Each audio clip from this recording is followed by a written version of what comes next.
I Am an Evil Sword Chapter 157 to Chapter 236. Chen Hao really wanted to enter the deepest part of the Massacre Mystic Realm to take a look. He had something to rely on to enter the deepest part of the Massacre Mystic Realm. In the Massacre Mystic Realm, the blood demons hated all life forms. When they encountered humans, they would crazily attack them. As for Chen Hao, he was just a demonic sword without life.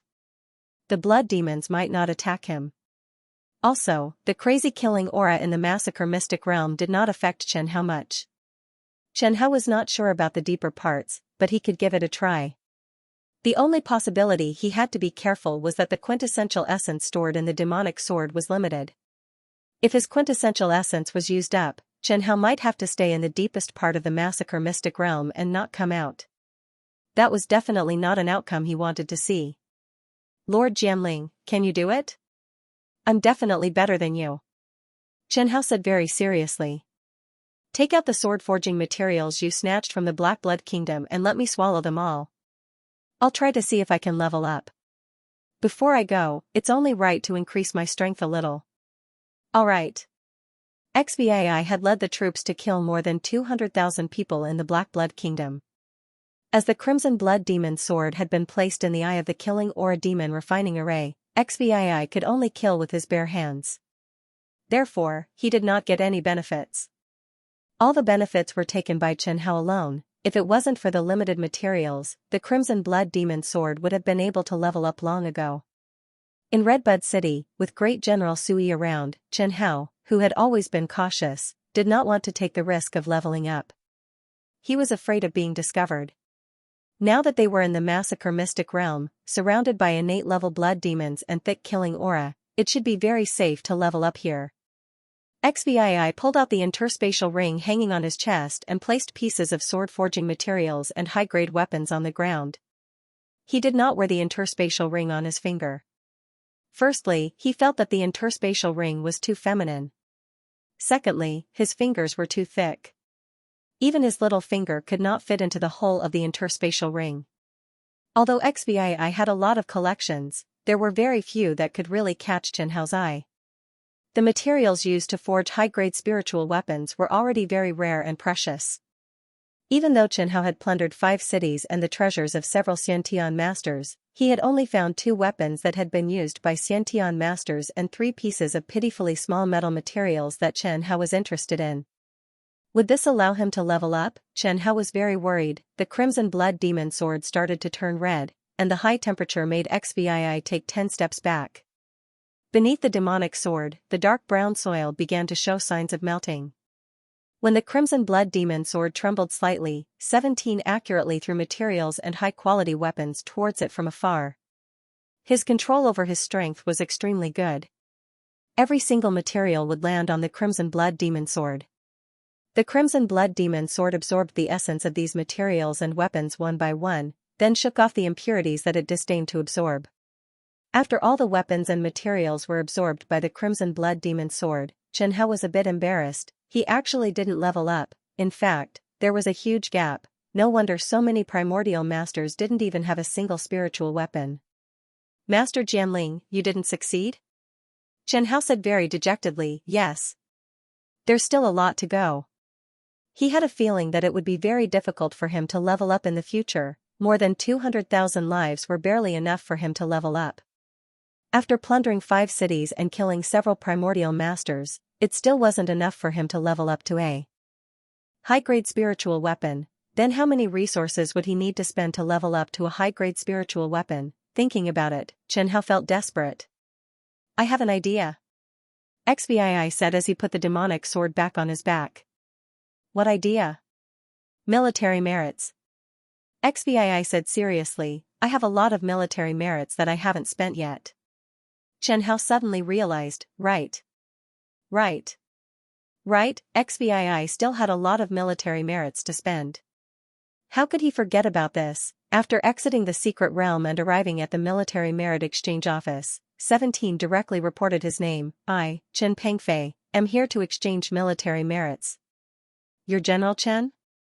When the officer at the military merit exchange office saw XVI, he immediately stood up from his seat and asked excitedly.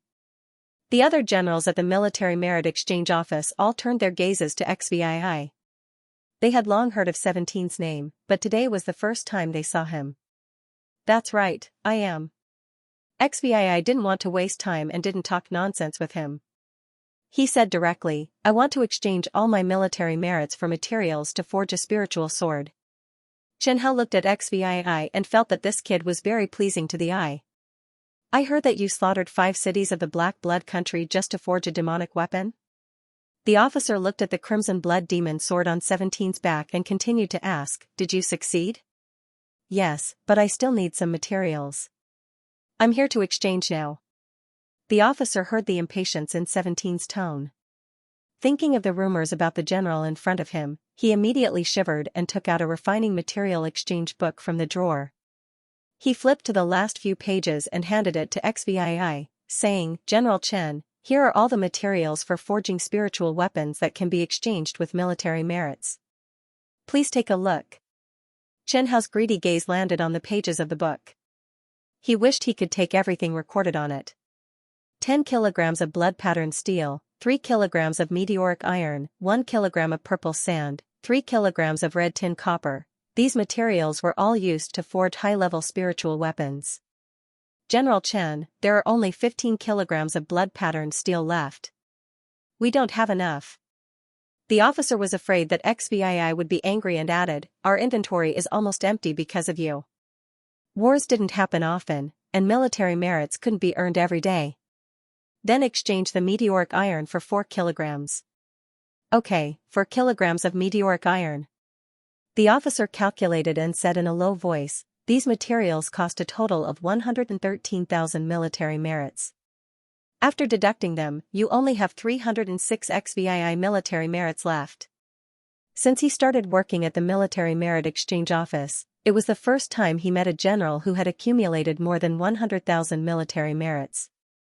At the same time, it was the first time he met a general who spent 100,000 military merits at once. 100,000 military merits. It was more than enough to exchange for a black-level mid-grade cultivation technique. He was simply a nouveau riche. It was estimated that in the army, only the general's military merits could suppress him. Deduct. XVII said concisely. Xianxia nodded repeatedly in the demon sword. He admired 17's decisive look. He was already thinking if he should be a little gentler when he cheated XVII in the future. 15 kilograms of blood-patterned steel, 4 kilograms of meteoric iron, 1 kilogram of purple sand, and 3 kilograms of red tin copper.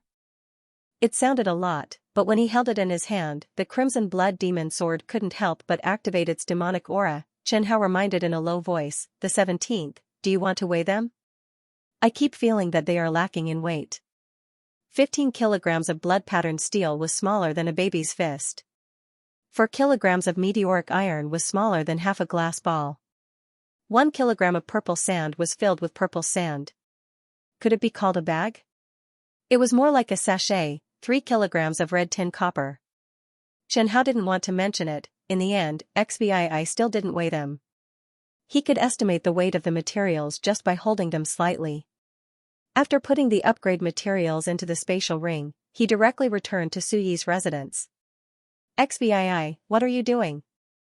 Hurry up and let me upgrade. With the materials in hand, Xianxia felt that those materials were enough for him to upgrade. He was very anxious. XVII said, Lord Jianling, we are now in Forbidden City. If you want to upgrade, you might be discovered by Master. You can go to the Massacre Mystic Realm. He definitely won't find out if you upgrade there. As Xianxia spoke, his voice became softer and softer. In the end, he slowly closed his mouth. He felt that he had been tricked. XVII, did you do it on purpose? XVII asked doubtfully, Master Jianling, what do you mean? Why don't I understand? Xianxia observed 17's face seriously. It was indeed a very puzzled expression. Listening carefully to his heartbeat, it was steady and strong, and there were no signs of him talking. But all this still couldn't dispel Xianxia's suspicion. It was too easy for an innate master like XVII to control his heartbeat. Xianxia said seriously, there may be something very important to me in the secret realm. XVII said somewhat embarrassedly, I'm sorry, Master Jianling. I only wanted to help you level up at that time, so you forgot that you only have the right to enter the secret realm once? Yes. XVI said apologetically, Master Jianling, how about this? Anyway, it's a bit dangerous for you to enter the secret realm now. How about we wait for the next time? Next time when our strength has increased, I'll ask Master to let me enter the secret realm of killing again? The secret realm is there anyway, it can't run away. Chen Hao asked tentatively, the secret realm of killing is not as dangerous for me as you think. How about you ask Sui for another chance to enter the secret realm now? Really? Of course. In fact, Chen Hao wasn't sure either.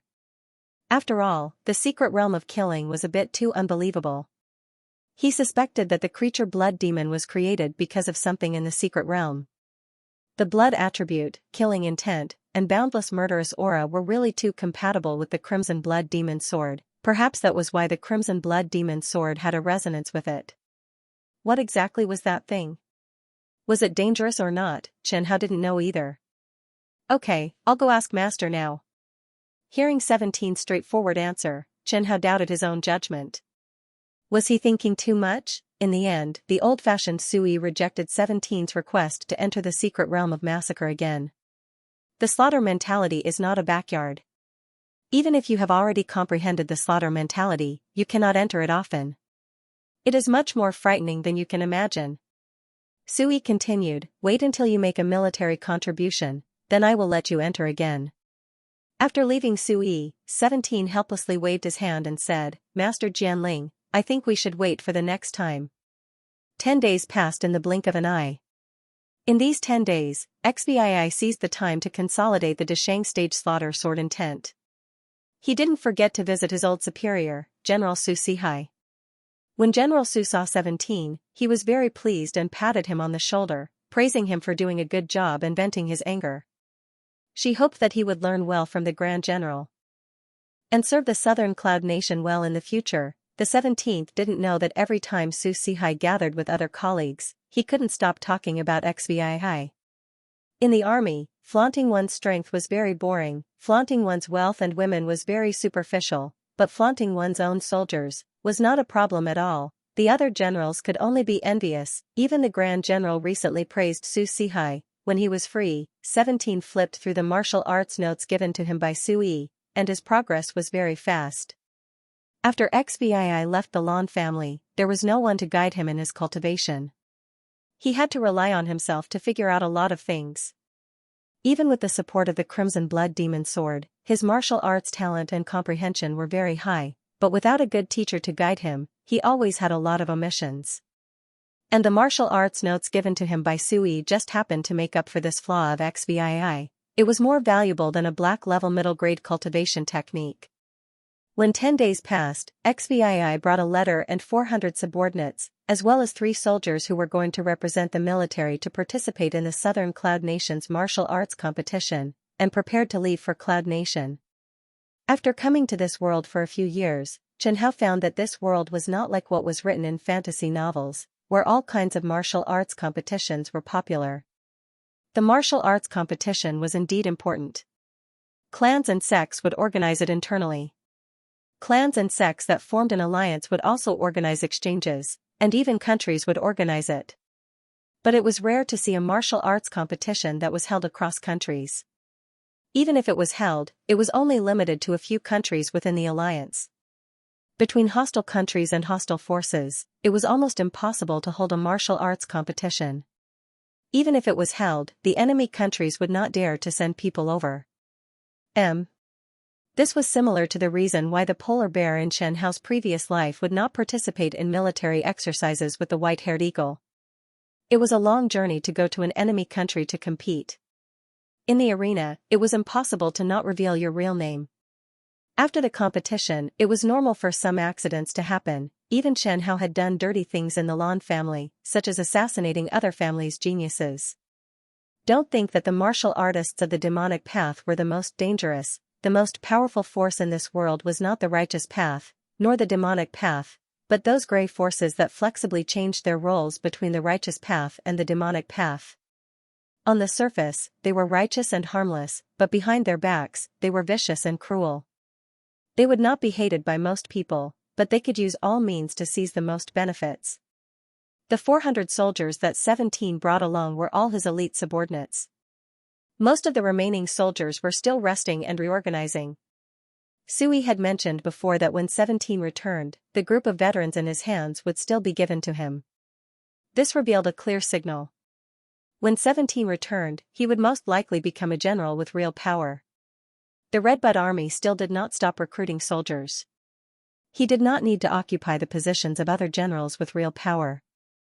Adhering to the principle that quality was more important than quantity, only 3 soldiers represented the Redbud Army in the martial arts competition. 17 opened his mouth and said, "You 3, report your names, ages, and strength." 17 was quite curious about the geniuses of the Redbud Army. He had not been in the army for long, so there were many things that he did not know.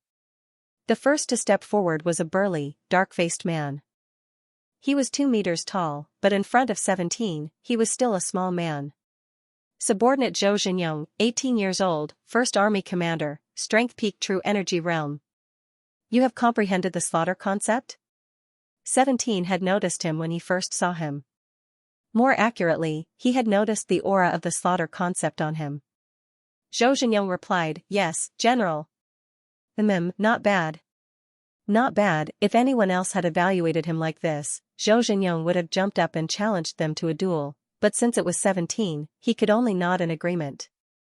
Compared to the young general in front of him, he was indeed nothing. Subordinate Chen Sudong, 18 years old, 3rd Army 1000 Commander, Strength Late True Energy Realm, comprehended the fire concept. Subordinate Chu Tianing, 18 years old, 5th Army 1000 Commander, Strength Late True Energy Realm, comprehended the wind concept. Afterwards, Chen Sudong and Chu Tianing also spoke of their own comprehensions. It was obvious that the 3 geniuses were secretly competing with each other. 17 could see that the general was serious in choosing his candidates.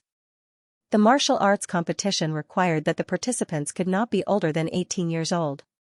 These 3 18-year-old warriors were just below the age limit. The Redbud Army had 150,000 soldiers. Even if most of them were civilian warriors, there would still be a few outstanding ones. Not bad. Your abilities are not bad. 17 praised the 3 geniuses calmly, but the 3 geniuses didn't feel any pride. Meng Fei, let's go. Yes, General. Meng Fei looked at the depressed looks of the 3 geniuses and was amused. Any genius was an ordinary person in front of their general. 17 rode on the fire dragon colt and led the way. The 400 subordinates followed closely behind. Zhou Xianxia, Chen Sudong, and Chu Tianing looked at each other. In the end, they all followed with bitter smiles. The fire dragon colt was a good horse with the bloodline of a demonic beast. It was said that it had the bloodline of a fire dragon and was comparable to a mid-stage True Energy Realm martial artist. The fire dragon colt was red all over and had no other hair.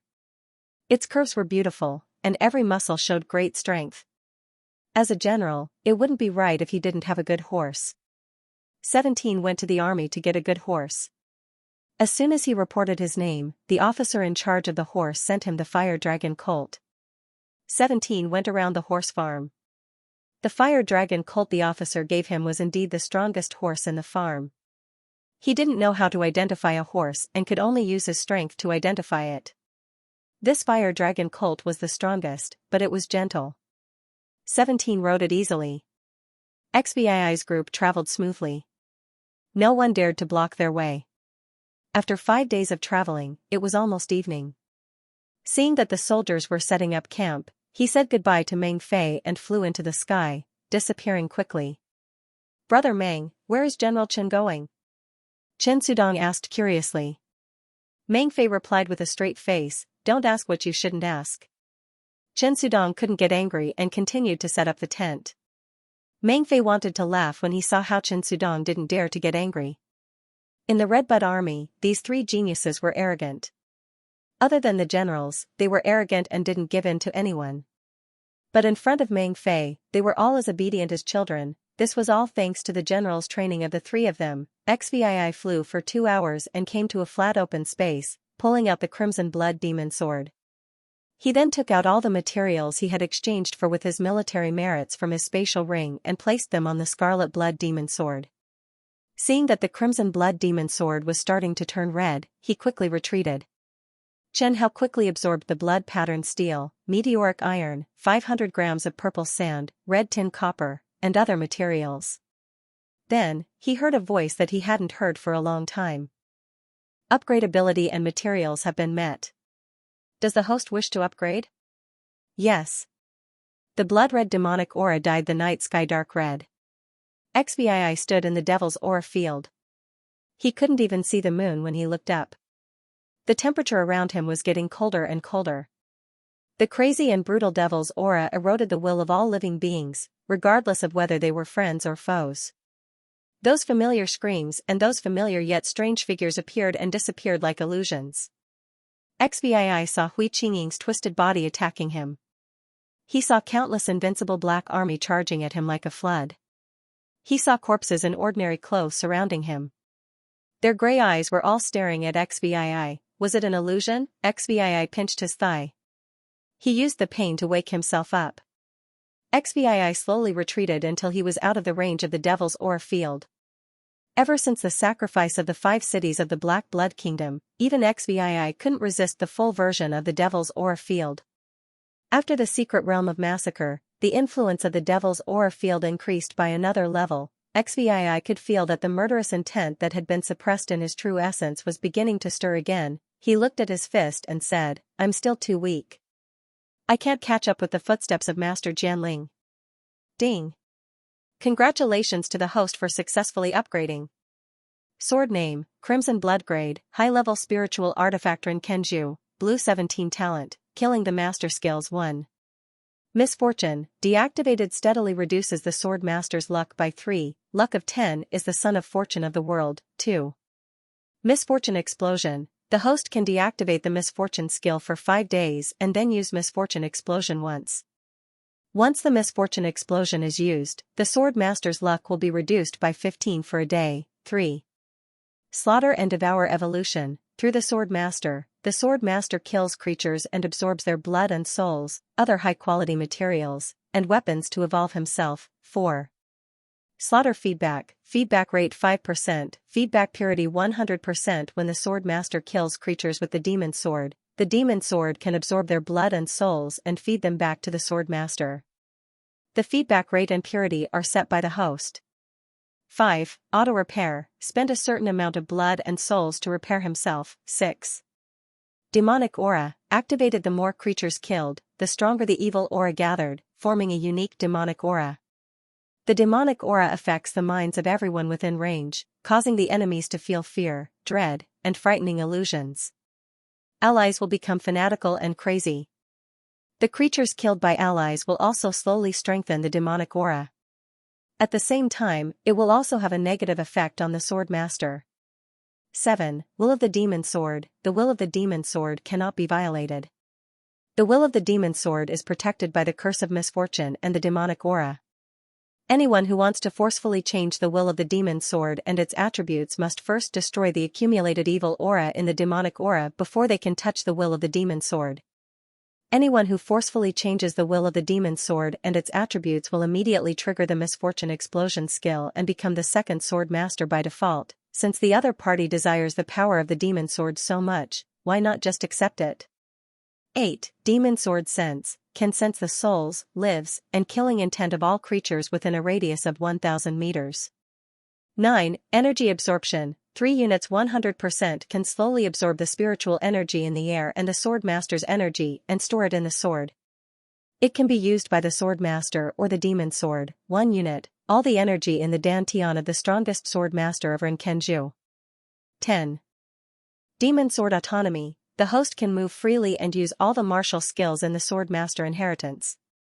11. Sword Master's Amplification, increases the Sword Master's comprehension by 3 points, increases the Sword Master's root bone by 3 points, increases the Sword Master's sword skill damage by 100%, increases the Sword Master's mental state strength by 100%, comprehension, root bone, and sword bone max is 10 points.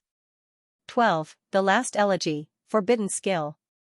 Skill effect, burns the sword master's life and soul to heal himself. Temporarily gains the combat power of an entire realm. Lasts for 2 hours. After using this skill, the sword master will definitely die. 13. Superconductivity, 100% conductivity of all kinds of energy. 14. Camouflage, you can camouflage yourself into a sword that is not higher than your own level. You can change your appearance at will. 15. Handy, every swordsman will think that the scarlet blood was specially made for them the moment they hold it. 16. Sword master inheritance, every time you succeed in killing your master, you will receive all the sword master's inheritance. You can pass these inheritances to the next Renkenju or use them yourself. Current possession, middle mystic level cultivation technique, blood river art, slaughter concept, small success, high mystic level martial skill beheading, perfection, low mystic level cultivation technique gale technique, obtained low mystic level martial skill gale sword technique, large success. Every time the demon sword leveled up, Xianxia first looked at the number of demon sword skills to see if there were any new skills. Although he didn't get new skills every time he leveled up, he was always the most satisfied when new skills appeared. Just by looking at the demon sword wolf skill, Xianxia felt that this level up was worth it. The sudden appearance of Chu Fei, the array formation master, had really frightened him. Forcefully changing his will was worse than killing him. Now that the demon sword will skill was out, Xianxia's safety was greatly increased. It was simply impossible to destroy the demonic aura field formed by the deaths of hundreds of thousands of people. Even if a Heavenbreaker martial artist personally made a move, it would take a lot of time. 1 month, 2 months, or a year, taking advantage of the time he took to destroy the demonic aura, the treatment of an Emperor-level VIP sword master followed up. After a few rounds of misfortune outbreak, even the child of the realm would have to kneel. Then, what 17 valued was the energy absorption skill evolved from energy storage. With this skill, even without a sword master, Xianxia could move freely and finally get rid of the sword master completely. It was really worth celebrating, a big toast, it was really worth celebrating. I want to change sword masters, I want to find a top master in the continent. Xianxia shouted, I want to curse him to death, I want to do it alone. Xianxia saw it clearly. At this time, the system's cold voice reminded, Host, there is no future for you to eat alone, you can't do it alone. I don't care, I want to do it alone. The system said, look carefully at the slaughter and devour evolution skill. You will understand, there is no future for you to do it alone. Xianxia looked at the slaughter and devour evolution skill and was dumbfounded. Through the sword master, the demon sword absorbs the blood and souls of creatures killed, other high-quality materials, and weapons to evolve. In other words, after leaving the sword master, the crimson blood demon sword could almost not level up. When did you change it? The system replied, just now, when you were evolving. Xianxia said, I have something to say, but I don't know if I should say it. The system's voice was still cold and mechanical as it replied, I hope the host can accept reality. You're just a sword. If you really leave the sword master, are you still a sword? Can't you be a little more idealistic when making a sword? Ideal. Host, you should give up. Save yourself the pain. Xianxia glanced at the other upgraded skills, but he was not interested. The sword master's enhancement had become stronger again. This time, it was even more excessive, increasing the sword master's intent by 100%. Sometimes, Xianxia even suspected that the sword master was the system's true son. Xianxia looked out of the demonic aura field. While he was leveling up, a Xiantian master had appeared out of nowhere. A strange phenomenon has descended from the heavens. A rare treasure has indeed appeared, the person said excitedly. Who would have thought that I, Liao Jinglin, would have such good luck? As long as I get this rare treasure, that old bastard won't be my match. As long as I kill that old bastard, I will kill that hypocritical Chu Miao, kill that heartless Chu Yan, then I will be the head of the Chu family. I will have the final say in the entire Chu family. Xianxia was very curious. There seemed to be a lot of interesting stories here, but XVII had already made his move. He stomped on the ground, and his body shot towards the person like an arrow released from a bow. Get out of my way. He stabbed his sword towards XVII. XVII reached out and grabbed the opponent's sword with his golden hand. What? The person looked at XVII in surprise. This was the first time he had seen someone grab his weapon with their bare hands. XVII didn't say anything and pulled the sword forcefully. The person didn't expect XVII to be so strong and was directly pulled into his arms. No, the person seemed to have realized that XVII was very strong and directly abandoned his sword to run away. But he was still one step too late. XVII was not only tall, but his arms were also very long. He grabbed the opponent who wanted to escape with one hand. Seeing this situation, Xianxia instantly flew back to 17's left hand. What a waste. Senior, let me go. I didn't know this sword was yours. I thought a rare treasure had appeared. XVII shook his head helplessly and said, No, my sword seems to like you very much. Being liked could be a kind of luck. Being liked by the Crimson Blood Demon sword was a kind of misfortune. The strength of an early-stage Khanate was a bit weak in front of XVII. On the way back, XVII asked Xianxia how the evolution was going. Xianxia showed him the demon sword sensing and the sword master's amplification skills. He blocked all the other skills that XVII couldn't see. Although he didn't intend to cheat XVII, he could still make him uncomfortable. If there was milk, he would call anyone his mother. If there was food or water, he would call anyone his father. In this aspect, Xianxia was quite shameless. However, XVII was very satisfied to see the 100% amplification of the sword master's intent. He was very clear about the difference.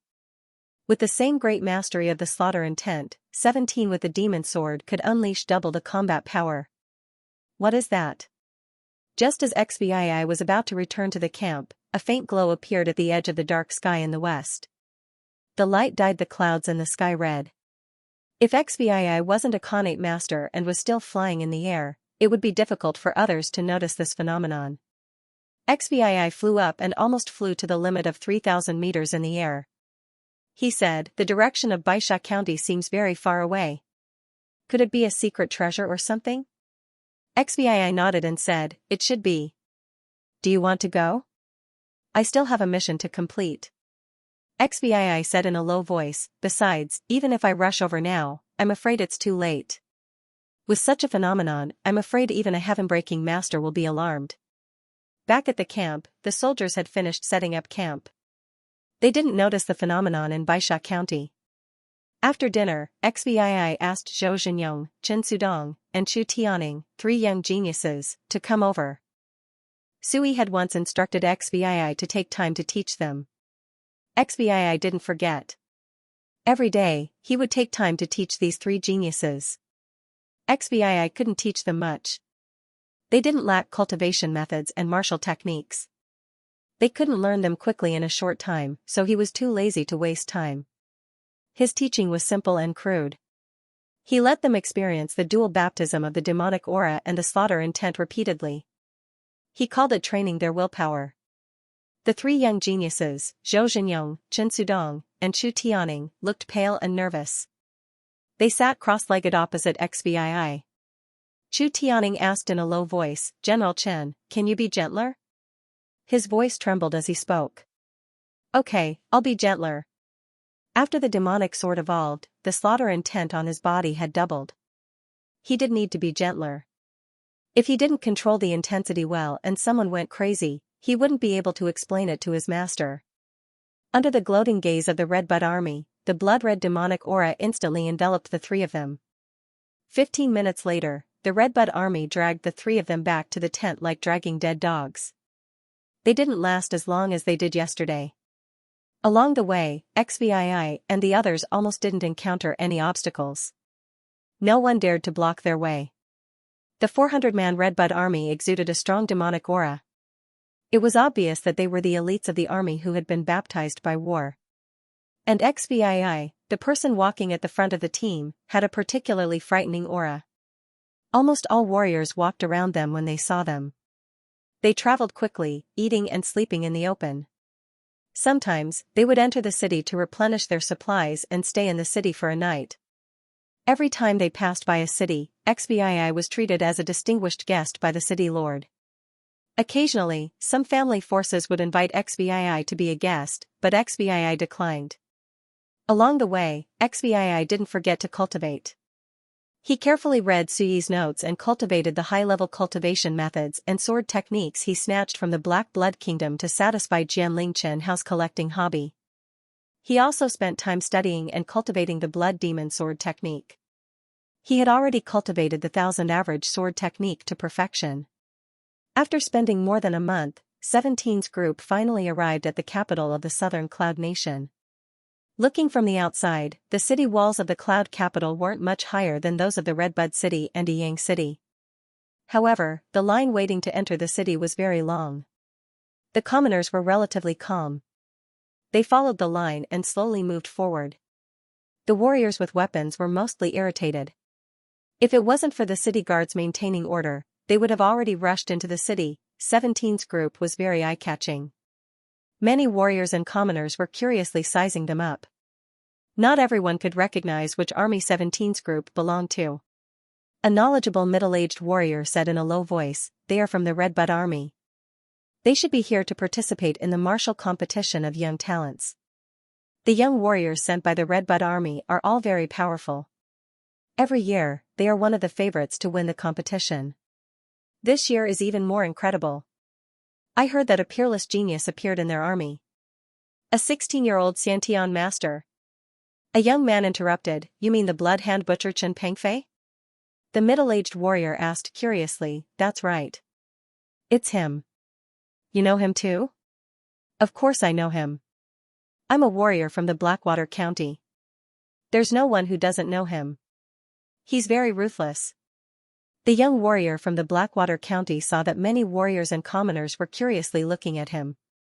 Thus, he lowered his voice and looked at Xvii with admiration. "It's the one with the silver mask. He looks the fiercest. He has at least 10,000 lives in his hands. He even killed a few Xiantian masters. You guys know about the Black Blood country, right? One of the strongest countries in the southern region. Didn't he massacre 5 cities? In the end, the Black Blood country didn't even dare to fart. They retreated with their tails between their legs." Some gasped and said, 5 cities. How many lives did that take? 300,000 should be more than enough. The young warrior said in a low voice. 200,000. No one could imagine what it would be like to see 200,000 corpses in front of them. Another young warrior asked, "He's a soldier. He must have brought a lot of people, right?" "He only brought 5,000 people."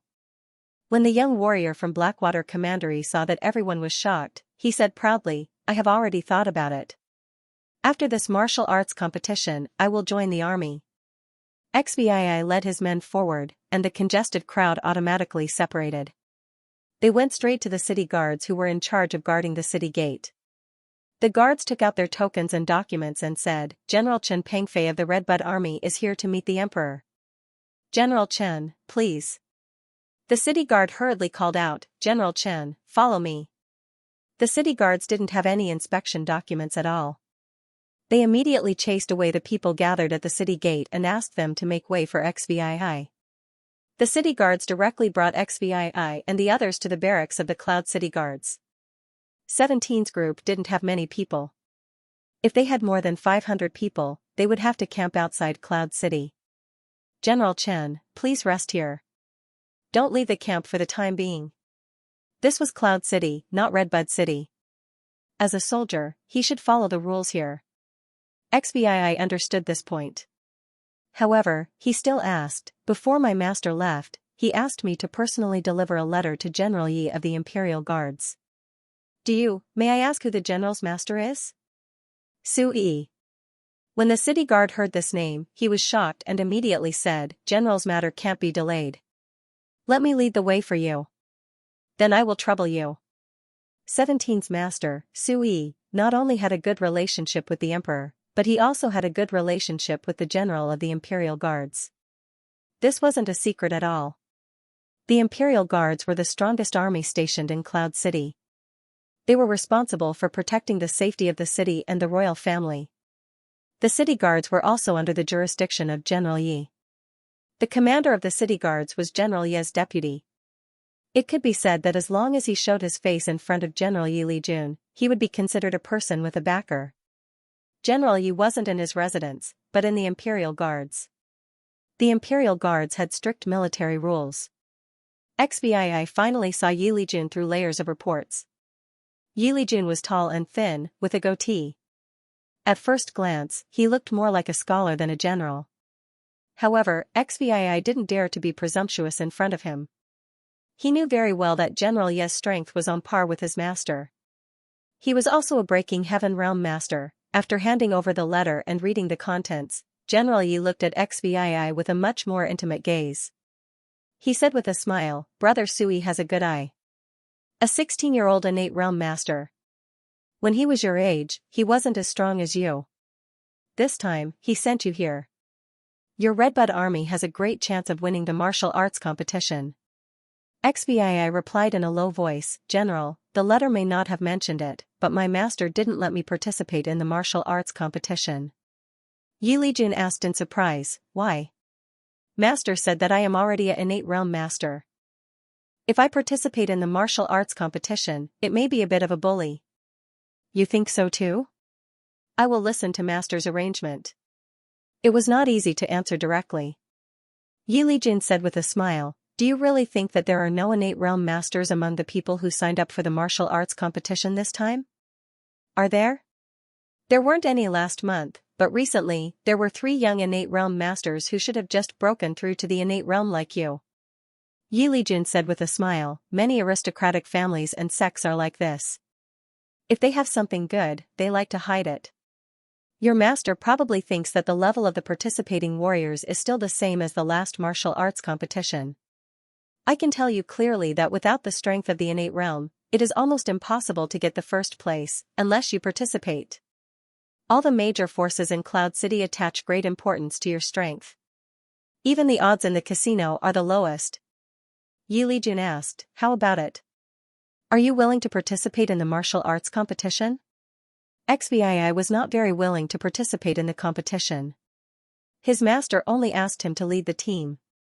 However, he still consulted Lord Jianling's opinion. Chen Hao said to 17, "Ask him if he can casually kill people on the martial arts competition stage?" Yi Lijun listened to 17's question and was slightly startled before he replied, "Although the martial arts competition has signed a life and death contract, which allows intentional accidents to happen, I suggest that you don't randomly kill your opponent. After all, some sects have a large group of old farts behind them."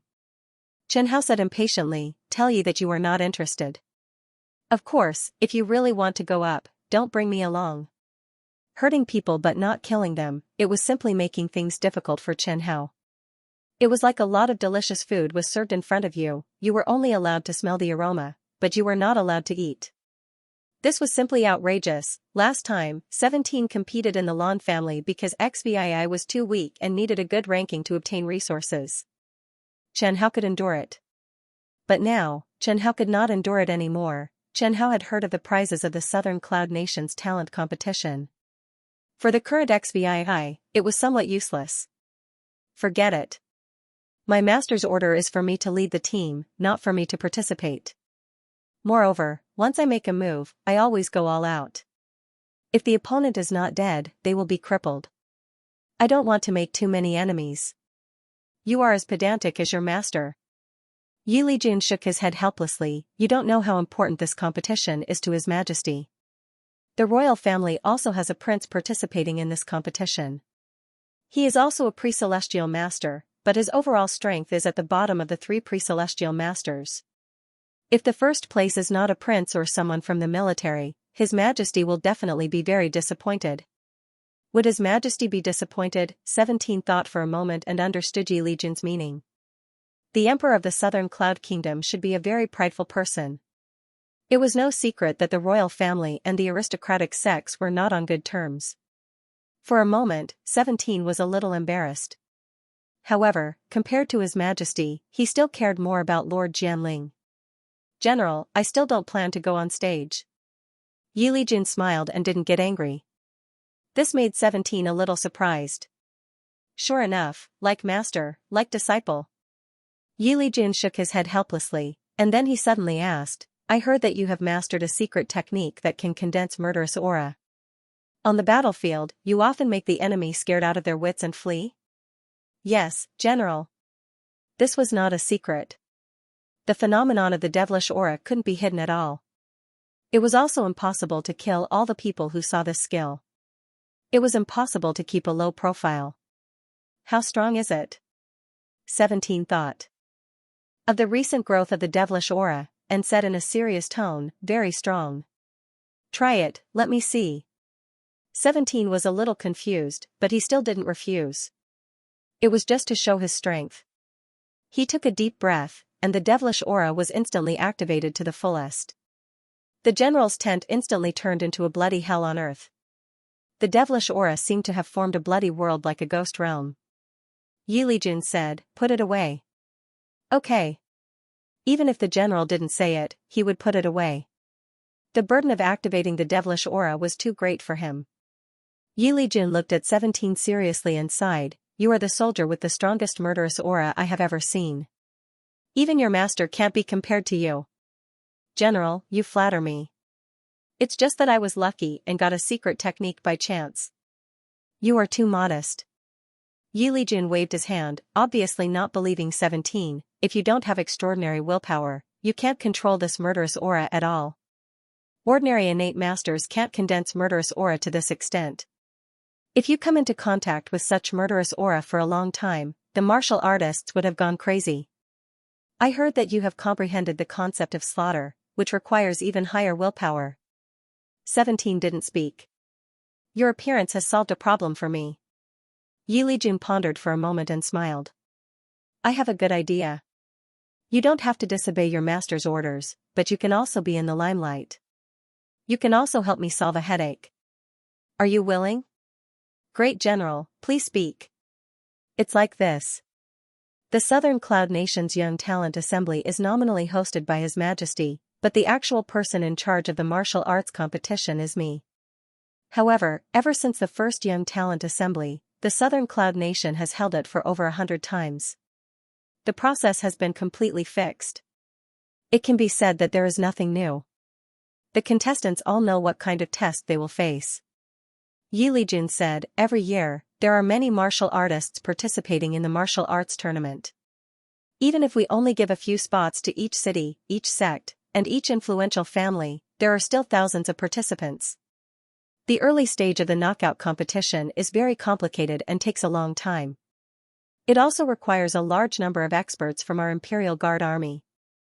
Every time at this time, it is also the time when our Imperial Guard Army is the most nervous. Not only are we afraid that there will be martial artists with bad intentions entering Cloud City, but we also have to deal with the trouble brought by those martial artists. All of this gives me a headache. However, your appearance has allowed me to think of a pretty good idea. What idea? Are you interested in being an examiner? 17 was stunned, entering the palace to see His Majesty was delayed. The Emperor was not someone who could be seen whenever he wanted to. Yi Lijun directly told 17 that if he wanted to see His Majesty, he would have to wait until after the martial arts competition. The Southern Cloud Nation's Young Talent Assembly was a grand event for the entire Southern Cloud Nation's martial artists. The entire Cloud City was flooded with many young experts. There were also many other martial artists who came to watch the fun. 17 felt that on the streets and alleys, there were more martial artists with weapons than commoners. When there were many martial artists, it was inevitable that there would be crooks mixed in with the honest folk. 17 could understand the pressure that Yi Lijun was talking about. Just now, he did not reject Yi Lijun's suggestion. Things had already reached this point. If he really rejected the other party's good intentions, it would be a bit unreasonable. Along the way, 17 could hear the passers-by's discussion.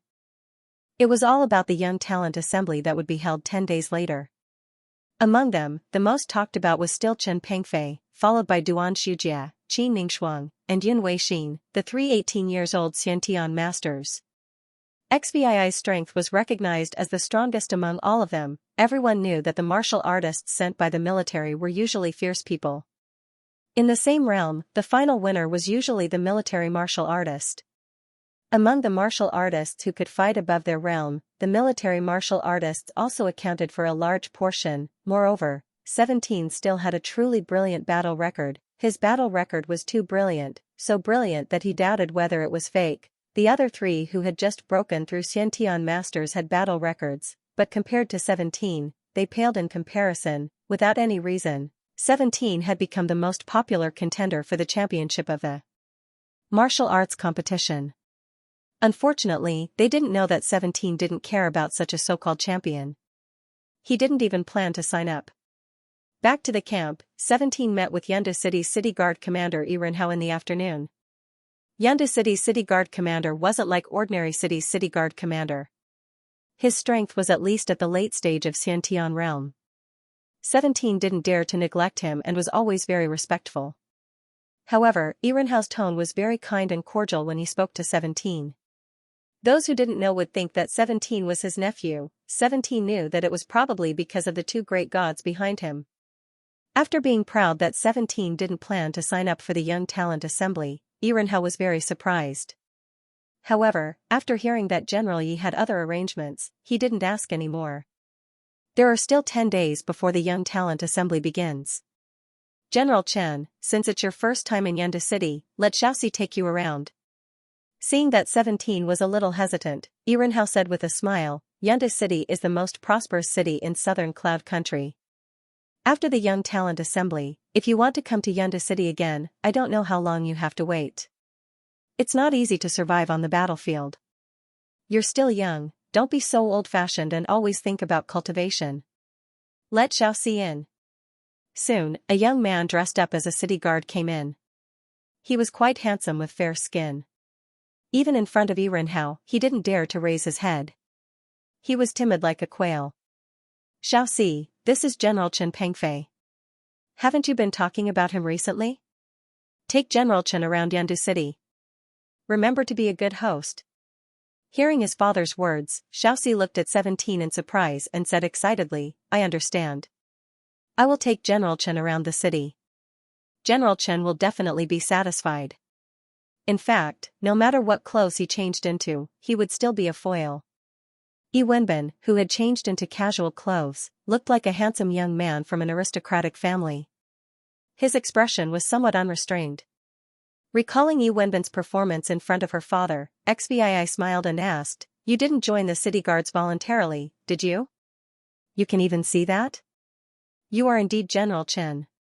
Yi Wenbin said with some embarrassment, My father forced me to join the city guards, saying that I was always causing trouble outside. Actually, I'm very low-key. It's not that I like to cause trouble, it's that trouble likes to provoke me.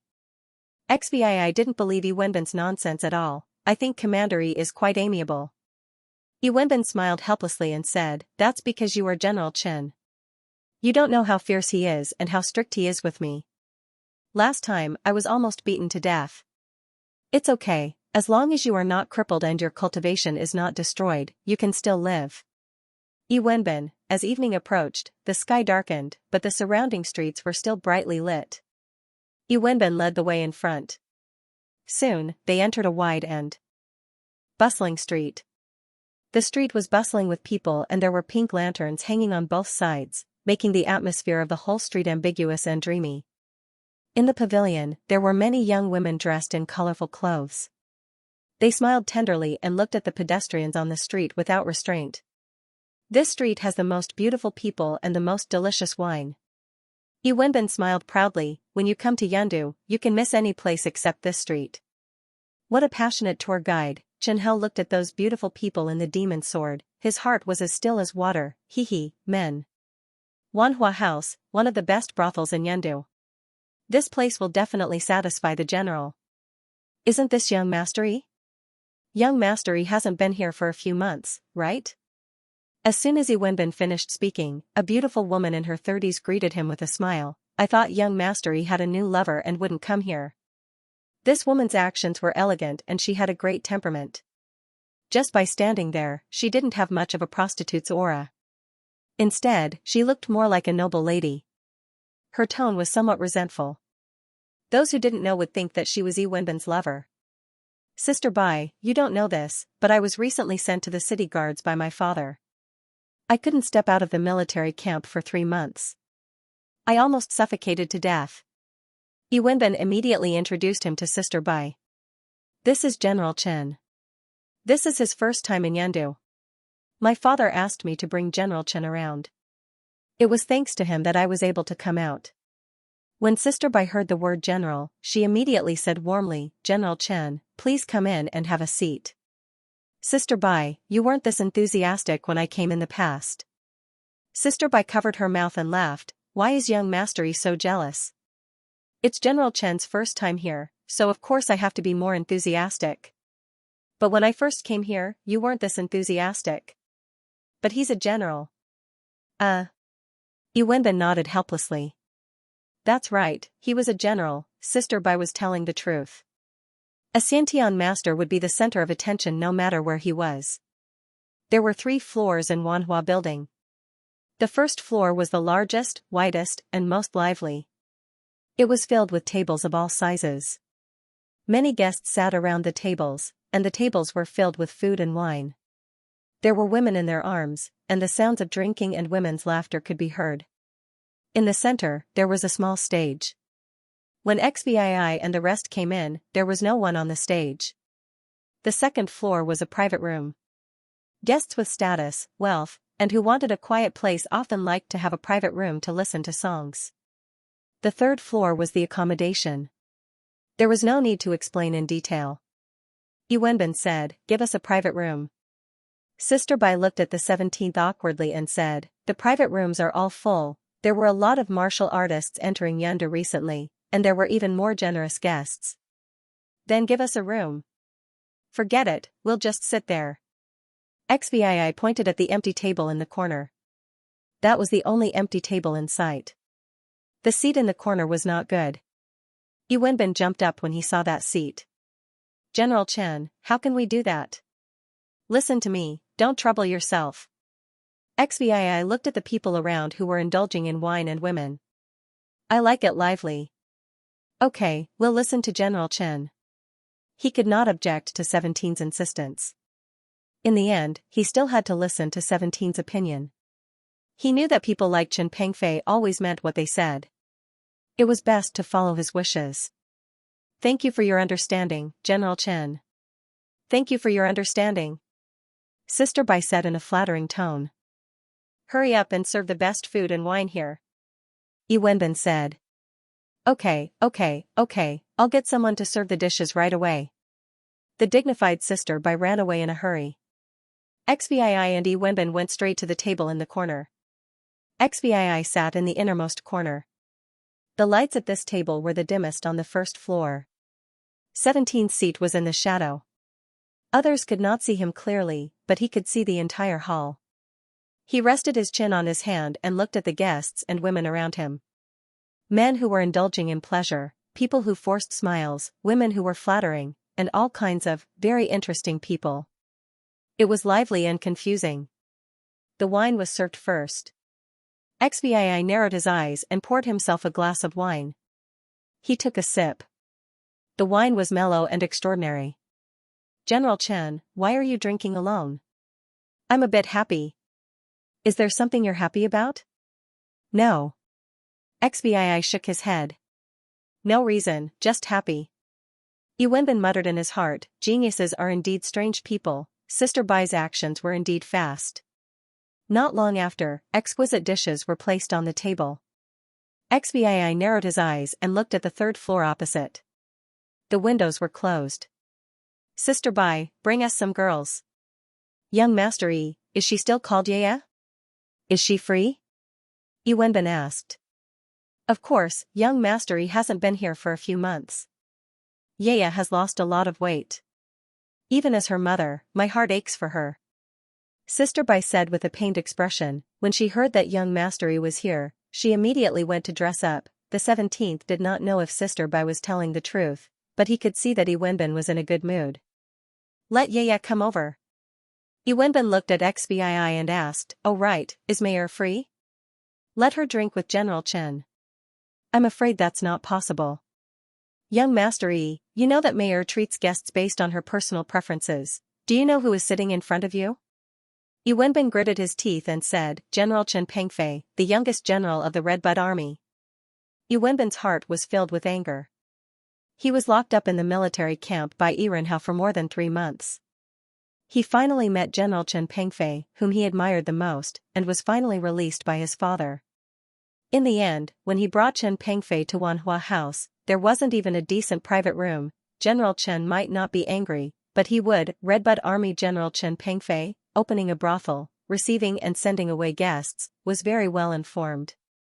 How could Sister Bai not have heard of his name? Thinking of Yi Wenbin's identity, there was no need to scare her. The #1 youth expert in Southern Cloud Nation, the disciple of General Sui, the general of Redbud Army. His identity was not inferior to any of the family heads of the first-rate families. Sister Bai hesitated and said, "General Chen, why don't I ask Mayor?" "No need." Chen Pengfei shook his head and looked at Yi Wenbin. "I'm just here to drink." Yi Wenbin shrunk his neck. He realized that what he said just now seemed to have made the other party unhappy. His father asked him to bring Chen Pengfei out with the intention of befriending him. If he messed things up, General Chen, I'm sorry. It's my fault. Yi Wenbin smiled apologetically and said, I just feel that drinking must be accompanied by a beauty. Among all the ladies in Cloud City, only Miss Mayer can barely match up to General Chen's status. I don't care about this. Hearing 17's words, Yi Wenbin had a headache. He could see that it was harder to get Chen Pengfei to let go than to climb the sky. He didn't believe that there was a man in this world who didn't like beauty, unless it was Uncle Rabbit. I'm going to the toilet. Yi Wenbin stopped Sister Bai. This friend of mine is very important. My father gave the order. Spending money is not a problem. If there's not enough money, my father will take care of it. You should be more accurate than me in judging people. Help me pick a lady that General Chen is satisfied with. Sister Bai showed a difficult expression. She could see that Chen Pengfei was a very disciplined martial artist. If you can't help me, then don't blame me for being impolite. Yi Wenbin said viciously, Third Prince may have some relationship with Miss Mayer, but so what? In Cloud City, no one dares to not give us face. Mayor can be abandoned, but you must find someone that General Chen is satisfied with. I understand. I'll go prepare it now. Elder Sister Bai knew that she had to bleed a little today. After serving Yi Wenbin for so long, this was the first time she had seen him so threatening. When doing business in Cloud Capital, the city guards were indeed not to be offended. Thank you, Sister Bai. Yi Wenbin said with a smile. It was as if the vicious young man just now was not him. Who is that Mayor? Xvii asked Yi Wenbin casually. I don't want to see her, I'm just curious. Seeing that 17 is interested in talking, Yi Wenbin certainly won't miss this opportunity. Yundu's three beauties is the most ostentatious. She is recognized as the most beautiful and popular of the three beauties. She is good at singing and dancing. She is the top girl of the 10,000 Flowers building. Many people spend a lot of money just to see her, but she is very arrogant. Not everyone can see her. You've seen him before? Of course I have. She's the most enchanting woman I've ever seen in my life. Xvii smiled and asked, You seem to be interested in her? So what if I'm interested? The 10,000 Flowers building is the property of the Third Prince. I heard that Mayor has a relationship with the Third Prince. Anyway, I don't have a chance.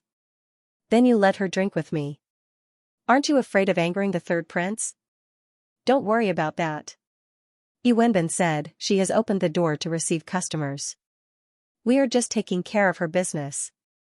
Many people have been received by Mayor alone, including me. I haven't heard of anyone being targeted until now. In my opinion, this news is just used to raise her status. The previous top girl of the 10,000 Flowers building also had an ambiguous relationship with the Third Prince. In the end, she was taken in by a fool of the Chen family. After hearing this, Chen Hao cursed in the magic sword, F***ck, this operation is so familiar. Furthermore, elder sister Bai personally went to see Mayor. However, she did not even get to see Mayor in person. She only saw her servant girl.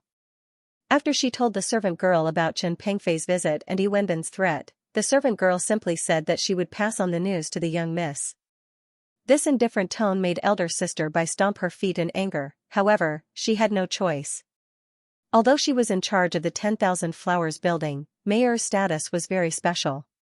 She couldn't afford to offend her. Thinking of Chen Pengfei and Yi Wenbin's status, she stomped her feet and went down to the basement. There were countless beautiful girls in the 10,000 Flowers building, but she knew that General Chen was an extremely picky person. She only had 1.5 girls who could satisfy General Chen. One was Mei Er. Ever since Mei Er came to the 10,000 Flowers building, there was no man that she couldn't get. Elder sister Bai had to admit that Mei Er's appearance and strength could even move a woman's heart. However, she couldn't count on Mei Er for today's matter. She could only look for the other half. After calculating the time, it should be about time. As she went down the stairs, elder sister Bai was angry in her heart. Why can't the top girl and the backup top girl of the 10,000 Flowers building let me have peace of mind? They are all little ancestors. When she reached the basement door, an old maid immediately came over to greet her. Elder sister Bai whispered, "How is Qing Yan?" The old maid replied, "I could still hear her voice just now. She should be fine now. Let me go in and take a look." "Okay." The old maid pushed the door open and an unpleasant stench came out. Elder sister Bai frowned and fanned the air around her nose. She said angrily, "Why is it so smelly? Why didn't Mayor tell me that this medicine would be so smelly? It won't do if Qing Yan gets sick from the smell. Miss Mayor came over this afternoon and said that this medicine won't kill anyone. It will only peel off a layer of skin." The old maid said in a low voice. She also said that no matter how hot-tempered a girl is, she wouldn't be able to withstand this medicine. She also told us how to use it and what to take note of. We all followed her instructions. "How is the effect?"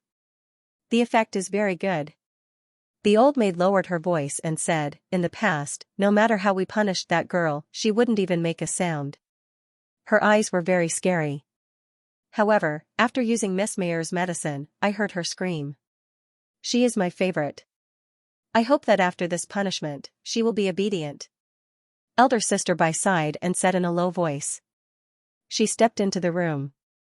There was a large bed in the middle of the room. A slender figure was lying on the bed. Elder sister Bai slowly approached the bed. The person on the bed was completely dark brown. "Light, come closer." She felt that something was wrong. At this moment, the person on the bed slowly sat up. Sister Bai moved closer to take a look. When she saw the person's dark brown face, she was shocked. It was as if she had seen a ghost. She was so scared that she took 2 steps back and bumped into the dressing table. She ignored the pain and shouted fiercely, "Damn it! What did Mayor do? Does she want to ruin Qing Yan?" Sister Bai was in charge of Wanhua House, and the performance of Wanhua House was closely related to her income. Wanhua House's current status in Cloud City was due to Mayor's reputation as the #1 beauty in Cloud City. However, Sister Bai knew that no brothel could rely on a top hostess for a lifetime. A woman's beauty had a shelf life. Even though Mayor was in her prime, she was not under Sister Bai's control. Sister Bai, who was far-sighted, had already begun to groom Mayor's successor. She was also an ambitious person. She wanted a top hostess that she could control, not a high and mighty ancestor. From the moment she accidentally saw Qing Yan on the day of the Lower Lantern Festival 2 years ago, she knew that Qing Yan was definitely qualified to take over Mayor's position based on her 20 years of experience. She asked around and finally found out about Qing Yan's background. Her mother died during childbirth, and she was brought up by her father. His father was just a poor scholar. Scholars had no status in society. When Sister Bai heard this news, she was overjoyed. She immediately sent someone to contact Qing Yan's father and was willing to buy Qing Yan at a high price. However, what Sister Bai did not expect was that the poor scholar actually chased out the person she sent. Thus, Sister Bai simply used other means. Snatching was not something that could be done. She was a businessman, not a robber. Not long after, Qing Yan's father angered a bad-tempered warrior when he went out and was accidentally killed. After Qing Yan lost her parents, she was adopted by her aunt and then sold to Wanhua House. Sister Bai originally thought that after getting Qing Yan, she would be able to smoothly take over Mayor's position after a few years of training. However, she did not expect that the seemingly obedient and docile Qing Yan was the same as Mayor. She was also a troublemaker. For 2 years, there was not a moment when this girl did not want to escape from Wanhua House. When little Qing Yan first entered Wanhua House, she received the best care from Sister Bai. She was also very obedient and smart. She always affectionately called Sister by mother and acted coquettishly. She almost melted Sister Bai's heart. The teachers invited by Sister Bai all praised Xianxia's talent. She learned the 4 arts very quickly, her voice was pleasant, her body was very flexible, and she was very sensitive to the rhythm of music. She had the potential to become the top hostess of Wanhua House and continue Wanhua House's glory. But what happened next made Sister Bai discover Xianxia's true colors. 3 months after entering the 10,000 flower building, Xianxia actually went missing during the most crowded period of time. Elder Sister Bai thought that Xianxia had been stolen by some dirty old pervert. She mobilized all the forces in Wanhua building to search for Xianxia. She even used her connections with the city guards, but to no avail. To everyone's surprise, Sister Bai finally found Xianxia in the house of the old maid who was taking care of her. The old maid who took care of Xianxia was fat and bloated. Taking advantage of the cold winter and the night when there were the most guests, she tied the thin and small Xianxia to her body, wrapped her in a cotton-padded coat, and took her out directly. If Elder Sister Bai hadn't noticed that something was wrong with her mother's expression, she wouldn't have been able to find the mole. After the interrogation, Sister Bai found out that her mother had no children and loved Xianxia very much. Sister Bai was a soft-hearted woman. She couldn't stand Xianxia's tears and begging, so she secretly took Xianxia home and raised her secretly. At that time, Elder Sister Bai still couldn't believe that the plan to escape with little Xianxia was her own idea. The mastermind behind everything was Xianxia, who wasn't even 12 years old yet. However, little Xianxia tried to escape again and again, so Elder Sister Bai had to believe it. She had used all kinds of methods to punish Xianxia. The most brutal one was that she broke Xianxia's bones. But Xianxia still didn't give in. Every few months, she would find a chance to escape. Recently, Xianxia had hooked up with a young Qi-Hai guard from the 10,000 flower building. That honest-looking guard had almost brought Xianxia out of Cloud City. When he was about to die, that stupid guard still called out Xianxia's name. Elder Sister Bai was so angry that she locked Xianxia in the basement. That was the safest way. Recently, she thought that everyone was a bastard who wanted to kidnap her daughter. In the end, Mayor found out about Xianxia and met her. She even gave a small bottle of ointment to Elder Sister Bai. She said that as long as Xianxia was smeared with the ointment, she would be obedient in the future. To be honest, Elder Sister Bai's patience was running out. If Xianxia wasn't so outstanding, Elder Sister Bai would have killed her long ago. However, being ruthless to oneself and being ruthless to others were two completely different things. Elder Sister Bai would never have thought that Mayor would actually make a move on little Xianxia. Even if little Xianxia could be a threat to Mayor, it would still take a few years. If her face was disfigured, what was the difference between that and death? My little Xianxia. Elder Sister Bai's voice was filled with sobs. At least at this moment, she was really sad. She forgot all the troubles that Xianxia had brought her. Elder Sister Bai, Xianxia is fine. Look, this is just a layer of skin. The old nanny rubbed Xianxia's dark little feet. A layer of dead skin was peeled off, revealing the white and tender skin underneath. Is she really fine? Elder Sister Bai stopped crying immediately. Let me see. It seems like she is really fine. Then let her go and wash her immediately. Hurry. In a room on the 3rd floor of Wanhua building, 2 women were talking about Xbii who was drinking downstairs. One had an ordinary appearance, but her temperament was very pure, like a lily blooming in a valley. The other was delicate and beautiful, like a blooming rose, seducing people's souls. If Xbii was here, he would probably think of a certain girl in the pure and innocent girl. Mayor reclined on the bed. She was dressed in a red silk robe, and there was a hint of languor in her indolence. She smiled and asked, "My junior sister Ke, the man wearing a mask downstairs is Chen Pengfei? The Chen Pengfei who made you suffer in Qingfeng City?" "Yes, it's him. I noticed him when he came in." "That's right, this ordinary-looking maid was Zhao Ke from Qingfeng City. She just changed her appearance. Since the mission failed and Zhao Ke cooperated to kill Wang Yongbua, she left Qingfeng City and was sent to Cloud City to cooperate with her senior sister. After the mission failed, Ke's senior sister doubted her ability. A Xiantian master with the help of the senior sister's precious secret medicine couldn't even control a late-stage true energy realm warrior. In the senior sister, only the results mattered. This result was obviously not good for Ku'er. Fortunately, she killed Wang Yongbua to make up for her mistake. Otherwise, she wouldn't be able to escape the physical punishment. Wang Yongbua was really a good person. The demon spirit sect's internal competition was fierce. It wasn't rare for fellow disciples to kill each other. Ku'er was also quite afraid of the senior sister in front of her. She could hear the schadenfreude in her senior sister's tone, but she didn't dare to talk back. Her senior sister entered the sect earlier than her and was stronger than her. Her ability was outstanding, and she was deeply doted on by her senior sister. I didn't expect that he would become a Xiantian master in such a short time and even become Suyi's disciple. Among all the Xiantian masters in the southern cloud country, his threat is placed at the top. A 16-year-old Xiantian master, breaking the heavens is within reach. Mayer laughed softly. 5 cities, he can actually do it. How long has it been since our black blood country received such treatment? It's always been us slaughtering other countries. I quite like him. Perhaps it was because of their master's bad example. Young female martial artists like Mayer and Ku'er couldn't help but want to make a move when they met young martial arts geniuses, wanting to firmly control them. After all, it was easier to make a move on young geniuses. The demonic sects of the Black Blood Kingdom had suffered many years ago, and most of the demonic sects would sternly warn their young disciples that the demonic women of the demon spirit sect were the best at controlling people's hearts, and to never come into contact with them. These narrow prejudices made it difficult for the girls of the demon spirit sect to find a target. The heavens could prove that the girls of the demon spirit sect were very friendly.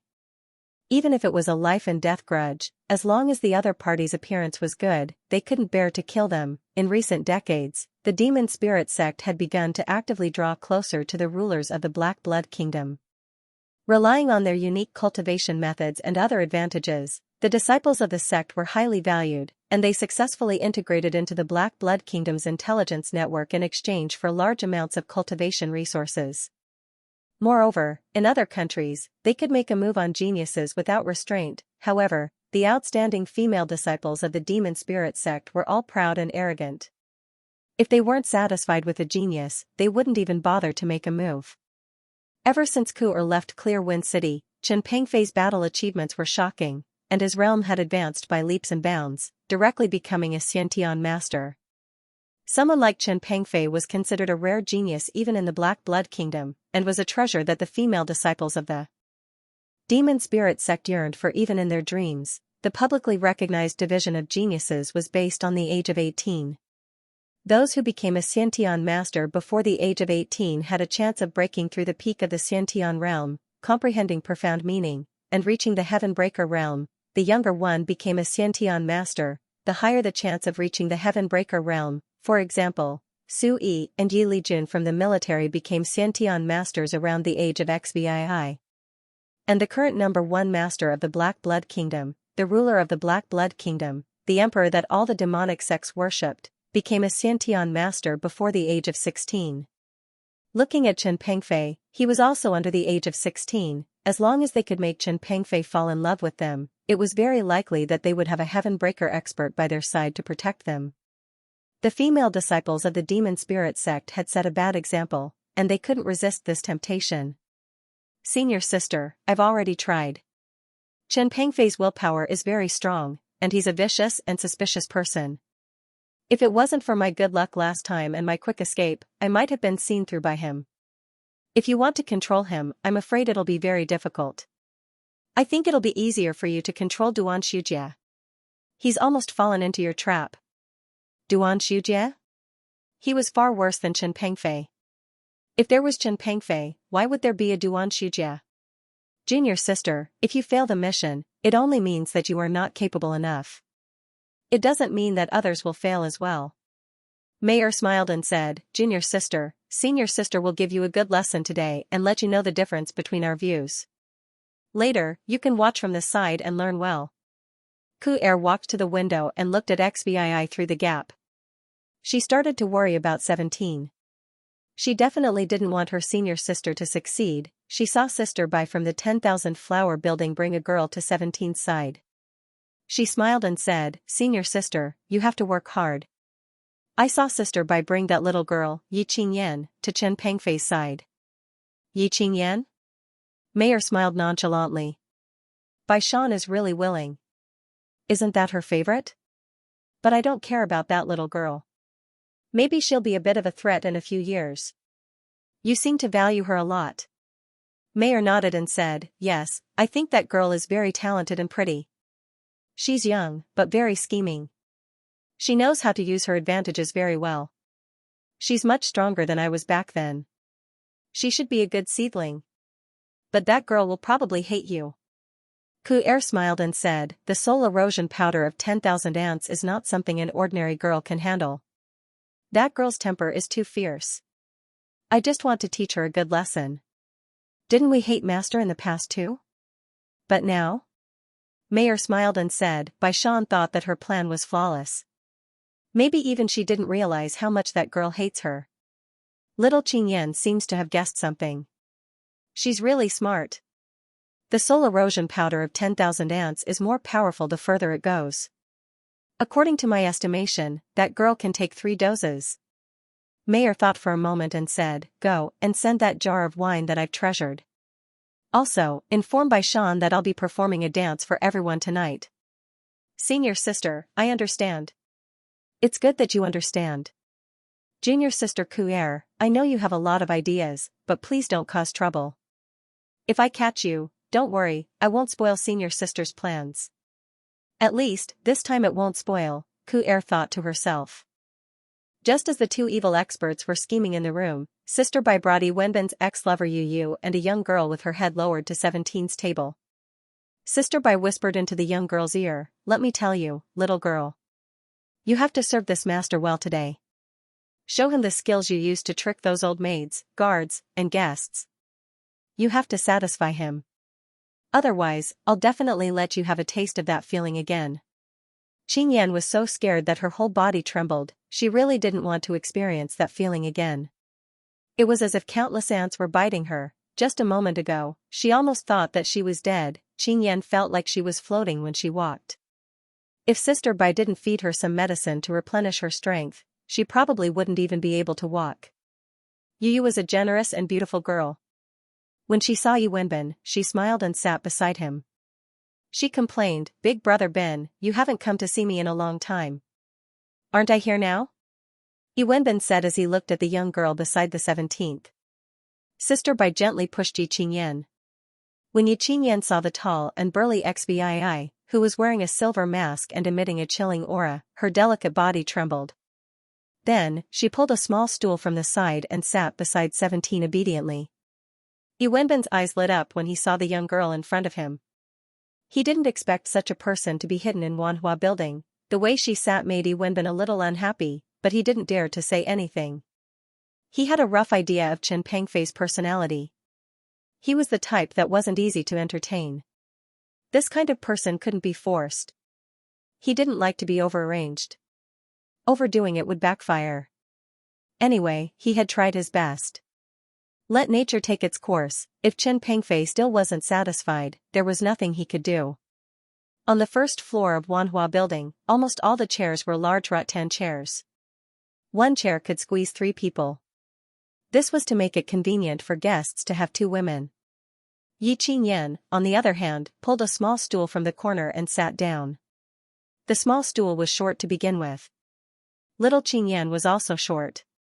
XVI sat on the large rattan chair. XVI was very tall, like a small giant. When the 2 of them sat together, there was an indescribable sense of disharmony. Sister Bai closed her eyes. She felt that it was hopeless, an innate master was right beside her. She couldn't teach Qingyan what to do on the spot, let alone take Qingyan away. She was already regretting it. Sister Bai reminded her, Qingyan, treat General Chen well. She had no choice but to give up. Anyway, it couldn't be that bad. She could only hope that this girl could live up to her expectations.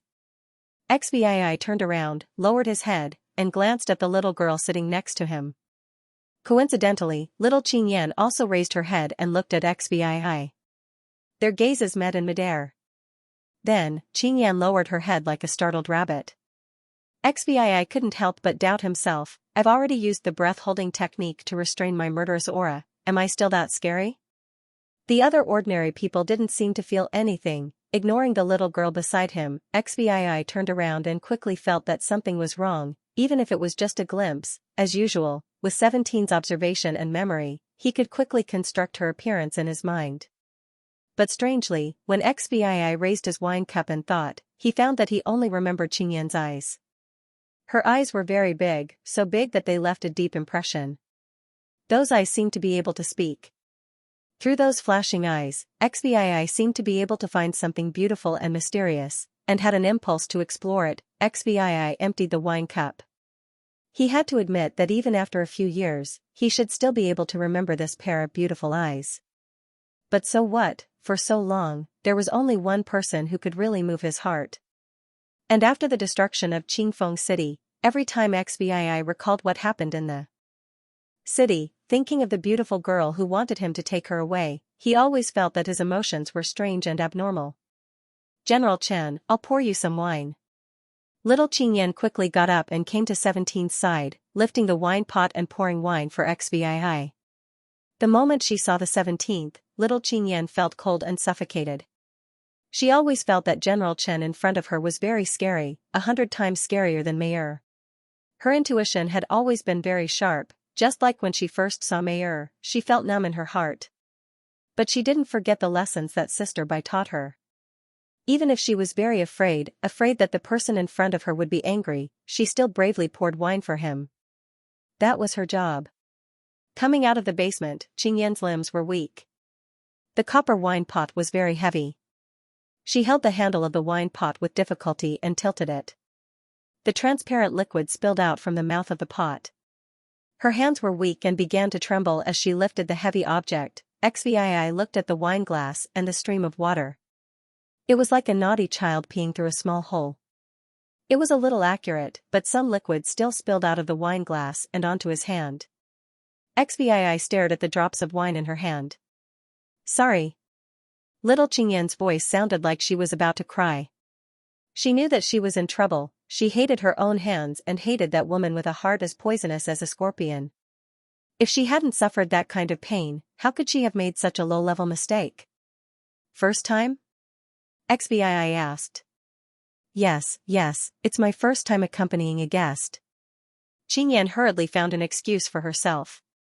Your hand is the same as the first time I killed someone. Yes. Qingyan nodded seriously, with a look of understanding. Actually, her little head was in a daze. She couldn't understand why the man in front of her would mention killing someone. Qingyan glanced at her little hand. Ordinary people wouldn't associate her hand with killing someone, right? Qingyan's little head spun quickly. Recalling Sister Bai's attention and instructions to her just now, she could roughly guess that the man in front of her must be powerful or have a strong background.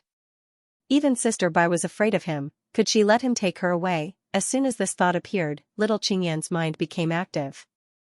XVII looked at little Qingyan's serious face and couldn't help but laugh. General, you must be a hero. Qingyan said as she poured herself a glass. Then, she raised the wine glass and placed it in front of her chest. Her beautiful big eyes looked at XVII and said, "Let me toast you." After saying this, she regretted it. She saw General Chen smiling at her and thought that General Chen had a good impression of her, so she was impulsive. Who was she? Who was the general in front of her? Didn't the man opposite the general not even dare to speak? She knew that she was very beautiful and cute. Many men would have a good impression of her at first sight. However, when facing the man in front of her, she had no confidence in her charm. This was a man that even Sister Bai was afraid of. Little Qingyan didn't meet many important people, but she knew that Sister Bai was very powerful. Whether she was powerful or not, she would know by comparing. She couldn't persist. Should he drink it himself and then smile awkwardly but politely? Sister Bai had taught her this. Just as little Qingyan was crazily thinking about it, the wine glass was already in front of her. She hurriedly raised her own glass and lightly touched the wine glass. Then, she closed her eyes and drank the wine in the glass in one breath. Cough, cough, cough. The choking wine entered her windpipe. She hurriedly covered her mouth and squatted on the ground. Her face was full of tears.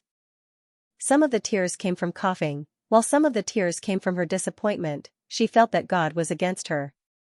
She finally met an important person, but in the end, she embarrassed herself everywhere. At this moment, a small bamboo cup appeared in front of her. The small bamboo cup was filled with a light blue liquid. She sniffed it. It was the fragrance of the blue lustrous fruit. Take it. Don't drink it if you don't know how to drink. She held the small bamboo cup and looked up at General Chen, who was sitting on the rattan chair. His hands were so long. Thank you. At this moment, it was time to say thank you. She held the bamboo cup and gently took a sip of the blue lustrous fruit juice. The sweet juice spread to the tip of her tongue. She closed her eyes in satisfaction. It had been a long time since she tasted such a sweet taste.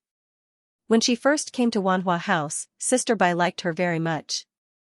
Every month, as long as she got excellent results, Sister Bai would give her a cup of blue lustrous fruit juice. However, after she was disobedient, there was no more blue lustrous fruit juice. I'm just a general, not a great general. General Chen said seriously. Also, I'm not a hero. I'm a butcher. Butcher? A pig butcher? Yuanbin lowered his head and tried to hold back his laughter. He felt that little Qingyan and Shen Pengfei were quite compatible. XVII thought for a moment and said, you can understand it that way. It's similar to slaughtering pigs. There's not much difference.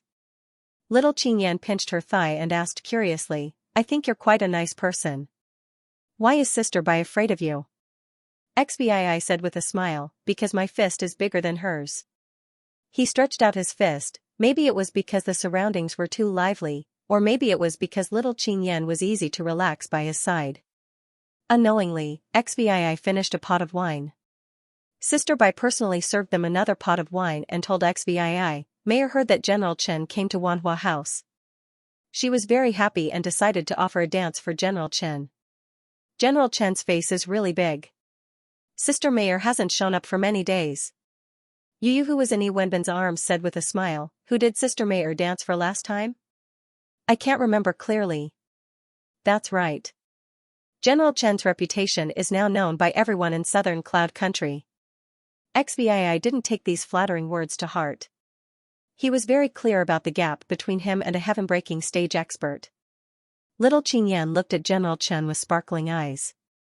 She could already see that Sister Bai was trying to please him. Even Mei was trying to please him. Who was he? Thinking of Mei, little Qingyan gnashed her teeth in hatred. She would never forget the torture she suffered in the basement in the afternoon. That feeling was like being bitten by ants all over her body. That kind of pain was enough to drive one crazy. The 17th saw little Qingyan's bright eyes moving around.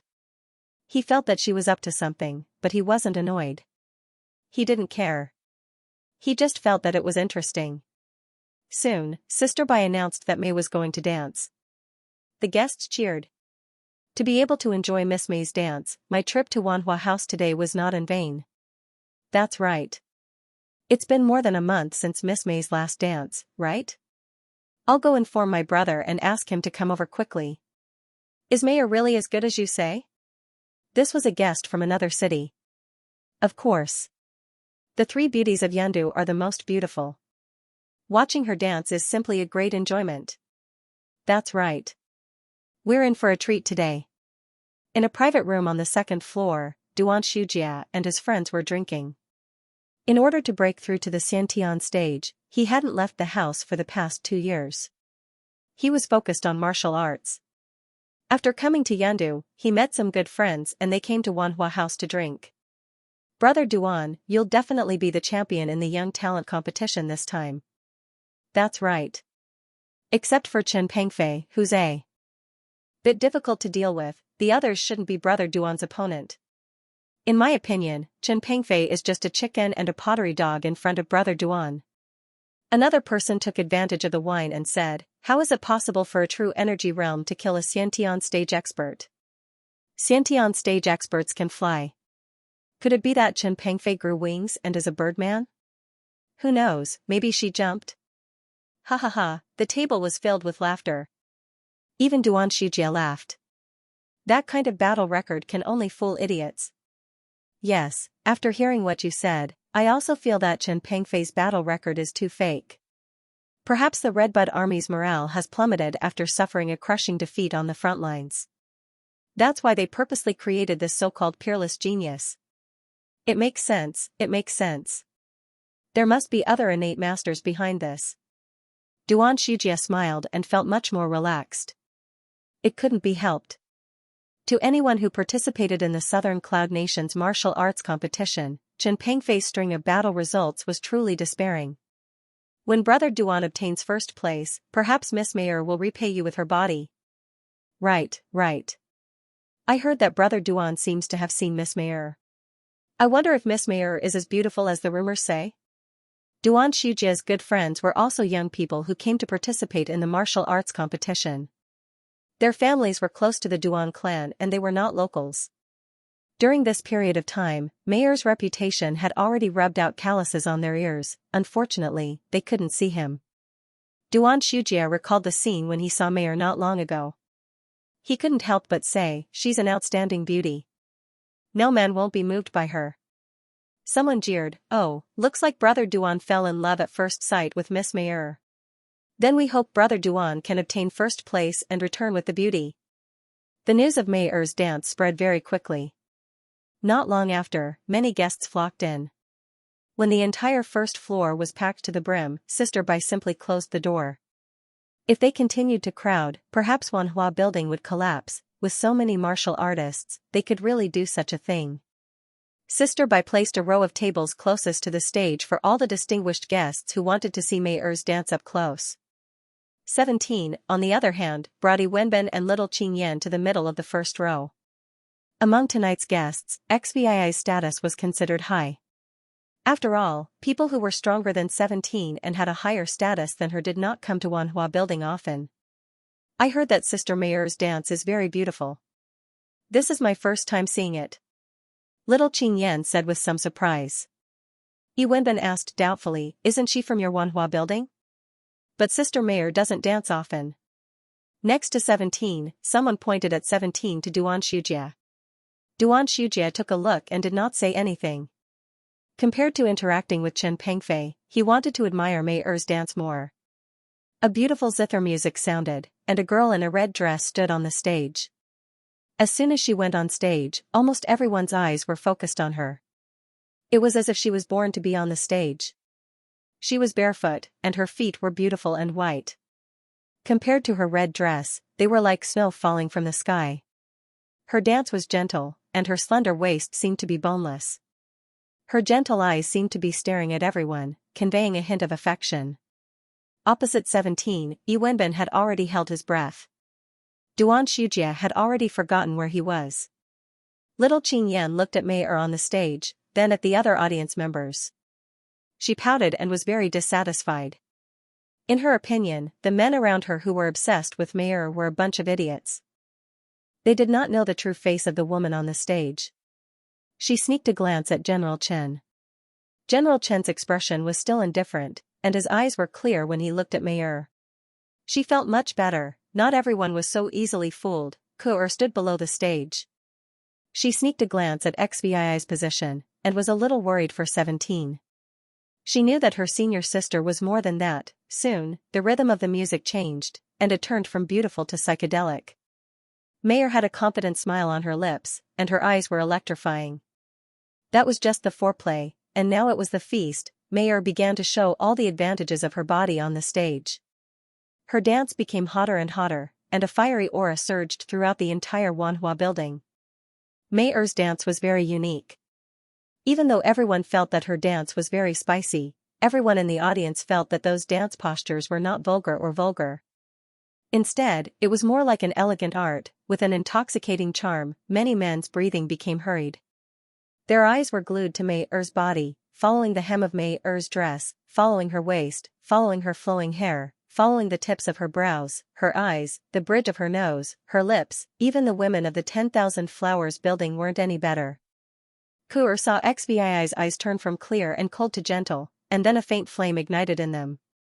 The flame extinguished, and then reignited, burning even more fiercely. She lowered her head and looked at her toes. In the end, she still could not avoid it. Senior Sister Mei had left a perfect first impression in his heart. If she had known, she would have mixed some water in the wine. Ku-er was very clear about her senior sister Mei-er's dancing skills. She was not far from the number one in Black Blood Kingdom. Coupled with her cultivation and her sex secret medicine, her lethality was off the charts. She could not think of any way that Chen Pengfei would not be affected by the charm. Little Qingyan lowered her head. She did not want to look at the woman on the stage. As expected, other than General Chen, all the other men were idiots. All idiots. All idiots, she complained crazily in her heart. Then she looked up at General Chen and was stunned. She saw that General Chen beside her was staring at Mei on the stage with a complicated look in his eyes. Little Qingyan had never seen such a complicated gaze before, but she could still see the infatuation in it. It was no different from other men. Little Qingyan pouted and was very unhappy. She wasn't in the mood to watch Mei's performance. She didn't understand why so many men couldn't see through Mei's disguise. Mei's dance on the stage came to the final stage. Mei's gaze swept across the audience and saw the infatuation in the eyes of all the men present. Even Chen Pengfei was no exception. The corners of her mouth curled up into a charming and proud smile. Her smile was full of charm.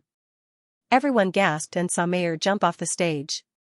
Everyone's eyes followed her elegant steps and saw her stop in front of a man wearing a mask.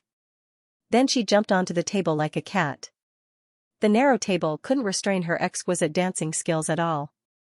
Even in such a small space, her dance was still perfect.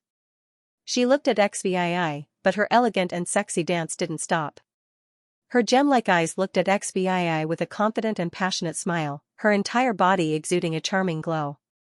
The moment she jumped onto the table, Yi Wenbin was in a state of extreme excitement. He looked up at the woman in front of him and his eyes almost popped out. XVI couldn't stay calm anymore.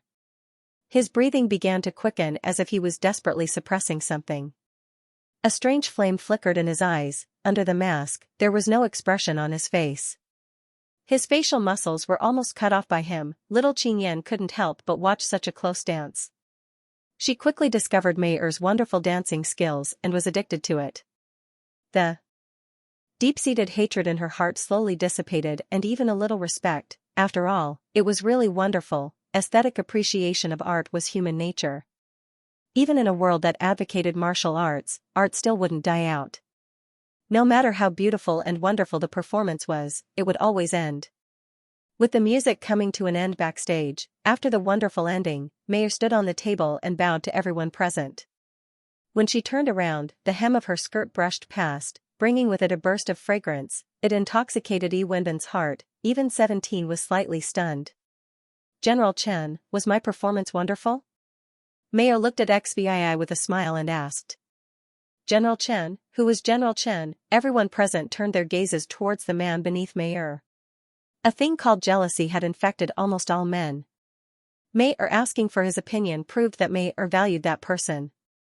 Thinking back to the man's table where Mei was standing, how could they not understand? Perhaps Mei's performance today was for that man. Duan Shujing looked at the 17th with gloomy eyes, his hand gripping the hilt of his sword tightly.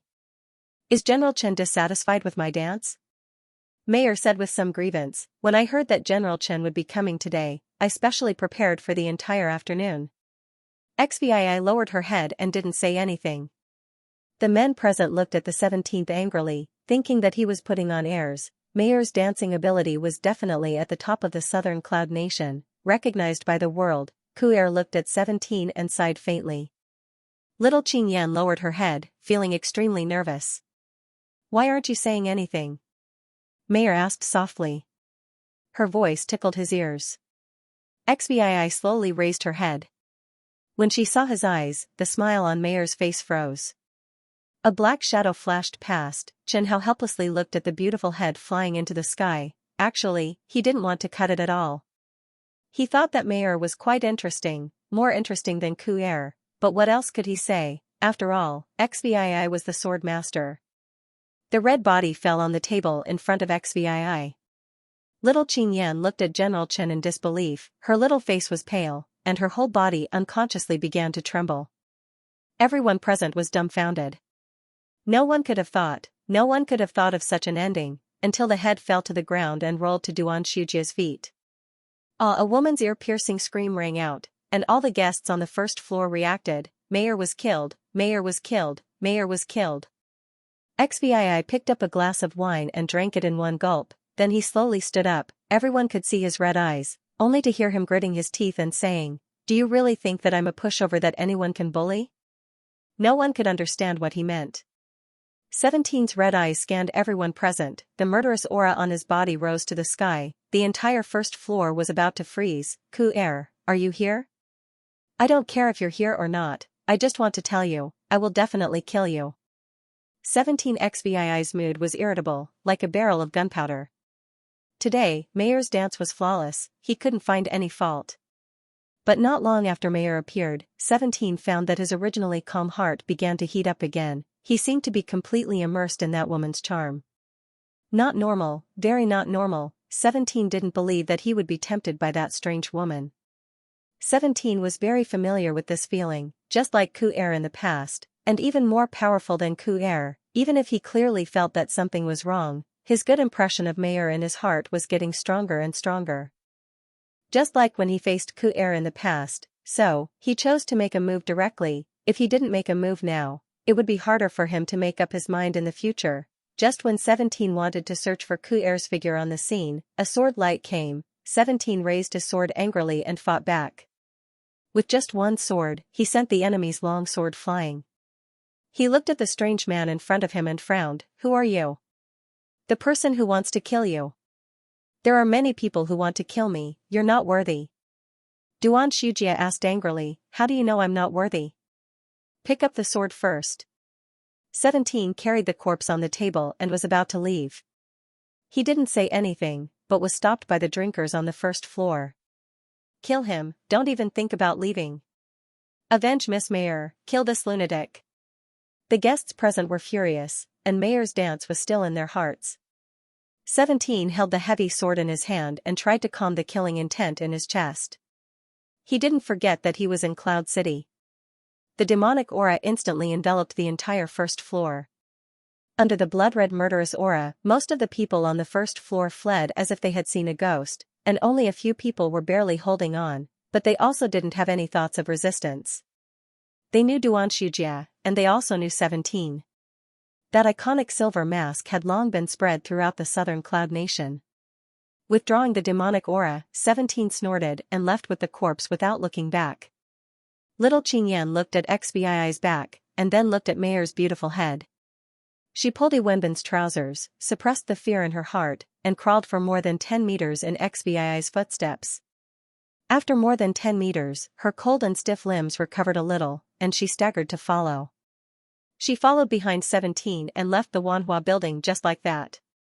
In the Wanhua building behind her, Sister Bai's cry came, "My poor daughter." This cry made little Qingyan's footsteps much happier.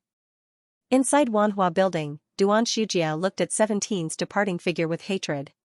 He swore that one day, he would kill that man with his own hands, that Chen Pengfei who insulted him and killed his beloved woman. Sister Bai said fiercely, "I'm going to report to the prince now.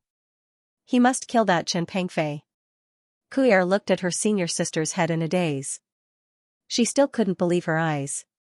Her senior sister died just like that. She died so suddenly that she didn't even put up a fight. Perhaps even her senior sister didn't expect that Chen Pengfei would actually make a move. The mountain that was pressing on Ku-er's head disappeared, but she couldn't feel happy. She recalled the terrifying killing intent on Chen Pengfei's body and the words that Chen Pengfei had said before he left. She was terrified. She turned and walked towards the back door of Wanhua building. Her footsteps became faster and faster, and then she ran towards the city gate like a madwoman. She didn't want to stay in Yundu. She didn't want to stay in the same city as that madman. She wanted to escape, as far as possible. She didn't want to see that madman again. She had never seen such a terrifying person in her life. Even her master wasn't that terrifying. On the streets of Yundu, XVI held a heavy sword in his left hand and a mutilated corpse in his right hand. The lights dragged his shadow long. Little Qingyan was stepping on his shadow. Beside little Qingyan was Wenbin. If little Qingyan didn't pull his trousers, he would probably still be in Wanhua building. It was hard to imagine what the angry guests of Wanhua building would do to him if he stayed there and waited for XVI to leave. Yi Wenbin and little Qingyan looked at each other. The two didn't say anything, but they maintained a good tacit understanding: don't talk, walk quietly, and try to reduce their presence as much as possible. XVI, why did you kill her? Chen Hao said with dissatisfaction in the demon sword. Such a beautiful woman, aren't you tempted at all? I think she's with Kuer. So you're not sure yet? Yes, it's a feeling of déjà vu. A man's intuition was truly terrifying, Chen Hao asked jokingly, feeling that your feelings have been deceived, so you're angry out of shame? Maybe, a little. XVI said in a low voice, at that time, I didn't think too much. I knew that if I thought too much, I wouldn't be able to make a move. I just had a thought, and then, he looked at the corpse in his hand. Chen Hao couldn't help but think in his heart, what an extremely simple and terrifying man. This kind of man was destined to be alone for the rest of his life. When they came to the gate of the Imperial Guard station, XVI turned around and said, you guys go first. If he killed Mayer, there would definitely be trouble. In the entire Cloud City, Mayer was the goddess in the dreams of most men. Among them, there was no lack of disciples from powerful aristocratic families and sects. In Cloud City, among the people he knew, only Yi Lijun could help him solve this problem. Little Qingyan said in a low voice, but Qingyan has nowhere to go. XVI had already noticed that Qingyan had followed him out of Wanhua Building, but he didn't care. The top girl of Wanhua Building had been killed. He couldn't send Qingyan back to Wanhua Building, could he? Chen Hao urged, take her. Little Qingyan is not bad looking. After a few years, she might become another mayor. XVI didn't listen to Jianling's words. He found it troublesome. Yi Wenbin, take care of her. Me? Yi Wenbin pointed at himself and said. Yes, you are you. Do you have any objections? Seeing the 17th frown, how could Yi Wenbin dare to have any objections? What if the other party stabbed him again? He even dared to kill Mayer. Yi Wenbin really couldn't think of anything that the other party didn't dare to do. I will take good care of her, I promise. Little Qingyan frowned her beautiful eyebrows slightly. She hoped that General Chen would take her along. General Chen and Yi Wenbin were two completely different people. General Chen didn't like women and was powerful. He was simply a perfect and solid backer. As for Yi Wenbin, however, she didn't think that she could change General Chen's decision. Seeing that General Chen had exchanged a few words with the guard and then stepped into the Imperial Guard's barracks, little Qingyan shouted, General Chen, I will be obedient. Remember to come and see me often. I will firmly remember the words you said to me. I will grow up quickly. It won't take too long. Little Qingyan held her breath and looked at 17's back nervously. Seeing that he paused for a moment, she clenched her little fists tightly in her sleeves. Her heart almost stopped beating. She only relaxed when she saw that General Chen didn't turn around but stepped into the shadows. She succeeded, her forehead was full of cold sweat. Little Qingyan pretended to be relaxed and said, sigh. He's really a cold big brother, right? Yes. Yi Wenbin nodded. So cold and cruel. Please take care of me in the future. You promised General Chen. You won't go back on your words, right? Little Qingyan looked at Yi Wenbin and asked with some expectation. No problem, come with me. Yi Wenbin really didn't dare to go back on his promise to 17, the Yi family didn't have any pressure to take care of a little girl. Are you afraid of Brother Chen? How can I not be afraid? Yi Wenbin smiled bitterly. He heard that Chen Pengfei killed people without batting an eyelid. Now, he deeply experienced it. The terrifying murderous aura that erupted in Wanhua Building made him lose the courage to stand up. But I think Brother Chen is a very gentle person. It's just that you didn't realize it. Little Qingyan was lying through her teeth. Even she didn't believe it. That's for you. Yi Wenbin remembered the fruit juice that XVI gave little Qingyan. Don't be afraid. Little Qingyan tiptoed and patted Yi Wenbin's shoulder. She said with an I will take care of you in the future expression, if there's a chance in the future, I will put in a few good words for you. Thank you, Miss Qingyan. Qingyan was going to be taken back. He didn't dare to go back on his promise to Chen Pengfei. Moreover, there seemed to be some agreement between her and Chen Pengfei. As for how to take care of her, he still had to ask his father, Yirenhao's opinion. Chen Pengfei killed Mayer for no reason in Yandu. He should get into trouble, but his life was definitely not in danger. Yi Wenbin was sure of this. Mayer might have a high status in the hearts of young men in Yandu, but in the eyes of the higher-ups, her value was far less than Chen Pengfei. The value between people was not equal. At most, Chen Pengfei would offend some people and be punished. As long as he was still alive, no one would dare to underestimate him. XVI entered the Imperial Guard's encampment. Chen Hao asked him, "It seems that you didn't have an agreement with her, right? Do you have a good impression of that girl?" "No, I didn't promise her anything." Chen Hao laughed strangely. "She said she would remember what you said to her and grow up quickly. What do you mean?" This time, it was 17's turn to be confused. Yi Wenbin returned home. After calling a maid to settle Qin Yan down, he wanted to see his father, Yi Renhao.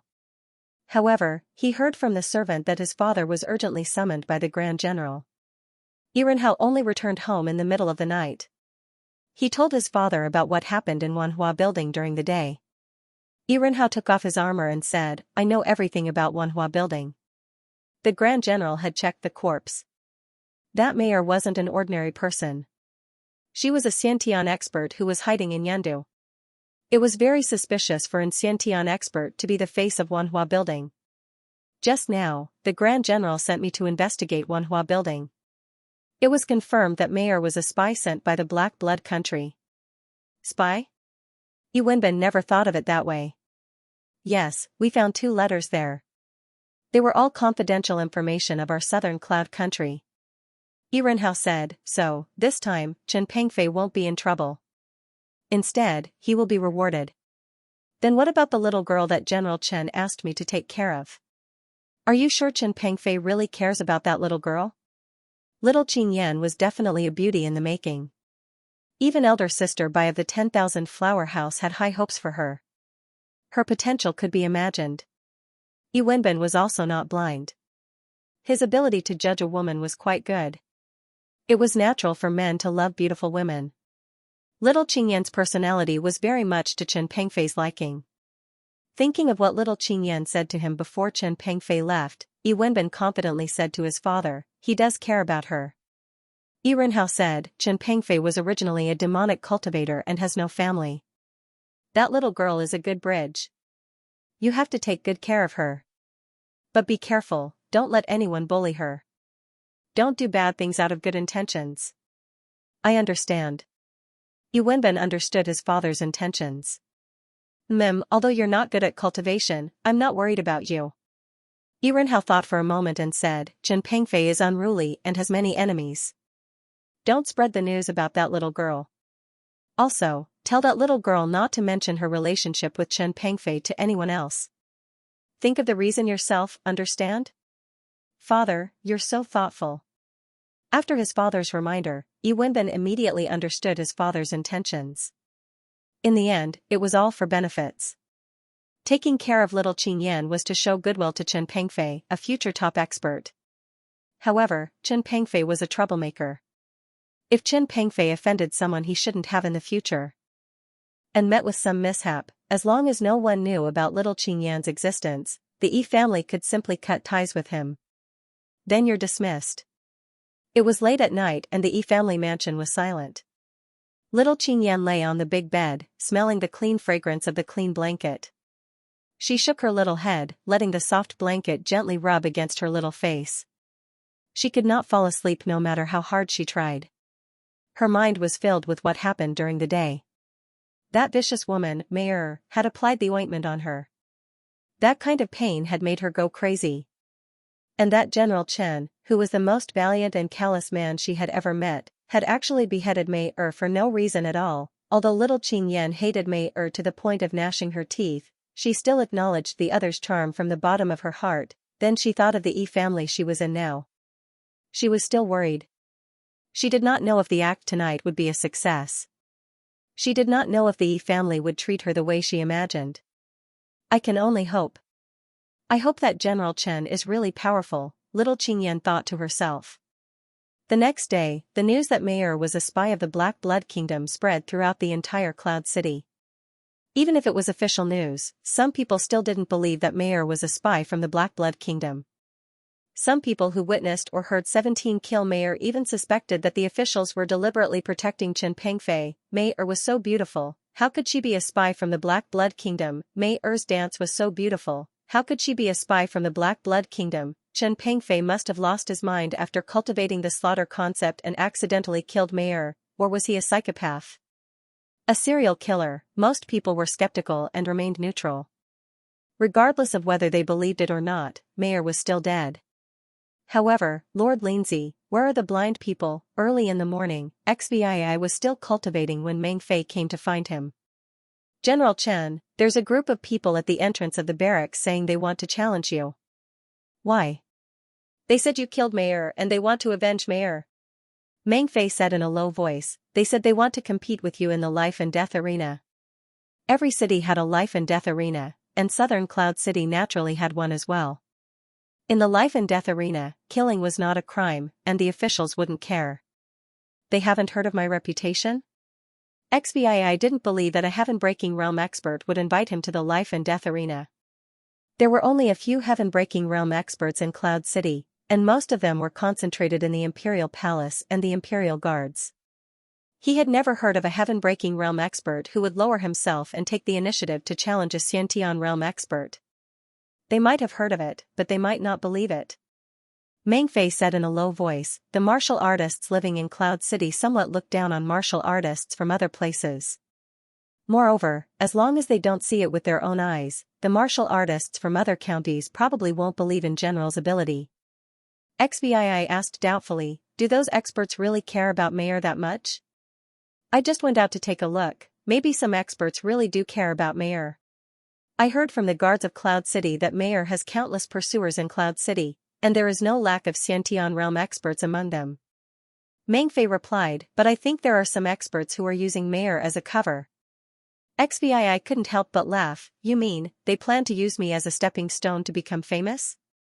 What a martial artist wants is nothing more than fame and fortune. General's reputation is widespread, but you are too young, so you don't seem to live up to your name, so you are their best target. General is the general of Southern Cloud Country, and with this layer of protection, they usually can't find a chance to challenge you. Mayer's death just gives them a reason. Do I need to sign a life and death contract for the life and death arena in Cloud City? Yes. The procedures for the life and death arena in Cloud City are more formal. XVI took the sweat towel handed over by Meng Fei and said, they came just in time, I haven't been active recently, and I'm a bit rusty. Sir, are you going to accept it? Meng Fei reminded. Why not? XVI thought for a moment and said, go and call Zhou Zhenyong, Chen Sudong, and Chu Tianing over, and let them come with me to take a look. Okay. XVI took 4 of his men and came to the entrance of the camp. A large group of martial artists gathered at the entrance of the camp. They were all filled with righteous indignation and aggressive, but they still didn't dare to block the door directly. Instead, they stood at the side and shouted, Chen Pengfei, come out and die, revenge for Miss Mayer, let's fight to the death in the life and death arena, and so on. XVI glanced around and found that there were 5 innate masters among them, and 3 of them were young innate masters staring at him with very hateful eyes. XVI was slightly surprised, innate masters gathered together, but thinking of Wang Yongbua, who was very likely to be killed by Ku Er, and himself, who was almost killed by 2 women, he was not so surprised. Spies, of course, would choose important people to target. With their ability, it was not a big problem to confuse innate masters who were not strong. Chen Pengfei, you scum finally dare to stand up. What kind of man are you to kill a weak woman? You have the heart to kill such a beautiful woman like Mayer. I, Zhou Tian, will cut you under my sword today. If you are still a man, come to the life and death arena with me to fight to the death. That's right. Do you dare? Let's go to the life and death arena and avenge Miss Mayer. In addition to the 5 innate masters, there were other acquired warriors mixed in. Among them, there were also men who liked Mayer, and there were also onlookers who didn't mind the trouble and blindly jeered. I accept your challenge. XVI said, holding the red blood sword. XVII still remembered that someone asked him to go to the life and death arena last time, but he didn't go up that time. Instead, he signed up directly to join the army. Let's go to the life and death arena. Life and death arena, life and death. A group of people walked to the life and death arena, and more people came to watch. They came to the officially designated arena. The life and death arena in Yandu was very large. It was a standard square with a length and width of hundreds of meters, which was enough for most warriors to use at will. Next to the arena, there was a place for signing life and death contracts. Those who went to the life and death arena with XVII were the 5 warriors of the innate realm. 17's strength was not a secret. He was a real warrior of the innate realm. Even if many warriors of the true energy realm wanted to kill him, they still kept some sense and didn't intend to go to the arena to die. After the first young warrior of the innate realm signed the contract with XVII, XVII thought for a moment and said, "The rest of the people who want to go to the life and death arena with me sign it together, so as not to waste time later." The first innate realm master said angrily, "Are you looking down on me?" "No, I'm just afraid that you can't kill me, so I'll let them continue to kill you." 17 explained sincerely, "I'm giving them a chance to avenge you and Mayor." "You still look down on me?" Xianxia was very happy in the demon sword. XVII was really not a good person. Seeing the 3 innate realm masters sign the contract without hesitation, XVII had to admire Mayor's charm. The 4th person who signed the contract was a middle-aged innate realm warrior. He looked old and had a strong momentum. He should be a master. When the 5th innate realm master came to the arena, XVII was surprised to find that the other party was an old man with gray hair. Just now, he only sensed the number of innate realm masters slightly and didn't notice that one of them was so old. As soon as he came up to sign the contract, even the other people who wanted to avenge Mayor whispered. XVII asked, "Are you also here to avenge Mayor?" The old man showed his yellow teeth and asked, "Yes, I fell in love with Mayor at first sight, can't I?" 5 life and death contracts were signed in a row with the officials as witnesses. XVII went up to the life and death arena. The first one was a young congenital warrior who might be in his 20s. As soon as they fought, XVII knew the opponent's strength. He was at the early stage of the congenital realm. On the life and death arena, Jianling Xianxia reminded 17, XVII, "Don't go all out in the competition later. You have to pretend that you are evenly matched with the opponent and get hurt. You will scare the opponent away, understand?" "Sir Jianling, this isn't good, is it?" "What's wrong with that? You're too cold-blooded. You have to give your opponent some hope of defeating you. You can't let him feel too hopeless." "That's good for you, good for me, good for everyone." XVII rubbed his forehead. If he didn't know Lord Jianling's preferences, he would have been fooled. But what could he do? "I understand." XVII didn't use all his strength. He didn't use the devilish aura, the essence of force, or the golden body honing secrets. Even the essence of slaughter was reserved. But even if XVII held back most of his strength, the enemy was still no match for him. In the end, he defeated the opponent with a slight advantage. He was stabbed several times. He didn't have a good impression of Mayor's admirer. In 17's opinion, Mei was a disgusting woman who tried to confuse him. "This Chen Pengfei doesn't seem to be as strong as the rumors say, does he?" "Yes, it seems that he barely won. He's not that amazing. Like I said, it's just a comment. But Chen Pengfei's talent is still very strong. He's already a congenital warrior before he's 16 years old. He has a great chance of winning first place in the competition." Someone questioned, "Maybe his age is also fake. Look at him, he's so tall and strong. Maybe he's 20. I'll believe it if he says he's 30. The 17th didn't care about the doubts of the people around him, because the second challenger had already jumped onto the stage. The congenital warrior who jumped onto the stage asked, "We've already signed a life and death contract. You won't back down, right?" "I, Chen Pengfei, will never go back on my words." "Okay." The second round began. 17's opponent was also a congenital warrior. He was only a little stronger than the first one on the stage.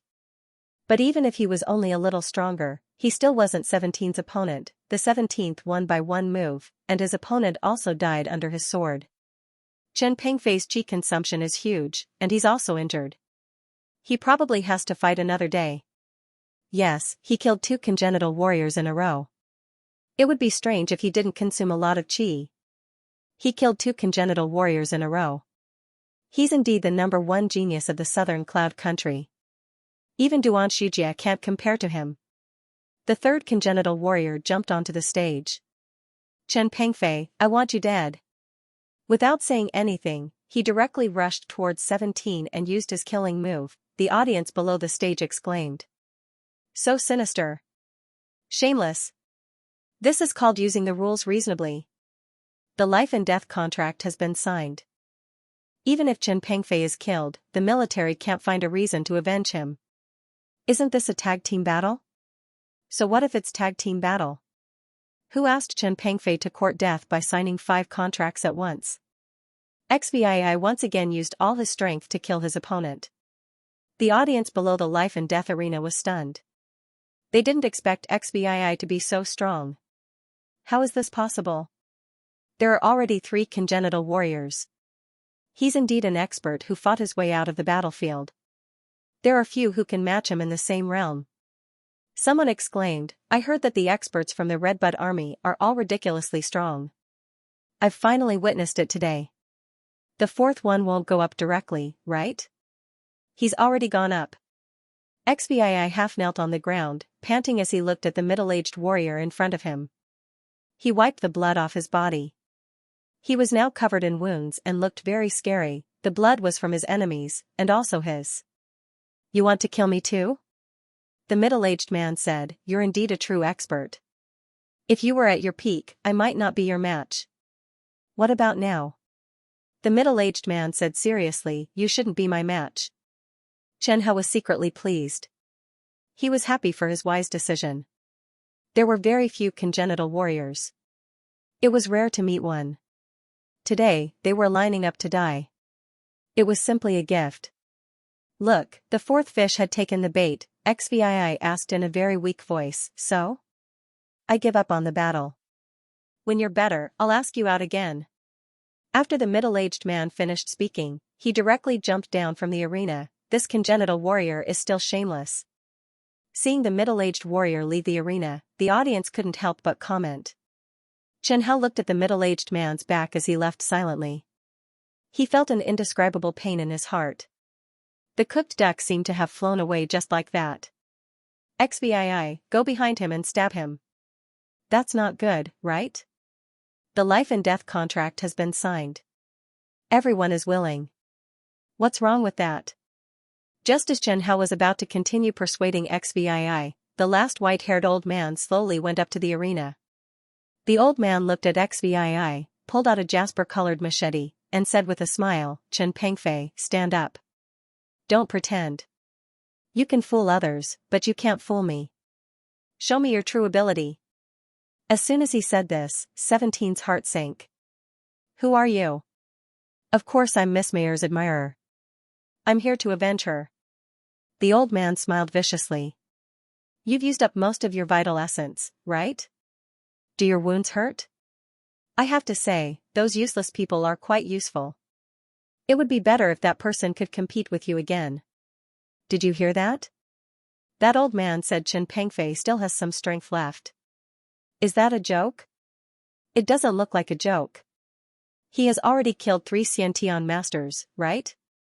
17 always felt that the old man's intention was not simple, but since he insisted that it was for Mei he could not ask anything else.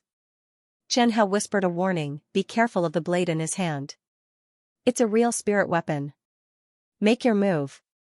Let me see the #1 genius of our southern cloud country. The old man waved his blade in the air, and the dark green blade quickly turned dark green. His body emitted a magic green Xianyuan, and a stench filled the air. Everyone back away. It's the green poison ghost old man. Someone shouted, that green poison blade, and his Xianyuan, it must be the green poison ghost old man. What? Green poison ghost old man? Everyone back away. Don't get involved. When the spectators around the life and death arena heard this name, they all backed away. Why would the green poison ghost old man appear here? Is he a veteran Xiantian middle stage expert? Chen Pengfei is dead for sure. The green poison ghost old man had killed a late-stage Xiantian master with his poison. The green poison ghost old man looked at XVI with a sinister smile. Last night, he received a bounty mission in the black market. The mission was to kill the #1 genius of Southern Cloud Country, Chen Pengfei. The reward was so generous that even he could not believe it. He had been stuck in the Xiantian middle stage for more than 10 years. Seeing that his limit was approaching, as long as he killed Chen Pengfei, he was confident that he could take another step forward. Kid, I heard that you are the disciple of the Red River old man? The green poison ghost old man laughed. So what? Then you must know why that old man died? He was ambushed by Pang Ben, Dui Kai, and Yi Dekhang. I saw it with my own eyes. Hee, do you know why your master was heavily injured? The green poison ghost old man laughed wildly. Your master was heavily injured by me. I will send you to see your master now. He will be very happy. 17 smiled indifferently. Was the green poison ghost old man trying to pressure him? But unfortunately, he used it in the wrong place. XVI slowly stood up. The energy from the crimson blood demon sword flowed over, and the terrible wounds on his body healed at a speed visible to the naked eye. Since the other party's name was Green Poison Ghastly, he must be an expert in using poison. If he had too many wounds on his body, the enemy might be able to take advantage of him. I didn't expect you to have this ability. Old Green Poison nodded, but you've exhausted your true essence. Do you think you can rely on a body-forging cultivation method to defeat me? Lord Jianling, help me. Chen Hao replied from within the demon's sword, all right. As long as it involved killing, Chen Hao was very active. In the demon's sword, a steady stream of blood attribute vital essence began to merge into 17's meridians. This vital essence originally came from XVI, but the demon's sword stored it. The key was that it could be fed back to the sword master. The vital essence stored in the crimson blood demon sword was 3 times the vital essence in 17's body. The abundant vital essence doubled 17's spirit. Even old green poison ghost old man noticed the strangeness.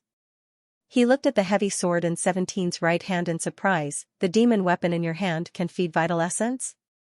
XVI also had a demon weapon in his hand, but old green poison ghost old man didn't know the specific ability of the demon weapon.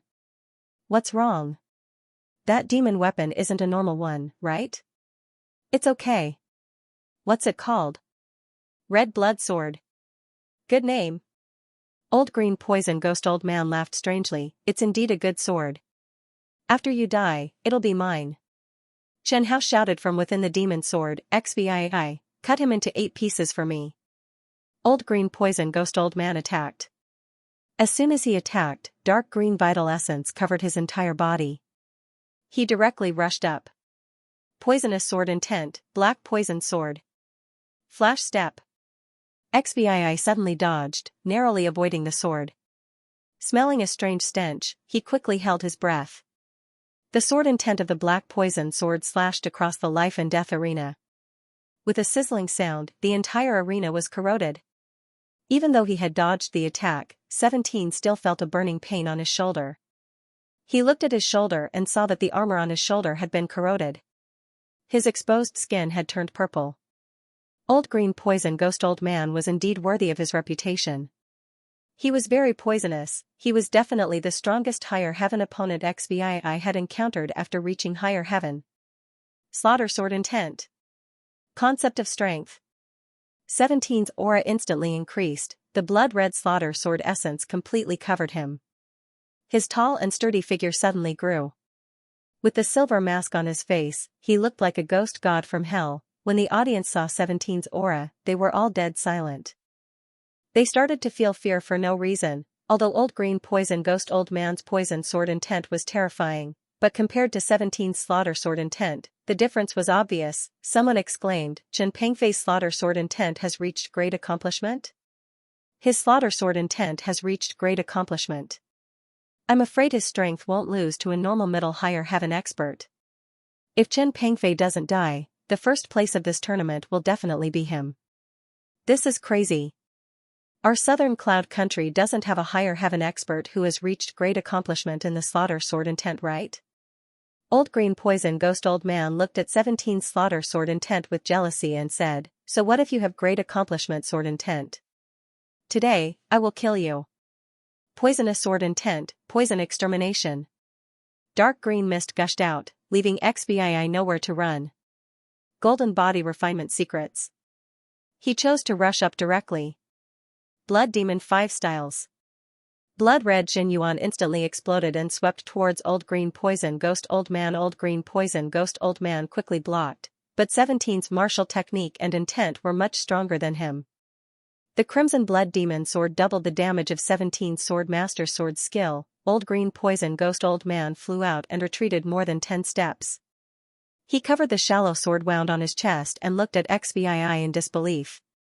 It wasn't that he didn't believe that XBII could hurt him, but he couldn't believe the changes in his body. A part of the slaughter sword intent actually entered his meridians and flowed into his dantian, quickly merging with his Xianxia. This strange change made Old Green Poison Ghost Old Man tremble with fear.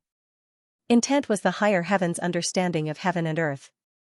Intent itself could increase the power of martial techniques, and normal higher heaven experts also used it this way, but Chen Pengfei's slaughter sword intent merged with his Jin Qi. He didn't know what kind of consequences the slaughter sword intent would bring to him. Even if XBII used the golden body refinement secrets, he still didn't feel good. Under the Green Poison Ghost Old Man's poison intent, his shining golden body dimmed.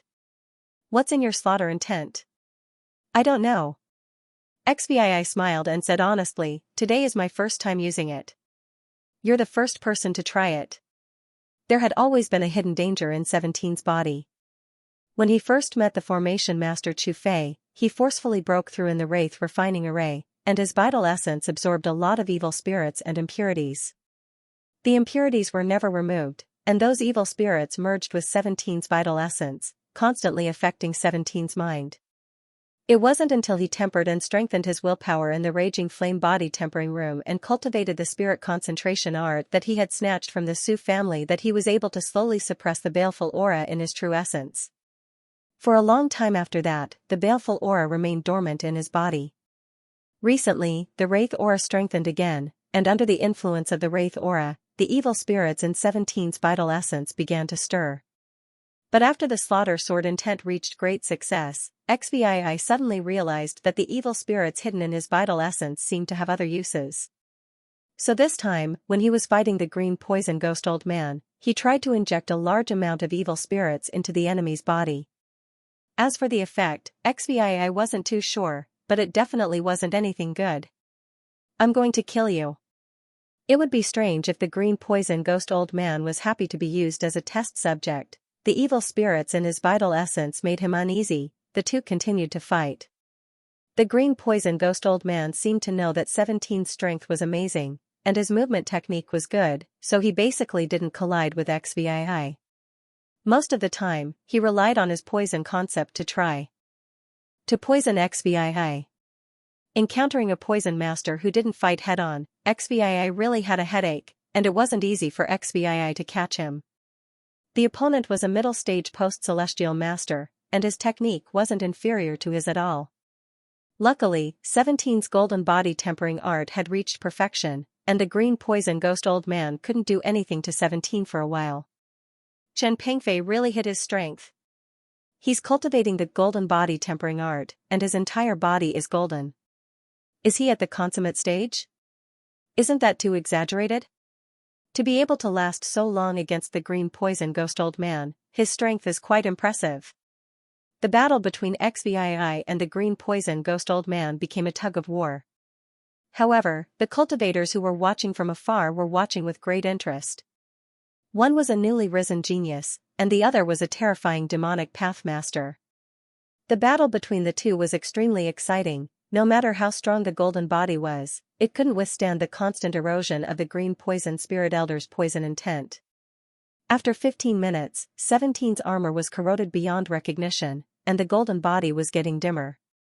However, XBII still didn't use the demonic aura. He was still waiting. Green Poison Ghastly Old Man kept trying to destroy 17's golden body. In fact, he was already cursing in his heart. He didn't expect 17's body refining technique to be so powerful that even his poison intent couldn't poison him. He didn't lack patience. He had once crouched in a world of ice and snow for 3 days and 3 nights just to ambush and kill an enemy. He had once tortured his enemy for a total of 49 days before he finally let him breathe his last. Patience. He thought of himself as a viper lurking in the sand, waiting for its prey to come to him. As an experienced demonic pathmaster who was good at using poison, he had plenty of patience. While he was trying to destroy 17's golden body, he was also injured by XVI. At this time, Green Poison Ghastly Old Man was also in a mess, with sword wounds all over his body. However, after a while, seeing that he couldn't defeat XVI, Green Poison Ghastly Old Man became more and more anxious. There was a fire in his heart that was burning more and more. He desperately wanted to kill XVI. His body was riddled with injuries by a Xianxia primary stage expert.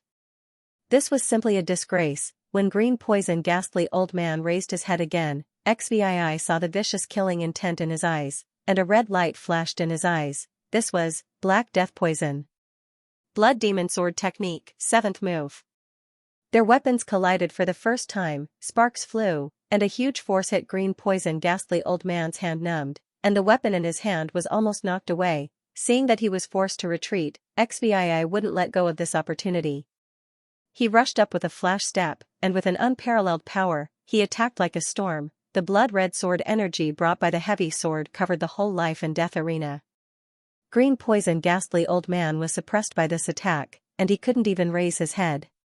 Green Poison Ghastly Old Man was good at using poison, and he wasn't strong in close combat. If he spent time to slowly destroy 17's golden body, he would have a chance to poison the 17th to death. However, once XVI got close to him, his poison intent couldn't stop 17's violent attacks in a short time. However, what made the 17th feel strange was that Green Poison Ghastly Old Man didn't run away from the beginning. The result was already decided. When the smoke disappeared, Green Poison Ghastly Old Man's head was already separated from his body. His body emitted poisonous smoke and turned into a thick liquid with a sizzle, leaving only a set of clothes, a ring, and a dark green machete. Am I dreaming? Is Green Poison Ghastly Old Man dead? Do you want me to slap you and let you see if you're dreaming? Chen Pengfei is too strong.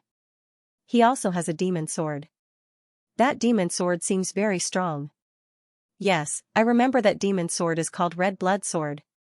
XVI stood on the arena and shouted, "Is there anyone else who wants to avenge me?" No one answered XVI. Everyone turned their heads around. The people who were still clamoring for revenge for Mei had already disappeared. In the crowd, Duan Shujia held his long sword and left silently. XVI put away his spoils of war and got off the life and death arena. At this time, no one dared to stop him. Back in the barracks, XVI didn't say a word. He immediately swallowed the antidote and started to heal. Green Poison Ghastly Old Man's poison intent was very strong.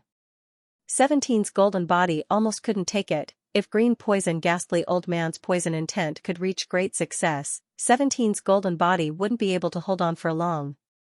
This battle made XVI realize his shortcomings again. After practicing sword techniques for a long time, his body technique was held back again. Qianjun sword technique had reached perfection, slaughter sword intent had reached great success, and golden body technique had reached perfection. In terms of combat ability, 17 was comparable to a master in the late stage of the innate realm, but his body technique was a problem. It couldn't be helped.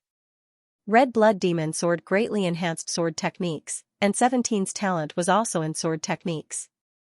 There were always some geniuses who liked to work hard in areas they were better at, resulting in their shortcomings. XVI gained a lot from this battle. He discovered the magic of the evil spirit in his vital essence, and he got a spiritual weapon. Spiritual weapon, it was the first time XVI got a spiritual weapon other than Red Blood Demon Sword. XVI touched it gently. The machete trembled in his hand as if it was responding to XVI. Can you talk? The machete continued to tremble. This spiritual weapon doesn't seem to be able to talk. Chen Hao said angrily, of course it can't talk. I feel that this spiritual weapon's intelligence is very weak. It's not even as smart as a dog. But Master Jianling can talk after becoming a spiritual weapon. Chen Hao said with disdain, how can they compare to me? That's true. XVI nodded seriously. It wasn't that he hadn't seen spirit artifacts before. However, there might only be one spiritual weapon like the red blood sword in the world. In 17's opinion, it was not an exaggeration to say that the red blood sword was a divine weapon. Give this spiritual weapon to me. XVI looked at the jasper poison sword with pity. Spiritual weapons were very precious. Even a mid-stage Khanate master might not be able to gather enough materials to make one. It was a pity that it was swallowed just like that. Although XVI thought so, he still gave the jasper poison sword to Master Jianling. As soon as the jasper poison sword touched the red blood sword began to emit a hot red light. The jasper poison sword's little intelligence seemed to have sensed danger. It actually bounced back more than a meter. Unfortunately, it was too weak compared to the red blood sword. The red blood sword suddenly flew up and pressed the jasper poison sword to the ground with its powerful strength. The jasper poison sword wanted to struggle, but how could it be a match for the red blood sword? Under the hot red light, the jasper poison sword's struggle became weaker and weaker. After a while, it stopped moving and turned into a pool of green liquid, which was slowly absorbed by the red blood sword. It was Chen Hao's first time tasting a spiritual weapon. The jasper poison sword's taste was spicy and stimulating. It felt good to swallow it. Anyway, Chen Hao was very satisfied. The red blood sword became stronger. After a while, there was only a grayish-black residue left under the red blood sword. That was the last trace of the green poison ghastly old man's green poison saber. In the following time, XVI continued to cultivate, but he began to spend more time on his movement techniques. Wind-chasing steps and flash steps were both black-level movement techniques. XVI knew that if he could cultivate them to a higher level, perhaps he would be able to deal with those slippery opponents in the future. Until the day before the Southern Cloud Nation's martial arts competition, no one came to find trouble with XVI. Even Green Poison Ghost Old Man, who had been famous for a long time, was killed by 17. The other people who wanted to deal with 17 had to re-evaluate their strength. General Chen, Great General Yi invites you in. Alright, take me there. The person who came was Yi Lijun's personal guard. XVI knew him. Logically speaking, with 17's identity, he could also recruit personal guards as a form of submission. However, 17's rise was too fast. He didn't have enough background in the army. Plus, he had too many secrets, so the matter of recruiting personal guards was delayed. When Yi Lijun saw XVI, he smiled and said, Chen Pengfei, even Green Poison Ghost Old Man was killed by you. You are now the real #1 genius of Southern Cloud Nation. General Yi is overpraising me. He was only able to kill Green Poison Ghost Old Man because he was unlucky and was restrained by my body refining technique. XVI thought for a while and said, I also have to thank Great General Yi for his help. If it wasn't for you, I'm afraid I would be annoyed to death by those families who lost their Xiantian masters. These few days, 17's peaceful life was abnormal. The 3 young Xiantian masters he killed in the life and death arena were all recruited by Mei Erhua. If someone said that they didn't have any power behind them, XVI would never believe it. You are Old Su's disciple. If I don't help you, who should I help? Yi Lijun patted 17's shoulder and said, I'll get straight to the point. How are you preparing for tomorrow's test? There are more than 3,000 people participating in this competition. You have to help me filter out the masters among them. How many people are you going to leave behind? 100 is enough. It's troublesome to leave too many people behind. The elimination rate in the first round was more than 9 out of 10. XVI knew that he had to be ruthless. Yi Lijun continued, but you still have to defeat everyone. Why? Because the first 3 rounds of the competition are based on points.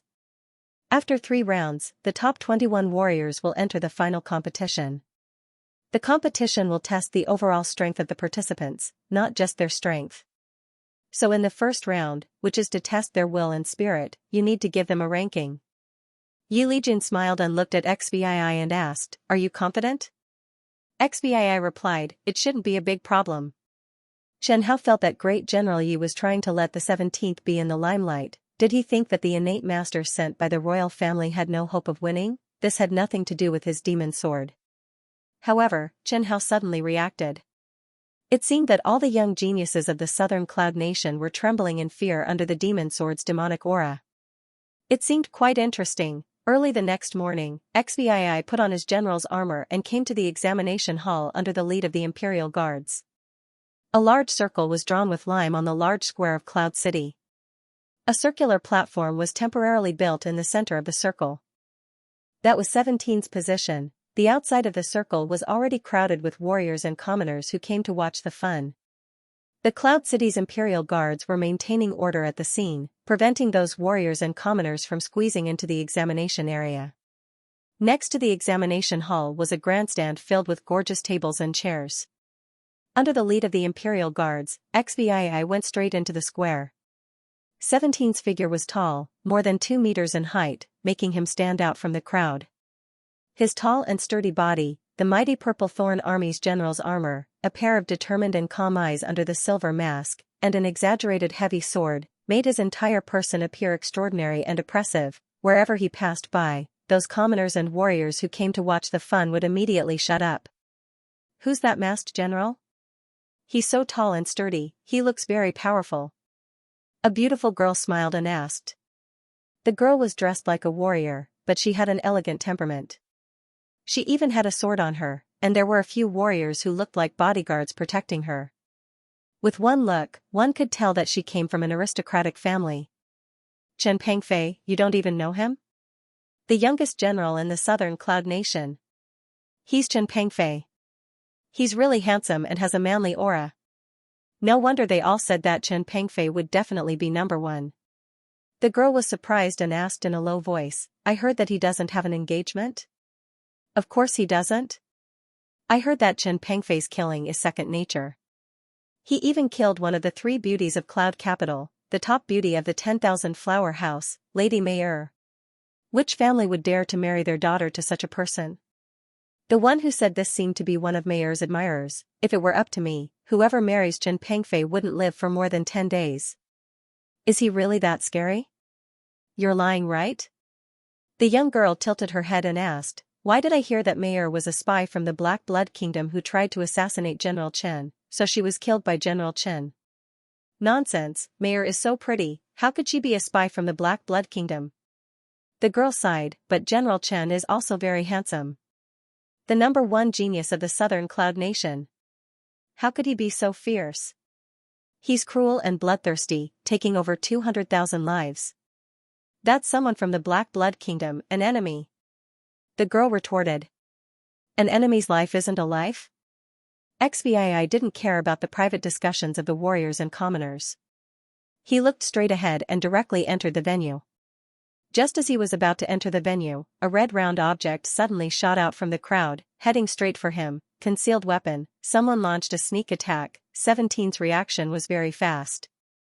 He hurriedly pulled out the red blood sword and blocked in front of him.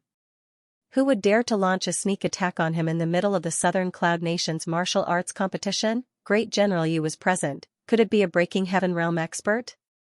When the hidden weapon hit the red blood sword, the recoil was negligible. 17 felt that the hidden weapon was light and powerless. 17 glanced at the hidden weapon rolling on the ground. It was a red ball-shaped object made of silk. It should be a red embroidered ball. The surrounding civilians and warriors all looked at 17. They wanted to laugh but didn't dare to. They couldn't hold it in. At the front of the crowd, 17 saw a beautiful girl dressed like a martial artist looking at her with a disappointed expression. 17 quickly put away the red blood sword and walked into the venue without looking back. Chen Hao laughed in the demon sword. He didn't think that he would be able to block an embroidered ball one day. 17, that embroidered ball can still be used if you pick it up. If Master Jianling likes it, Master Jianling can pick it up. 17 rarely. Dissed Chen Hao.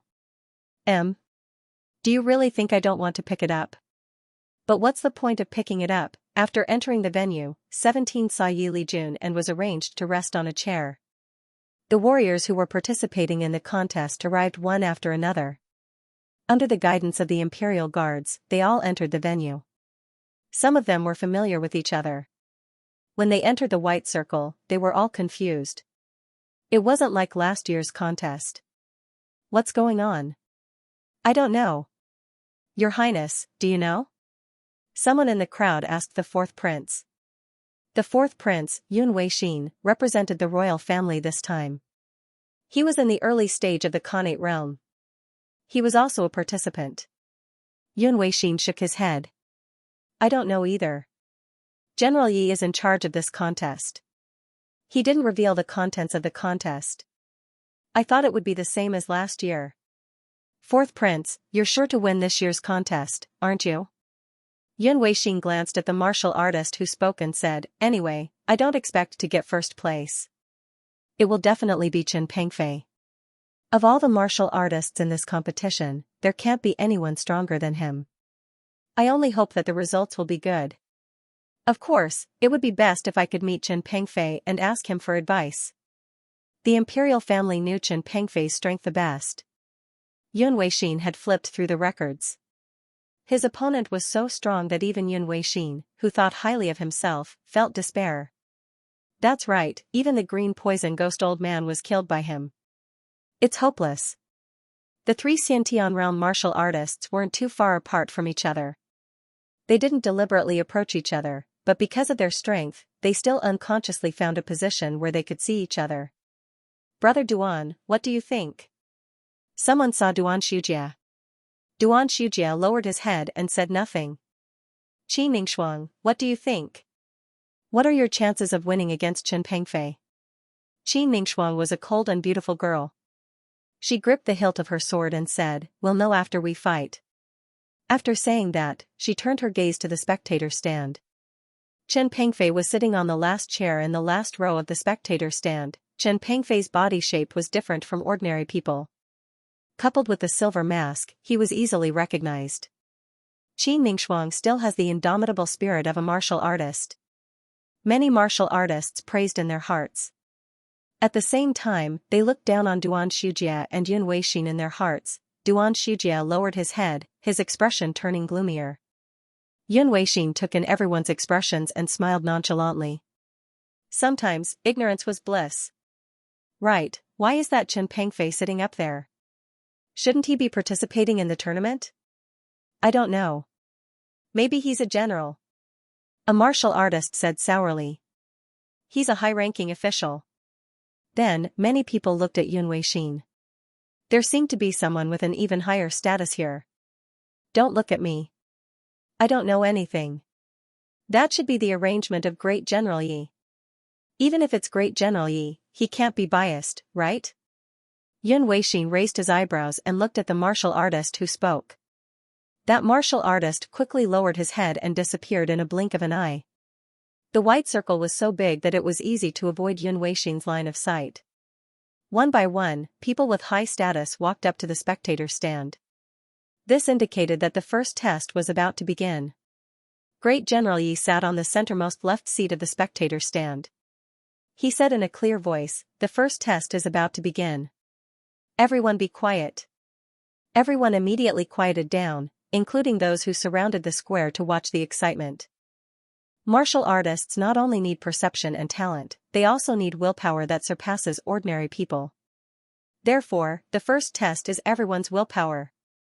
All the geniuses from Southern Cloud Nation naturally knew the use of willpower. Among them, there was no lack of hardworking, serious, and masochistic geniuses. They were the representatives of strong willpower. When they heard that the first test was willpower, those weaker young martial artists were almost bursting with joy.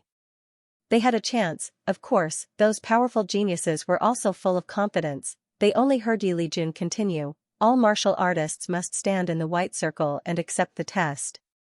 Those who step out of the white circle will be eliminated. Those who fall will be eliminated.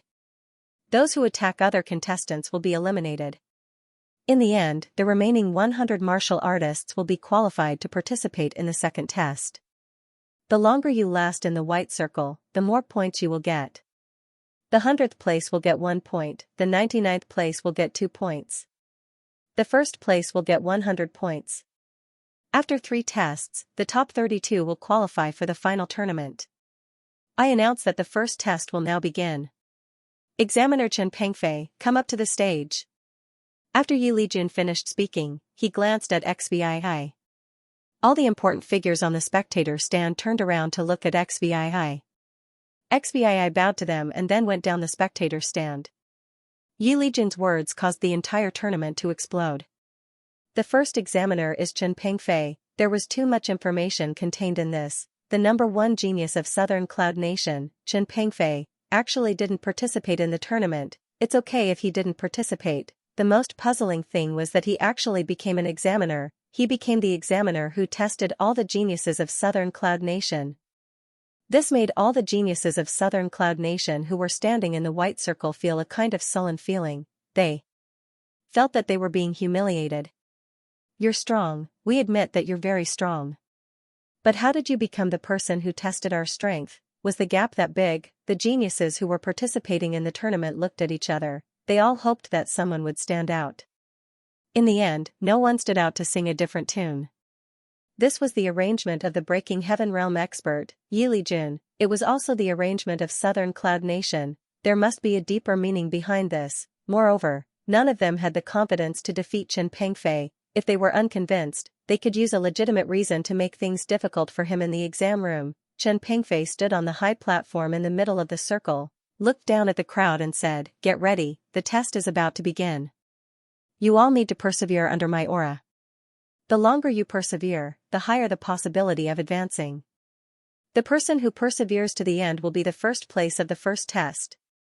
Duan Shujia, Qin Ningxuang, Yun Weixin, and many other geniuses who came from all over the country heard this and looked up at Chen Pengfei. The anger in their hearts rose rapidly. This was clearly looking down on them. Under his aura, the one who persisted to the end would be the first. Didn't that mean that he thought he could rely on his aura to eliminate all 3,000 people here? This was blatant contempt. Chen Pengfei's voice was very loud, and even the spectators outside the arena heard him. After hearing his assessment method, someone couldn't help but ask, Chen Pengfei means that he can fight these 3,000 geniuses alone? No, what he means is that he just stands in front of these geniuses and doesn't need to make a move, and these geniuses will naturally be defeated. Arrogant beyond belief. Arrogant beyond belief. I've lived for more than 40 years, and I've never seen such arrogance, a martial artist mocked. This Chen Pengfei is too arrogant. Even if it's a breaking heaven expert, to deal with these 3,000 people, he'll probably need to make a move, right? I want to see how many martial artists can persist to the end. I want to see Chen Pengfei's expression when he's slapped in the face. It'll definitely be exciting. Maybe there'll be 500 left. It could also be 1,000 people. I see that Duan Shujia's expression isn't good. If I were standing in the circle, my expression wouldn't be good either. Yes, it's all the same. Chen Pengfei seems to have looked them in the eye. It'd be strange if their expressions were good. No matter how good the tempers of the geniuses in the white circle were, they couldn't suppress it at this moment. They were all geniuses from all over the world. When had they ever been treated like this? Even Lord Xing had times when he was angry. Just as many people wanted to stand out, 17 made a move. Slaughter sword intent. The blood-red sword intent instantly burst out, and the faces of the contestants near 17 paled. Everyone noticed the terrifying killing intent on XVII's body. Great mastery slaughter sword intent. Many contestants near Chen Pengfei felt suffocated. However, they didn't fall down, but gritted their teeth and persisted. But just this alone wasn't enough to defeat all the geniuses. Besides the 3 Xiantian experts, there were other geniuses who comprehended intent. The aura of the slaughter sword intent wasn't enough to cover 3,000 people. Ha ha ha, see, Chen Pengfei is too arrogant. Yes, his slaughter sword intent is indeed powerful, but it's impossible to use it to defeat the minds of 3,000 geniuses. I admire him for being so calm. He must be pretending. You've blown your trumpet. Qin Ningxuang and the other geniuses all looked at the 17th mockingly. The slaughter sword intent was indeed terrifying, but wanting her to fall. Wasn't she overestimating herself? Qin Ningxuang and the others admitted that Chen Pengfei was very strong, but they absolutely did not believe that Chen Pengfei was strong enough to defeat her without making a move. Is this all you've got? A pale-faced young warrior near the 17th laughed. This way, I won't let us fall. XVI nodded expressionlessly and said, understood. Get ready. By the way, I'll remind you that while resisting my aura, pay attention to the others around you. Devilish aura, 50%. Just as the audience was whispering and mocking 17's arrogance, just as the geniuses were mocking 17's arrogance in their hearts, a violent gust of wind suddenly blew. The gust of wind wrapped in blood-red mist instantly enveloped the white circle of the entire square. Inside the white circle, the 3,000 geniuses felt cold all over. When they looked again, the world had already turned blood-red. The berserk killing intent caused their hearts to turn cold. Their heads began to buzz. They felt as if they were trapped in this terrifying world, filled with loneliness and despair. Something called fear was spreading among them. Some of the geniuses with weak willpower became more and more irritable. Their eyes flashed with red light, and they held their weapons tightly. Their willpower began to blur. Some people were immersed in fear and could not pull themselves out. They saw countless corpses piled up into mountains. They even saw themselves dying. They saw the people they did not want to face the most, but died. What is that? Some of the audience who were watching pointed at the blood-red mist that enveloped the white circle. Many people did not know what the red mist was, but they all subconsciously avoided it. Something like slaughter chi. Some warriors shrunk their necks and said, "This is too damn crazy. How many people did this Chen Pengfei kill? I've never heard of such slaughter chi. Am I crazy, or is this world crazy? Chen Pengfei actually did not go berserk. What's wrong with the geniuses inside?" Someone pointed at the geniuses in the demonic aura field and asked, "Their condition seems a little strange." Indeed. Look at the one standing at the edge with a mole on his face. He seems to have seen something terrifying. His expression is so exaggerated. His face looks like it was smeared with lime. That's right.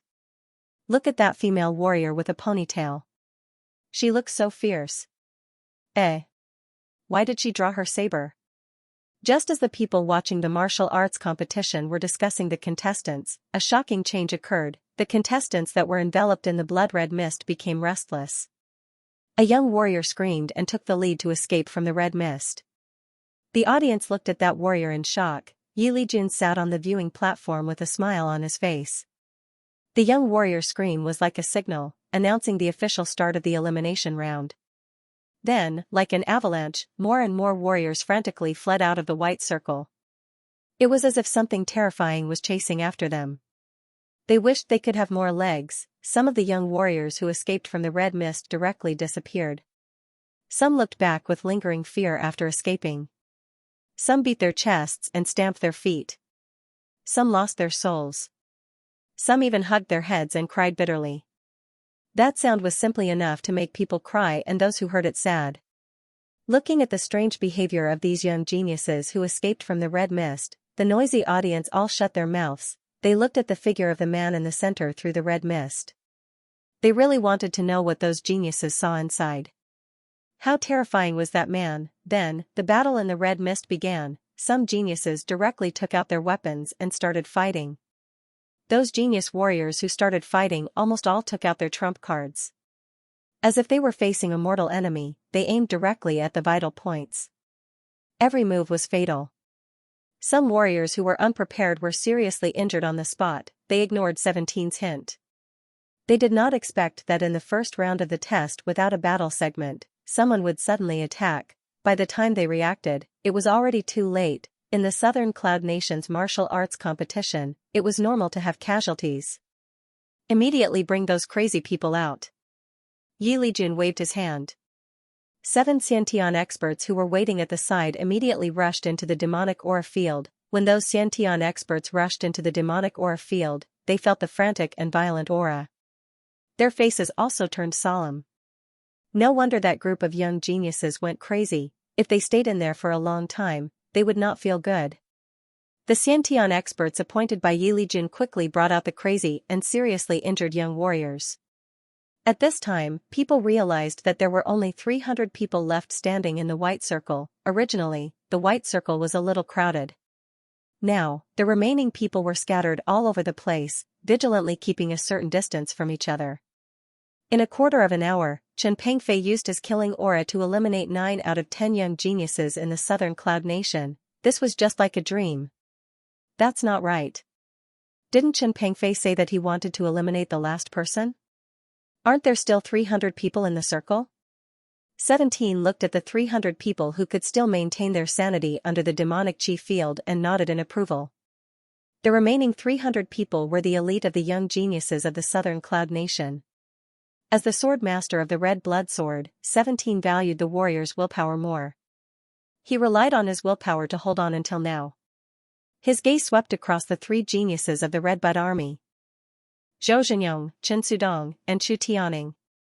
Their faces were pale, but they should be able to hold on. They had all fought on the battlefield, so their ability to withstand the demonic chi field was much higher than normal warriors.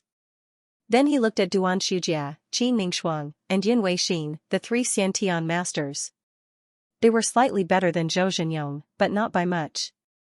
Finally, XVII's gaze turned to a familiar person. The young man in the blue warrior uniform, Lan Haoyu from the Lan family, the young man who had defeated him before. The last time he saw Lan Haoyu, he was only at the peak of the Qi High realm. Now, in just a short time, he had reached the middle stage of the true energy realm. As expected, with the support of the Lan family and rich resources, his improvement couldn't be faster. Lan Haoyu's situation wasn't good. His face was pale, and his forehead was covered with sweat. His eyes were unfocused, but he still clenched his teeth and held on. There weren't many middle-stage true energy warriors left.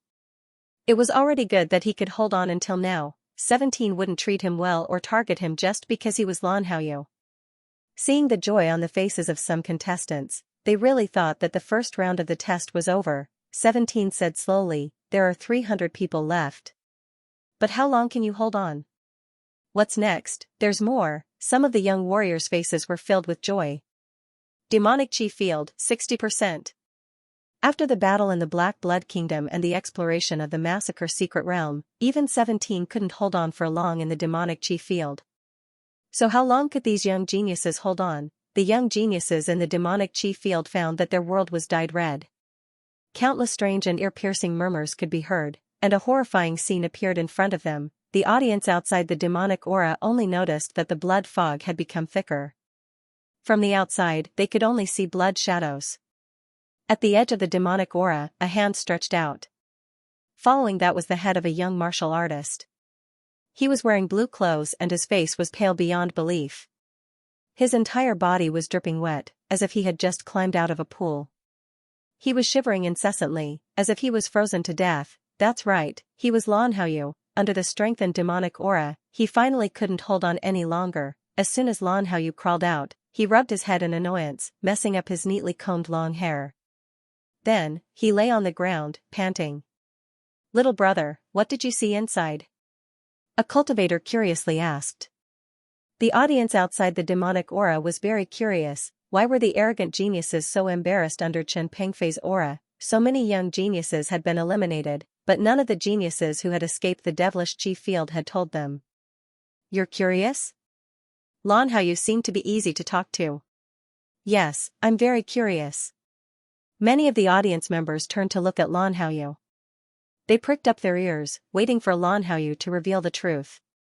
The city guards standing at the side were also looking at Lan Haoyu.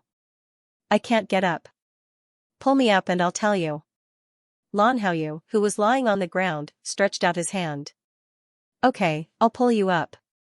The curious martial artist stretched out his hand and grabbed Lan Haoyu's wet palm. At this moment, Lan Haoyu laughed. He pulled hard. The curious martial artist was caught off guard and fell towards him. Lan Haoyu kicked the martial artist's chest, and the martial artist flew straight into the blood-red fog. Lan Haoyu jumped up from the ground and laughed loudly. The situation inside is very complicated. I can't explain it in 1 or 2 sentences. You'll know once you go in. He tidied up his messy clothes and asked the audience next to him, "Who else is curious?" A group of audience members shook their heads desperately and retreated in panic. They only liked to see others embarrassed. The audience at the back was already scolding. "Why are you squeezing? I'll beat you up if you keep squeezing. Whoever touches me again, I'll marry that person." "Miss, don't look at me. My hand was dislocated long ago. Take a look if you don't believe me. You stepped on my foot." "Which foot?" Lift it up and let me see. Inside the devilish aura, people attacked the other contestants crazily. The Xiantian experts sent by Yi Lijun moved out again. Just as they entered the devilish aura, the leader ordered in a low voice, "Let's end this quickly. Don't stay for too long." Once again, the area was cleared. In the blink of an eye, there were only 5 people left in the devilish aura. 3 Xiantian experts, Zhou Zhenyong from the Red Bud Army, and another unknown martial artist. Let's see how long you can last. The devilish aura's intensity was slowly increasing, giving them time to adapt. Devilish aura, 70%. Just as the devilish aura's intensity began to increase, the unknown martial artist collapsed. The second to collapse was Yun Weixin. Then, Zhou Zhenyong suddenly attacked Qin Mingshuang, who was closest to him. Qin Mingshuang was focused on resisting the devilish aura's erosion and forgot to defend herself. She was injured by Zhou Zhenyong. Soon, Qin Mingshuang was really angry. When the Xiantian experts sent by Yi Lijun appeared, Qin Mingshuang actually attacked the Xiantian expert who took Zhou Zhenyong away. She also lost her mind. In the devilish aura, only Duan Shujia was left. Xbii couldn't help but praise, "You're not bad." Duan Shujia looked up at Xbii with hatred. Then, he lowered his head and staggered a few steps back. Suddenly, he looked up, his eyes bloodshot. "I'm going to kill you." Seeing Duan Shujia pull out his sword and jump towards 17, 17 shook her head. The blood-red fog finally dissipated. The audience only saw Xbii jumping down from the high platform. Duan Shujia was lying below the platform, moaning in pain. Everything was over. None of the audience paid attention to Duan Shujia. Their eyes were following the tall and mighty figure in purple armor. 3,000 geniuses from various counties, sects, and clans in southern Cloud Nation. None of them could withstand Chen Pengfei's power. A middle-aged warrior looked at Duan Shujia with pity and sighed. Being in the same generation as Chen Pengfei is simply a tragedy for all geniuses. The first round of the Southern Cloud Nation's Young Talent competition had ended. But many people also knew that the Young Talent competition had ended. Yi Lijun's mouth revealed a satisfied smile. This result was because he knew that not only His Majesty would be satisfied with this result, His Highness the Crown Prince would also be satisfied. Among His Majesty's few princes, the 4th prince was the most talented in martial arts. He was younger than Duan Shujia and Qin Mingshuang. 3rd place, with a little bit of publicity, was also a kind of glory. However, after Chen Pengfei made his move this time, no one would talk about the 1st place, 2nd place, or 3rd place in this year's martial arts competition. They were destined to be dim and dull. They were just nameless pawns that trembled under Chen Pengfei's feet. Everyone would only remember Chen Pengfei. 17's martial arts competition ended just like that. The martial arts competition for the others was still going on. After returning to the barracks, Xbii never went out again. The following martial arts competition lasted for another 10 days. After 10 days, the top 3 were finally announced. 1st place was Duan Shujia, 2nd place was Yun Weixin, and 3rd place was Qin Mingshuang. Xbii was slightly surprised that Yun Weixin could get 2nd place. He clearly remembered that Qin Mingshuang was stronger than Yun Weixin. Zhou Zhenyong said, "Qin Mingshuang's overall strength is indeed stronger, but the 4th prince used an unknown sword move and won in the end. Moreover, Yun Weixin only lost by half a move when he fought with Duan Shujia in the last round. His strength is actually very strong, not like what others think, the weakest among the pre-celestial masters." Xbii waved his hand carelessly and said, "Well, actually it's the same no matter who wins." Zhou Zhenyong smiled bitterly and nodded. After Zhou Zhenyong left, Chen Hao laughed in red blood sword. "Actually, I really want to see how happy Duan Shujia will be when he gets 1st place." Sure enough, Jianling Chen Hao was as bad as always. But, Xbii, to be honest, seeing those geniuses fall at your feet one by one, do you feel a sense of accomplishment? A little. A little? You're not honest. After 2 days, Xbii met Yi Lijun again. Yi Lijun first thanked Chen Hao. After all, Xbii presided over the 1st test, which saved him a lot of trouble. In the previous batch, the 1st test had taken a lot of effort. Not to mention the preparation, just the test alone lasted for 10 days. With 17 around, it saved them a lot of trouble. At the very most, it did not even take 2 hours. Yi Lijun couldn't help but think, why not invite Chen Pengfei again in the next martial arts competition? It's what I should do. After this competition, you'll be famous in Southern Cloud Nation. Yi Lijun laughed, you have to be prepared, it's not a good thing to be famous. In the past, Chen Pengfei was also famous, but those who had heard of his reputation did not necessarily believe it. This time, all the martial artists from the Southern Cloud Nation had gathered here. After they returned, they would spread the news by word of mouth.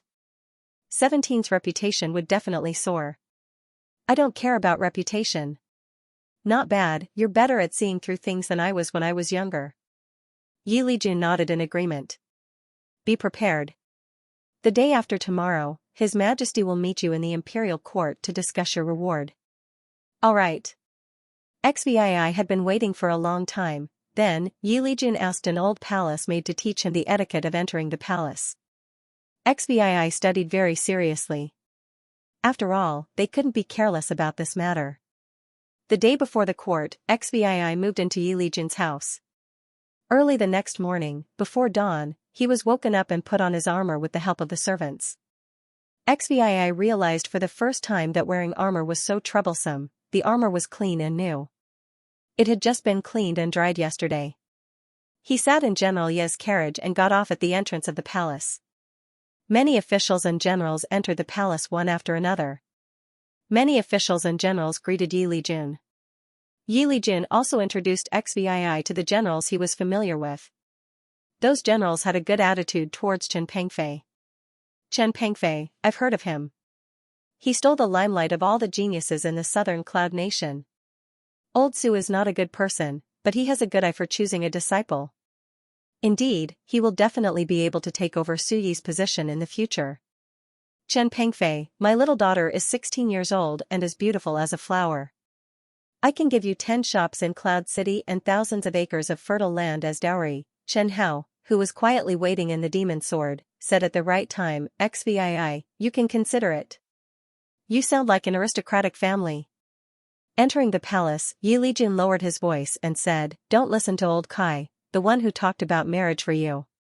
His daughter is actually 26 years old. Trap, what else could 17 say? When going to the court to see the emperor, weapons, and so on cannot be brought into the main hall. Under Yi Lijun's lead, XVI came to a small side hall next to the main hall. She reluctantly put the red blood sword on the weapon rack specially prepared for the court officials. Yi Lijun smiled and said, what's with that expression? There are special guards here.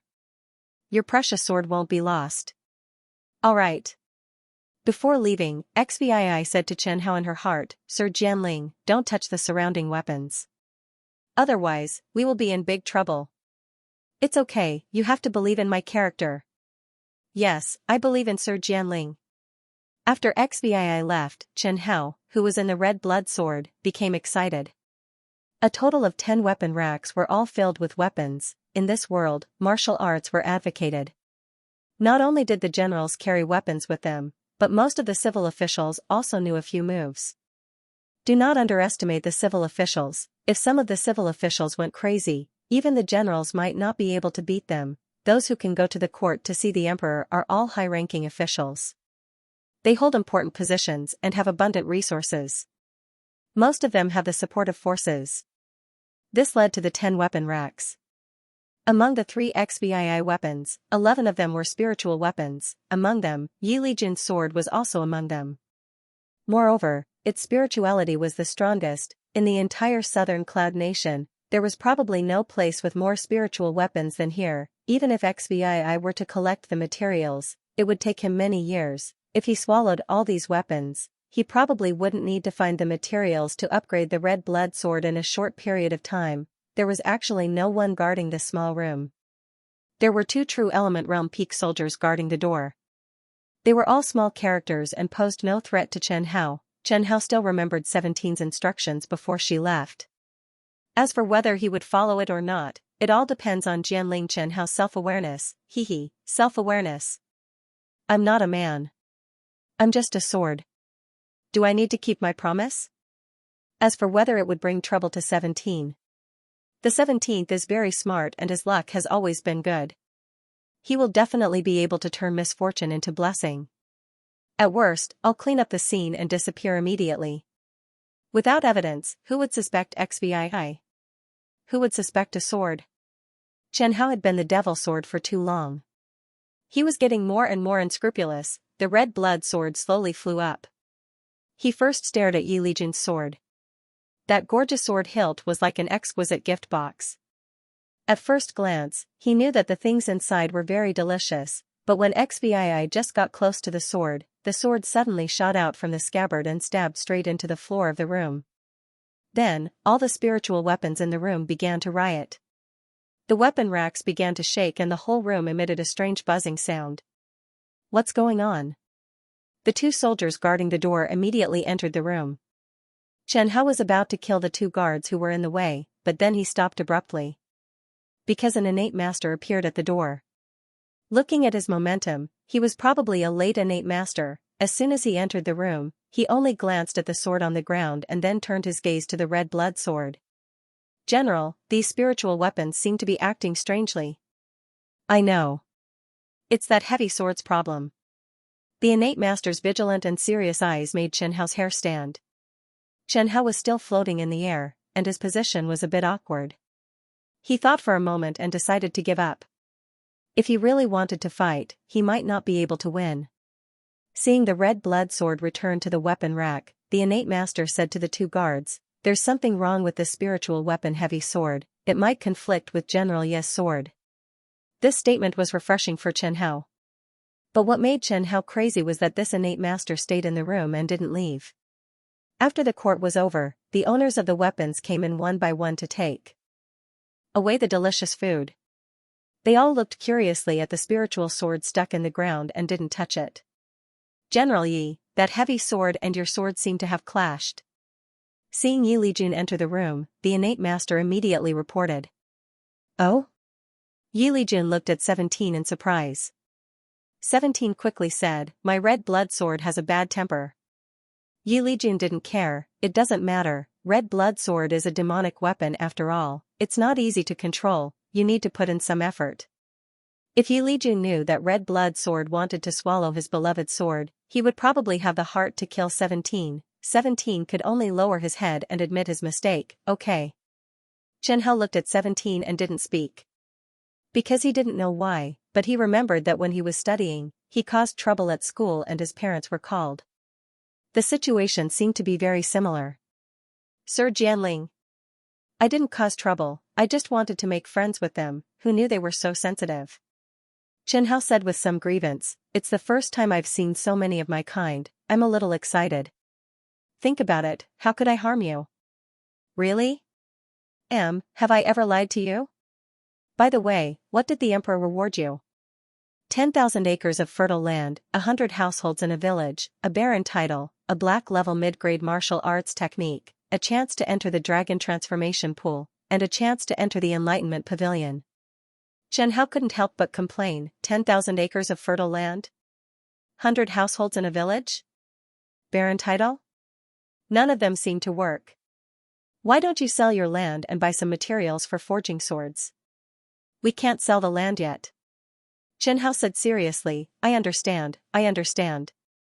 Then I won't sell it for the time being. Is the dragon transformation pool the prize of the martial arts competition? Yes. XVI nodded and said, but Yi Lijun told me that the dragon transformation pool opens once every 3 years. Usually, the royal family members enter first, and then the top 3 of the Great Talents competition will be rewarded. The real dragon transformation pool is very effective, and it is also very effective for innate masters. I am the first one to enter the dragon transformation pool this year. There's such a thing? Xianxia was stunned by the royal family's actions. So the reward for the top 3 in the martial arts competition was the leftover bathwater. Sure enough, good things should be enjoyed by their own people first. What about the Dao Comprehending Pavilion? Increasing a martial artist's chances of comprehending a concept can also increase the level of their comprehension of a concept. This is extremely precious. XVI whispered, it is said that it costs tens of thousands of spiritual stones every time it opens for 2 hours. Even the princes may not have a chance to enter. I only have 2 hours. Seeing 17's excitement, Xianxia couldn't help but remind him, you risked your life for these rewards. As long as he is not blind, he should take out the good stuff. If he treats you badly, you can go to the Black Blood Kingdom and have a look.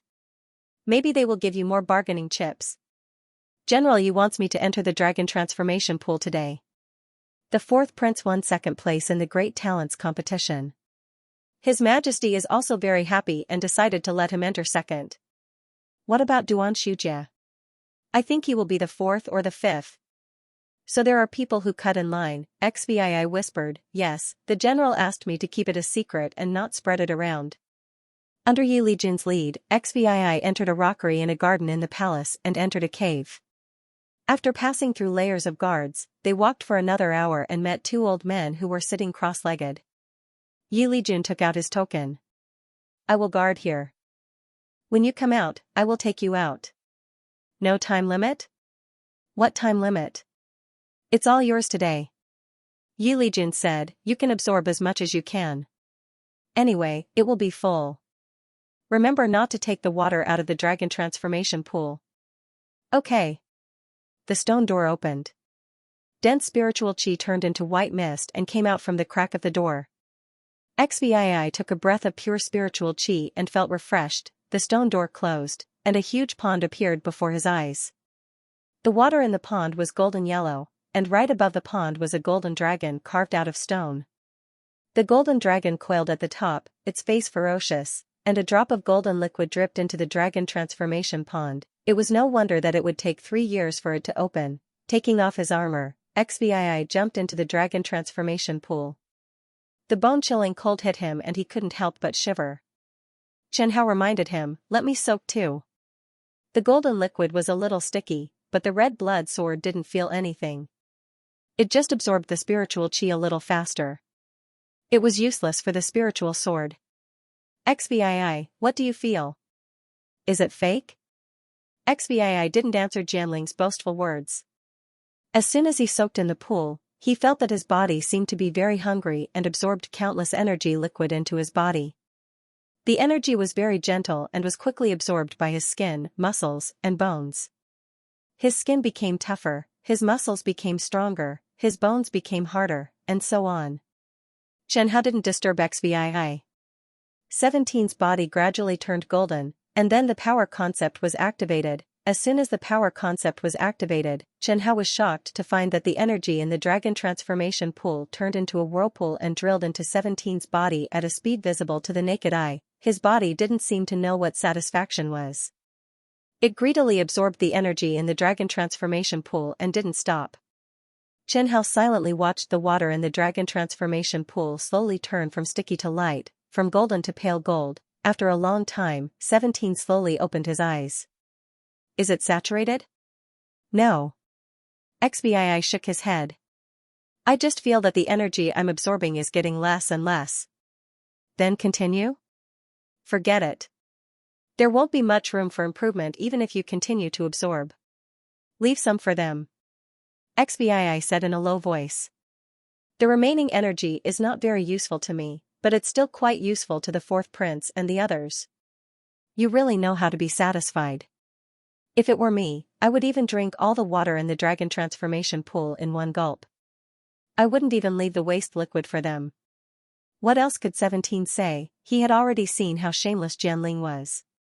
After leaving the dragon transformation pool, Yi Lijun's personal guards came to greet them.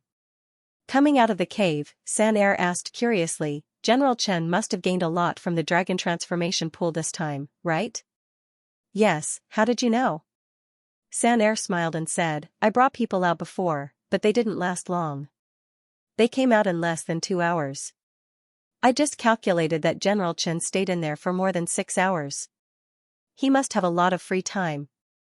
You didn't see that the 2 old men guarding the door were still sitting with their eyes closed at first. They looked like masters, but after 2 hours, they couldn't close their eyes anymore. After 4 hours, they all stood up and walked back and forth in the tunnel. I was worried about them. I felt that if you didn't come out, they might go in and throw you out. They're all masters. They wouldn't do that, right? 17 had to admit that his body was very strange. He had absorbed a bit too much of the golden liquid, and even his concept of force had been unconsciously activated, which had accelerated his body's absorption speed. In the end, his body was still not full. I remember when I came out, they were still sitting. Just when you were about to come out, they sat back down. San Air lowered his voice and said, one of the old men even glared at me. They meant to tell you not to talk nonsense, right? Wait, it seems possible. I thought they were interesting. General Chen, you wouldn't tell anyone, would you? Leaving the palace, on the way back to the barracks, 17 bit his chin and didn't say a word. He walked more and more hurriedly. Chen Hao noticed that 17 cracked a lot of paving slabs along the way. His muscles were tense. He was already trying to control his strength. If he didn't control it, there would be footprints all along the way. Hao might come to trouble him for destroying public property like this. Just coming out of the dragon transformation pool, 17 felt that his strength had increased by at least 2 times. His body seemed to be full of violent energy that urgently wanted to be released. Entering the barracks, 17 let out a long sigh of relief. General, you're back? Yes. As soon as 17 relaxed, the soles of her feet sank into the firm soil. Lord General, you are. 17 pulled out his foot and said, find someone to nourish it later. All right. Find me a carriage and send me out of the city. XVI remembered that it was not easy for him to use it in Cloud Capital. Who would be responsible if public property was damaged? He didn't want to owe anyone a favor. Lying in the carriage, he finally felt at ease. Why didn't he think of this when he left the Imperial Palace, causing him to worry for so long? After leaving Cloud Capital, they arrived at a wasteland. XVI jumped out of the carriage. Wait for me here. Yes, General. The coachman watched XVI disappear and then jumped into the carriage. Sure enough, he saw a hole in the shape of a footprint. His heart ached. The coachman passed a frightful afternoon. He saw dust flying in the place where XVI disappeared, and the ground trembled violently from time to time, like an earthquake. Occasionally, boulders would fly high into the sky and rumble. The coachman held the horse tightly, afraid that the horse would run away in fright. He looked at the disaster-like scene in the distance and muttered in his heart, I heard that General Chen doesn't like women but men. It seems that this must be a rumor, right? In the evening, XVI, who was covered in dust, appeared in front of the coachman again. He jumped into the carriage and said, go back to the city. The coachman didn't hear a crack this time and felt better. When they reached the city, XVI gave him 10 gold coins generously. The extra is for you to repair the carriage. Looking at the golden cuties, the coachman looked at 17's back. He really wanted to ask him if he wanted to go out again tomorrow. My strength has at least doubled. The dragon transformation pool is really good. XVI sighed to Red Blood Sword. I hope the Enlightenment Pavilion can be improved again tomorrow. Yes, the higher the realm, the better. Chen Hao didn't care much about the increase in the Sword Master's strength. What he cared about was the increase in the Red Blood Sword's level. He liked to see the Sword Master collect more cultivation methods and martial arts techniques. He liked to see the Sword Master's realm improve. The Enlightenment Pavilion was still in the palace. After seeing the guard general guarding the palace gate, XVI showed his token and a Khanate master quickly came out. You must be Chen Pengfei. The general ordered you to come with me. The Enlightenment Pavilion was a small 2-story pavilion built on an island in the middle of a lake in the palace. As soon as they stepped onto the island along the winding corridor, XVI sighed at being targeted by a master. Entering the pavilion, they saw an old man in a blue robe. The old man squatted on the ground. There were many spirit stones on the ground, which formed a few strange patterns. When XVI and the others appeared on the ground in front of the old man, he slowly raised his head. The Khanate master leading XVI said to the old man, Master Lu, this is Chen Pengfei. His Majesty ordered him to enter the Enlightenment Pavilion for 2 hours. Master Lu's actions were casual. His hair was a little messy, and his blue robe was washed white. XVI could still smell the stench of sweat. Master Lu glanced at XVI and reached out his hand. XVI handed the token to him. Okay. Master Lu stood up and threw the token on the table. Those who want to enter the Enlightenment Pavilion, follow me. The others wait. General Chen, go in. I'll wait for you here. Thank you. Master Lu took XVI to the second floor of the pavilion. Go in and get ready. I will open the array. This is a rare opportunity. Cherish it. The Enlightenment Pavilion is very good for young guys like you who have just entered the Khanate realm. Is there any explanation, Master Lu? XVI asked. Of course there is. If you haven't comprehended the realm and your comprehension is too poor, you may waste spirit stones. If you have comprehended the realm, you won't improve much in the Enlightenment Pavilion. The Enlightenment Pavilion is most suitable for little guys like you who have just entered the Khanate realm and don't have a deep understanding of the realm. They went up to the second floor and came to a room in the middle. The words Enlightenment Pavilion were written above the door. Opening the door, Master Lu pointed to the room and said, "Put the weapon at the door. Go in and get ready." Okay. XVI put the red blood sword against the wall and entered the Enlightenment room. The Enlightenment room was a little narrow. There were no windows and the air was very stuffy. Sitting cross-legged on the ground, XVI wiped the floor. There was a layer of dust on his fingers. Sure enough, it wasn't opened often, 10,000 spirit stones for 2 hours. Even the royal family couldn't be so rich. He had looted 5 cities in a row and only got a few thousand spirit stones. No one could afford to keep it open. The door of the Enlightenment room closed and it was dark all around. Soon, XVI heard a noise. An abnormal wave of spirit energy appeared. The Enlightenment room flashed with a dazzling silver light. Then, a cold feeling drilled into 17's head. His 5 senses began to disappear. The dazzling silver light became dimmer and dimmer in front of his eyes. Finally, it turned into darkness. He couldn't smell the stuffy air. He couldn't hear any sound. His sense of touch disappeared. He couldn't feel the coolness of his skin touching the air. He couldn't feel the existence of his limbs. His body seemed to have been stripped away, leaving only his subconscious floating. In this state, his spirit began to become excited. His thoughts became more and more active. He couldn't stop at all. Taking advantage of this great opportunity, XVI decided to continue comprehending the concept of power. That Master Lu said that the Enlightenment Pavilion didn't have much effect on the concept of Desheng stage. XVI had 2 concepts. His slaughter sword intent was already at Desheng stage, and his concept of power was only at the entry level, close to small success. 17 focused her mind and calmed herself down. She quickly immersed herself in comprehending the concept of force.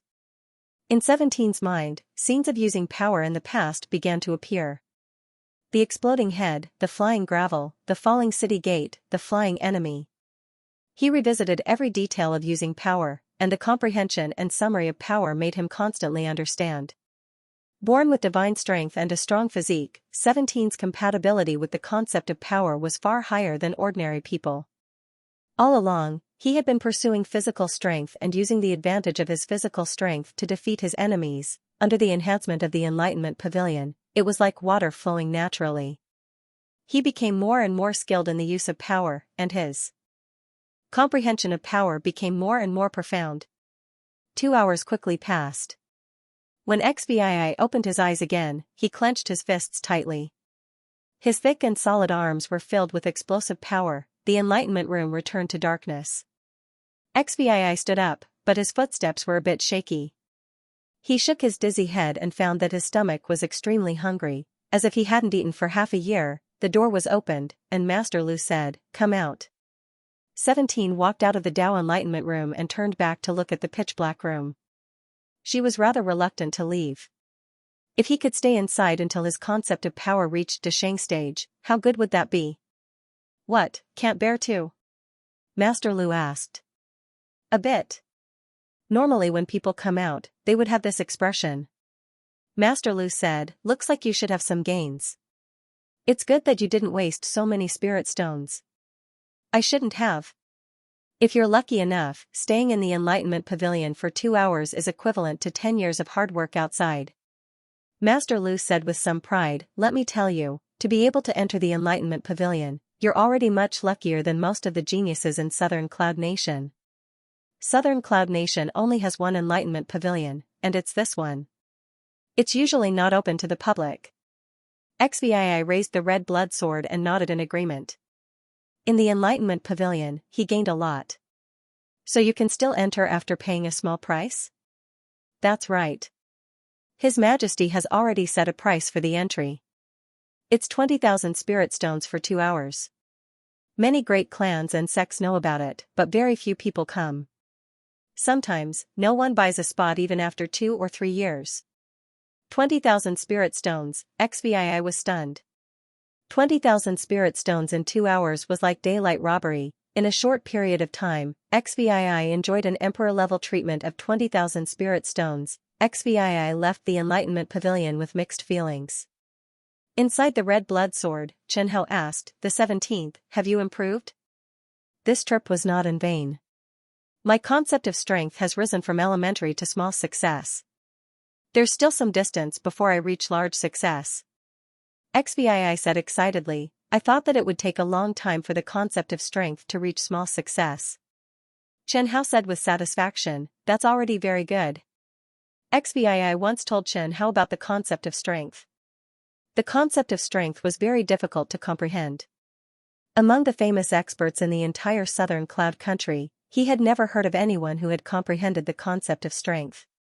The cultivation of the concept of strength was also very difficult. Recently, 17's comprehension of the concept of strength had almost not improved at all. Even after he tempered his body in the dragon transformation pool yesterday, 17's comprehension was originally not bad. With the help of the red blood sword, it was already so difficult for him to improve the concept of strength. One could imagine the difficulty of cultivating the concept of strength. Leaving the Imperial Palace, Xianxia went straight to the restaurant. Like a reincarnated hungry ghost, he swept away 7 tables of food like a hurricane. Xianxia met the Emperor of the Southern Cloud Country. He had received the reward and had been in the limelight. Cloud City was not a place to stay for long. It was time for Xianxia to leave. Xianxia knew that Xianxia must still be thinking about the Lan family's eldest miss. Xianxia was very popular now. The #1 young martial artist in the Southern Cloud Country, almost crushing other geniuses. However, with his identity, could he really make the Lan family and the Qin family compromise? This was probably still a little difficult. He also understood it very well. Before leaving, Xianxia planned to say goodbye to Yi Lijun.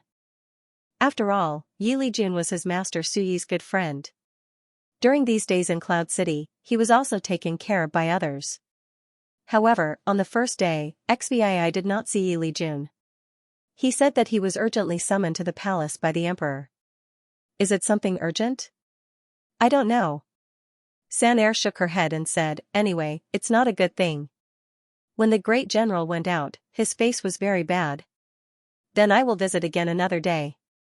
The next day, when Xianxia saw Yi Lijun, he found that his whole spirit was a little dispirited. This was very abnormal. Something that could make a breaking heaven realm expert waste his energy couldn't be a small matter. Yi Lijun sighed and said, I heard that you're going to leave?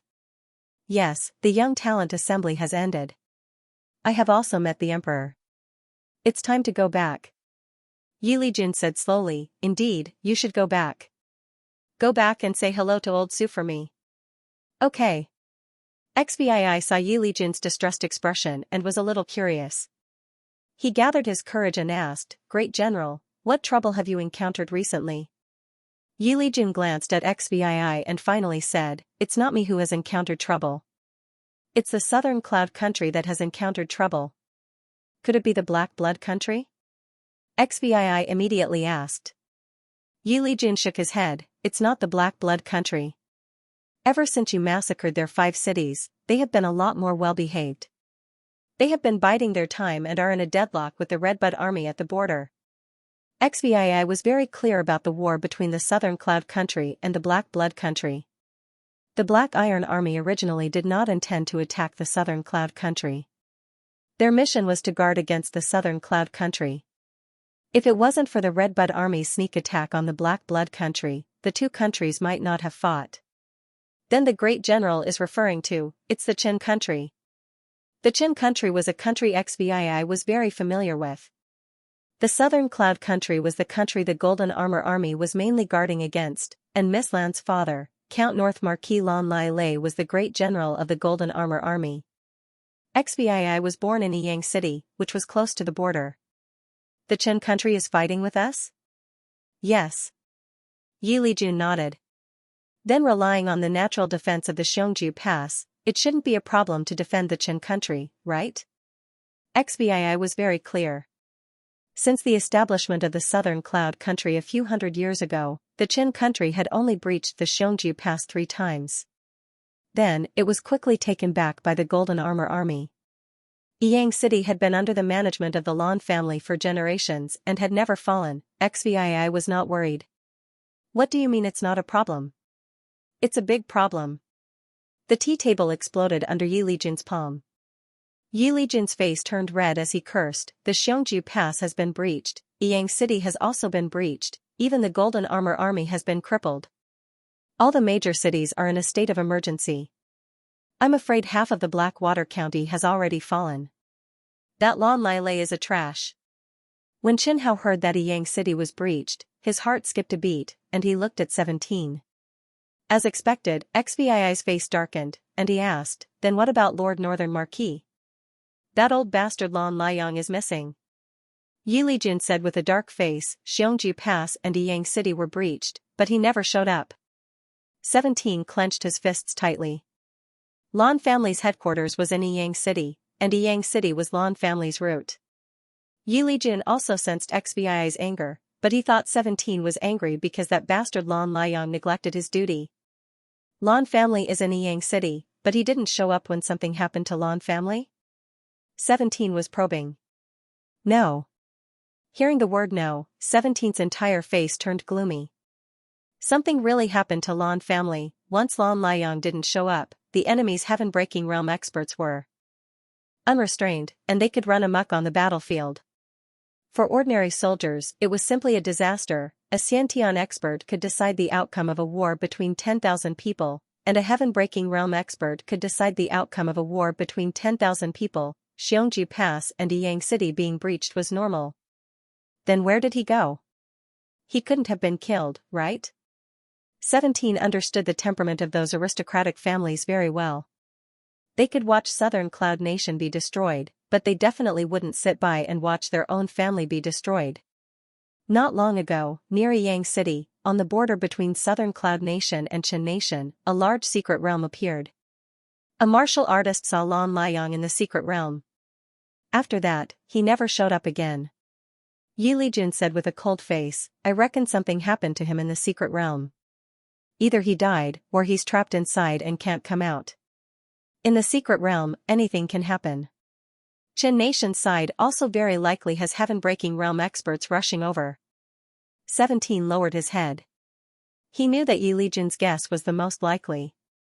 Heaven-breaking realm experts weren't so easy to kill. Even if he was killed, he would definitely die in a spectacular manner.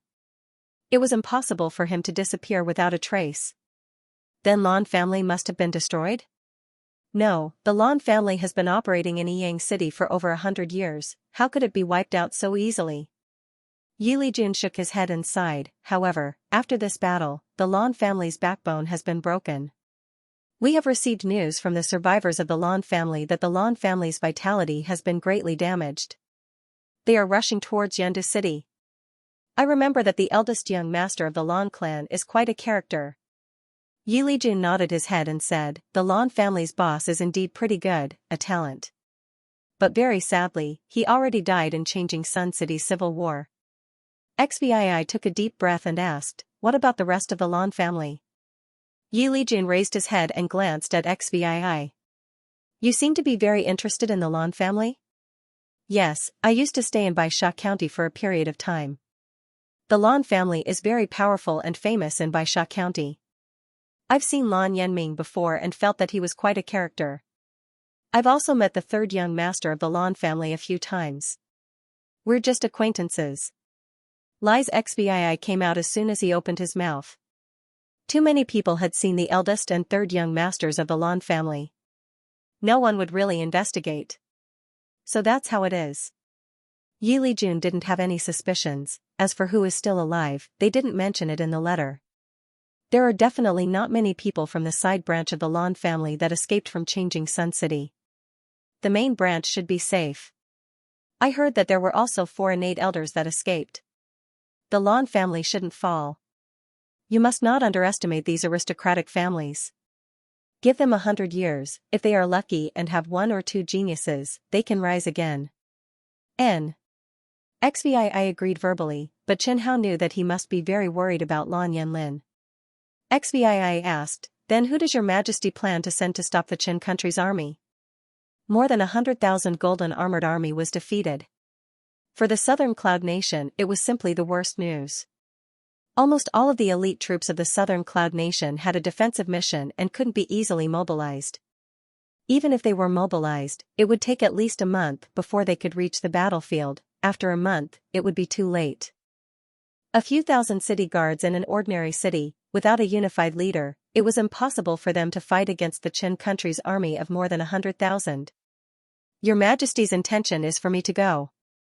Yi Lijun replied helplessly. Great General Yi, can you let me go with you? I'll go with you. Oh? Yi Lijun looked at Xianxia in surprise and asked, are you serious? Yi Lijun admired 17 very much, not only because Xianxia was Su Yi's disciple, but also because of 17's battle achievements. Yi Lijun was also somewhat nervous about going to Baisha County. First of all, there was the problem of the source of soldiers. The golden armored army was almost defeated. The 20,000 golden armored army in his hands was already cutting flesh from His Majesty's body. After all, the golden armored army was responsible for the safety of the Cloud Nation and couldn't be easily mobilized.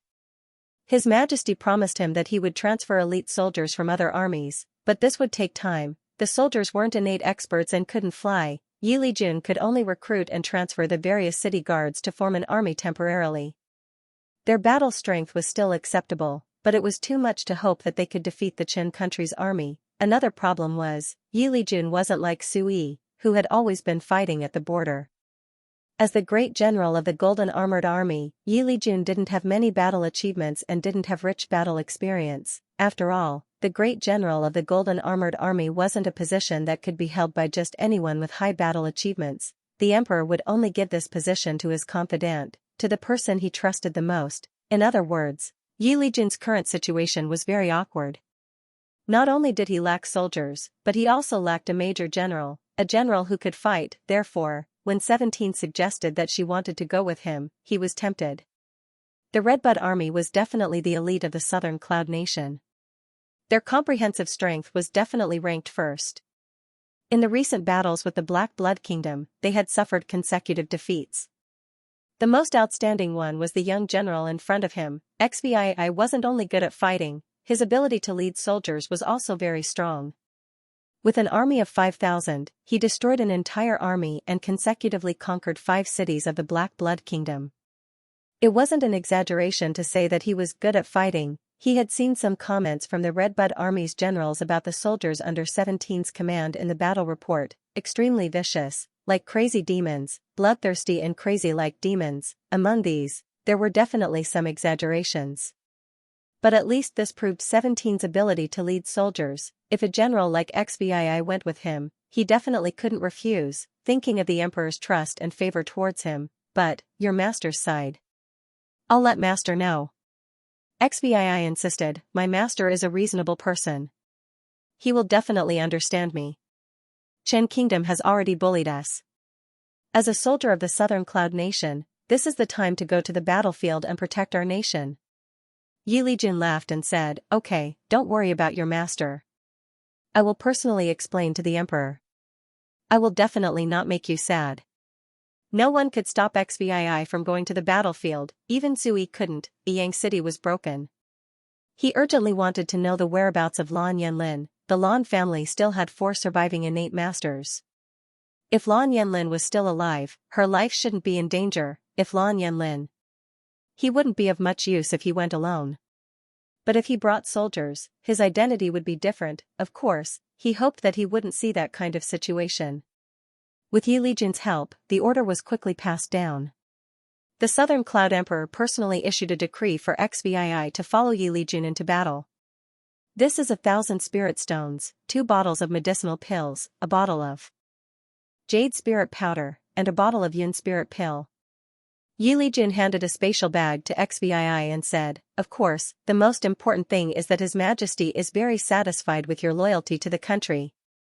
"Thank you, great general." Xvii was very clear that if the emperor wanted to transfer him, he only needed to say a word. These rewards were definitely given with Yi Lijun's help. Yi Lijun was the emperor's trusted aide, everyone in the Southern Cloud Nation knew this. "You are old Su's disciple, I will definitely not bury your talent." Yi Lijun led 20,000 imperial guards and set off 3 days later. The emperor of the Southern Cloud Nation personally sent him off. This was the first time Chen Hao saw the emperor of the Southern Cloud Nation. He was wearing a golden dragon robe and a crown. He walked with a majestic gait. He had a tall and sturdy appearance and a handsome appearance. His beautiful beard was neatly trimmed. He was about 40 years old. To a man, 40 years old was the prime of his life, not to mention he was a Xianxia expert. After leaving Cloud City, every time he passed by a city, the number of soldiers in Yi Lijun's hands would swell. The city lords of each city had already sent soldiers to the cities along his route, waiting for his arrival so that they could join his army. Although the Southern Cloud Nation didn't have a lot of soldiers, they had a lot of reserve soldiers. The more the army rushed to Baisha County, the more the number of soldiers gathered. After spending nearly a month, when Yi Lijun entered Baisha County, he already had more than 140,000 soldiers. In this half a month's time, other than training, 17 had been silently training the 15,000 new recruits under her command. The old soldiers who followed him to Cloud City were also brought along by him. They joined the army and became officers. The 3 geniuses of the Redbud Army also didn't leave. They joined Xvii and became commanders. Every time he thought about this, Xvii felt a little guilty towards his master. But he only thought about it. Zhou Zhenyong, Chen Sudong, and Chu Tianing were completely willing to follow him. The 3 geniuses from the Redbud Army weren't people who were afraid of trouble. They, too, desired to kill and achieve great things. They were also very satisfied to be able to follow Xvii. In the Redbud Army, 17's prestige amongst the soldiers was unexpectedly high, and her reputation was quite good, especially after plundering the 5 cities of the Black Blood Kingdom. The soldiers under 17's command returned to the Redbud City and spent extravagantly. A bunch of fellow soldiers were envious to death. In addition to the spirit stones, even if it was a precious martial technique, 17 also let the meritorious people copy and keep a copy. This was a great gift. None of 17's subordinates had spoken ill of him in private. None of them were dissatisfied with their boss. What is magnanimous? It's the 17th, with Meng Fei and a group of loyal veterans promoting Xvii, with the help of Red Blood Sword's demonic aura, and with Yi Lijun's deliberate care. In just half a month, thousands of weak-willed and unsuitable recruits were eliminated. The remaining 15,000 recruits were almost all subdued by 17. Chen Hao looked at 17's over 10,000 recruits and felt an inexplicable sense of anticipation. 17 soldiers reached 10,000 for the first time. After entering Baisha County, Yi Lijun gathered the Xiantian generals for a meeting. There were 20 Xiantian experts in the meeting. Among them, there were 10 generals who had real power like Xvii and controlled an army. Yi Lijun's meeting was mainly to let the Xiantian generals understand the current situation. The situation in Baisha County was very bad. There were a total of 72 cities, and more than half of them had already been occupied by the Qin Kingdom's army. The Golden Armored Army was defeated, Yang City fell, and the morale of the soldiers in the major cities was low. Many cities even opened their city gates and surrendered when they saw the Qin Kingdom's army. Some city lords took in the fleeing Golden Armored Army and resisted with their lives. However, their fates were not good either. Either they were breached, or Qin Kingdom bribed the aristocratic families to open the city gates in the middle of the night. There was no news of aristocratic families being bribed and secretly opening the city gates. Yi Lijun was so angry that he cursed. Qin Kingdom's White Dragon Army is the main army of Qin Kingdom. It has a total of 10,000 people and is very strong. Yi Lijun said solemnly, "The general is Jia Songyuan, Lan Liang's old rival. His strength is not to be underestimated." If he makes a move on the battlefield, I will be responsible for holding him back. Yi Lijun's individual strength was not inferior to Lan Liang's. Holding back Jia Songyuan is not a problem. Everyone here is a talent of the Southern Cloud Nation. I hope that you can let go of your past grudges and cooperate with each other to drive out the Qin Kingdom's army. Yi Lijun said word by word, if anyone dares to do something that is not in line with the Southern Cloud Nation's interest on the battlefield, then don't blame me for being impolite. Do you understand? Understood. Even XVI followed the crowd and replied. However, Chen Hao knew that Yi Lijun's harsh words were necessary. Most of the soldiers and officers at the bottom were commoners. However, most of the high-ranking generals, especially the innate realm experts, were from aristocratic families. Even if they were originally commoners, they would gradually become aristocratic families. Between aristocratic families, it was easy to have conflicts of interest. They were not harmonious. Once the grudges between aristocratic families were brought to the battlefield, it was no longer a small matter. Chen Hao believed that after Yi Lijun's warning, even if they wanted to bring the grudges between aristocratic families to the battlefield, they would think twice before doing so. The laws of this world were not friendly at all. It was not rare to have an entire family exterminated. As the army advanced, Yi Lijun transferred a large number of city guards from the cities along the way to collect the defeated Golden Armor Army. Even if the Golden Armor Army was defeated, as long as they recuperated, their strength would still be much stronger than ordinary city guards. Yi Lijun's thinking was very simple. If the quality was not enough, then the quantity would make up for it. However, when they approached the White Dragon Corps, Yi Lijun's men had already swelled to 200,000. A large army of 200,000 people was definitely a big scene. It was 17's first time accompanying such a large army to battle. When he was fighting in the Red Bud Army, he had never fought with a large army. Chen Hao followed by 17's side. He knew everything that XVI knew.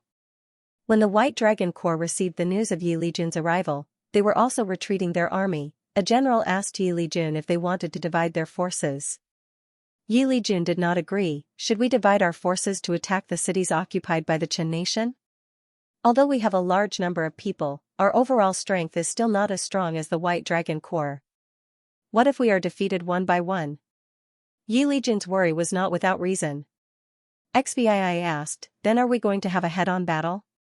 A battle of nearly 400,000 people. Just thinking about it, even Chen Hao was a little excited. He liked this kind of big scene.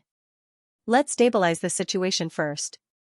Yi Lijun replied, if we really face them head-on, our chances of winning are not high. Hearing this, Chen Hao knew what Yi Lijun was thinking. He probably wanted to drag it out and wait for reinforcements. After all, the Southern Cloud Nation was fighting on their own land. Dragging it out would be beneficial for them. He was slightly disappointed. But there was nothing he could do. Who asked him to be a sword? The closer they got to the Qin nation's White Dragon Legion, the worse XVII's temper became. Along the way, he asked around for news of the Lan family survivors, but to no avail. The survivors of the Lan family seemed to have completely disappeared from the world, without a trace. He had even gone to Yi Lijun's side to ask him several times, but the answer he got was the same. 17 knew that Yi Lijun was suspecting that he had some connection with the Lan family, but, so what? There were plenty of people who had connections with the Lan family. The Southern Cloud Nation's army finally stopped when they were 100 miles away from the Qin Nation's army. Yi Lijun tried his best to stabilize the situation. The grand scene that Chen Hao wanted to see did not come. The Middle Army was stationed in Nufu City. The 5th, 7th, and 11th armies were stationed in Moon-Gazing Mountain, 20 miles away from Nufu City. The 6th, 8th, and 10th armies were stationed in Li Family Village, forming a triangle.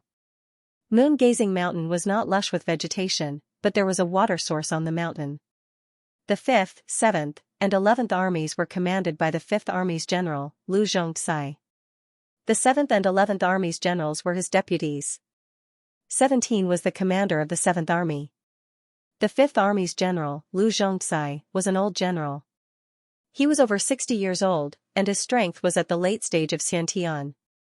Among the three armies, Lu Zhongxi was the strongest and most experienced. The 11th Army's general was called Mi Fei. He was over 40 years old, and his strength was at the middle stage of Xiantian. He was tall and skinny, with an impressive aquiline nose.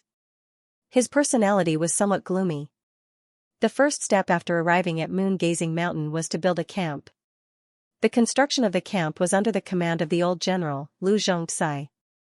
This experienced old general was much more experienced than 17, Mi Fei, and the others in terms of marching and fighting. Don't look at how 17 conquered 5 cities of the Black Blood Nation. In fact, he was a hothead on the battlefield. Lu Zhongxi's orders were clear and methodical. With the cooperation of Xvii and Mi Fei, the 40,000 soldiers were practically tied into a rope. Building a camp was not a difficult task for the army. The soldiers split the rocks, built the walls, dug trenches, and worked in full swing.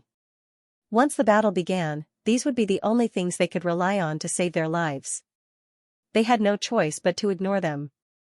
While building the camp, Lu Zhongxi did not forget to send people to investigate the movements of the White Dragon Army. To the soldiers of this world, 100 miles was not considered very far. If they were not prepared and the camp was not built properly, the outcome would not be good if the White Dragon Army attacked them. On the night they set up camp, the White Dragon Army did indeed attack them. However, Lu Zhongxi was already prepared, and they did not lose many people. The soldiers of the White Dragon Army quickly retreated. Looking at the defeated enemy, Lu Zhongxi sought stability and did not continue to pursue. Who knew if the other party was faking his defeat? For the next 2 days, the White Dragon Army did not continue to attack the camp. Attacking a camp was about the element of surprise. Once the other party was prepared, the gains would not make up for the losses. On the first day, they attacked the camp only to test the waters before Xvii and the others gained a firm foothold. After 3 days of hard work, the camp theme on Mount Full Moon was more or less completed. Standing at the top of Mount Full Moon, one could clearly see Nufu City in the distance. In the past few days, Xvii had become familiar with Lu Zhongxi and Mi Fei. At least on the battlefield, the two of them were not difficult to get along with. Mi Fei seemed to be somewhat disdainful of Xvii, but he did not overdo it. As long as he did not overdo it, Xvii would pretend not to see it. On the battlefield, even if there were conflicts, one must learn to restrain oneself. Xvii understood this principle. Xvii was still too young. In many people's eyes, being young meant that one lacked experience. Sometimes, when marching and fighting, one really needed experience. Xvii was the general of the 7th Army, and Mi Fei was the general of the 11th Army. His position in the army was slightly higher than Mi Fei's. Of course he would not be happy that a young man at the early stage of the Xiantian realm was climbing over his head. Yi Lijun's arrival caused the advance of the Qin country's White Dragon Legion to come to a halt. Yi Lijun did not take the initiative to attack. He stationed himself in Nufu City and blocked the White Dragon Legion's main forces. The White Dragon Legion tried to attack Nufu City, but the city's defenses were impenetrable. They were unable to break through. In the end, the Southern Cloud Legion's soldiers stationed on both sides of the city ambushed them, leaving behind thousands of corpses as they fled. The war between the Qin country and the Southern Cloud Nation entered a stalemate. Yi Lijun's goal could be considered to have been achieved. This delay lasted for nearly 10 days. It's impossible to rely on the White Dragon Legion. They have already occupied so many cities. For the time being, they don't need to rely too much on the country's supplies. The great general's idea is to use numbers to win. While chatting, Lu Zhongxi told Xvii and Mi Fei about Yi Lijun's plan. In the past 10 days, the number of soldiers under Yi Lijun's command continued to increase. The emperor was in his prime. He was absolutely unwilling to see the Qin country completely occupy the Southern Cloud Nation's territory. He spared no effort in supporting Yi Lijun. Aren't you being too careful? Mi Fei asked. Many soldiers are dissatisfied, especially the White Sand County soldiers. Mi Fei had always respected Lu Zhongxi, this old general. After the great general arrived at the front lines, he didn't take the initiative to attack. Not only did the soldiers have objections, even the Cloud Nation's officials also had objections. But even if they had objections, they couldn't do anything about it. The great general is seeking stability. Lu Zhongxi laughed. You guys can't understand the pressure the great general is under. His orders can affect the life and death of tens of thousands of soldiers. Sometimes, he might even shoulder the fate of a nation. He can't easily make a decision. His Majesty also admires the great general's steadiness the most. That's why he sent the great general to the front lines. As long as the situation is stable, our side will only become stronger and stronger. In the end, the Qin country can only choose to leave. Xvii was completely idle. Even if his mood was irritable, he tried his best to restrain his temper. He worked hard to cultivate and study martial arts. Xianxia had discussed with him a few times. It was clear that there were only two reasons why the surviving Lan family members were nowhere to be found. The first was that they had already died in the hands of the Qin country's hunting squad. Don't underestimate the importance and hatred the Qin country had for the Lan family. The Lan family had firmly guarded the Qin country for hundreds of years. The two countries often fought. The hatred from generation to generation had accumulated to a terrifying level.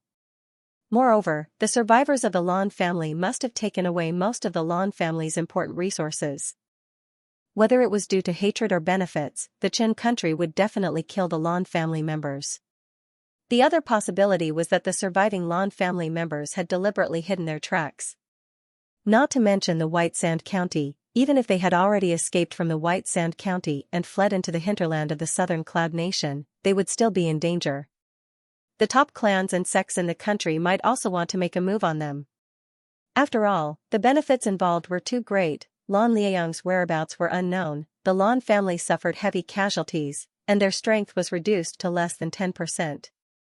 Furthermore, they most likely held the most important foundation of the Lan family in their hands, which top force wouldn't be tempted. Perhaps it was a map that recorded the location where the Lan family buried their treasures, or perhaps it was a spatial ring that they carried with them, which contained precious cultivation methods and martial skills that could move the hearts of heaven-breaking realm martial artists, and rich resources that could be used to establish another top force. These were not conjectures, they were definitely there. The Lan family would definitely take away most of the family's resources, unless they could watch those rich resources and precious cultivation methods and martial skills being taken advantage of by the enemy, unless they didn't want to restore the family's glory. They were now a moving treasure trove, therefore, they deliberately hid their tracks. What made Xvii helpless was that it was impossible for him to find the surviving members of the Lan family with his ability. Xvii was good at killing people, but not good at finding people. The surviving members of the Lan family only had two choices. One was to conceal their identity, change their appearance, and rise again as a new family. This way, they could only escape from the southern Cloud Nation. The other choice was to choose to believe in the emperor of the southern Cloud Nation, go to Cloud Capital, and after paying a certain price, obtain the emperor's protection. Obviously, from the information obtained by Yi Lijun, they chose the latter. After all, the risk of the first choice was too great. In other countries, no one knew what would happen. If they went to Cloud Capital, the emperor of the southern Cloud Nation would probably give the Lan family a chance to rise again, seeing that the Lan family had been loyal to the imperial family for generations. However, the price would definitely be disastrous. After all, the Lan family made a big mistake this time, hiding in the camp. Even generals like them would feel uncomfortable, let alone ordinary soldiers. Other than cultivation, it was training, and sometimes, they would also chat. Meng Fei asked, "General, do you think the Qin country will withdraw their troops?" After being in a deadlock for so many days, even Meng Fei could gradually feel the Qin country's difficulties.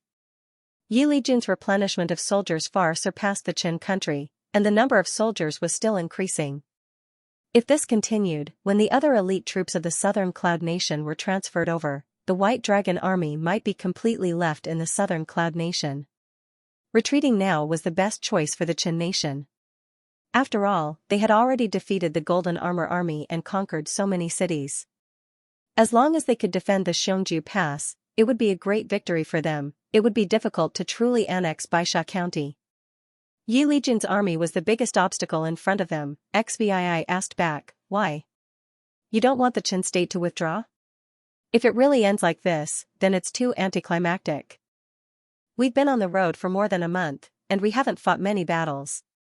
Meng Fei sat on a stone bench, holding a stalk of grass in his mouth as he looked in the direction of the Qin kingdom's army.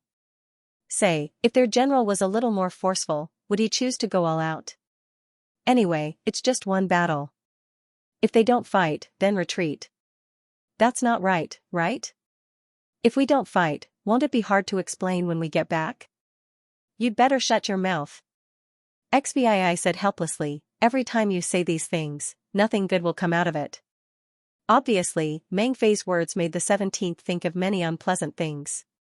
General, I'm just joking. Meng Fei laughed, those things in the past were all accidents. Xbii said angrily, what accident, you're just a jinx. General, you still believe these things? Meng Fei asked back. At this moment, a group of Southern Cloud Kingdom's soldiers galloped over on horseback. They shouted, the enemy is here, there's a lot of them, they're all over the mountains and plains. They used all their strength, and their voices were very loud. Their voices echoed in the surrounding forest, and most of the people in the camp heard them. Meng Fei quickly got up, and looked at the group of soldiers galloping over. He pulled the stalk of grass from his mouth and said, no way.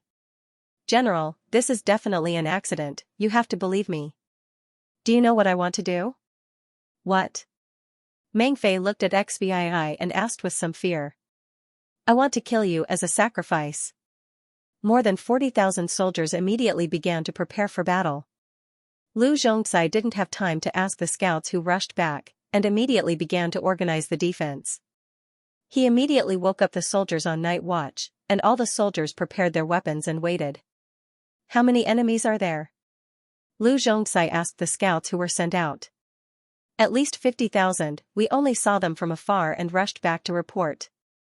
At least 50,000, then it could be 100,000, or even 150,000, although the scouts didn't find out the exact number of Qin Kingdom's soldiers, it was enough. They couldn't really count on the scouts to count the number of enemies. The enemy had innate masters, and they didn't know how to make a choice, so they couldn't even send out the news.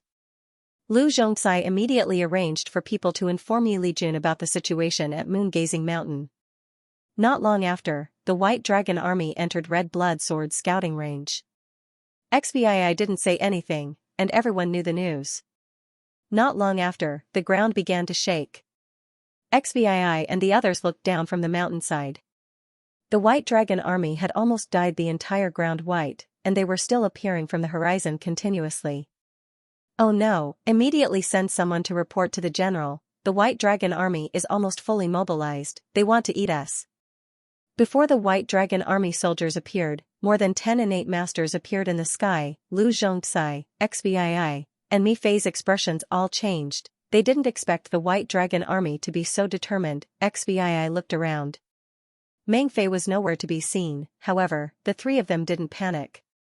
They weren't far from New Blessing City, and it was impossible for Yi Lijun, who was in New Blessing City, to not receive the news of the White Dragon Army's large-scale mobilization. They were 20 miles away from New Blessing City, and this distance wasn't randomly determined. At this moment, a figure in white armor appeared right above the dozen or so Xianxia masters. The innate masters were like stars surrounding the moon, looking at the white figure. A huge pressure came, and the more than 40,000 soldiers of the Full Moon Mountain felt suffocated. A Heavenbreaker realm expert, the three innate masters sensed it almost at the same time. Jia Songyuan. Lu Zhongzai gritted his teeth and roared, for safety's sake, let's split up. Just as he finished speaking, Lu Zhongzai, Xbii, and Mi Fei scattered to different parts of the camp. Profound water, blue rain attack. In an instant, the entire sky changed color. Was this the power of profound intent? The 17th crawled on the ground and glanced at the sky. This was the second time he faced a Heavenbreaker realm expert. Could Yi Lijun make it in time, facing more than 100,000 White Dragon Army, a group of innate masters, and the Heavenbreaker realm expert Jia Songyuan, Xbii, who was always calm, was anxious. Dark clouds rolled in the sky, and blue raindrops shot towards the ground like sharp arrows. Xbii circulated his power, and blood-red true essence wrapped around his body. He looked helplessly at the panicked soldiers, but couldn't do anything.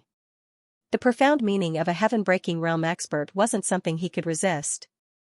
He was confident that he could survive the blue rain attack, but the other soldiers could only rely on luck. Profound meaning of earth, thick earth barrier. Yi Lijun appeared, and a yellow barrier appeared in the air, blocking the blue rain attacking the soldiers. It's the Great General. The Great General is here. The soldiers on moon-gazing mountain shouted loudly. Can you not be so extreme? XVI grumbled in a low voice, I almost thought we'd suffer heavy losses. 20 miles would take some time for a postnatal realm martial artist, but for a heaven-breaking realm martial artist, it was a blink of an eye. Moreover, a heaven-breaking realm martial artist's divine sense could completely detect the movement of the wind and grass within 20 miles. Jia Songyuan, you still can't hold it in? Yi Lijun, you old tortoise, let's have a good fight today. Jia Songyuan said kindly, let me see if I can break your tortoise shell today. Yi Lijun smiled and said, I heard your strength isn't as good as Lan Liang, you shouldn't be my match.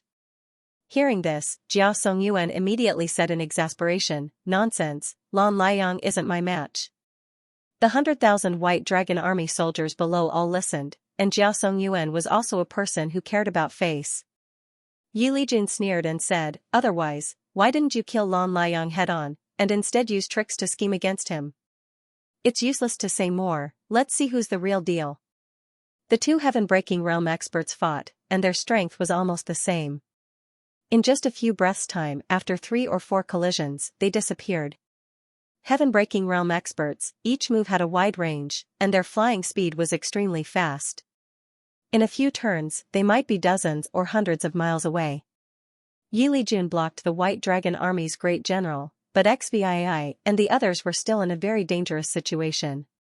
The White Dragon Army still had more than 10 postnatal realm experts. As for the southern cloud nation's Xianxia realm experts, they were still on their way. XVI and the other 40,000 people had to hold on for a while. Looking at the grandmasters in the sky, even XVI felt heavy, not to mention the ordinary soldiers. The innate experts of the White Dragon Army flew over. The entire sky was filled with the radiance of their intent realm martial arts techniques. Reinforcements are on the way. Everyone, persevere. We will definitely win. Lu Zhongzai's voice resounded throughout the entire Full Moon Mountain. After Lu Zhongzai shouted out, the soldiers of the southern cloud nation saw hope, and their morale recovered slightly. After all, Yi Lijun had already arrived. This meant that reinforcements from New Blessing City were definitely on their way. As long as they could hold on for a while, reinforcements would definitely arrive. However, as soon as Lu Zhongzai shouted, more than half of the innate experts in the White Dragon Army stared at him. A late-stage Shantian master was not invincible on the battlefield. Rumble rumble, a terrifying explosion resounded throughout the Moongazer Serpent, and rocks flew everywhere. Before the White Dragon Army reached 17's defensive position, the newly built defensive position was bombarded indiscriminately by a group of innate experts. The trenches were filled up, and the camp walls were blown to pieces. Some soldiers even lost their lives. They planned to annihilate all 40,000 people before 17's reinforcements arrived. XVI did not have Lu Zhongzai's courage. He laid on the ground and circulated the concealing aura technique, trying his best to hide his presence. Even though he was covered in dust, he did not make a sound. Not long after, he heard Lu Zhongzai's roar. He raised his head and looked at the direction of the roar, then looked at the White Dragon Army that had already stepped into the trenches. Near the trenches, the remaining soldiers of the southern cloud nation were resisting tenaciously. However, they were quickly drowned by the flood. Resist? They could not resist. Even XVI did not have the confidence to resist. With more than 100,000 White Dragon Army, he still had the confidence to hold on for a while. However, against more than 10 innate experts, he had no confidence at all. As long as XVI dared to fly, the other party would definitely surround and attack him. He did not know where that brat Mifei was hiding. As long as there was a tenacious resistance in the Full Moon Mountain, the other innate experts would definitely use their area of effect martial arts. XVI used his fist to smash the rock in front of him. The rock instantly turned into dust. Sir Jianling, please, the demonic aura is at 40%. Don't die. Chen Hao said softly, don't forget, that Lan Yanlin is still waiting for you. I understand. The blood-red mist quickly spread. Looking from the sky, it was only a red dot at first. However, it quickly turned into a red spot, covering a small half of the Full Moon Mountain. Seeing the blood-red mist begin to spread, the soldiers under XVI already knew his decision. Their panic and uneasiness gradually disappeared. When the blood-red mist enveloped their bodies, they became excited. The blood-red mist was inhaled into their lungs. Their panic and uneasiness were like snow under the scorching sun. They instantly melted and disappeared without a trace. What replaced it was excitement and madness. They held the weapons in their hands. Their hearts were restless. They always wanted to cut something. Zhou Zhenyong stood up. He felt that the massacre concept in his body was unusually active. He laughed and said, "I like this feeling." Every time he was in the demonic aura, Zhou Zhenyong could feel that his massacre concept was slowly improving. It was much faster than comprehending it outside. He knew that Chen Pengfei was the same as him. They were the same kind of people. At the front of the battlefield, on the broken camp wall, a figure that the soldiers of the 7th Army were very familiar with appeared. He was wearing purple armor. His scarlet cape fluttered wantonly in the blood-red wind. He was burly and fierce, tall and majestic. He was like a giant. The exaggerated heavy sword in his hand was pointed at the White Dragon Army soldiers who were rushing into the Full Moon Mountain camp. "Soldiers of the 7th Army, charge in with me." After saying that, the majestic figure charged directly into the White Dragon Army's formation. Some of the new soldiers who had their willpower assessed hesitated when faced with such a situation. However, when they saw their comrades, their superiors, the Dakarchas, flag commanders, Baihu, and Qianhu charging in with the scarlet cape without hesitation, they recalled the various legends of General Chen. Their blood surged, drowning their last bit of rationality. Fear, terror, terror. They completely turned into courage and madness. More than 10,000 soldiers of the 7th Army charged madly into the White Dragon Army in the blood-red mist. The dozen or so Qin nation Khanate generals on Full Moon Mountain watched the enemy soldiers charge into the White Dragon Army's formation. They were completely confused, and Khanate expert couldn't help but say, "Are they crazy?" Someone beside him replied, "They know that they can't defend, so they might as well fight with all their might. They just want to die a glorious death. Their courage is commendable. Unfortunately, they are going to die here today." The innate generals of the White Dragon Army didn't choose to besiege the 7th Army because they believed that the 10,000-plus enemy soldiers would quickly melt into the White Dragon Army. If any innate master charged into an army, it would be a war of attrition. Surrounded by countless enemy soldiers, using any single attack skill against a warrior would be a waste. The simplest and most basic moves were often the most practical. XVI was slightly different. He was least afraid of the human wave tactic. The red blood sword slaughter feedback skill allowed him to maintain the most abundant true yuan in a sea of enemies. However, XVI didn't use any large-scale killing skills. He was only a beginner innate master now, and there were more than 10 innate masters on the battlefield. With a sweep of his sword, the White Dragon Army soldiers blocking 17's path instantly exploded. With the red blood sword in hand, XVI was unrivaled among the post-luminary realm warriors. He was like a chisel, easily piercing through the enemy's formation. "If we can hold on a little longer, reinforcements will arrive," XVI said to Jianling. Chen Hao replied, "Should be." The innate masters of the southern cloud nation would be the first to arrive, followed by the ordinary soldiers. However, with the innate masters' reinforcements, the pressure on the 17th wouldn't be so great. "As long as we can hold on and attack the flanks of the White Dragon Army when reinforcements arrive, we might win." Although XVI said so, Chen Hao didn't agree. It wouldn't be so easy to win. The White Dragon Army had almost turned out in full force for the Qin nation's meticulous planning. How could it be so simple? Both sides had fought so many battles. How could they not think of reinforcements from Nufu City? However, XVI was fighting now, so Chen Hao wouldn't say anything discouraging. Swordmaster was fighting with his life. As Jianling, he should be waving flags and cheering. In the demonic aura, more than 10,000 soldiers under 17's command burst out with terrifying combat power.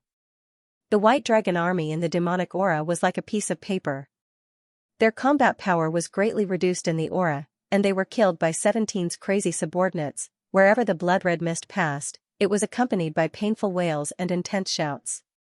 The ground was covered in blood and broken limbs. It was like an awl, piercing straight into the White Dragon Army. Almost a quarter of an hour had passed. No matter how brave the soldiers under XVI were, they were still dying. They were not like XVI. They did not have the red blood sword. The vital essence and vital chi in their bodies were not infinite, they would be exhausted. The soldiers under 17's command were not as experienced as the veterans of the Red Bud Army. Their overall strength was still inferior to the White Dragon Army. Their experience on the battlefield was also inferior to the White Dragon Army. Even the legendary war god would not be able to defeat the White Dragon Army's army of over 100,000 with over 10,000 random recruits. What's more, there was a group of enemy innate masters eyeing them covetously. Why aren't the reinforcements here yet? I don't know. They must have encountered some trouble. What trouble? If they don't come, we'll be finished. XVI began to communicate with Jianling Chenhao. The uneasiness in his heart was getting stronger and stronger. The three of you, go and deal with the general at the front. Work together to eliminate the enemy. A veteran Xiantian master ordered, remember, don't let the leader escape. The 10,000 soldiers led by XVI could not be ignored on the battlefield. They had persisted in the White Dragon Army's formation for too long. They even entangled half of the White Dragon Army's strength, causing the remaining Southern Cloud soldiers on Moon-Gazing Mountain to not be eliminated. Yes, sir. 17's strength was undoubtedly exposed on the battlefield. He was only an early Xiantian master. The ones sent to deal with him were a mid-Xiantian master and 2 early Xiantian masters. The White Dragon Army's arrangement was to seek stability. XVI had already received the attention of the Qin country's Xiantian generals. They wanted to kill XVI. After all, if there was no Xiantian general to take care of him, what if 17 ran away after exhausting his strength? They also believed that as long as they killed XVI at the front, the remaining 10,000 soldiers would not pose much of a threat to the White Dragon Army. Unfortunately, the Qin country did not know about 17's identity and battle record. If they knew about 17's performance at the Black Blood country's border, they would probably send 2 late Xiantian masters to kill him. They would completely strangle a super genius of the Southern Cloud country. Noticing the strange movements of the enemy's Xiantian masters, XVI finally gave up hope. XVI looked back. Meng Fei, Zhou Zhenyong and the rest were following closely behind him. He had already lost 2,000 men. Although the White Dragon Army had more casualties, the White Dragon Army had a lot of people. He took a deep breath, wiped the blood on his face and said, Lord Jianling, quickly increase my strength. Chen Hao said seriously, you have to think about it. The side effects are a bit big. It's not the first time I used it. It's good that you're mentally prepared. No, I might die. Living is better than dying. As long as I'm alive, there's hope. I respect your choice. To be honest, Chen Hao really did not want to see XVI turn into a demon. He could quickly increase the strength of the sword master without any side effects, but he would not do that. If this ability was really exposed, what would 17 think? What would happen in the future? The 17th was naive. XVI was easy to fool.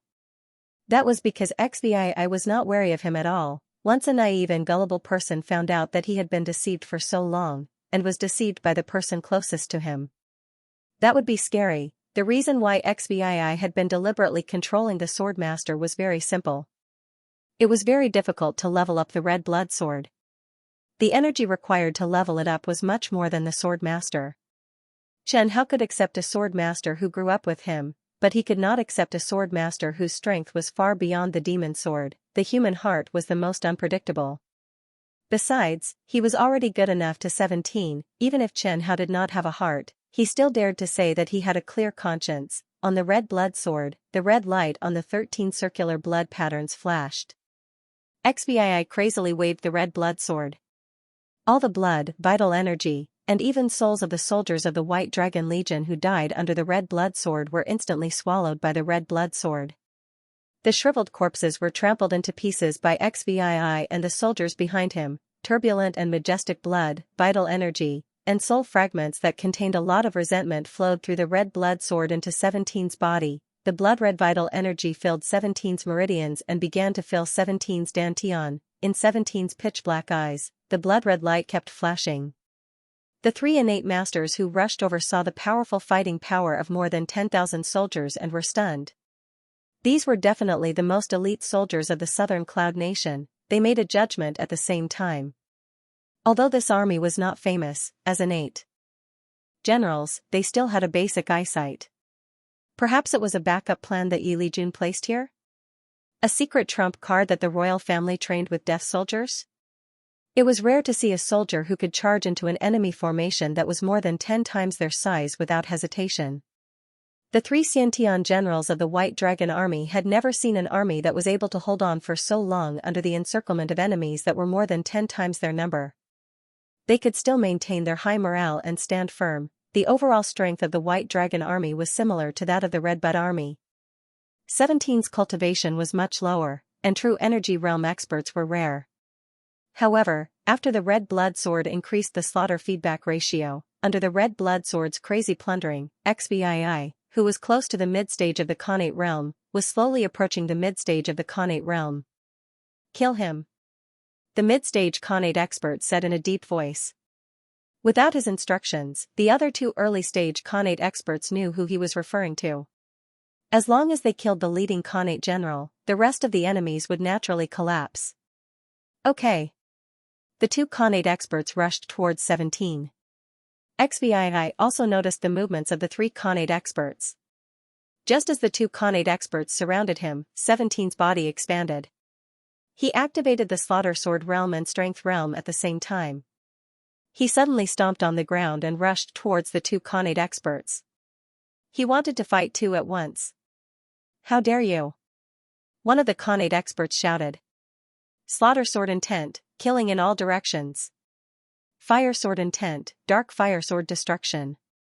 Facing 17's attack, the 2 Khanate experts couldn't choose to back down. Similarly, XVII didn't back down either. The Blood Red Sword will attacked, and the Crimson Pillar of Fire rushed in his direction. His body turned golden, as dazzling as gold. He rushed fiercely towards the Blood Red Sword will, exposing his back to the Pillar of Fire. Slaughter Sword intent, Blood Demon 5 forms. The heavy sword whistled through the air, also emitting a Blood Red Sword chi. It fiercely slashed at the enemy Xiantian martial artist's Blood Red Sword chi. That Blood Red Sword chi was split into 2 by 17's Blood Demon Sword art. Then, the sword chi emitted by the Scarlet Blood Sword didn't slow down at all. It continued to slash at the enemy Xiantian martial artist who had comprehended the Slaughter Sword intent. It was the same Slaughter Sword intent, but the enemy's Khanate expert was far weaker than the 17th. What? The warrior who comprehended the Slaughter Sword intent reacted quickly and immediately retreated. How could 17 let go of such a great opportunity? Flash step. He stepped in the air, and with a loud explosion, he appeared in front of the enemy. After the decapitation, the head of the Xiantian realm expert flew high up into the air, while the body fell to the ground directly. 17 let out a muffled groan as she felt a burning sensation on her back. She gently touched it and found that her hand was charred black. But he didn't care, it was only a flesh wound. His golden body tempering formula had long been perfected. After transforming into a golden body, his body's defense had greatly increased. After soaking in the dragon transformation pool, the strength of his body had reached a whole new level. If a Xiantian primary stage expert didn't go all out, they wouldn't be able to do anything to him. Flash flash step flash flash 17 was the martial artist who had suddenly comprehended the Fire Sword intent. Slaughter Sword intent, blood 6 forms. 17's SS. XVII. The Slaughter Sword intent was best at stealing people's fighting spirit and messing with their minds. 2 Khanate experts died in just a few breaths. Even the Khanate expert couldn't save them. You deserve to die. No, you're the one who deserves to die. XVII said with certainty. The enemy Khanate expert was furious, seeing the enemy Khanate expert chasing after him. 17's body suddenly descended and fell into the blood fog. The Khanate expert of Qin State had already noticed the blood fog. After his observation, he knew the effects of the blood fog clearly. The White Dragon Army soldiers in the blood fog would quickly lose their fighting spirit and make them fearful. But this Khanate expert believed that the blood fog couldn't do anything to him, which expert who could comprehend the intent and cultivate to mid-stage Khanate didn't have strong willpower. The enemy Khanate expert didn't even think and directly plunged into the blood fog. 17 looked at the Xiantian realm expert who was charging towards him, and a sinister smile appeared on his face. Just as his feet touched the ground, XVII said in a low voice, "Demonic aura, 100%. Dense demonic aura spewed out. It was unrealistic to want to immediately affect everyone in the aura when the demonic aura was activated to 100%. Every time it appeared, it would gradually spread with the demon sword as the center, increasing the strength of the aura. In other words, the moment the demonic aura was activated, only the area around XVII had 100% strength. XVII kicked off and directly rushed towards the enemy Khanate expert like springs. XVII could see the enemy's fierce eyes. Neither side retreated. But just as their weapons collided in the air, a hint of confusion appeared in those fierce eyes. The great mastery of the slaughter sword intent and the powerful demonic aura had stolen the opponent's mind. In a battle between experts, life and death were decided in an instant. Just one flaw and the enemy could seize the opportunity, and the whole game could be lost. XVII was already prepared. How could he miss? The red blood sword knocked away the opponent's weapon and split him into two. His body twitched slightly on the ground and turned into a shriveled charred corpse. After weakening the demonic aura, the vital essence accumulated in 17's Dantian had reached its limit. XVII stood on the spot and suddenly opened his blood-red eyes. The demonic aura in the demonic aura was constantly stirring. From mid-air, it looked like a large whirlpool. In the center of the whirlpool stood blue XVII. The spiritual energy of heaven and earth was contaminated by the demonic aura and was absorbed by XVII. It turned into blood-red vital essence and broke through his martial arts barrier. Gotcha, it was almost inaudible. 17's aura rose rapidly.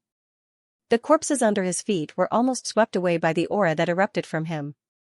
After killing 3 Khanate experts in a row, after the red blood sword absorbed enough energy, XVII broke through. After the breakthrough, the energy from the red blood sword was still endless. The energy in the 3 Khanate experts was more than this. Kill. XVII growled. His growl came from the heart of killing. His growl was low and deep, with an irresistible aura and determination. The soldiers in the demonic aura could hear his voice clearly. Kill. Kill. Kill. In an instant, the aura of the 10,000-strong army was like the sea, surging and surging. Their momentum almost overwhelmed the white dragon army of the Qin state. Fear spread from the edge of the blood mist like a plague. The soldiers of the white dragon army saw the death of the 3 Khanate experts with their own eyes. Facing the fearless and bloodthirsty ghost soldiers, facing the terrifying figure who was like a demon god, and the most elite white dragon army of the Qin state that was close to XVII, these battle-hardened elite soldiers were terrified. It was a deep sense of helplessness. In their eyes, these enemies were not human at all, they were simply evil spirits from hell. They retreated in horror.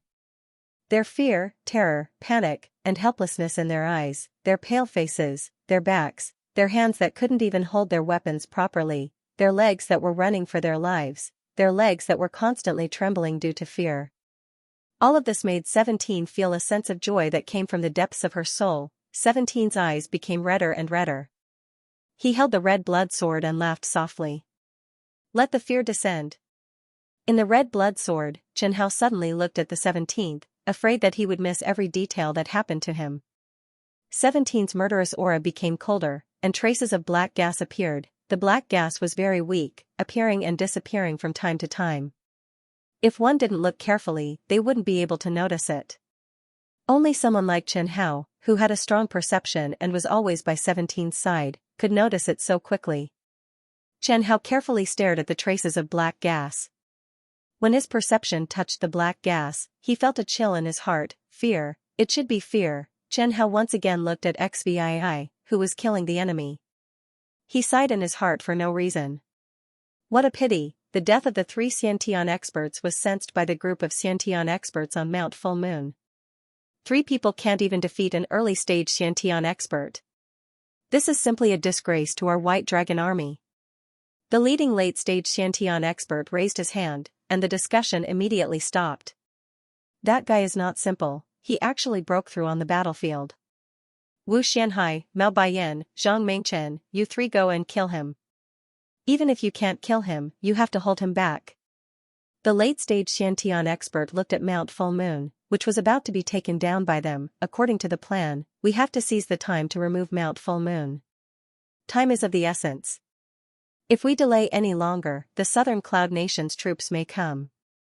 Although the Black Blood Nation said that they will help us, their reputation has always been bad. Lu Zhongxi was old and experienced. When he was setting up the defense of Mount Full Moon, he had already considered the possibility of Mount Full Moon being attacked by the White Dragon Army. If there weren't so many Xiantian experts, the Southern Cloud Nation's army on Mount Full Moon could rely on defense to hold off the White Dragon Army for more than half an hour. On one side was 17, who brought less than 10,000 people to break into the White Dragon Army. On the other side was the 20,000-strong army that relied on defense to resist tenaciously. The commander of the White Dragon Army decided to solve the problem on Mount Full Moon first. Even if XVI killed 3 Xiantian experts in a row, his importance was still not as important as Mount Full Moon. In order to achieve the strategic goal, a certain amount of sacrifice was acceptable. Moreover, in their view, a newly advanced Xiantian expert would definitely be killed by Wu Xianhai, Mao Baiyan, and Zhang Mengchen. To die under such a lineup, even if that Xiantian expert died, it would be a glorious death. Wu Xian chuckled and said, "He's just a little guy at the middle stage of the Xiantian realm." Wu Xianhai was at the late-stage Xiantian realm. Mao Baiyan and Zhang Mengchen were both at the mid-stage Xiantian realm. There wouldn't be any accidents if the 3 masters worked together to kill XVI. The vital essence from the red blood sword continued to fill 17's dantian. The crazy increase in strength brought about crazy after effects. In the midst of the crazy slaughter, Chen Hao didn't need to ask questions to know that 17's rationality was beginning to dissipate. Even the blood demon sword technique, which he rarely used on the battlefield, was used in order to kill as many enemies as possible. The terrifying blood-red sword radiance reaped the lives of the White Dragon Army like harvesting wheat. Damn it, stop. The other 3 Xiantian masters who had rushed over saw the situation and were about to go crazy.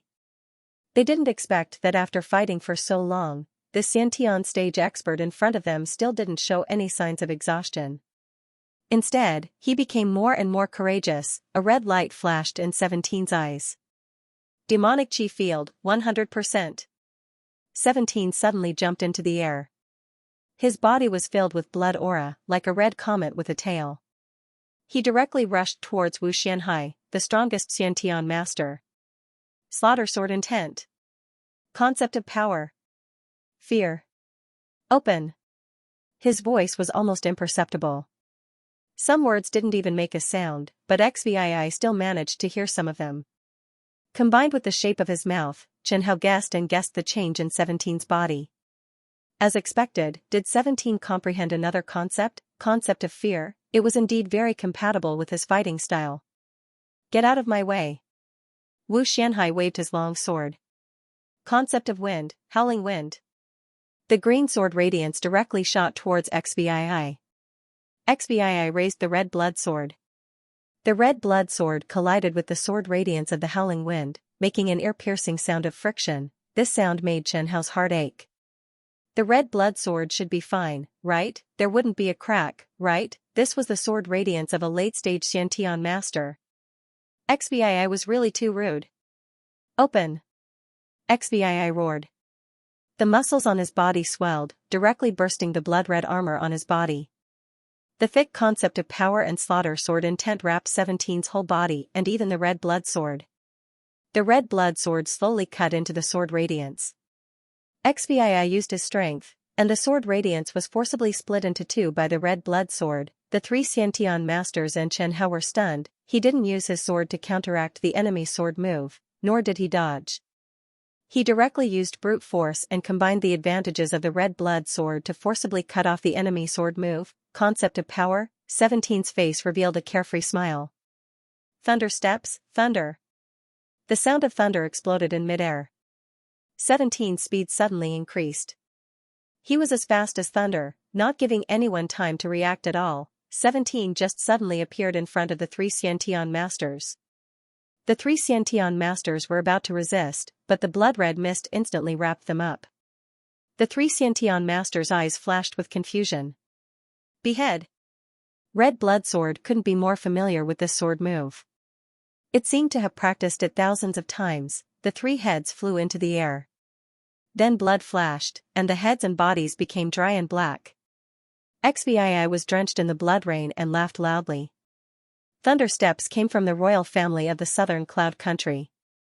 The Emperor of the Southern Cloud Country rewarded Xianxia with a chance to choose a martial art. Xianxia chose Thunder Steps from the royal family's secret vault. Thunder Steps wasn't simple. It was an incomplete martial art. There was only one move left, but even if there was only one move, the royal family of the Southern Cloud Country evaluated it as a mid-level profound level martial art. It was hard to imagine what level it would be if it was the complete version. Even if 17's Thunder Steps had only reached small success, but in aerial combat, his flying speed surpassed Flash Steps. Xianxia, have you comprehended the concept of fear? Xianxia looked at Red Blood Sword. A sinister smile appeared on the corner of his mouth. He nodded lightly and didn't speak. Chen Hao instinctively felt that something was wrong with Xianxia. In the past, Xianxia would definitely talk to him. Looking at 17's hair, his originally black hair had been dyed red. His eyes were also dyed red. Why don't we run? Chen Hao suggested. It's still not too late to run now. Xianxia didn't answer Chen Hao's words. He turned around and rushed into the White Dragon Army. He flew in the air, dragging a blood-red tail. In Red Blood Sword, Chen Hao sighed helplessly. Could 17 make it through? Chen Hao didn't have any hope. If Xianxia chose to run away, then he still had a chance. But now that he chose to continue fighting, then his strength must continue to increase. Otherwise, he wouldn't be able to beat so many pre-celestial warriors. In Red Blood Sword, Chen Hao sighed helplessly. The auras of Wu Xianhai, Mao Baiyan, and Zhang Mengchen had disappeared. How is this possible? Yi Huan, the commander of the White Dragon Legion, cried out in surprise. The Xiantian experts of the White Dragon Legion looked into the distance at the same time. The blood fog that had penetrated deep into the White Dragon Legion was strange and terrifying. Mao Baiyan and Zhang Mengchen were still fine as they were only middle Xiantian experts. But Wu Xianhai was different. He was a genuine late Xiantian expert. A guy who had just broken through to middle Xiantian could actually kill a late Xiantian expert and two middle Xiantian experts in such a short time. Wu Xianhai, Mao Baiyan, and Zhang Mengchen didn't even seem to be able to put up a decent resistance. They couldn't even stall for time. Which of these three Xiantian experts wasn't a seasoned warrior? If they went, could they really deal with that genius who had comprehended the slaughter concept? I think I know who he is. A Xiantian expert said in a low voice. Yi Huan asked, who? It's very likely Chen Pengfei, who has recently become famous in the Southern Cloud Nation. The peerless genius that only appears once every 100 years in the Southern Cloud Nation. A middle Xiantian old man said in a low voice. It said that he was an examiner in the Southern Cloud Nation's Young Talent Assembly. With just his aura, all the geniuses of the Southern Cloud Nation fell down. He's probably the only Xiantian expert who can use the slaughter sword intent to this extent. I thought he was in the Redbud Legion. I didn't expect him to come here. Yi Huan said in surprise, the Chen Pengfei who massacred the 5 pools of the Black Blood Nation?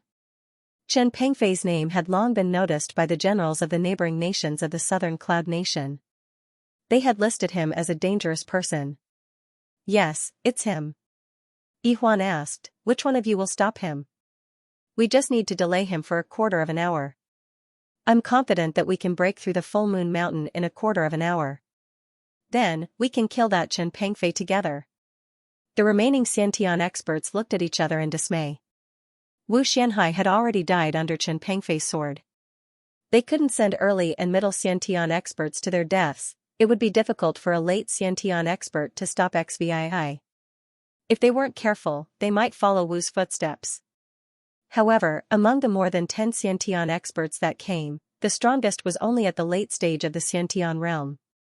Originally, there were 2 peak Xiantian experts, but they were sent to cooperate with the Black Blood Country's experts to block the Southern Cloud Country's experts that came to support them. Moreover, after 17 killed 6 Khanate experts from the state of Chen in a row, there were only 10 remaining experts from the state of Chen left on the battlefield. There were 3 late-stage Khanate experts, 5 mid-stage Khanate experts, and 2 early-stage Khanate experts. Should they care about Chen Pengfei or not? The 10 innate experts from the White Dragon army of the Chen nation were caught in a dilemma. Why don't we ignore Chen Pengfei for now and work hard to take down the Full Moon Mountain first? If we don't, the Southern Cloud Nation's reinforcements will arrive soon. Someone suggested. Didn't the people from the Black Blood country say that they would help us block the reinforcements from the Southern Cloud country? The Black Blood country has only sent experts, and their numbers are limited. It's already good enough that they can cooperate with us to resist the reinforcements from the innate stage experts. How could they possibly resist an army of more than 100,000? General E, do you think the people from the Black Blood country are sincere in helping us? That's the decision made by the higher-ups, and not something I can decide. The only thing I know is that the people from the Black Blood country will definitely not help the Southern Cloud Nation. Yihuan said, our state of Qin only needs to occupy the White Sand County. The Southern Cloud Nation and the Black Blood country are fighting to the death. We just need to wait and take advantage of the situation. Yihuan had just finished speaking when he raised his head and looked towards the direction of Nufu City. He muttered to himself, they came faster than I expected. He turned his head and looked at Chen Pengfei, who was still fighting within the White Dragon army. He glared at him with extreme resentment. The White Dragon army did not manage to occupy the Full Moon Mountain in a short period of time. Chen Pengfei had taken the credit for himself. Chen Pengfei and his 10,000-plus men had forcibly drawn the attention of half of the White Dragon army on the battlefield. They had even killed 6 of their Khanate generals. Even if they managed to take down the Full Moon Mountain, their White Dragon army would still suffer losses this time. General E, should we retreat? Retreat. With the army's current state, it's hard to predict the outcome of the battle. There are 3 battlefields, but we are not the key to victory. Yihuan looked angrily in the direction of Xianxia. Over there, a large number of White Dragon army soldiers had lost their will to fight and began to flee. That cloud of blood mist was like a strong acid. Wherever it flowed, everything would be corroded. We should be able to win against the Grand General. But before we leave, we must kill him. As long as we kill him, even if we suffer losses, it won't be by much. Alright, let's kill him together. The 10 Khanate experts of the Qin Dragon army had long found Xvii an eyesore. With 3 late-stage Khanate experts besieging him together and 7 other Khanate experts assisting from the side, they did not believe that they could not take down a mid-stage Khanate Chen Pengfei. Genius, so what if he was a genius? Fallen geniuses could be found everywhere. The enemy's Khanate experts are here. Hurry and run. Chen Hao reminded. However, after receiving Chen Hao's reminder, 17 immediately activated his devilish aura to the maximum. With a twist of his body, accompanied by the sound of thunder, he directly attacked Yihuan, who was rushing over with 9 Khanate experts. Yihuan looked at Xvii, who was rushing over, in surprise. Through the thick blood mist, he could clearly see his blood-red eyes. Was he possessed by the devil? He thought to himself, but his hands did not stop moving. As soon as the two came into contact, 17's devilish aura suddenly enveloped Yihuan. The crazy and violent devilish aura rushed straight to Yihuan's mind. In addition, this kind of sudden attack on the mind was very rare. Ordinary people would not be able to guard against it. Yihuan was slightly stunned. The red blood sword went straight for his neck. Decapitation. Did he succeed? With a clang, the weapons of both sides collided in midair. Under 17's huge force, General Yihuan was directly smashed to the ground. General E. General E. General E landed on the ground and barely resolved 17's huge force. He shouted loudly, I'm fine. Be careful of the blood mist. The blood mist has a mental attack. If your strength is not at the late stage of the Khanate realm, don't touch the blood mist on him. With just one attack, the experienced Yihuan saw through 17's devilish aura. Those at the late stage of the Khanate realm, block him. The others attack from a distance. Yihuan's next order immediately put Xvii in danger. With Yihuan's reminder, the remaining 2 late-stage Khanate experts immediately calmed down when they saw the blood mist. When the blood mist enveloped them, they were only slightly dizzy. Soon, they adapted to the special stimulation of the devilish aura. Even if it was only temporary, it was enough. If it was an ordinary Khanate warrior, facing the siege of 10 Khanate experts, he might have been scared. But to XVI who had already lost his mind, there was only one thought in his mind: kill. Relying on his demon-like killing instinct and ruthlessness, he once again killed a weaker Khanate expert. However, he also paid a painful price. His golden body was broken, his right hand was crippled, and there were several terrifying wounds on his body that almost made XVI lose his ability to fight. Red blood sword desperately repaired 17's body, but it could only barely keep him alive. Just when Yuan wanted to finish off XVI, the Khanate experts of the southern cloud country finally caught up. They blocked in front of XVI. Only 4 Khanate experts of the southern cloud country came. 3 of them were at the late stage of the Khanate realm, and 1 was at the middle stage of the Khanate realm. Behind them, the main army of the southern cloud country appeared on the horizon. Retreat. Yuan gritted his teeth and said, "General. He has already turned into a devil. There's no cure." Yuan said, "Even if we don't kill him, the people of the southern cloud country will." "General Cho, should we chase after them?" "No need." General Cho shook his head. The 4 of them were also injured. They had repelled the joint ambush of the Black Blood country and the Chen nation, but it was not without a price. They were the only Khanate experts left in the entire army. Even the 2 peak Khanate experts from the 1st and 2nd armies had perished together with their opponents.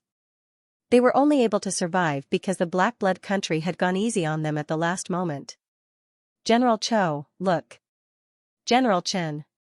When the White Dragon army left, Chen Hao had deactivated the devilish aura.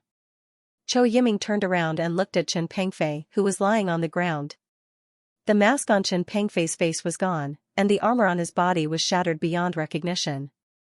It barely hung on his body, and there were several terrifying wounds on his body that almost broke him into pieces, but even so, he was still stubbornly living on. He looked like he had just crawled out of a sea of blood. His body was covered in disgusting minced meat. He lay weakly on the ground as fresh blood seeped out from under him, dyeing the ground around him red. His eyes were red as he let out a soft howl. Even though he was on the verge of death, he still held his heavy sword tightly. His right hand twitched as if he was about to chop. Cho Yiming slowly closed his eyes and said with difficulty, "He's gone mad. According to the military rules, he should be killed immediately." "Who did it?" "In the army, once someone went berserk, according to military rules, they must be executed immediately to prevent the berserk soldier from causing more casualties." The 4 Khanate experts all knew of Chen Pengfei's reputation. They had even been jealous of him. They were jealous of his youth and his luck. But now that they saw Chen Pengfei lying on the battlefield, their jealousy had long disappeared. But now, they could not do it. Cho Yiming glanced at the late-stage Khanate expert with white hair and a black mole beside his nose and said, "Fei Yuan, I remember that your eldest son died at Chen Pengfei's hands, right? Do it." Fei Yuan drew his sword, sighed, and put it away. "Forget it. We'll wait for the general to come back." His eyes were a little red. "Then bring Chen Pengfei back first. He seems to have broken through to the late-stage Khanate realm. You have to be careful." In the dungeon, 17 was firmly fixed to the wall.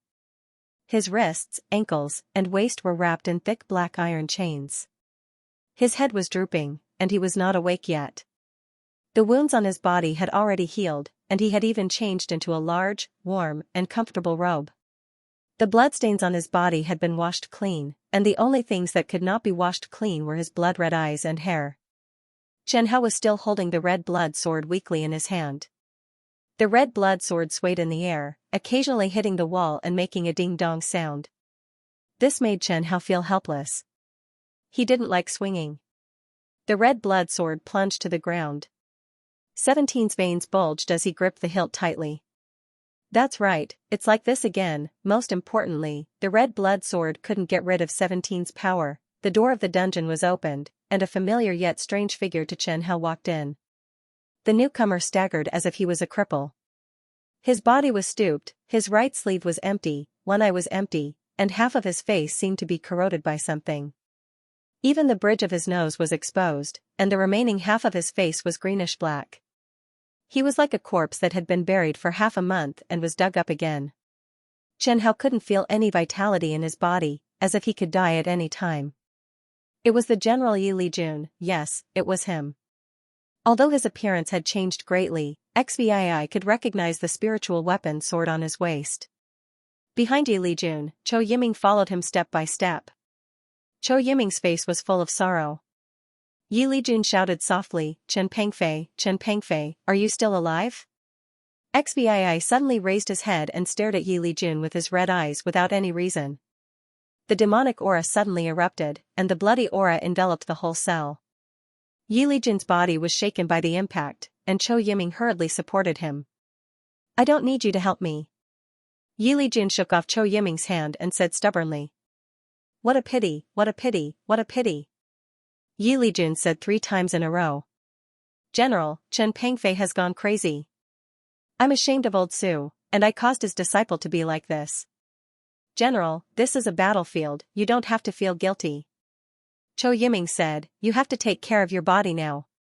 He is very talented and has a bright future. He could have taken over our class and continued to serve His Majesty. Yi Lijun closed his eyes in pain and ignored Chou Yiming. Then he seemed to suddenly remember something, and took out a lead black box from his ring with trembling hands. He opened the box, and a bone-chilling cold leaked out from the gap. In an instant, the red blood sword was covered in frost. Inside the box, there was a milky white ice crystal the size of a glass bead. Perhaps, this will be effective. He pulled out his long sword and pierced the back of XVII's left hand, embedding the ice crystal into the back of XVII's hand. This is? Spirit Ice Soul. It can cure Chen Pengfei? I don't know. Yi Lijun shook his head. I can try. After the Spirit Ice Soul was implanted into XVII's body, the cold spirit chi flowed through XVII's meridians into every part of his body. 17 slowly calmed down, and his blood-red eyes gradually faded to black. It was effective, however. Yi Lijun looked at XVII's blood-red hair and shook his head helplessly. 17 raised his head and looked at the old man in front of him. You are, Yi Lijun. General, why are you? The Qin nation and the Black Blood country have joined forces. I am no match for them. Yi Lijun said calmly. However, Jiao Songyuan should be dead, and the poison demon escaped with serious injuries. 17 was about to speak when Yi Lijun said, I don't have much time left. The Qin nation and the Black Blood country have joined forces. The Black Blood country will probably make a big move at the border. I have already sent a letter to His Majesty, asking Old Su to be more vigilant. You have already gone mad. The Spirit Ice Soul can only help you hold on for a year. Every time you kill someone, this time may be shortened. Do you still have the Spirit Ice Soul? Yi Lijun shook his head. The Spirit Ice Soul comes from the North region. It can only help you hold on for a year. Even if you can get the Spirit Ice Soul, it won't be of much use to you. At your level of chi deviation, it can only be suppressed, not cured. In other words, I only have a year to live? If you are willing to go out and look for it, you may have a chance. However, the chances are slim. Treasures that can suppress chi deviation are all priceless and extremely rare. Yi Lijun asked. It depends on your choice. Then I won't go. I still have something to do. Is it the Lan family? 17 raised her head to look at Yi Lijun and nodded. I want to ask you, did you use that secret technique to condense murderous aura to train your soldiers? Yes. 17 couldn't hide this point. How big is the range of your secret technique? Can it cover a battlefield of more than 100,000 people? Barely. That was already the limit of the devilish aura. Your secret technique is simply a weapon of mass destruction on the battlefield. I used to know that your secret technique can be used to intimidate the enemy, but I didn't expect you to be able to control it and cause another change in the soldiers under your command. Yi Lijun lowered his head.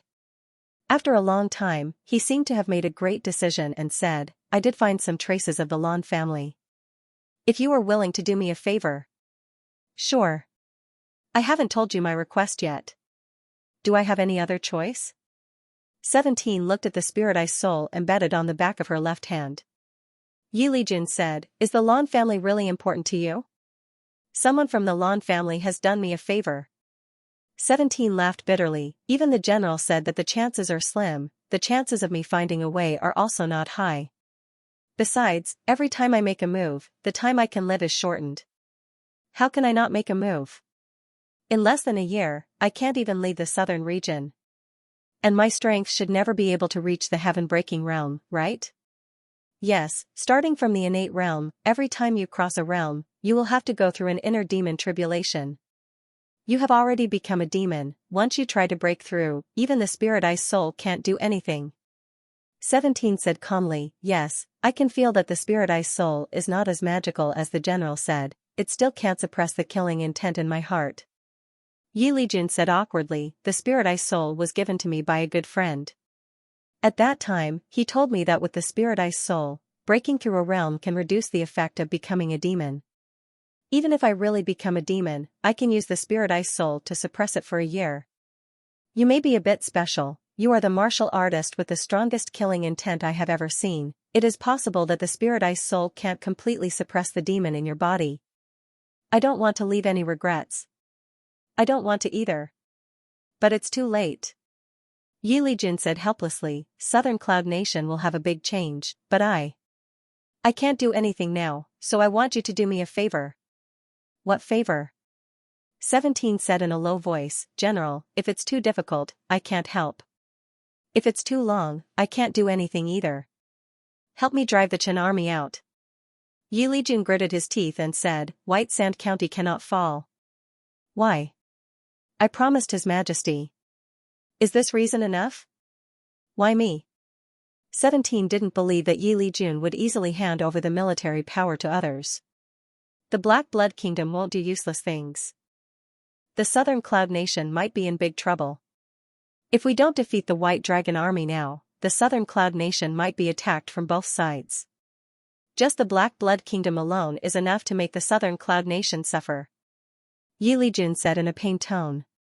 And now, only you, or your secret technique, can possibly defeat them. Now is the time to use people. As long as you can defeat the White Dragon Army, with you speaking up for the remaining members of the Lan family, His Majesty will not be too ruthless on account of your contributions. They will have a much easier time. All right. XBII nodded. As long as no heaven-breaking realm experts appear, I should be fine. That's great. Yi Lijun smiled freely. I can leave the intelligence network of Baisha Prefecture to you. I did receive news from the Lan family yesterday morning. Aren't you afraid that I'll go back on my word? Our losses this time are too great. I have no other choice but to lead the troops into battle. You are the most outstanding general left. If I were in your position, I wouldn't be able to do what you did. Yi Lijun patted 17's shoulder and said, but don't worry. Jia Songyuan is dead, and Poison Demon is seriously injured. He should have left Baisha Prefecture by now. In the White Dragon Army, the strongest is at most a peak innate expert. Follow me. Under Yi Lijun's signal, Chou Yiming unlocked 17's shackles. 17 tried hard to suppress the killing intent in his heart and followed Yi Lijun out of the dungeon. Outside Xinfu City, more than 100,000 soldiers of the Southern Cloud Nation stood in a neat formation, as if waiting for Yi Lijun's inspection. Yi Lijun pulled 17's hand and said in a low voice, Don't forget what you promised me. Yi Lijun handed over 17's command of the Southern Cloud Nation soldiers to XVI in front of everyone. The reason was that he was seriously injured and needed to recuperate. Accompanying Yi Lijun to his residence in Xinfu City, Yi Lijun clasped his hands behind his back and looked at the sky. He sighed helplessly, stand a little further away. The wounds on Yi Lijun's body began to emit black smoke, emitting a chi-chi sound of air exploding. Right in front of 17 and the 6 Xiantian experts, this Southern Cloud Nation's Imperial Guard Great General, a Heaven-Breaker expert, directly turned into a puddle of yellow pus. That beautiful spirit sword fell to the ground and trembled lightly. XVI slowly closed his eyes. It was as if he saw his future self. Chou Yiming's eyes were red, as if tears were about to fall. He suppressed his voice and said, General Chen, please avenge the great general. General Chen, please avenge the great general. General Chen, please avenge the great general. General Chen, please avenge the great general. The remaining 6 experts said in unison. Do you think I can do it? Only you, General Chen, can do it now. You are the commander appointed by the great general. Zhou Yiming said, we are all convinced by your battle results. 17's battle results had already been calculated. He had led the 7th Army into the White Dragon Army. The 7th Army had lost 7,000 men, but they had killed more than 10,000 of the White Dragon Army. At the same time, 17 had killed 6 innate generals of the enemy. It was because of such a battle record that Yi Lijun had handed over the command to 17. Then let's train the soldiers first. XVI took a deep breath and said, give me 3 days. This general obeys. Also, Zhou Yiming, give me the information on the Lan family. Okay. After receiving the information from Zhou Yiming, XVI knew that 2 days ago, the Lan family appeared in White Crane City. The Southern Cloud Nation's Imperial Family's intelligence network was only second to the Lan family in White Sand City. Their intelligence personnel shouldn't have mistaken the Lan family. XVI had been to White Crane City before. It was there that he obtained the Red Blood Sword. Nufu City wasn't far from White Crane City. A late-stage innate expert could make a round trip in 1 day if he traveled at night. XVI closed the report and asked Zhou Yiming to meet him. I need to make a trip to White Crane City. It will only take 1 day. Aren't you going to train the soldiers? The few innate experts all knew about 17's ability to train soldiers. 2 days is enough. XVI said softly, don't worry, I will be back. I hope you don't forget what you promised the great general. N. After successfully breaking through to late-stage innate, 17's flying speed increased again. Under the Red Blood Sword's innate chi, XVI arrived at White Crane City the next morning. Chen Hao looked at the city walls of White Crane City and sighed in his heart. XVI changed his clothes and came to an inn in White Crane City.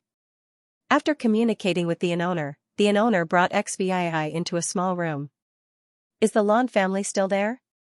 Yesterday morning, a group of people attacked the Lan family. What? XVI went crazy when he heard the news. Who is it? I don't know. That group of people was very strong.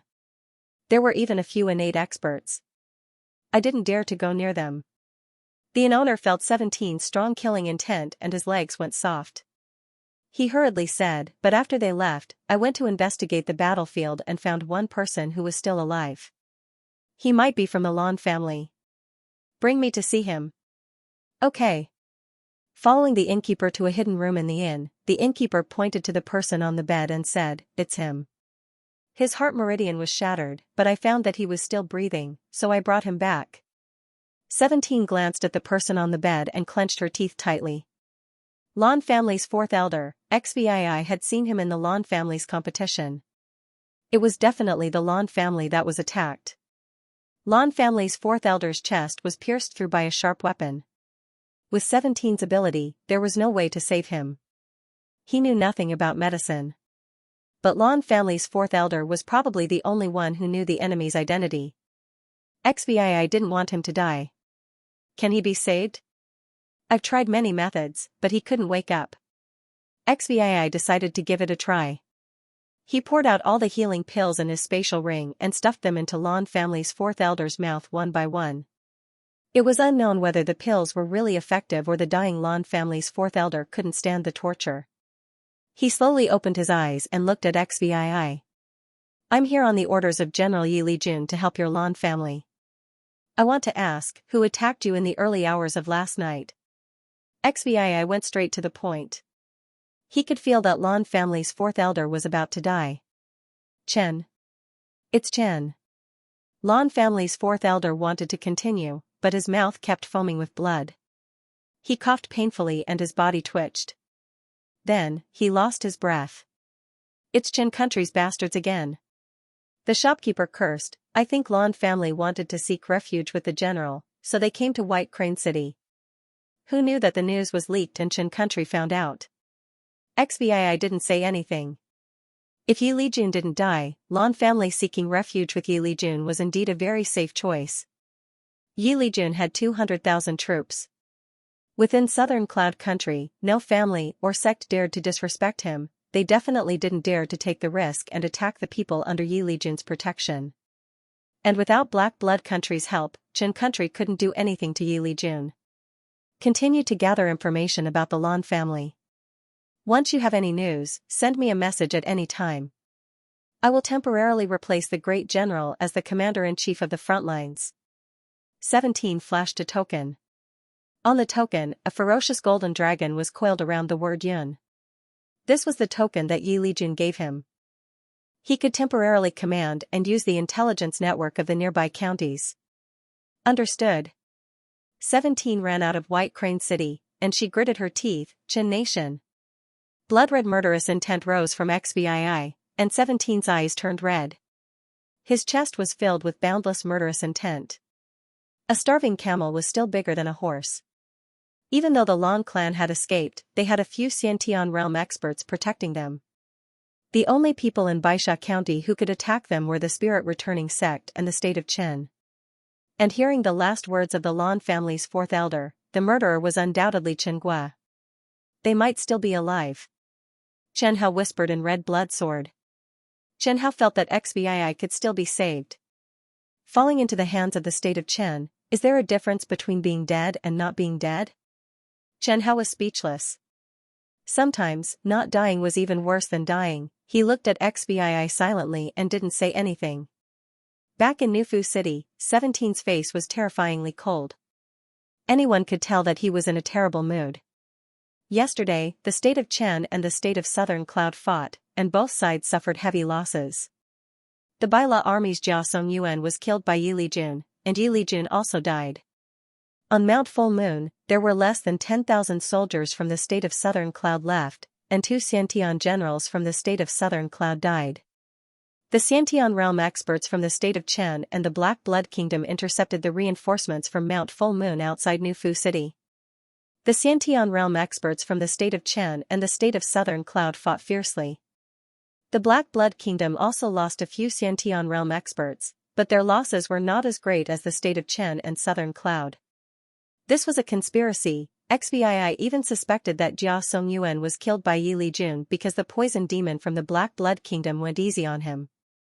The state of Black Blood Kingdom just watched from the sidelines as the state of Breaking Heaven lost 2 Xiantian realm experts. Yi Lijun suspected that the Black Blood Kingdom was targeting the state of Southern Cloud and would probably make a big move soon. XVII didn't care about this. Before Yi Lijun died, he had already reported the news. He was now in Baisha County and couldn't care about the Black Blood Kingdom.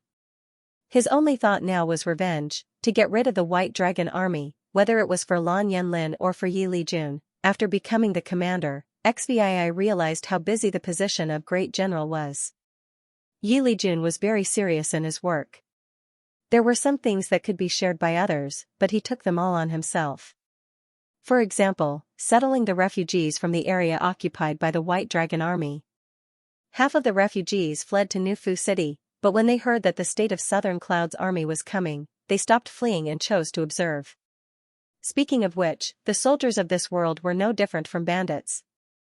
In the occupied area, they robbed, kidnapped women, and killed people wantonly. Of course, XVII didn't have the right to criticize other people's authority. What he did was too much. Some commoners and families packed up their belongings and left their homes before the White Dragon Army arrived. These refugees who left their homes didn't have a good ending. The resettlement of the refugees was a problem, and there might even be spies from the state of Qin among them.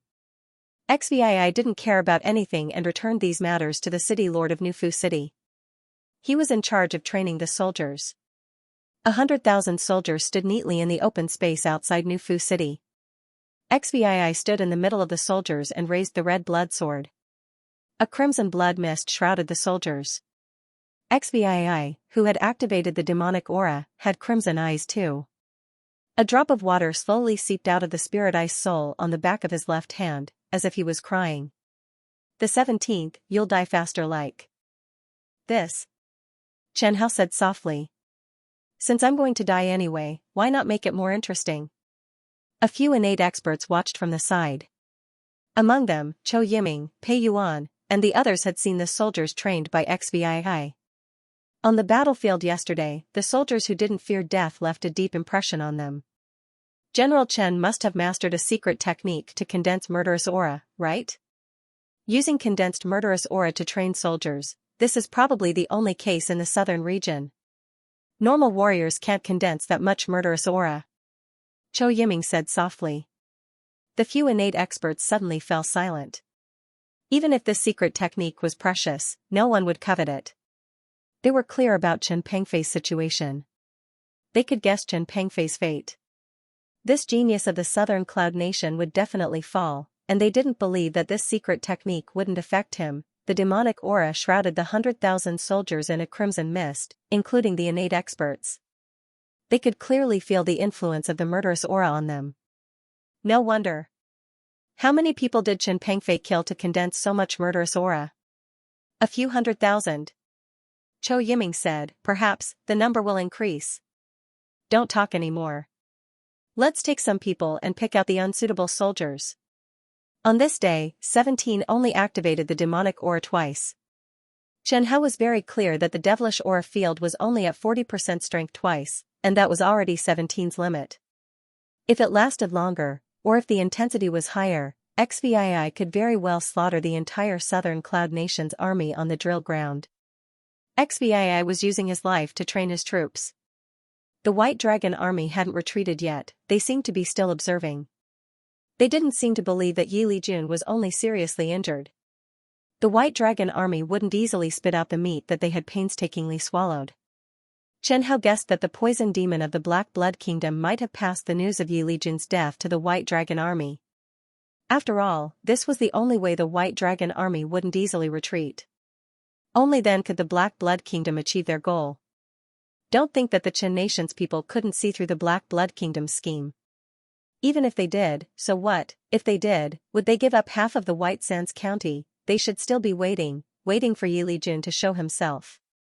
If Yi Lijun was really dead, then the White Dragon army would have the advantage on the battlefield. Why would they retreat? The White Dragon army might have known that XVII was the commander-in-chief of the front line. They should know XVII and understand the terror of 17's strength. They should have experienced the terror of his 10,000 troops. But they couldn't have guessed that XVII had the ability to turn an army of more than 100,000 into a pack of bloodthirsty wolves on the battlefield in just 2 days. 2 days' time is up. XVII stood on the high city walls of Nufu City, looking in the direction of the White Dragon army. Are we going to attack tomorrow? Zhou Yiming asked, isn't it a little rushed? When Yi Lijun died, Zhou Yiming was extremely eager to avenge him. But 3 days later, he was a little hesitant. It's not rushed, it's just right. XVII turned to look at Zhou Yiming. You know, I don't have much time left. I can't continue to waste time with the White Dragon army. Every day that drags on, Southern Cloud Nation's losses will be greater, and it will be harder to recover the lost land. Then, General Chen, have you prepared how to fight? When marching to war, victory or defeat was related to the life and death of tens of thousands or even hundreds of thousands of soldiers. It was related to the rise and fall of a country. The commander-in-chief had a great responsibility. Before going to war, many generals would carefully calculate a few attack strategies and then repeatedly discuss with the other generals. Yi Lijun had done so before. However, in the past 2 days, XVII didn't have any conversations with other innate generals. Other than training the soldiers, it was training the soldiers. This made Zhou Yiming very uncertain. Sometimes, he wondered if the Grand General's arrangements before his death had been too hasty. XVII Night Sky whispered, how do we fight? Wasn't that simple? Let's just charge over and kill them. Aren't you going to use some tactics? Zhou Yiming said, I've been thinking about it for the past few days. I've come up with a few strategies. Would you like to take a look at them? No need. XVII shook her head and said, when the time comes, I will lead the soldiers and rush up. General Chen, you might not be used to being a commander yet. A commander is different from a general who charges into battle. Are you doubting me? 17's eyes glowed red. It was especially strange in the night. The murderous aura on his body grew stronger and stronger. It was as if he would attack at any moment. Zhou Yiming swallowed and didn't speak. He was very clear about 17's physical condition. The Grand General's secret treasure, Spirit Ice Soul, didn't have a good effect. The spirit ice soul couldn't suppress the demonic nature on 17's body.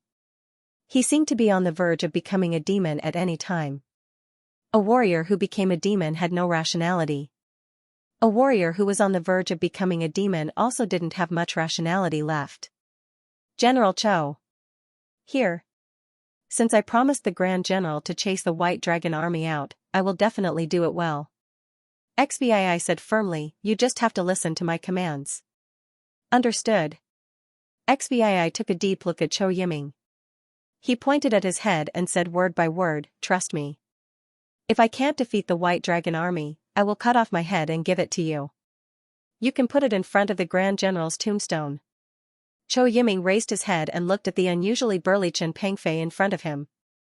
Even if Chen Pengfei was wearing a mask, he knew that he wasn't joking.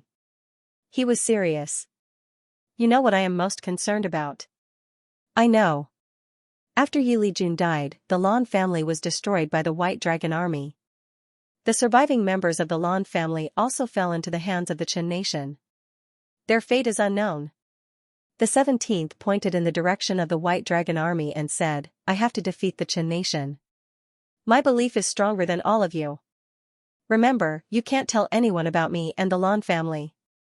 Cho Yiming said firmly, General Cho, I promise that even if I die, I will not say a word to anyone else. If I say a word, I will definitely go crazy and die. XVI nodded. He knew that Cho Yiming wasn't mocking him. Instead, he swore an oath of inner demons. Every warrior was afraid of inner demons. In the past, the 17th wasn't afraid.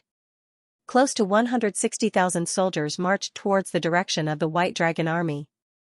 Along the way, XVI and the rest didn't hide at all. 160,000 soldiers, they couldn't hide at all. The White Dragon army was stationed in Lakeside City. There was a huge lake beside the city, hence the name. XVI looked at Lakeside City. Lakeside City wasn't a strategic location, and its economic development was average. The city walls weren't tall, but there were signs of reinforcement recently. They must have heard the news of the Southern Cloud Nation's army attacking. General Yi stood on top of the city walls, calmly looking at the enemy troops in a square formation. General, the Southern Cloud Nation launched a large-scale attack. Could it be that the Black Blood country lied to us? Maybe Yi Lijun is fine? A Xianxia general asked worriedly. We have an agreement with the Black Blood country. They still need our help. If the White Dragon army is defeated too quickly, they won't gain any benefits. The Black Blood country has no reason to fabricate a fake news to lie to us. They need us to create trouble for the Southern Cloud Nation in Baisha region. Yi Huan shook his head, but his face revealed a slight smile. I think that Yi Lijun might really be dead. General, why do you say so? Because Yi Lijun hasn't shown up yet. Yi Huan replied, if Yi Lijun is really alive, he only needs to appear in front of us now, and the morale of the White Dragon army will naturally plummet. Yi Lijun is always cautious and conscientious. If he's still alive, he definitely wouldn't take the risk to hand over the command to Chen Pengfei. You all know what kind of situation Chen Pengfei is in now. I don't believe that he can still be like a normal person after going crazy. What if this is all Yi Lijun's military exercise for us to see? Then let's take a gamble. If Yi Lijun doesn't appear today, it means that he won't be coming. Yi Huan gritted his teeth and said, I don't believe that he didn't pay a price after killing General Jia. As long as he doesn't come, we won't leave. As long as we can hold on for a while longer, Baisha region might be ours. Yi Huan's decision was wise if 17 wasn't there. Yi Huan didn't know the reason why Yi Lijun gave the military power to Chen Pengfei. In the Redbud Army, XVII's method of training soldiers was only known to a small circle. But in Baisha County, after the Battle of Moon-Gazing Mountain, his little secret could no longer be kept. Yi Lijun knew XVII's ability, so he took the risk to give him the military power. Moreover, Yi Lijun had no other choice at that time. All the capable generals under him were dead, and the White Dragon army was too strong. In Yi Lijun's view, XVII's secret technique was clearly a godly technique that could turn the tide of the battle. The only pity was that this secret technique couldn't be used by only a peerless genius. Yi Lijun wasn't worried that 17 would betray him because 17 was Su Yi's disciple, because 17 wouldn't live for long, because 17 cared about the Lan family, which was destroyed by the Qin country and the Black Blood Kingdom, and because 17 held great power and had nearly 200,000 soldiers under him. If the enemy country wanted to buy him over, what kind of price would they have to pay? General, are we going to attack the city? Chou Yiming asked softly. 17 glanced at the siege car and said, I'll do it myself. General Chen, you're the commander now. Don't talk nonsense, listen to me. The siege car in front of 17 was completely black and more than 10 meters long. Under the siege car were numerous iron wheels. In order to increase the impact, almost all of them were made of iron. It was terrifyingly heavy and needed 20 true energy realm experts to move it. He stood in the middle of the siege car and grabbed it with both hands. With a strong force, the siege car was lifted up by 17. Ah! The soldiers beside the chariot stared at 17, dumbfounded. What great strength! I'll break open the city gate, you guys follow me. Attacking a city, using ladders to climb up the city wall, the casualties were too high and the time spent was too long. It was also very difficult to break open the city gate. Sometimes, when encountering a strong enemy, it was possible to not break through a city for a month or a year. The White Dragon army was originally stronger than the Southern Cloud soldiers. Attacking the city forcefully would only increase the casualties. XVII could simply skip the step. If the other party had a heaven-breaking realm expert, XVII would definitely not do this. Unfortunately, the other party didn't. Look at what Chen Pengfei is trying to do. XVII's every move was clearly seen by the generals of the White Dragon Legion on the city wall. They all saw 17 carrying the assault cart. He's quite strong. Is he planning to attack the city? Isn't he the commander? Do you still think you're a general? What a joke. If he catches up, we'll kill him together. On the city wall, the inborn experts of the White Dragon army mocked. General Chen wants to break open the city gate, right? Within the Southern Cloud Nation's army, the veterans who had followed XVII to attack the Black Blood Nation understood his intentions. Watch carefully and see how General Chen breaks into the city. Under the puzzled gazes of the Southern Cloud Nation's soldiers, 17's figure suddenly expanded. His entire body glowed with golden light as he activated his concept of strength.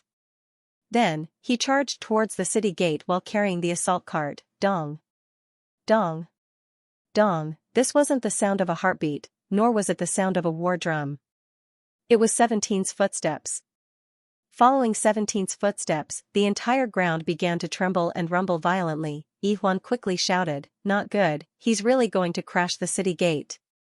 A late-stage inborn expert carrying an assault cart could really crash the city gate. All inborn experts, stop him. Yihuan continued, General Xiong, please. General Xiong was the only remaining peak inborn expert in the White Dragon Legion. Seeing this, Chou Yiming shouted, let's go stop them.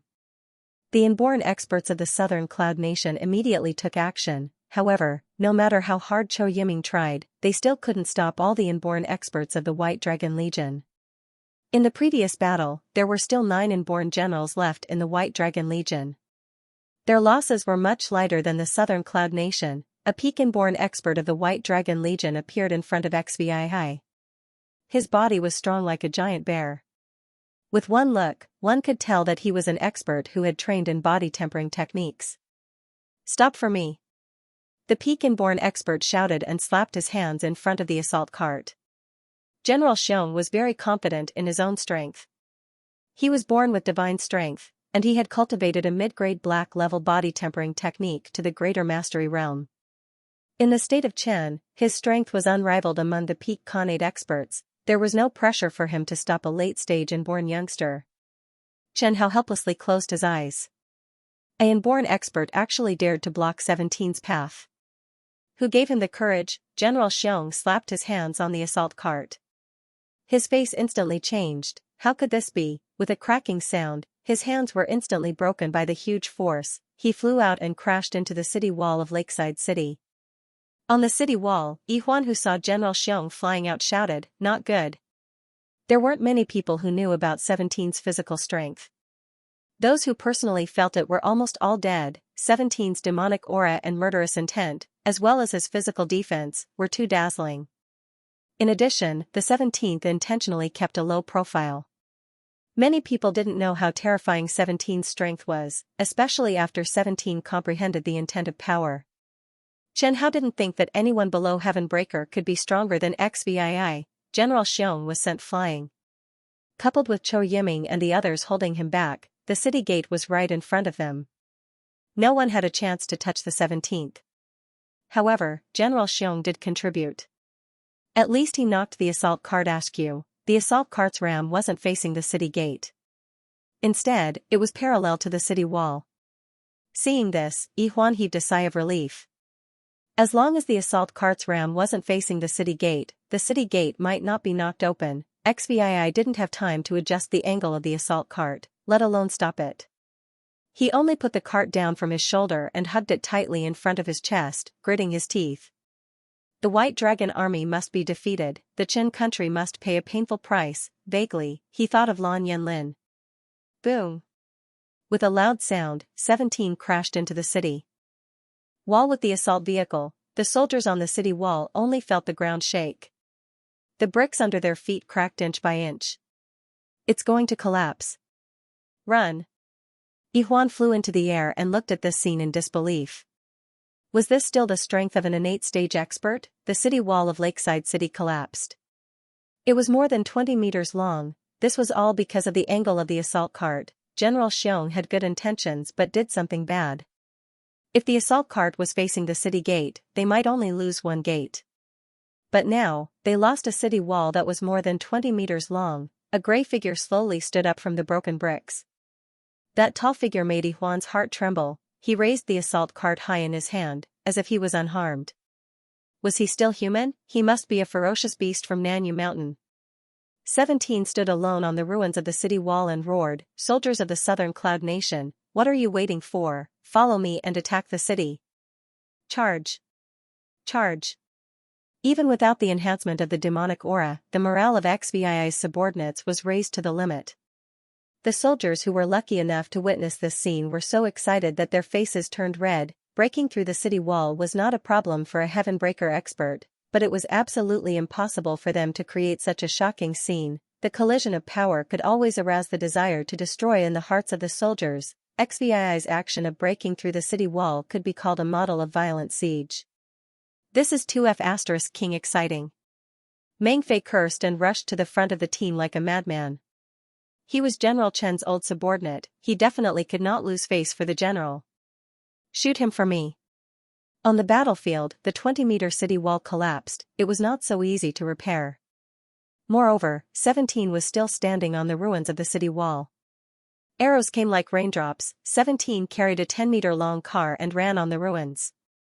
At this time, Chen Hao had to admit that he was jealous. He was XVII's weapon. Ordinary arrows could not break through XVII's defense. The arrow tips hit XVII's body and fell to the ground with a clanking sound. Even the military crossbow that could cause fatal damage to a mid-stage Xiantian expert only caused a slight injury to 17 when it hit 17. XVII's face was cold. He clenched his jaw and swung the car, smashing it on the city wall that had not collapsed yet. In an instant, the soldiers on the city wall who were shooting arrows and pointing the crossbow felt the earth tremble again. Chen Hao looked at XVII's tall and majestic body. He sighed softly. Is he a one-man demolition team? The attack of the Xiantian expert also arrived. 160,000 soldiers of the Southern Cloud Nation also arrived. The White Dragon army originally planned to rely on the city wall for defense, but their thinking was very realistic. 160,000 soldiers of the Southern Cloud Nation could not break through the defense of 150,000 soldiers of the White Dragon army. Firstly, the White Dragon army's strength was stronger than the Southern Cloud Nation's soldiers. Secondly, the defending side would definitely have an advantage over the attacking side. If Southern Cloud Nation Ji Lijun was still alive, then no matter how they defended, it would be useless, but they never thought that even if Yi Lijun didn't appear, XVII could still tear down the city wall with her own ability. Ordinary Xiantian realm experts did not have such strength. And XVII, who had tyrannical strength, comprehended the concept of power, and cultivated the mystic-level middle-grade body-forging technique to perfection, had this ability. Otherwise, he might have died in the middle of General Xiong's interception. He might not have been able to break through the city wall. and even if he could, he might have been seriously injured by the huge recoil. The Southern Cloud Nation's army directly charged into Lakeside City through the collapsed city walls. Both sides engaged in a chaotic battle. The defensive system that was originally set up was now almost completely destroyed. It was a head-on clash. In a head-on battle, the White Dragon Army also held a great advantage. The White Dragon Army was the Qin nation's elite army. They had been stationed at the border for a long time. Most of the soldiers had experienced hundreds of battles. Their battle strength and experience were definitely not comparable to the enemy's army that was temporarily transferred from the city guards. A blood-red fog spread throughout the battlefield. Within the blood fog, there was a chilly wind that was bone-chilling. The soldiers of the White Dragon Army could even feel the flow of true qi in their body slowing down. Within the blood fog, the atmosphere was so oppressive that it could make people go crazy. The soldiers even began to hallucinate. The memories that were hidden deep in their memories were gradually awakened and transformed into the scene before their eyes. In the eyes of the White Dragon Army, the eyes of the Southern Cloud Nation soldiers were emitting red light. Their bodies were covered in a layer of blood-red color. They madly attacked them without fear of death, like a group of crazy wild beasts. Yi Huan, who was about to charge into the battlefield, immediately stopped when he saw the blood fog. Following that, a few early-stage Xianxia realm experts rushed out from the blood fog. When they saw Commander Yi, their expressions were slightly awkward. This was the second time they encountered XVI. The blood fog last time left a deep impression on them. Once they saw the blood fog, they wanted to run out. The area of the blood fog has expanded, but its influence is not as strong as before. All of you, go in and kill the enemy. Otherwise, you will be punished according to military law. After saying that, Commander Yi plunged into the blood fog. Just as he entered the blood fog, he saw the bloodthirsty Southern Cloud Nation's soldiers with red eyes. Then, he looked at the White Dragon Army soldiers who had their willpower eroded by the blood fog. Their faces were pale and their eyes were filled with fear. They were completely unable to fight. His face was as gloomy as water, greatly increasing one's own battle power and greatly weakening the enemy's will to fight. Yi Huan had never seen such a terrifying and shameless ability on the battlefield. Thinking of Chen Pengfei's mental attack ability hidden in the blood fog, Yi Huan, who was originally full of confidence for this battle, was shaken. As the commander of the White Dragon Army, Yi Huan was very clear about the huge value of this ability. It could completely change the outcome of a war with hundreds of thousands of people. As long as one had this ability, no matter which country they joined, they would definitely be treated as a breaking heaven realm expert. If Chen Pengfei did not die, the White Dragon Army would definitely lose. All Xiantian generals of the White Dragon Army, listen to my command. Kill Chen Pengfei with all your might. Yi Huan's command echoed in the blood fog.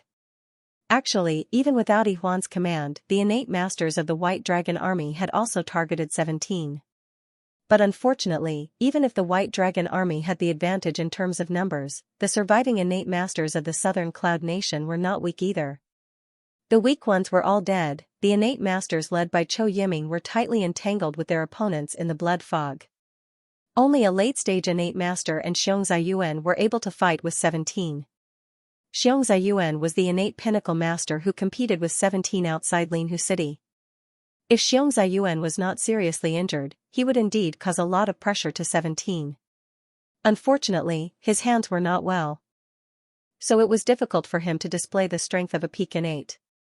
Even if he joined forces with another late-stage innate master to fight against 17, they still did not have the upper hand. Seeing this situation, Yi Huan was very anxious. After all, for every minute 17 held on, hundreds and thousands of White Dragon Army soldiers would die on the battlefield. Seeing this situation, Yi Huan thought that he could not delay any longer. He pulled out his long sword, and the sword shone with a green light. His speed was very fast, and his target was XVII's back. Dang! The red blood sword was placed horizontally on XVII's back, blocking Yi Huan's sinister attack. The long sword in Yi Huan's hand bent, and with the rebound force, he retreated. An injured innate pinnacle master and two late-stage innate masters surrounded 17 in the blood fog. 17 lowered his head, holding the red blood sword, and did not look at anyone. Under his tall back, his scarlet cape fluttered wantonly in the blood fog. Behind the mask, his eyes were as red as blood. On the back of his left hand, a drop of water formed from the shining white ice crystal. Just as the water droplet slid down his bulging veins and dripped into the air, he moved. Power. Slaughter. Fear. 17's crimson eyes flashed with a strange light. His tall and burly body rapidly expanded, and his aura suddenly exploded. Amidst the sound of thunder, he suddenly appeared in front of Yihuan. Blood Demon 7 styles. The blood fog within the blood fog suddenly thickened, and the violent killing intent made Yihuan feel suffocated. He had never seen such a violent killing intent. Even the heaven-breaking realm expert Jia Songyuan's killing intent couldn't compare to Chen Pengfei's. In an instant, he began to feel fear. General Yi! Xianxia roared. This roar made Yihuan regain his composure.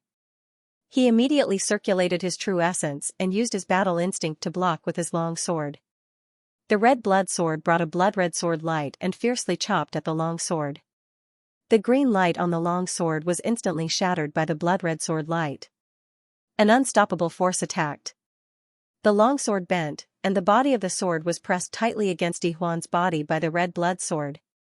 Pung! The red blood sword slammed into Yihuan's body. Yihuan felt as if he had been smashed by a mountain. Yihuan fell from the sky into the sea of people and was fiercely smashed to the ground. The wind rolled up and blew away all the soldiers within 50 meters. After the dust settled, only a deep pit was left. In the middle of the pit, half of a bare foot was exposed. Xianxia warned with a serious face, "Don't fight with that guy. His strength is greater than mine. He's too strong." 3 days ago, he was only at the middle stage of the Xiantian realm. Now, he's at the late stage of the Xiantian realm. His strength is even stronger than ordinary Xiantian realm martial artists. He's simply abnormal. That guy is not simple. His slaughter sword intent is very strong. Xianxia thought for a moment and said, "I feel that his slaughter sword intent is not the strongest concept he has grasped. He should be cultivating another concept at the same time. No, he should be focusing on it. I've never seen that unknown concept before, but it's definitely stronger than his slaughter concept." That Xiantian realm master said involuntarily, "He hit it so deeply?" "Yes, a very scary guy," Xianxia said in a low voice. For ordinary martial artists, if they could comprehend one concept, it would be God's mercy. Martial artists who could comprehend 2 concepts were extremely rare. Moreover, even if a top genius comprehended 2 types of concepts, they would rationally choose to cultivate only one type of concept. That was because only with the improvement of concepts could one's strength also improve. If one wanted to break through to the heaven-shattering tier, one had to comprehend profound meanings. If one simultaneously comprehended multiple concepts, the improvement of one's strength would be abnormally slow, almost twice as slow. From a long-term point of view, cultivating multiple concepts was absolutely not worth the loss. Cultivating only one concept was the wisest choice. However, Xianxia could tell from 17's aura that XVII's comprehension of another unknown concept was also very profound. It was much stronger than the concept of slaughter. "He's not 16 yet?" Xianxia replied, "That's what the information says." "That's definitely a lie. I'd believe it if he said he was 46. Another late-stage Xiantian general asked anxiously, "Then how are we going to kill him?" Xianxia glanced at the pit on the ground, took a deep breath, and said, "Don't think so much. Think about how not to get killed first." Inside the red blood sword, Chen Hao couldn't help but shake his head when he heard Xianxia's words. Xianxia was wrong about one thing. 17's comprehension of the concept of force was not as profound as the concept of slaughter, but the concept of force was naturally stronger than the concept of slaughter. It was quite difficult for them to not be killed by XVII. Unless they immediately turned around and ran, they might still have a chance. XVII had comprehended 3 concepts: strong physical defense, and cultivated top-notch cultivation techniques and martial arts techniques. Furthermore, the red blood sword provided him with the effect of doubling the destructive power of his sword techniques. It was not a problem for him to kill someone at the peak of the Xiantian realm. Moreover, Xianxia's hands were heavily injured, and his combat power was greatly reduced. As Chen Hao expected, another late-stage Xiantian general of the White Dragon Army died under the red blood sword again. Seeing the wounds on 17's body that he had painstakingly created begin to heal, Xianxia covered the bleeding wound on his abdomen and laughed bitterly. He was really so strong that it made people despair. It was the first time Xianxia met someone who made him despair. The other party was only a late-stage Xiantian master. He was simply a monster. In despair, Xianxia's eyes began to turn red. It was as if he had lost his mind. His eyes turned blood red, and he directly launched a frenzied attack on XVI. Is it starting again? Chen Hao murmured softly, fighting with XVI for a long time, the outcome will be the same as that green poison ghost. Two pairs of red eyes appeared in midair. A pair of eyes that were desperate and crazy. A pair of eyes that were cold and crazy. 3 Xiantian masters fell one after another. The other Xiantian masters of the White Dragon army who were watching the battle here were panicking. The demonic aura began to take advantage of the situation. Then, Zhou Yiming and the others took the opportunity to kill 2 mid-stage Xiantian generals and 3 early-stage Xiantian generals. Only a few Xiantian masters with decent strength escaped the blood fog. Following the escape of the Xiantian generals, the defeat of the White Dragon army was inevitable. On the battlefield, once the main general escaped, no matter how elite the soldiers were, they would collapse. Moreover, the fear brought by the demonic aura was too great. XVI stood in mid-air, looking at the more than 100,000 soldiers of the White Dragon army. Their fear, terror, and despair were all reflected in his eyes. He lightly shook off the blood on the red blood sword. Looking at the enemies, he whispered, "Be afraid. Be afraid. Feel my despair." Chen Hao looked at 17's eyes. His red eyes were also filled with despair. "Listen to my orders. Kill them all." 17's voice echoed in the blood fog, ringing in everyone's ears.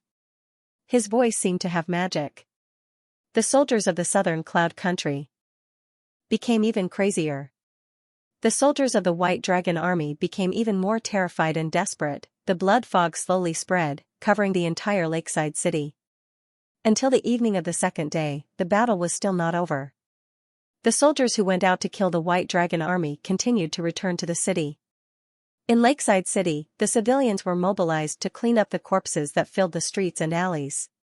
Outside the city, a 100-meter deep pit was dug out. Countless corpses were dumped in it. In the dungeon, a burning charcoal fire was burning. XVI sat on an armchair and looked at Yihuan, who was tied to an iron frame. Yihuan's dantian was destroyed.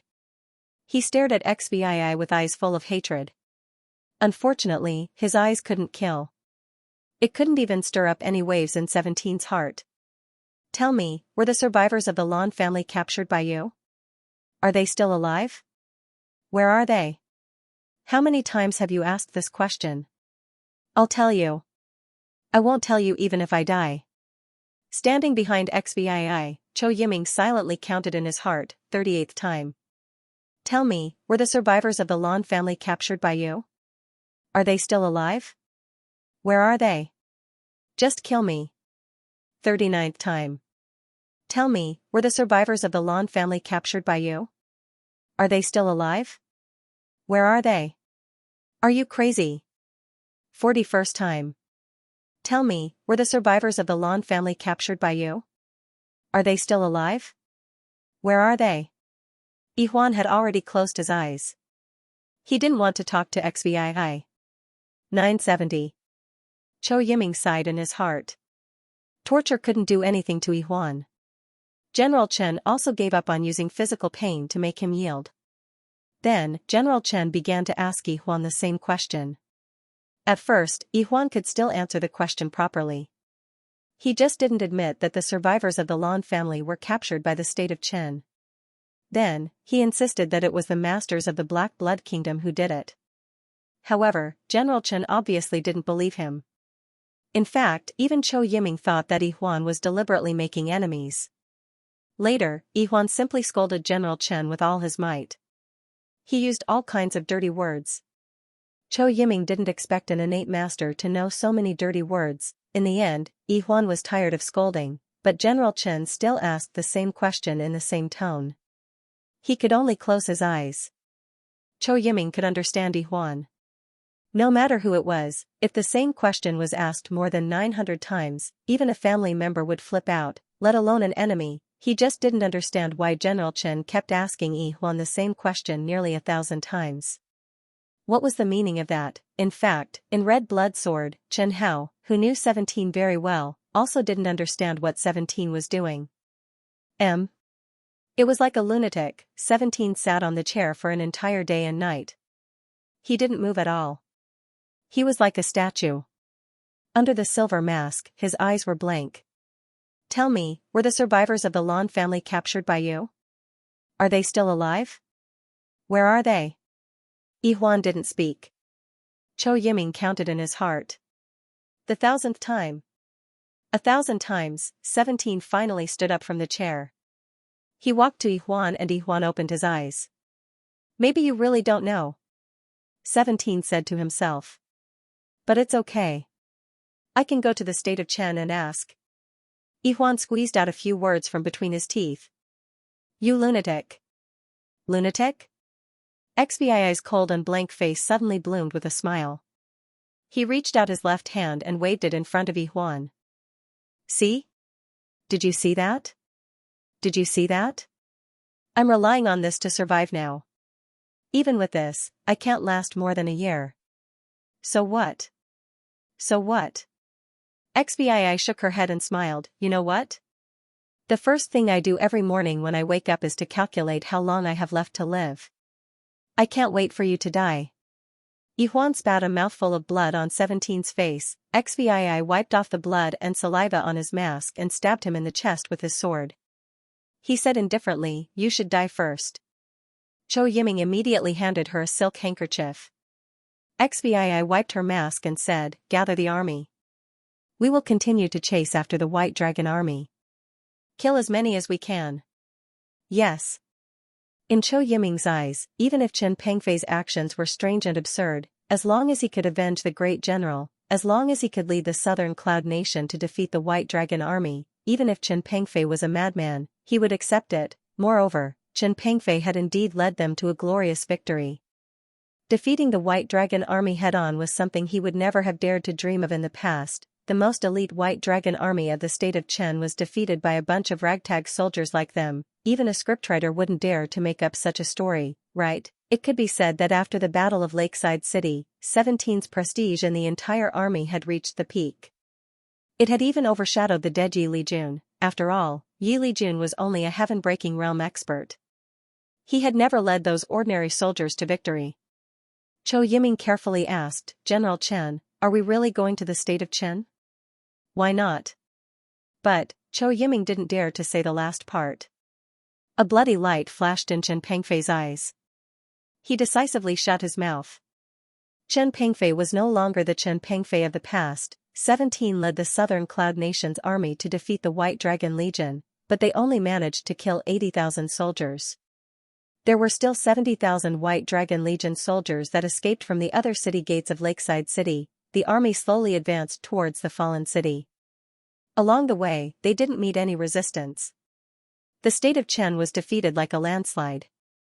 The soldiers in charge of defending the city had already abandoned the city and fled before the Southern Cloud Nation army arrived. General Chen, with our current strength, I'm afraid that even if we attack the state of Chen, we won't have a good time.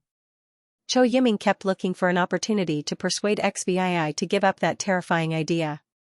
We only have 130,000 people left.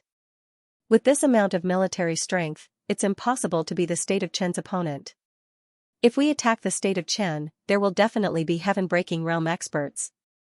130,000 is indeed too little. How about we gather more military strength? Zhou Yiming felt that he wasn't on the same channel as General Chen. We don't have much military strength left to transfer over. Indeed, after being occupied by the White Dragon army, the city guards suffered heavy losses. Some city guards were almost completely wiped out. XVII asked, aren't there still some commoner martial artists or aristocratic families and sects? General Chen wants to, let them all join the army. Zhou Yiming finally understood. Chen Pengfei was determined to go against the state of Chen, however, he didn't want Chen Pengfei to lead 130,000 soldiers to a dead end. Chou Yiming began to suspect that Chen Pengfei was from the Lan family. However, he didn't dare to ask this question. He didn't even have the thought of revealing General Chen's identity. What if the state of Chen received the news and used it as a threat to force General Chen to surrender? He asked in a low voice. What if they're unwilling? XVII heard Chen Hao's reminder to catch strong men and chuckled. If they're unwilling, then kill them all. I'm afraid that's not good, right? If we do this, it might cause the dissatisfaction of other sects and aristocratic families in the country. Do you still need me to teach you this? You can push the blame to the White Dragon Army and say that they did it, or directly accuse them of collaborating with the enemy and betraying the country. That way, it'll be justified. This accusation was really not made up by XVII. Logically speaking, in the area occupied by the White Dragon Army, as long as the families were still intact, it did make sense to accuse them of collaborating with the enemy and betraying the country, because those who didn't collaborate were almost all killed and robbed. What was the purpose of fighting a war? To put it bluntly, wasn't it for money and power? The White Dragon Army was no different from the armies of other countries. Every time they captured a city, they would definitely first rob the aristocratic families and sections. Therefore, those families and sects that had just escaped from the White Dragon Army were unlucky. After destroying a few stubborn families and sects, the remaining small forces were almost obedient to the army's arrangements. Some people wouldn't listen to you if you didn't put a knife to their necks. They were scattered and placed in various places. They were not afraid that they would cause any trouble. Along the way, 17's group advanced triumphantly and successfully recovered the lost land. In the blink of an eye, they arrived at Yang City. It was already late autumn. 17 once again returned to Yang City. Looking at the slightly dilapidated city walls, Chen Hao felt a little emotional. 17 had only left Yang City for less than a year. During this time, too many things happened. He remembered that when he just left Yang City, 17 was still a stray dog. Now, he was already the frontline commander of hundreds of thousands of soldiers. From the true element boundary to the late Xiantian realm, from a nobody to a peerless genius of the Southern Cloud Nation, 17 had only spent less than a year's time, accomplishing something that ordinary martial artists couldn't even dream of. Most of the troops were stationed outside the city. 17 led tens of thousands of people into Yang City. Inside Yang City, it was dilapidated. In the cracks of the stones on the streets, there were sword scratches on the walls, and dark red blood stains. One could imagine how the Lan family swore to protect their city. On the streets, there were almost no pedestrians. But Chen Hao knew that there were people in the shops and houses on both sides of the street. Many people crowded by the windows and peeked outside. When they saw the Southern Cloud flag fluttering in the wind, Chen Hao could feel their violently beating hearts. It seemed that 17 and his party were very popular. After all, they represented Southern Cloud country. Don't expect the ordinary people in this world to be patriotic. Especially in this fantasy world where martial arts were respected and literature was inferior. The consciousness of the ordinary people was even more pitiful. However, they were still similar to the ancient Chinese people in Chen Hao's previous life. Whoever let them live a better life, they would support that person. Yang City was the base of the Lan family. No matter how dirty the Lan family was behind the scenes, they had always been tolerant towards the ordinary people. After the bitter resistance of the Lan family, one could imagine how the White Dragon Army, the mortal enemy of the Lan family for generations, would treat the people of the Yang City. 17 didn't care about these. He was also not a pure soldier. Passing by the execution ground of Yang City, 17 glanced at the execution platform. Arriving at the Lan Manor was almost reduced to ruins. The walls had collapsed beyond recognition. The magnificent house was only left with rubble. The rockery had turned into gravel. Only a few tall trees stood there quietly. Dark brown congealed blood could be seen on the rubble, gravel, and limestone slabs. XVII came to Lan Yanling's yard based on his memory. The small room he used to live in was still there. In the flower bed next to the yard, the untended chrysanthemums were blooming beautifully. XVII Eve's eyes in a trance. In a trance, heavy snow began to fall from the sky. The snow dyed the entire world white. Inside the courtyard, a few young girls were playing around. A girl with a face as pale as snow was sitting on a rattan chair. She supported her head with one hand and was lost in thought as she watched the playful maidservants. Xbii took a deep breath and stepped into the house. In the house, all the valuables had been taken away, and all kinds of junk were thrown on the ground. Looking at the empty bamboo birdcage hanging by the window, 17 walked out again. The tunnel of the secret realm that Xbii had entered had collapsed. Nothing was left in the Chuangong pavilion. There was not a single living person in the entire Lan Manor. Xbii walked faster and faster. After leaving the Lan Manor, he saw Chou Yiming standing at the door and ordered, "Let's go to the Xiongju Pass." In order to protect Baisha County, the Xiongju Pass must be in the hands of Southern Cloud Nation. Chou Yiming helped 17 along the way. When they left Yang City, 17's subordinates had recovered to 160,000 men. In order to make up the numbers, Chou Yiming almost wiped out all the sects and clans in the fallen area of Baisha County. Except for women, all the men below 50 and above 13 were thrown into the army. The strength of these new recruits was quite good. After all, they came from some sects and clans. They received careful training and were much stronger than the majority of common martial artists. After rushing for 4 days, the Xiongju Pass was in sight. There was no clear border between Qin Country and Southern Cloud Nation. They were separated by the White Dragon Mountain Range. White Dragon Mountain Range. It was said that a long time ago, there was a demonic beast White Dragon residing in the mountain range. The demonic beast White Dragon was a legendary demonic beast that could destroy heaven and earth. Countries like Zhou Country, Southern Cloud Nation, and Qin Country were located in the hinterlands of the southern region.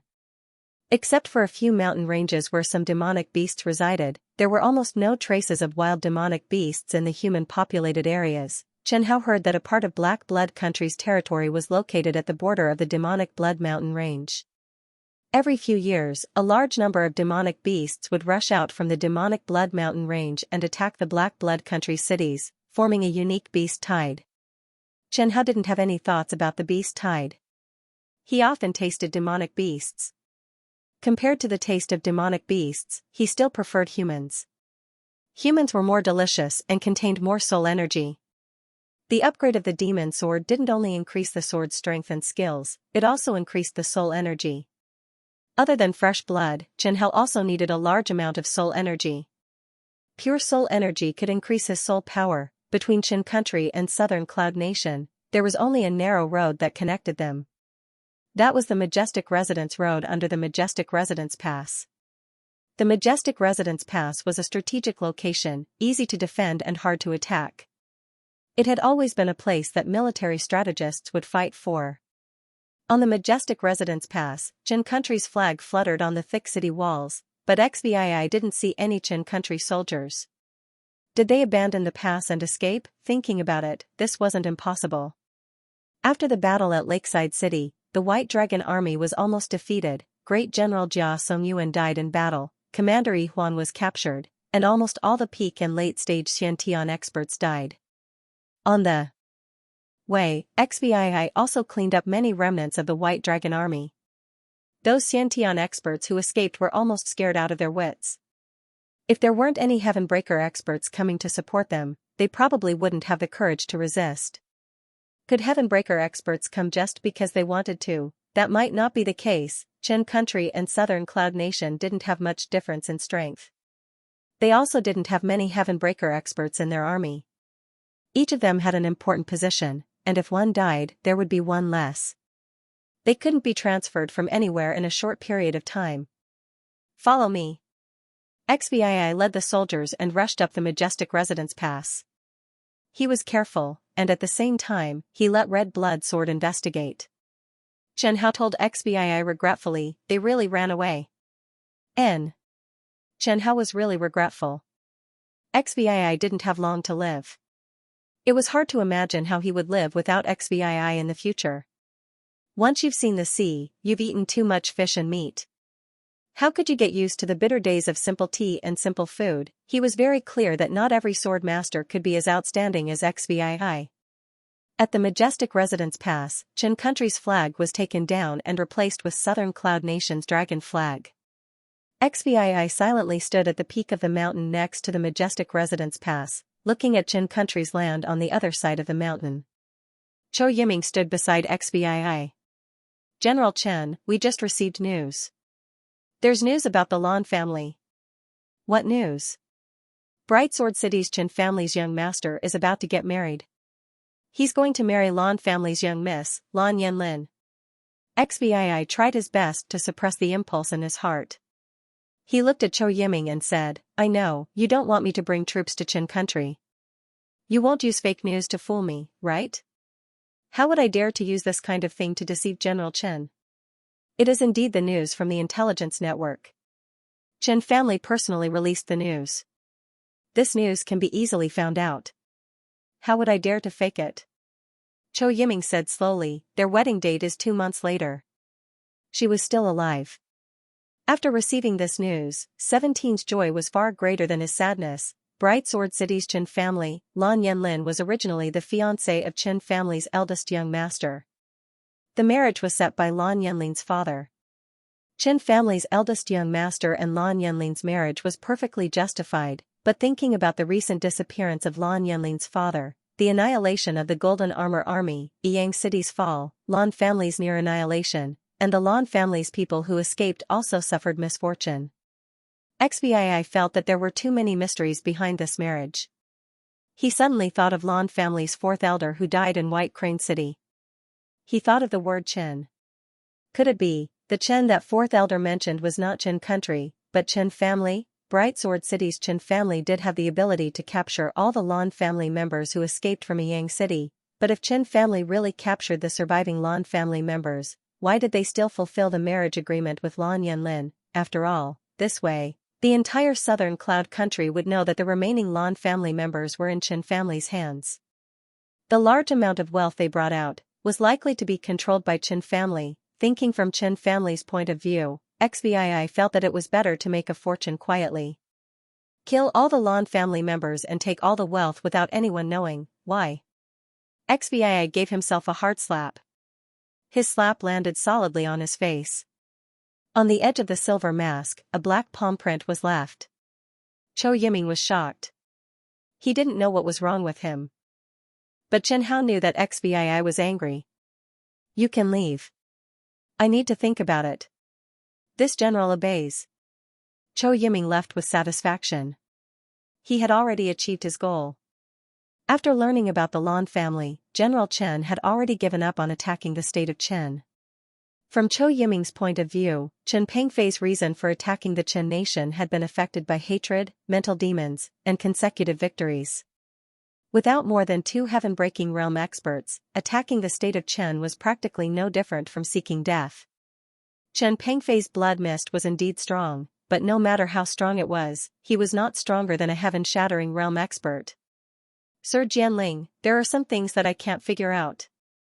Don't think about it if you can't figure it out. Chen Hao replied simply, there are many things in this world that you can't figure out. Besides, in your current state, it's not suitable for you to think about any **T questions. Okay. Xvii glanced at the shrunken spirit ice soul on the back of her left hand and nodded.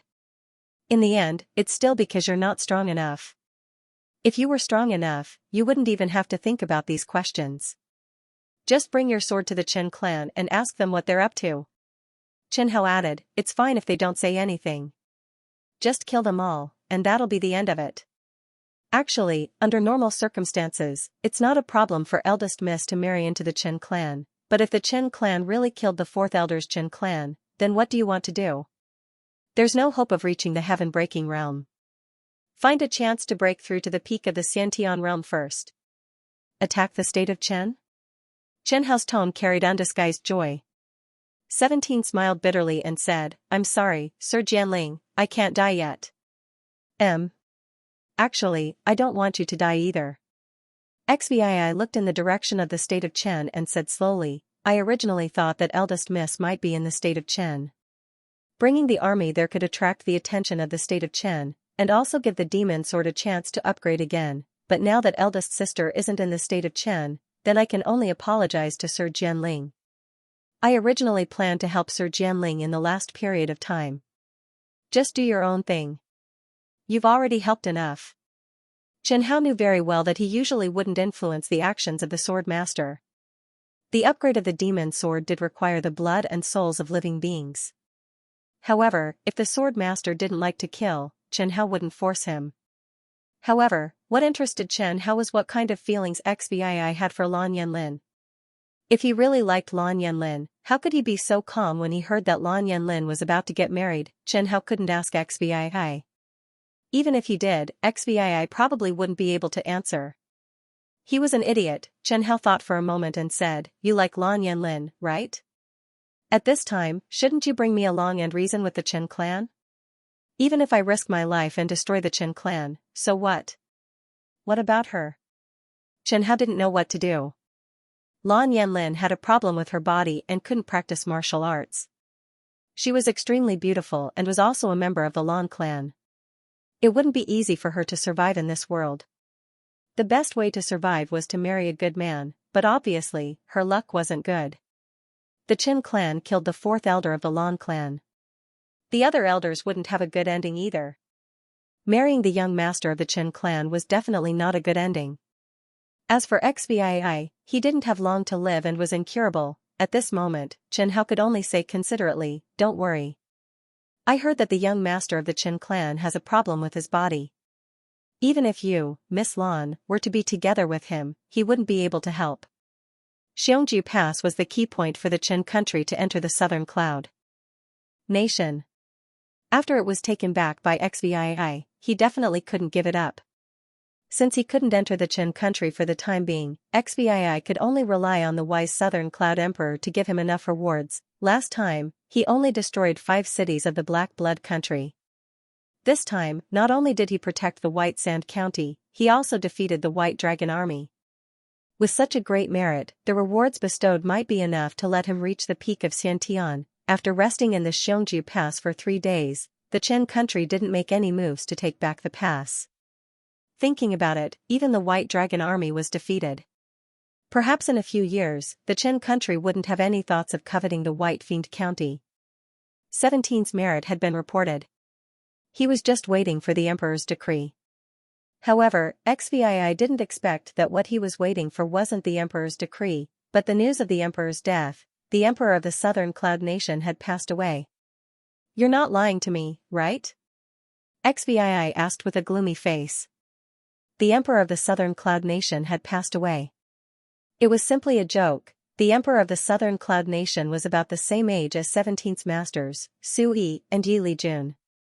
Although his talent in martial arts wasn't as great as Su Yi and Yi Lijun's super geniuses, he relied on the abundant resources he had accumulated to become a Xiantian late-stage expert. It was normal for a Xiantian martial artist to live up to 150 years old. However, how old was the Emperor of the Southern Cloud Nation? More than 40 years old. How did he die? It said that the Emperor was poisoned to death. Hearing that the Emperor was poisoned, 17's first thought was the Black Blood Kingdom. Who did it? Zhou Yiming sighed and said, "The second prince said that the crown prince wanted to ascend the throne, so he poisoned the Emperor." That's not necessary. Wouldn't the crown prince ascend the throne in a few decades? Do people believe that?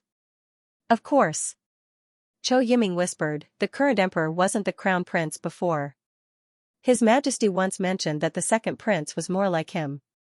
It's rumored that His Majesty had the intention to abolish the crown prince and place the second prince on the throne, so the crown prince's position isn't stable." This kind of battle for the throne made 17 sigh and have a headache just listening to it. Then how did the crown prince die? It said that he died on horseback. Xbii wondered, died on horseback? What do you mean? Xianxia snickered and read blood sword. He died suddenly when he was doing that with a woman. After the crown prince died, the news of His Majesty's death was exposed. Before that, it was kept a secret. Xbii touched his stubble and said, "That's not possible, right? After all, he was a warrior with a strong body. How could he die suddenly, and his father just died?" Even if the crown prince didn't care, the most important thing was to consider sitting on the throne. How could he have time to do that with a woman? No matter how lecherous he was, as long as he had a brain, he should be able to distinguish the priorities. It's indeed impossible. That's why the third prince said that the crown prince was killed by the second prince. It was a mess. What's the result? Xvii didn't care who became the emperor. He only cared about his reward. Since he couldn't go to Qin country to improve his strength, he could only turn his attention to the southern cloud country's royal family. Zhou Yiming said with a bitter face, "There's no result yet. Among His Majesty's children, the second prince, the third prince, and the third princess are the strongest. They're divided into 3 factions. The other princes and princesses with some strength are almost all involved." The third princess? That's right. Although unmarried princesses also have the right to inherit the throne, there are very few princesses who dare to stand out. The third princess's grandfather is the current prime minister, and his influence is not to be underestimated. Zhou Yiming said in a low voice, "It is said that when the third princess was young, she said that she wanted to be like the empress of Zhou country. Say, could this be a scheme of the Black Blood Kingdom?" "That's possible," Zhou Yiming replied. "But so what? Unless they announced that they would give up their inheritance right before they turned 13. It's too late to back out now."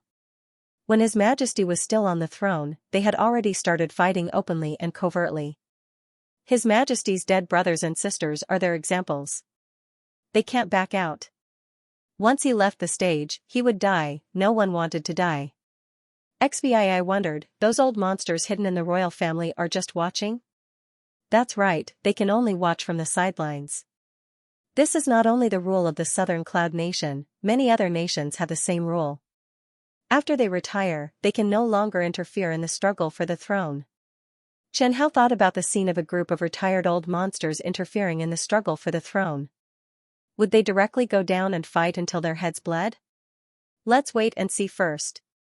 This general understands. Zhou Yiming understood 17's idea. Don't choose a side first. Whoever becomes the emperor, be loyal to that person. Although there is no merit in ascending to the throne, it is safe, reliable, and risk-free. This is also the choice of most of the generals who lead the troops outside, which is to not get involved.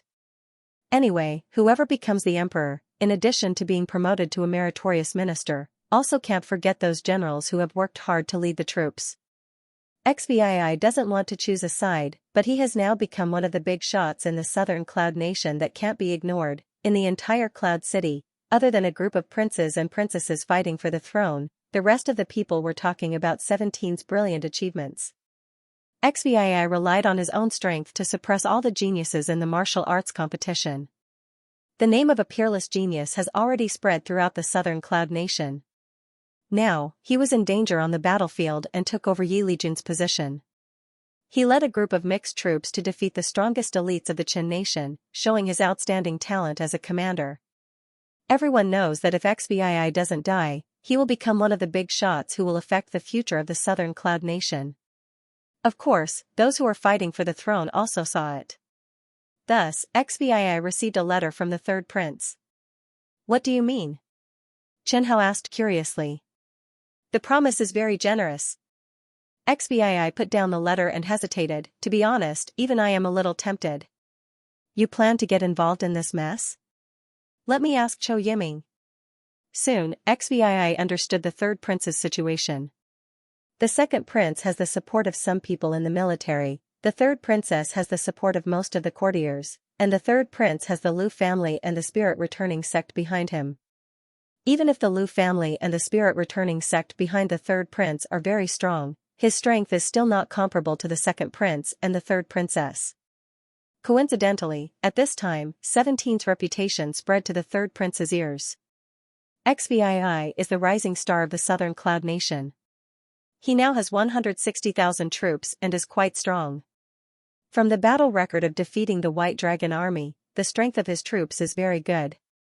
When 17 becomes a heaven-breaking realm expert, he may be the next Sui, or even stronger than Sui. Roping in 17 can instantly increase the strength of his side. If he can rope in 17's master Sui as well, the third prince will wake up laughing even in his dreams. Zhou Yiming asked carefully, "General Chen, why are you suddenly asking me this question? Could it be that someone is trying to rope you in?" Xvii looked at him calmly and said, "You don't have to worry about this. Seeing Xiii bury his head and carefully write his reply, Chen Hao asked, "Are you really going to get involved in this mess?"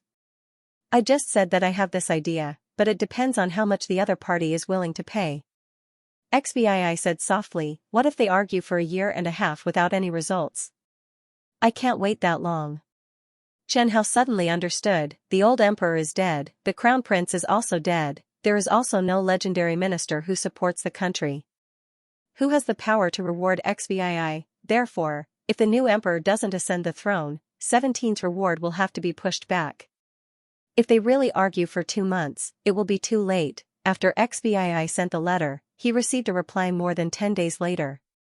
After reading it, Xiii ordered Fei Yuan and another late-stage Xiantian expert to lead 20,000 elite soldiers to defend the Xiongju Pass.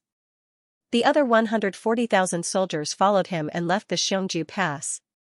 "General Chen, where are we going?" "Yandu." Hearing this, Zhou Yiming's face changed. "General Chen, have you really decided?" "Yes." Xiii said in a low voice, "I can't refuse the other party's promise." "General Chen, are you planning to support the third prince?" "The third prince is not powerful, aren't you afraid of failure?" "If he is powerful, why would he come to me? Why would he be willing to pay?" Xiii looked at Zhou Yiming and said, "I have never failed, believe me. Besides, who says that I must support the third prince if I go to Yandu?" "General Chen, are you thinking?" Zhou Yiming suddenly understood. He seemed to have guessed Chen Pengfei's intention. 17 shook his head. "It's good that you understand, don't say it out loud. If anything happens, I will take responsibility. You don't have to be afraid, I will deal with it." "Aren't you afraid that they will settle accounts later?" "Settle accounts later?" Xiii laughed dryly, "At least I can wait until that day, right? Maybe they won't want to settle accounts with me before autumn. But what reason do we use to enter the capital? Bringing troops into the capital without an imperial order is tantamount to treason." Zhou Yiming whispered, "General Chen, forgive me for being blunt. Your prestige in the army is indeed high, but it's not high enough to make all the soldiers willing to risk their lives to enter the capital with you." 17 smiled mysteriously, "You don't need to worry about this." "Don't worry, we have a legitimate reason." "A legitimate reason?" Zhou Yiming lowered his head and thought about this sentence. "There are only 3 situations when bringing troops near or entering the capital. The first one is to bring troops into the capital by imperial order, which requires the emperor's personal order. The second one is to send troops to rescue the emperor, or to clean up the emperor's side. But now that the emperor is gone, who should we rescue? What should we do? The third one is to rebel. The first 2 are legitimate reasons, the emperor is dead, and the new emperor hasn't ascended the throne yet." Zhou Yiming can't think of any legitimate reasons. 17 looked at Zhou Yiming and confided in him, "General Zhou, I know you're the Grand General's trusted aide. But there's one thing you have to believe. I'll never joke around with the lives of the soldiers. I'll never have any thoughts about the throne. I'll never joke around with the fate of the Southern Cloud Nation. Besides, I don't have that kind of strength. I just want to ask for some benefits that should belong to me. For the sake of avenging the great general, for the sake of defeating the White Dragon army, can you believe me this time?" Zhou Yiming looked at Xiii. 17's eyes were calm, as deep as the lake. Those crazy killing intent and demonic nature seemed to be suppressed to the deepest part of his heart. After a long time, Zhou Yiming sighed, "The great general has done a great favor for me. I hope General Chen won't disappoint the great general and great General Su's expectations." "Thank you, but don't spread this matter out for the time being." Walking out of the main tent, the cold wind blew. Thinking of the words he just said, Zhou Yiming suddenly regretted it. But so what if he regretted it? He had already said it. He thought of Chen Pengfei's performance just now, and couldn't help but admire him. Ordinary people, even if they were trash, would probably complain about the unfairness of the heavens after knowing that they had less than a year to live. They would definitely be unwilling, despairing, and even go crazy. Logically speaking, a super genius of the Southern Territory like Chen Pengfei would surely have a limitless future, and his future accomplishments would be limitless. If such a genius knew that his lifespan was less than a year, then the unwillingness and despair in the depths of his heart would surely be much stronger than an ordinary person. But Chen Pengfei, even if it was just the calmness and indifference on the surface, It was worthy of Chou Yiming's respect. There were not many people that Chou Yiming respected. Even if it was Lan Lai, he actually disdained him. Chou Yiming muttered to himself, let's wait and see. XVI led 140,000 troops towards Cloud Capital. Along the way, in every city that they passed by, the 140,000 soldiers were warmly welcomed by the local civilians. The Golden Armor Army collapsed, and the White Dragon Army marched straight in. Countless civilians and families were either affected by the war or had to leave their homes. The civilians who lived in White Sand County and weren't affected for the time being were also anxious, afraid that the White Dragon Army would attack. They deeply hated the state of Chen and the White Dragon Army. Now that the White Dragon Army was defeated and completely chased out of White Sand County was peaceful again. How could 17 and the others not be welcomed? These civilians were actually no different from the civilians of ancient Huaxia in Chen Hao's previous life. They didn't ask for much, or even less. When the 140,000 soldiers arrived at the border of White Sand County, XVI ordered the soldiers to stop first.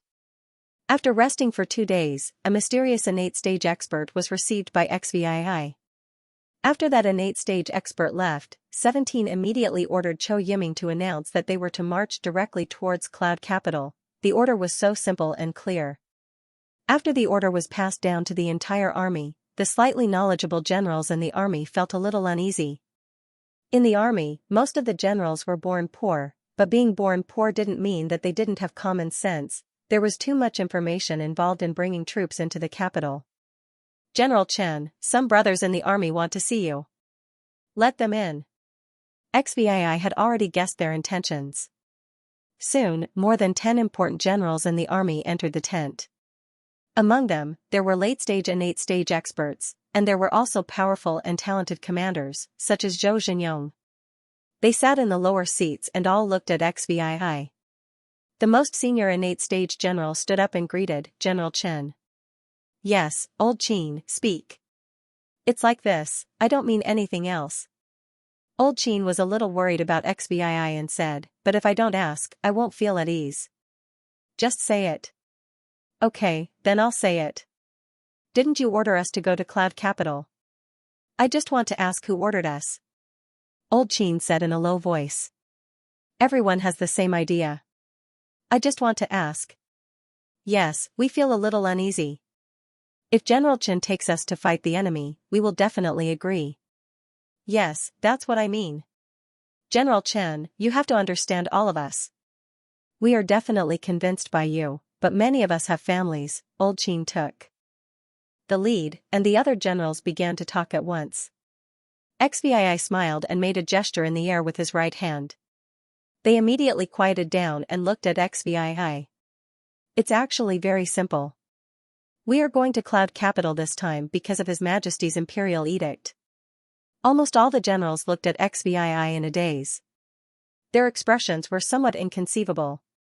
After so many days, the news of Southern Cloud Country's emperor's death had already spread to the army. General Chen, you're not joking, are you? His Majesty has already passed away.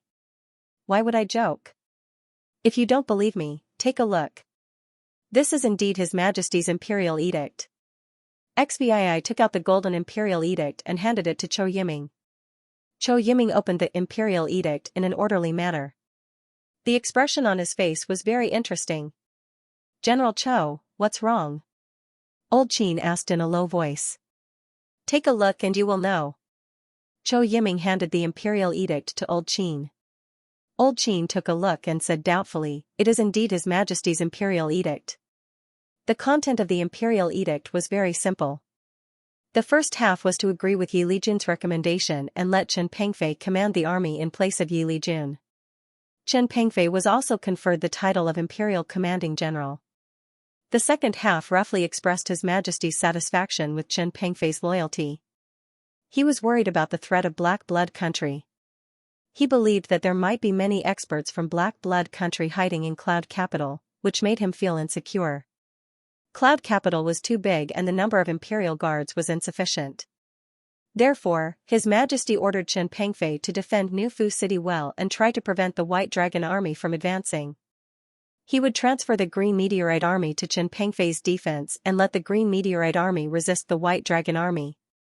Chen Pengfei had to lead the troops back to the capital after the change and be incorporated into the Imperial Guards. After reading the Imperial Edict, Old Qin couldn't help but blurt out, "So, we are going to be incorporated into the Imperial Guard?" "What, we are going to be incorporated into the Imperial Guard? Let me see. I want to see too." Hearing that they were going to be incorporated into the Imperial Guard, the other generals couldn't help but squeeze over, wanting to see the Imperial Edict. The Imperial Guard was the nobles in the army, naturally superior to other armies. The Imperial Guard was responsible for the safety of the imperial city, directly under the emperor's jurisdiction. Usually, except for training, there was almost no war, but they had the most abundant provisions among all the armies. Many soldiers dreamt of being incorporated into the Imperial Guard. It's true. I feel like I'm going to be rich. We are going to be incorporated into the Imperial Guard, my mother can rest assured now. Zhou Yiming snatched the Imperial Edict and looked at the time of the edict, 4th of October, which was exactly 10 days after the death of General Yi. 10 days, the general's letter could indeed reach the emperor, and at that time, the emperor was still alive. Looking at the content, it was also flawless. The general wrote 2 letters to the emperor. In the first letter, he stated that the Black Blood country was involved in the conspiracy against the Southern Cloud Nation, believing that the Black Blood country would definitely make a move on the Southern Cloud Nation soon.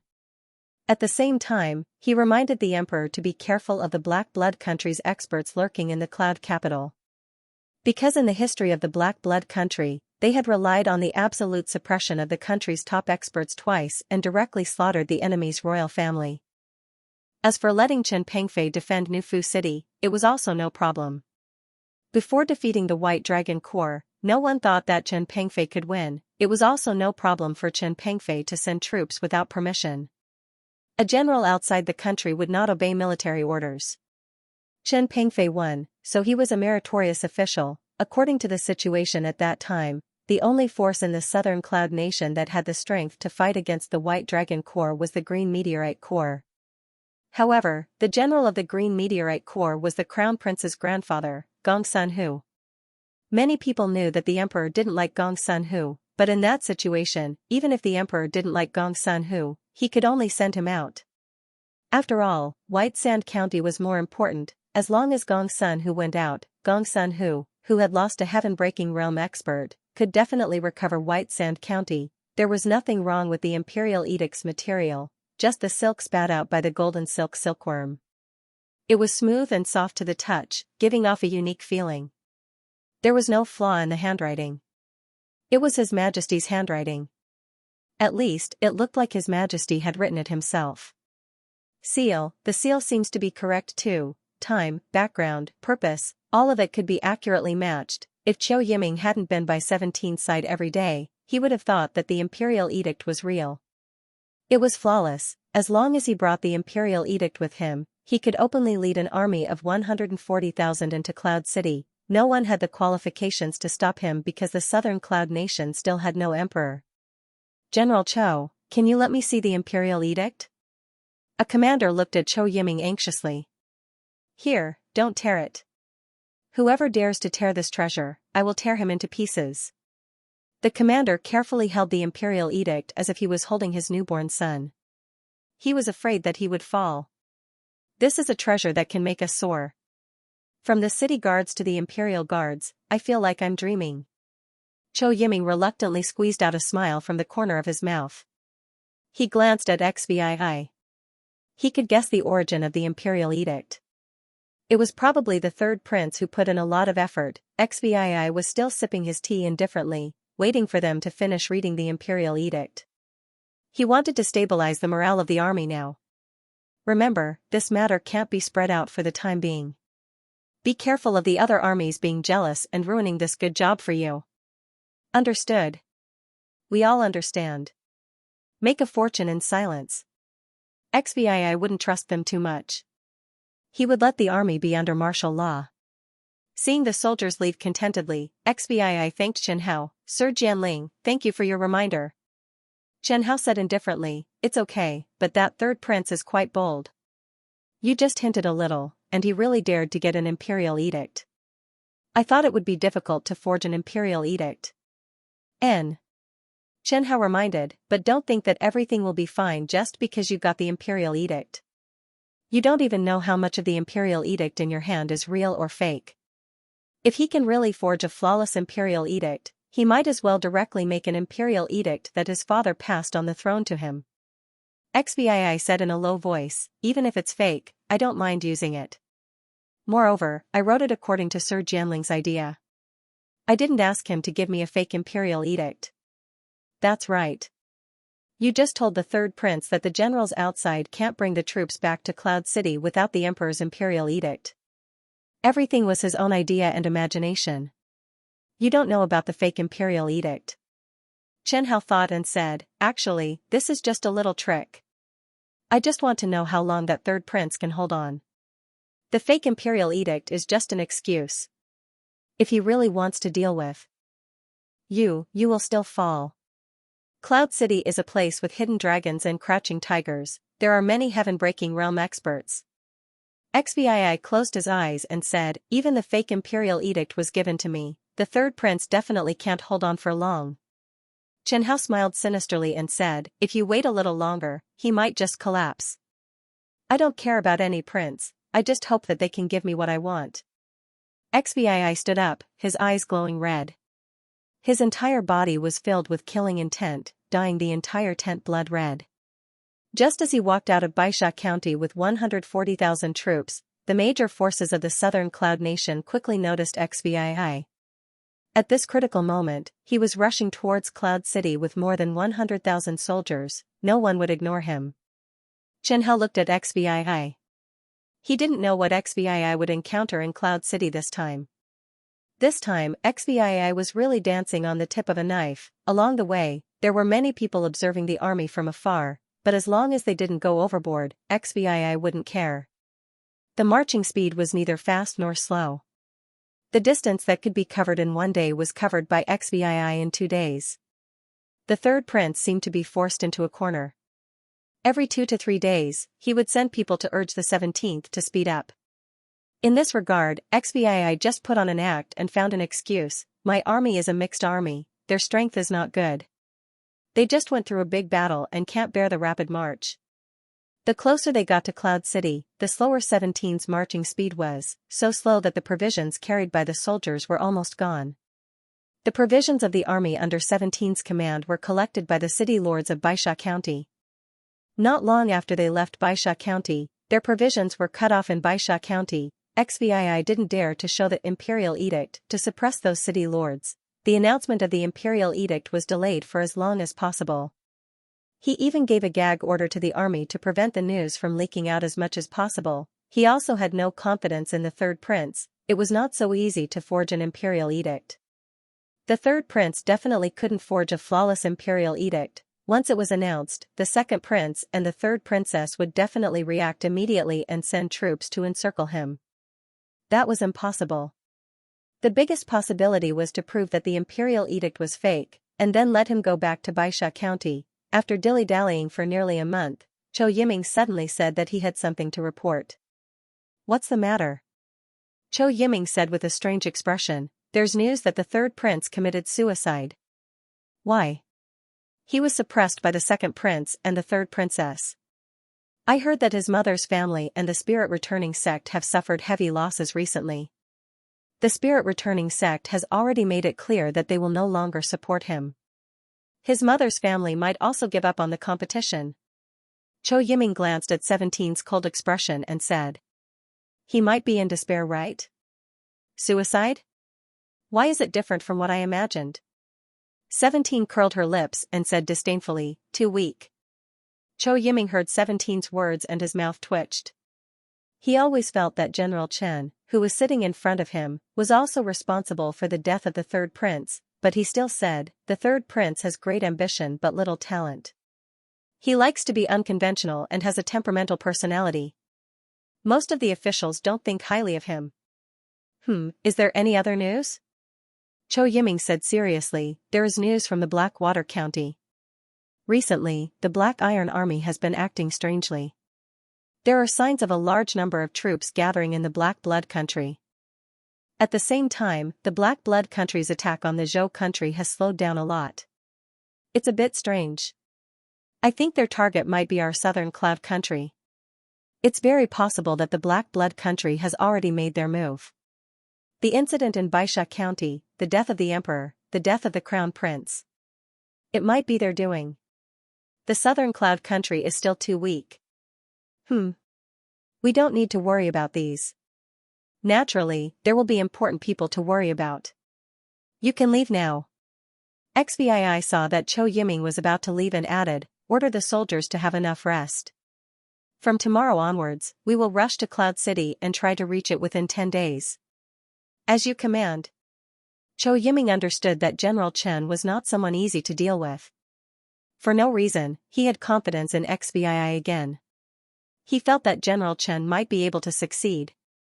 Chou Yiming, don't worry.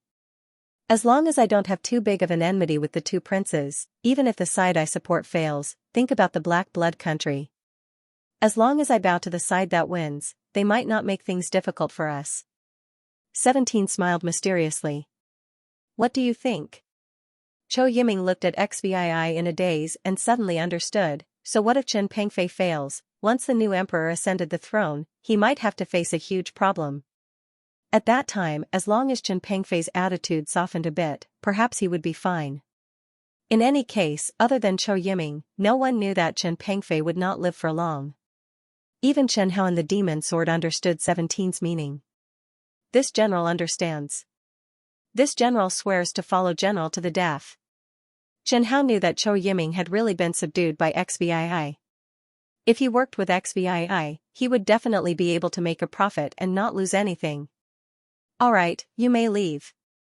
After Chou Yiming left, Chen Hao asked XVI, why do I feel that you haven't become smarter after being possessed? XVI rubbed her dry eyes and replied, I haven't slept much in the past 10 days.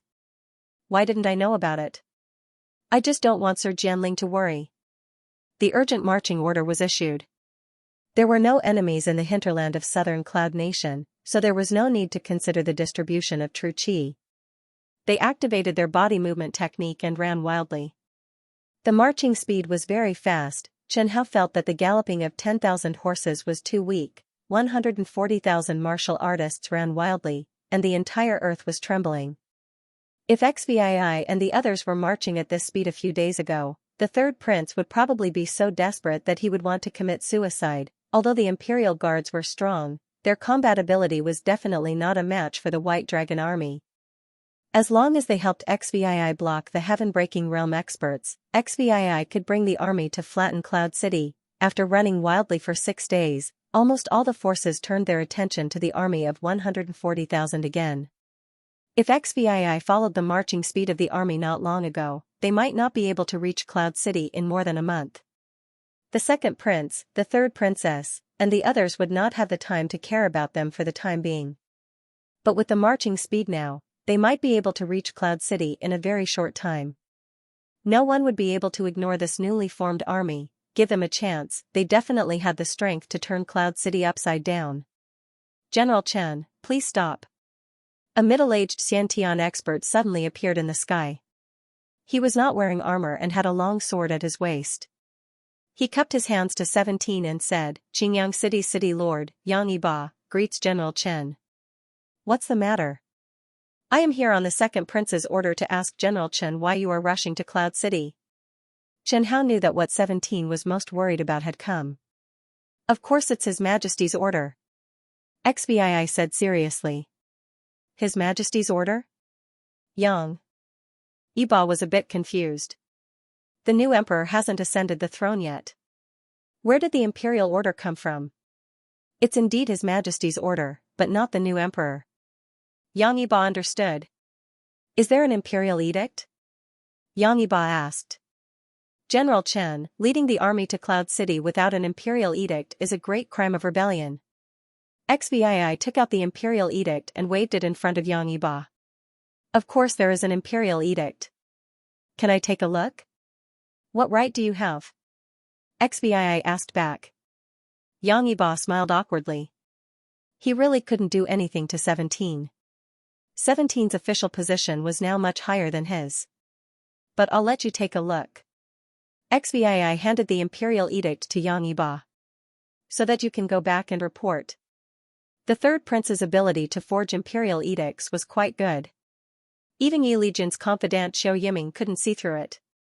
He didn't believe that Yang Yiba could see any clues. If he really saw any clues. Hee. Thank you for your understanding, General. Yang Yiba said gratefully. Yang Yiba looked at the imperial edict carefully, but XVI looked at his expression carefully. Yang Yiba nodded and said, the imperial edict is indeed correct. Of course, ordinary people couldn't see the authenticity of the imperial edict. That's good. Then General Chen, I'll take my leave. Wait, what leave? Are you going to Cloud City? XVI grabbed Yang Yiba's shoulder tightly, and the murderous aura around him was terrifying. Tell me the truth, are you going to Cloud City? 17's murderous aura was terrifying. Frightened, Yang Yiba hurriedly said, I need to return to Cloud City and report to the second prince. XVI suddenly cracked a smile, revealing his snow-white teeth. That's good. You and I happen to be going the same way. Why don't we go together? Yang Yiba hesitated. The news on the imperial edict was very important. He needed to go back and report to the second prince as soon as possible. If the imperial edict was true, the internal structure of Cloud City would probably change greatly. The city lord doesn't want to go with me? Are you looking down on me, a rough soldier? Yang Yiba felt that 17's hand was about to crush his shoulder. He heard 17 say viciously in his ear, I've met many people who looked down on me before. For example, that middle-stage Xianxia expert from the Black Blood country, Hui Qingying. She looked down on me at that time, but I crushed her. There were also several late-stage Xianxia experts from the Qin country. They also looked down on me, but I cut them up and fed them to the dogs. What, does the city lord also look down on me? General Chen, you must be joking. How could I look down on you? Hearing 17's words, Yang Yiba was so scared that he broke out in cold sweat. He had heard of Chen Pengfei's style of doing things. He was definitely someone who killed without batting an eyelid. Now that he was in the wilderness, what if he really killed him halfway? Then are you willing to travel with me? Yes, this official is willing. Yang Yiba quickly said. XVI hesitated for a moment, then looked at Yang Yiba and said, but from your expression, you don't seem to be telling the truth. This official's words are definitely from the bottom of my heart. Yang Yiba didn't dare to provoke this fiend. He also knew that he couldn't run away. Traveling with General Chen, this official simply couldn't ask for anything more. General Chen has always been this official's hero. 17 asked seriously, is it really what you wish for? Yang Yiba said with certainty, that's exactly what I wanted. Ha, how can City Lord Yang be unable to ask for anything more? XVI laughed and said to Qiao Yiming and the others, you all heard it. City Lord Yang took the initiative to ask to travel with us. Do you agree? Qiao Yiming understood 17's meaning and immediately responded, of course we agree. The other generals also echoed, we agree. Agree. No problem. Yang Yiba was a little confused and felt that his brain couldn't wrap itself around it. When did he beg Chen Pengfei? XVI ordered, inform the brothers that we will continue to march at night. Let them prepare for the night march. Yang Yiba could see that Chen Pengfei wanted to go to Yandu. Rushing to Yandu in such a hurry, even if he used his knees to think, he would know that Chen Pengfei must have some ulterior motives. Thinking of the second prince's orders, he couldn't help but feel anxious. General Chen, what, didn't City Lord Yang say that you want to return to Yandu to report? It looks like you're in a hurry. XVI said with a smile, I'm worried that if you go back late, the second prince will blame you and you won't be able to explain it, so I simply let the brothers travel day and night. Could it be that he was thinking for me? If it's for me, why not let me go? After a long while, Yang Yiba finally said, thank you for your understanding, General Chen, there's no need to be so courteous between friends. Let's talk as we walk. Who wants to be polite with you? Even though XVI almost didn't take the official roads along the way and only took shortcuts across the mountains, they were still discovered by the evening of the second day. Yang Yiba became excited when he saw the Xiantian expert. Zhou Yiming shouted loudly, "Who are you?" "I am Qiu Durong, the head of the second prince's bodyguards." "Greetings, generals." "Sir Qiu, I'm here." Yang Yiba called out loudly. His eyes were brimming with tears, as if he had seen a long-lost relative. When Qiu Durong saw Yang Yiba, he heaved a sigh of relief. "City Lord Yang, His Highness the Second Prince was very worried when you didn't return after so long. He specially sent me to look for you." XVII said loudly. "Mayor Yang and I hit it off at first sight. We had a pleasant conversation. He plans to go to Yendu with me." Qiu Durong looked a little surprised. Perhaps he didn't expect things to turn out this way. "Nonsense, what a load of nonsense," Yang Yiba wanted to refute, but he didn't dare to. He could only squeeze out an extremely ugly smile and say to 17, "General Chen, Second Prince sent Captain Qiu to look for me." "What do you think? Then what are you waiting for? Hurry up and go." 17 pretended to be worried for Yang Yiba and said, "Since the Second Prince sent Captain Qiu to find you, it must be something important." Yang Yiba's prepared words were stuck in his throat. He couldn't spit them out or swallow them. Extremely uncomfortable. "Then, General Chen, we will take our leave." "Okay, you guys go. Second Prince's matter is more important." Seeing Qiu Durong and Yang Yiba leave, 17 stopped smiling. Enough time. Yang Yiba was useless. Let the brothers work harder. We will arrive at Yendu tomorrow morning. This general understands. Zhou Yiming replied in a deep voice. Yendu was in sight. They could already see the majestic city walls. After rushing for 2 days and 2 nights, although the 140,000 soldiers were tired, they had smiles on their faces. They yearned for the bustling capital city. However, before the 140,000 soldiers could get close to Cloud City, the well-equipped, magnificent, and majestic Imperial Guards rode out of the city gate in a single file. The Imperial Guards were in neat formation and were in high spirits. It was obvious at a glance that they had trained a lot. But in 17's eyes, they were all for show and couldn't compare with the Redbud Army. A majestic general wearing purple armor and riding a pure white horse walked out from the Imperial Guards. When XVII saw him, he greeted him with a smile. "Isn't this General Yi? Have you been promoted recently?" Yi Rinhao said with a straight face, "The great general died in battle. I'm just temporarily in command of the Imperial Guards."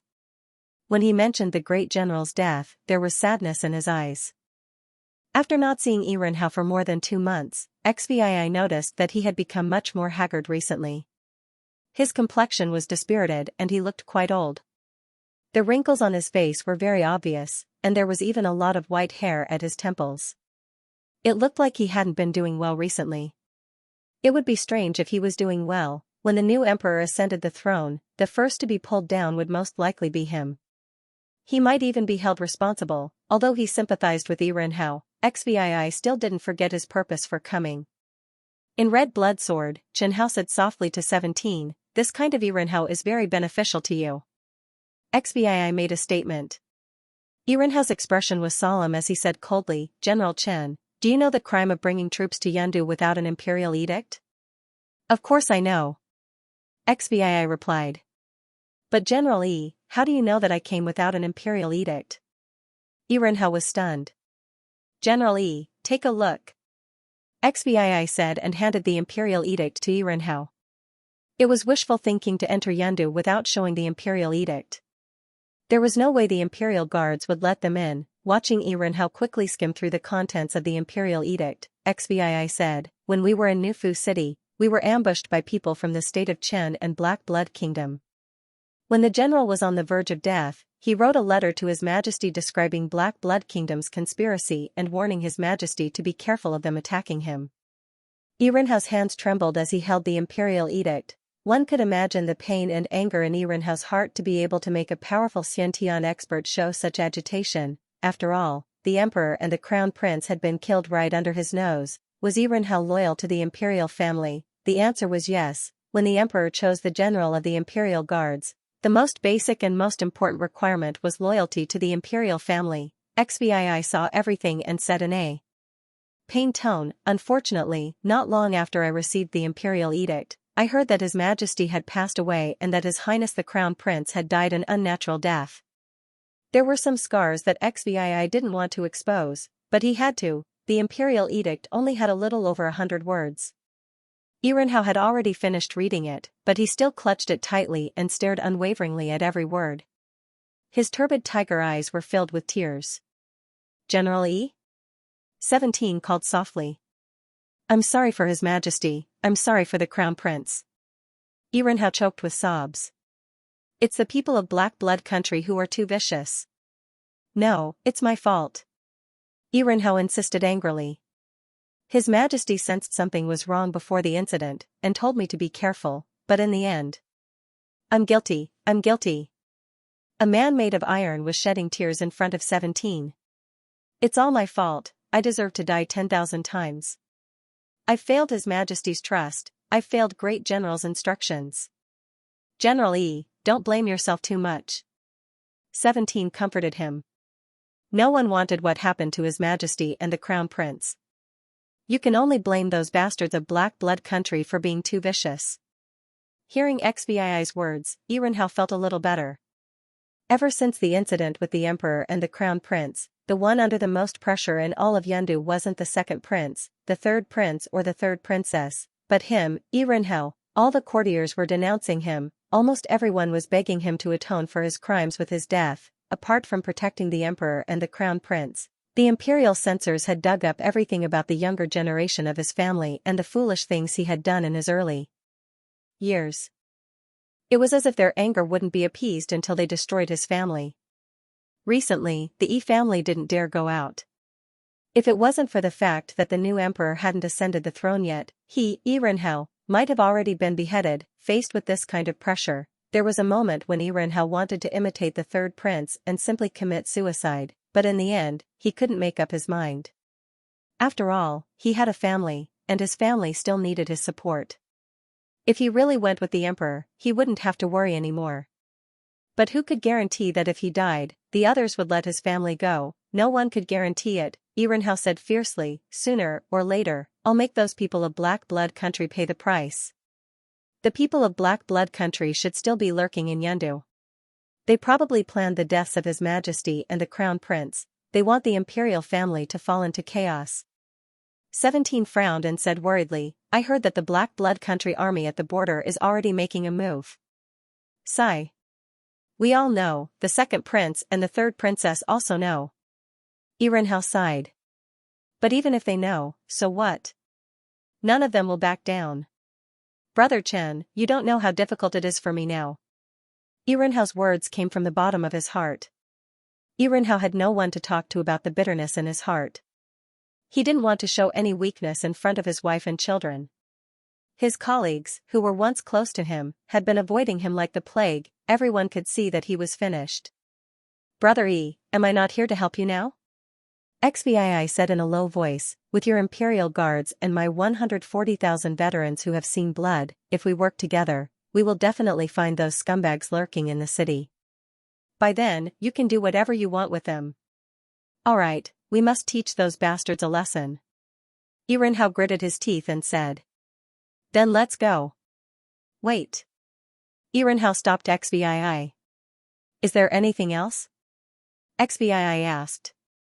Irenhao dismissed his men. Although there was still sadness and anger on his face, he had calmed down a lot. Brother Chen, tell me the truth, why did you come to Yandu at this time? Irenhao wiped the tears on his face and said in a low voice, even if His Majesty gave you this imperial edict, you could have delayed your return until the new emperor ascends the throne. You came to Yandu at this time, I can't help but suspect that you have other plans. Chen Hao knew that this Irenhao wasn't so easy to fool. No matter how difficult his situation was, no matter how sad his heart was, he could still keep a clear head. After all, how could someone who could become an innate master and have the ability to replace Shi Li Jun as the commander of the Imperial Guards be so simple? However, XVII should know how to deal with it, even if his mind was affected by the demonic nature and murderous aura. As long as he worked hard and was willing to spend time, he should be able to consider all these. He hadn't slept much recently. XVII hesitated. Irenhao stared at his eyes closely, not letting go of any details. Finally, XVI seemed to have made up his mind and said, "Actually, the third prince wrote a letter to me." The third prince?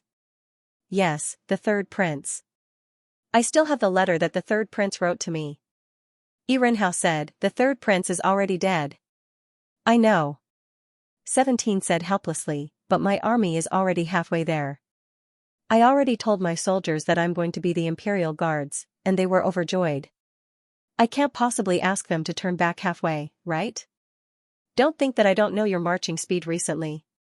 Xianxia narrowed his eyes and said, "When you just left Baisha County, your marching speed was really not fast. I regretted it at that time. I heard that the third prince was too weak." XVI was now in a hurry to enter the city. It was not easy to fool Xianxia. What he said was 70% true and 30% false. It was easier to win his trust. Besides, there was a letter as proof. Anyway, the third prince was already dead. Everyone had a verbal agreement. He didn't have time to participate. He didn't do anything for the third prince. Even if the second prince and the third princess knew, it didn't matter. "You're smart," Xianxia asked, "then why did you speed up?" "I almost didn't realize it." XVI said awkwardly, "On the way, we met the messenger sent by the second prince. Xianxia said that the second prince might send people to stop us. He said that we'd better get to Yandu in the shortest time possible and settle the name of the Imperial Guards as soon as possible so that the new emperor won't regret it when he ascends the throne." Xianxia glanced at Xianxia, who was not far away. He used to be one of the general's confidants. He often gave advice to the general. They were all old comrades. They were very familiar with each other. Xianxia saw Xianxia looking at him and nodded slightly to greet him. Xianxia lowered his head. Xianxia noticed that his eyes flickered. Of course, XVI didn't see this little movement. Xianxia looked at the 140,000 troops behind XVI, bit his lower lip, took a deep breath, and said, "I'm very clear about the fight for the throne. It's best if you don't get involved casually. It's hard for the second prince and the third princess to come to a conclusion in a short time. We'd better wait and see." XVI immediately said, "I understand. General E knows the situation in Yandu better than I do. I'll listen to General E." Xianxia nodded in satisfaction. "Since you have the imperial edict, come in with me. This is Yandu. Tell your men to behave. Don't worry, I'll definitely restrain them." XVI asked in a low voice, "Don't we need to inform the ministers? Your imperial edict is enough. Why should we inform them? What right do they have to interfere with our army? I'm in charge of all the troops in Yandu. I have the final say." Xianxia patted his horse and said, "Come in with me." It was impossible for all 140,000 troops to pour into Yandu. XVI selected 70,000 elites to enter the city. The rest of the soldiers were temporarily stationed at a special military station outside Yandu city. Watching the 70,000 elites slowly enter the city under the arrangement of the Imperial Guards, XVI said softly, "Along the way, I thought about all kinds of situations, but now that we've succeeded, it feels unreal.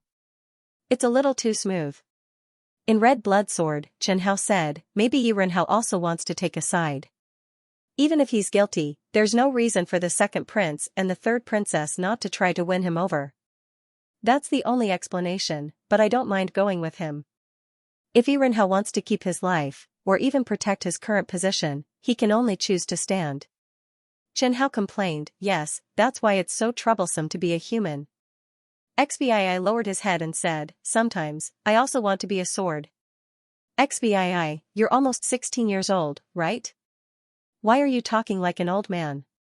Xianxia was speechless. "Bring out your vigor." The 17th glanced at the Red Blood Sword. Xianxia said in surprise, when did you learn to roll your eyes?" XVI walked into Cloud City and looked at the bustling city. He knew that the news of him coming to Cloud City had probably alarmed all parties. What would they do next? Xianxia probably wouldn't have thought that the imperial edict in 17's hand was fake, right? Actually, Xianxia couldn't be blamed. In the history of southern Cloud Country, there were cases of fake imperial edicts, but almost all of them happened outside. There had never been a case of someone bringing a fake imperial edict to Cloud City. However, Chen Hao didn't believe that XVI could fool people with a fake imperial edict so easily. Although the third prince was already dead, Chen Hao didn't believe that the third prince didn't hate XVI before he died. Then, whether the news of the fake imperial edict was confidential or not was worth discussing. Irenhao was very clear about the fact that XVI led people to defeat the White Dragon army and his strength improved by leaps and bounds. He directly broke through to the late stage of Xiantian. In the past, in his eyes, XVI was a young genius who had just risen and was worth investing in. But now, in just 2 months, the speed of 17's rise made him speechless. He had no choice but to treat XVI as a person of the same status. It made Irenhao wonder if he was old and if he should just retire after this matter. Irenhao suddenly stopped and asked XVI, General Chen, you don't have a house in Cloud City, right? No. This was the second time that XVI had come to Yendu. Last time, it was to have an audience with the emperor. He didn't plan to stay for a long time. How could he buy a house in Yendu? Now that you have joined the Imperial Guards, you will definitely live in Yendu for a long time. Living in the barracks all the time is not a good thing. Irenhao said with concern, your status is different now. It's best to get a residence and buy some servants to take care of your daily life. Then I'll go buy it now? A good house can't be bought just because you want to. Iren laughed heartily. Coincidentally, our family has a small house that no one is living in. If you don't mind, you can stay there first. I'll keep it for you and inform you if there's a suitable house. General Yi, how could I do that? What's there to be embarrassed about? Irenhao said, anyway, the house is empty, and there's nothing there. Then it would be impolite for me to refuse. Listening to their conversation, Chen Hao suddenly remembered the housing prices in his previous life. Under Irenhao's lead, they passed through the bustling streets, turned 2 corners along a clean stone road, crossed an elegant stone bridge, and stepped onto a main road that could allow 4 carriages to pass at the same time. There were many tall trees planted on both sides of the main road and beautiful houses on both sides of the main road. After walking for about 100 meters, Irenhao knocked on the door of a house with XVI. The person who opened the door was an old woman. As soon as she saw Irenhao, she saluted and said, Greetings, First Master. This is my brother Chen Pengfei. He's been living here recently. There will be servants coming over later. Please make the arrangements. Okay. Irenhao said to 17, I'll take you in to take a look. Going around the screen, past the rockery, and through the lobby, Irenhao introduced the layout of the house to 17. At the same time, he also showed XVI the practice room, pavilion, artificial lake, and garden in the house. Chen Hao murmured in the demon sword, is this the so-called small house? I'd believe it if it said it was a park. What do you think, Brother Chen? Are you satisfied? XVI said truthfully, I've never lived in such a spacious house before. Don't worry. With your ability, you'll definitely live in a bigger house in the future. Irenhao laughed and said, Today I'm holding a banquet to welcome you. You must come. Not long after Irenhao left, the old woman brought a group of servants to meet XVI. Why are there so many people? The old woman's surname was Su. She was the housekeeper of this house.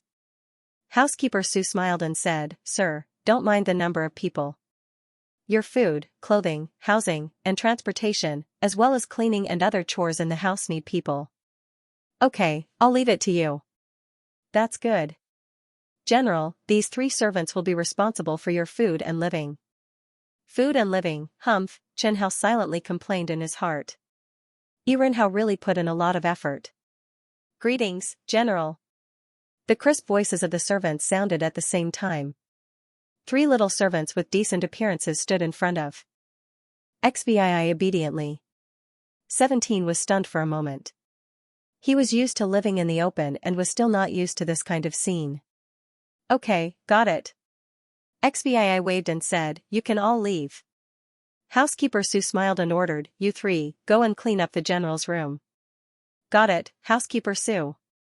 Just as the 3 servants were about to go out, Chen Hao whispered to 17 in the demon sword, 17, look carefully at that servant.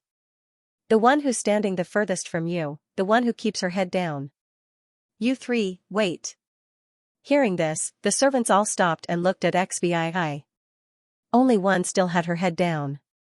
Xiii stood up from the chair and walked to the three servants. Housekeeper Su asked, General Chen, what's wrong? Is there something you're not satisfied with? If you're not satisfied, I can inform the family to change you. No. Xiii waved and stood in front of the servant at the back and said, raise your head. That little servant slowly raised her head, a pitiful smile appearing on her beautiful and delicate little face. Hello, General Chen. She bowed softly. Why are you here? Xiii frowned slightly, as if he was dissatisfied. General Chen, is there something wrong with Qingyan? Housekeeper Su said, Master Yi has instructed that Qingyan will be your personal servant in the future. Is there something you're not satisfied with? Qingyan lowered her head. Xiii stood in front of her and didn't say anything. His tall and big body seemed to innately carry an oppressive aura, pressuring Qingyan until she could not breathe. Let her go. I don't need any personal servant. Housekeeper Su said, okay then. I'll let her go back now. Before Yi Renhao left, he instructed Housekeeper Su to listen to 17's opinion. Housekeeper Su knew very well how important Master Yi Renhao was to him. She glanced at Yi Qingyan with pity and muttered in her heart, this little girl is indeed very pretty. She had never seen a little girl more beautiful than Yi Qingyan. Why was General Chen not satisfied? No, I can't go back. Qingyan suddenly knelt on the ground and said, General Chen, please let me stay. I can't go back. Xiii asked with a cold face, why can't you go back? He didn't hate Qingyan. He just had an instinctive resistance towards personal servant. At the same time, he was also dissatisfied with Qingyan's lowered head. If I'm chased back, I'll definitely be beaten to death. You'll be beaten to death? Xiii looked at Yi Qingyan and asked, is General Yi really that fierce? No, it's my problem.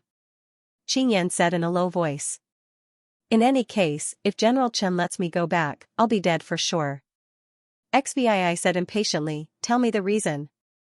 The reason, Qingyan twisted her fingers together and stole a glance at Xiii, only to meet his impatient gaze. It's like this, didn't General Chen ask that Brother Yi to take care of me last time? I told them that you like me. Qingyan's voice grew softer and softer. Towards the end, if it wasn't for 17's keen ears, he might not have heard her clearly. Xiii touched the mask on his face and asked doubtfully, I like you? Isn't that so? Qingyan raised her head bravely, then quickly lowered it again and mumbled, could it be? I really misunderstood? After saying this, her ears turned red. Then why were you avoiding me just now? Can't I be shy? Qingyan answered this question very quickly. From the red blood sword, Chen Hao could sense Gao Qingyan's heartbeat gradually calming down. You're treated well in the Yi family, aren't you? Xiii asked with narrowed eyes. Qingyan said innocently, Lord Yi and Brother Yi are both good people, they're very good to me. So you're freeloading off the Yi family? Xiii was so angry that he laughed. Go back, I'll talk to General Yi, he won't make things difficult for you. No, I don't want to go back, I want to follow you. Qingyan hurriedly shook her head and said, I can be an ordinary maid. I can sweep the floor, wash the clothes, and help you wash up. I can do anything as long as I can stay by your side. I beg you, please don't chase me away. Why? You saved me from Wanhua building, you're my great benefactor, I want to repay you. I don't have any other skills, but I can wash clothes, cook and wait on people. Xiii looked at Qingyan blankly. Xiii was very familiar with this sentence. Inside the demon sword, Chen Hao couldn't help but sigh. Qingyan was really lucky. That sentence should have touched 17's heart. After all, Xiii had said something similar about a year ago. As expected by Chen Hao, Xiii nodded and agreed to let Qingyan stay. That's great. Thank you, General Chen. Behave yourself in the future. Xiii was a little worried. I will definitely be obedient. Watching the servants leave, 17 sat on the chair and said to Chen Hao, Lord Jianling, do you think I did the right thing by keeping that girl? Chen Hao smiled and said, if you don't want her to stay, you can chase her out. XVI didn't say anything. Chen Hao laughed in a low voice. She's so young, but she's quite scheming. XVI shook his head and smiled. She's an orphan and a girl. And she's too beautiful. Hearing this, Chen Hao knew that XVI didn't intend to argue with Qin Yan anymore. Was the 17th vicious? XVI was indeed vicious, but that was to the enemy. Strictly speaking, was little Qin Yan wrong? She was not wrong. She just wanted to live well. Without any scheming, with her appearance, she would have been swallowed up by others long ago. XVI asked Butler Su to prepare the carriage and went to the place where the troops under his command were settled. After entering the Imperial Guards, he was temporarily under Irenhao's command. His position was his deputy. When XVI came back, Butler Su immediately informed him that when he was not here just now, the second prince and the third princess sent their men to send him invitations. Both of them tacitly invited XVI to the banquet tonight. Then reply that I just arrived in Yandu today and am busy with military affairs. I don't have time these days. Is that okay? Okay. Butler Su nodded. I'll find someone to write it now. After it's done, can you take a look at it? Okay, thank you, Butler Su. No trouble, this is what I should do. Chen Hao knew that it might be the best choice to decline the invitations from both sides at the same time. On the one hand, he could inquire about the details of the second prince and the third princess. On the other hand, he couldn't choose a side now. Once he chose a side, he would have enemies. The enemies would try to deal with him. Coincidentally, 17's certificate to enter the capital was a big problem. On the other hand, he could also wait for the right price. General Chen, the bedroom has been cleaned. You can go and have a look first. If there are any problems, you can ask Qin Yan and the others. Okay. Little Qin Yan stood next to Butler Su. She said politely, General Chen, come with me. Okay. The spacious bedroom was spotless. There was a writing brush on the marble desk and a porcelain vase with a bunch of osmanthus flowers in it. The air was filled with the faint scent of osmanthus flowers. A new quilt was neatly folded on the big bed behind the screen. Sitting on the bed, he felt that it was soft. General Chen, how is it? Qin Yan asked in a low voice, are you satisfied? The bed is too soft. It would be better if it was harder. I understand. What's wrong with them? They seem to be a little scared of me. XVI pointed at the two maids on little Qin Yan. Their behavior was exactly the same as Qin Yan's this morning. They kept their heads down. Just like two little quails. They're just a little nervous. Little Qin Yan said with a smile, maybe they're not familiar with General Chen. Really? XVI raised her eyebrows and ordered, you two can leave first. Seeing the two maids leave, it was Qin Yan's turn to be nervous. Tell me the truth? What's wrong with them? Qin Yan lowered her head and looked at her toes.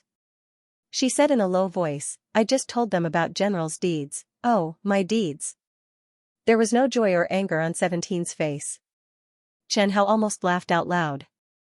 17's deeds. What kind of deeds could 17 have done? It was nothing more than killing Miss Mayer, who was famous throughout Yun capital. It was nothing more than slaughtering the 5 cities of Black Blood Kingdom. General Chen, I was wrong. I shouldn't have played tricks. Strictly speaking, you're not wrong. Qin Yan lifted her head in surprise and looked at 17. She didn't understand what 17 meant. Do you think it's safe to stay by my side? Qin Yan looked at XVI. XVI was wearing a silver mask on her face. Her expression couldn't be seen clearly, but her dark and deep eyes seemed to be able to see through her.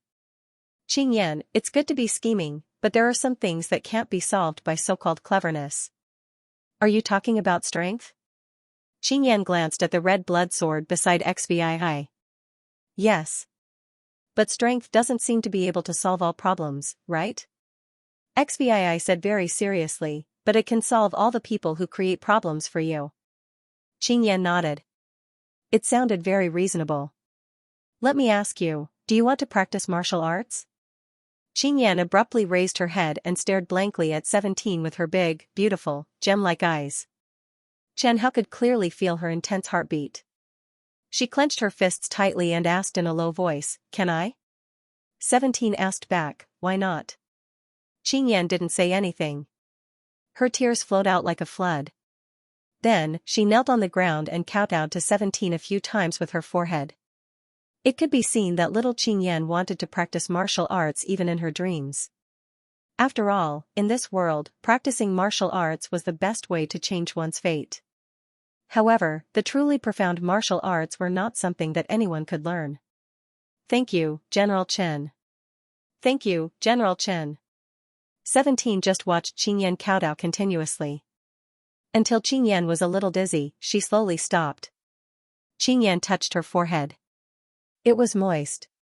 She grimaced in pain and looked at her fingers. They were full of blood. The red blood on her forehead slid down her eyebrows. 17 looked at her forehead and continued, "But don't be happy too early. I can teach you martial arts, but you have to agree to a few of my requests." "As long as General Chen." "No, as long as Master can teach me martial arts, I can agree to any request."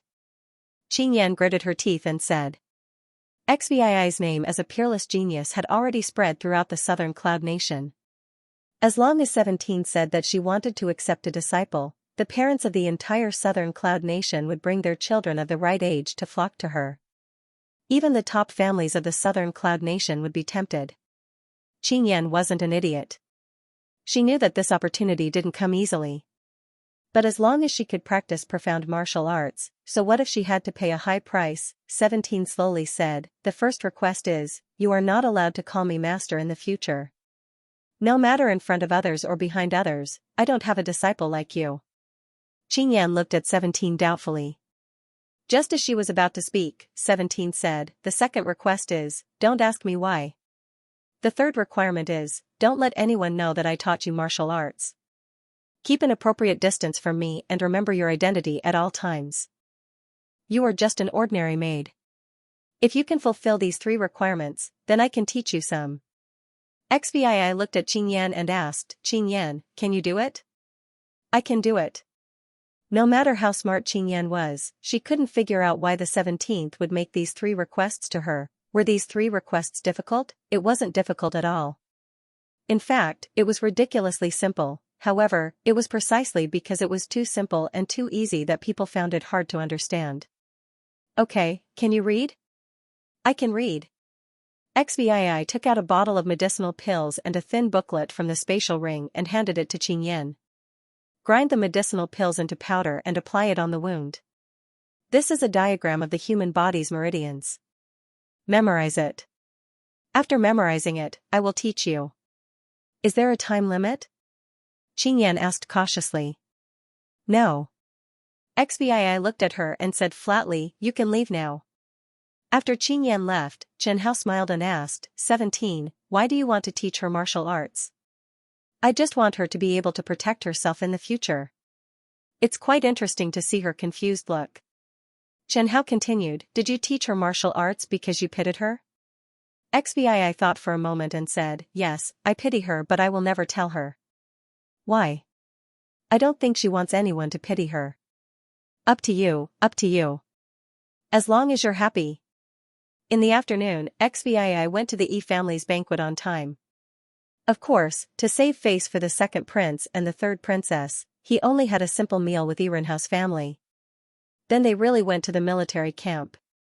The next morning, when 17 woke up and was preparing to wash up, Xianxia, who had dark circles under her eyes, secretly told 17 that she had already memorized all the meridian diagrams. The wound on her forehead had also almost healed. She only needed a faint red mark and she would be able to recover completely in no time. "Tell the kitchen to buy more demon meat." XVII was already a late-stage grandmaster. His chi was much stronger than normal warriors of the same level. Demon meat was not very useful to him, so he didn't have high dietary requirements. He didn't ask the kitchen to prepare much demon meat either. Demonic beast meat could very well lay a good foundation for beginner martial artists, allowing them to sense their chi faster. He spent the whole day discussing military matters with Irenhou. It was very peaceful, so peaceful that it was a bit dull. But 17 knew that this peace would not last long. It was a sign before the storm. When it was almost midnight, the light in 17's study was still on. In the kitchen, Aunt Lu ordered Xianxia, "Go and send the supper to the general." "Okay." Before she even got close to the supper, Xianxia was already drooling. The smell of meat went straight into her nose. The supper was in a wooden basin, the size of the basin used to wash your face. Neatly arranged inside were thin slices of demonic beast meat. One look was enough to whet anyone's appetite. Xianxia felt like she was hungry again, although she just had a full meal not long ago. Aunt Lu washed the pot and nagged, "I didn't know that General Chen had such a good appetite. I bought too little demon meat. I hope he won't blame me tonight. I'll prepare more for him tomorrow." Seeing that Xianxia didn't reply, she turned and saw Xianxia staring at the meat in a daze. "Xianxia, don't eat it." Xianxia quickly shook her head. "No, I won't." Aunt Lu whispered, "I'm doing this for your own good. Demon meat is very precious. Don't eat it when you're sending food to the masters. Their noses are very sensitive. Even if you eat a little, they'll be able to smell it. In the past, there was a maid in the residence who was beaten to death because she was greedy." "I understand." "Good. I'm doing this for your own good." Aunt Lu smiled and took out a large pile of intestines from the wooden basin behind her. Xianxia was so scared that she stepped back. Aunt Lu laughed. "What's with your expression? This is good stuff." "Good stuff?" "Yes, it's good stuff. It's very nutritious." Aunt Lu waved her thick arms, looking very happy. Xianxia suspected that if Aunt Lu knew how to dance, she would probably be able to twist her arms. Aunt Lu continued, "I asked General Chen. He doesn't like to eat this. When you're done with the supper, remember to come over and eat it. I'll save a portion for you." Xianxia asked in disdain, "Can it really be eaten? You still don't believe me? It's definitely delicious. I wouldn't give it to ordinary people." Aunt Lu asked the maid, Xiaolian, who was tending the fire by the stove. "Am I right, Xiaolian? Tell Xianxia, are these large intestines and intestines delicious?" "Very delicious." Xiaolian's eyes lit up when she said this. She was Aunt Lu's niece. She was fat and about the same height as Xianxia, but her weight was 3 times heavier than Xianxia's. The wooden basin was very heavy, and Xianxia struggled to lift it. She looked at the whole basin of meat and thought about her appetite and General Chen's appetite. She felt a little horrified. She couldn't help but suspect that if she ate this basin of meat, she would probably be stuffed to death. She knocked on the door of 17's study and said, "General Chen, this is the supper you asked the kitchen to make. Come in." Xianxia entered the study room from the side. Then, she hurriedly placed the wooden basin on the small table and secretly shook her 2 sore little arms. She glanced at Xvii. 17 returned to the table to study a thick book. She had to remind him, "General Chen, it's time for supper." Xvii said without looking back, "Yes, I know. It's for you. Finish it." "Finish it?" Xianxia stared at the wooden basin, dumbfounded. "General Chen, there's too much, I'm afraid I can't finish it." "If you don't want to eat, then leave." Xvii said nonchalantly. "I'll eat it. I should be able to finish it." Xianxia immediately changed her words. She could hear the hidden meaning in 17's words. Xianxia picked up her chopsticks and stuffed a piece of beast meat into her mouth, the aroma of the meat filling her tongue. Aunt Lu's knife skills were very good, the meat was evenly distributed and could be swallowed after chewing a few times. After swallowing a piece of beast meat, a faint warmth spread from her stomach to her entire body. Xianxia knew that this was high-grade beast meat. She had stayed in the family for a period of time and tasted a few pieces of beast meat, but the effect was definitely not as good as the high-grade beast meat in front of her. When Xianxia felt that she was full, she looked at the big basin of beast meat left and a feeling of despair grew in her heart. If she ate until she was full again, it would not be called enjoyment. It would be torture. Xianxia stole a glance at Xvii and found that he was still in the same position, reading the book in his hand and not looking at her. As she ate, she wondered if she would really die from overeating. "Xvii, aren't you afraid that she'll die from overeating?" Chen Hao asked the same question. "Don't worry, I know what she can eat." If a normal person saw Qingyan's expression as she ate while crying, they would definitely pity her. Unfortunately, the person she met was XVI. General Chen. I'm done. Qingyan leaned on the table and shouted weakly. Jianling Chen glanced at Qingyan's stomach. She had been pregnant for 10 months. Can you stand up? No, I'm afraid I'll vomit.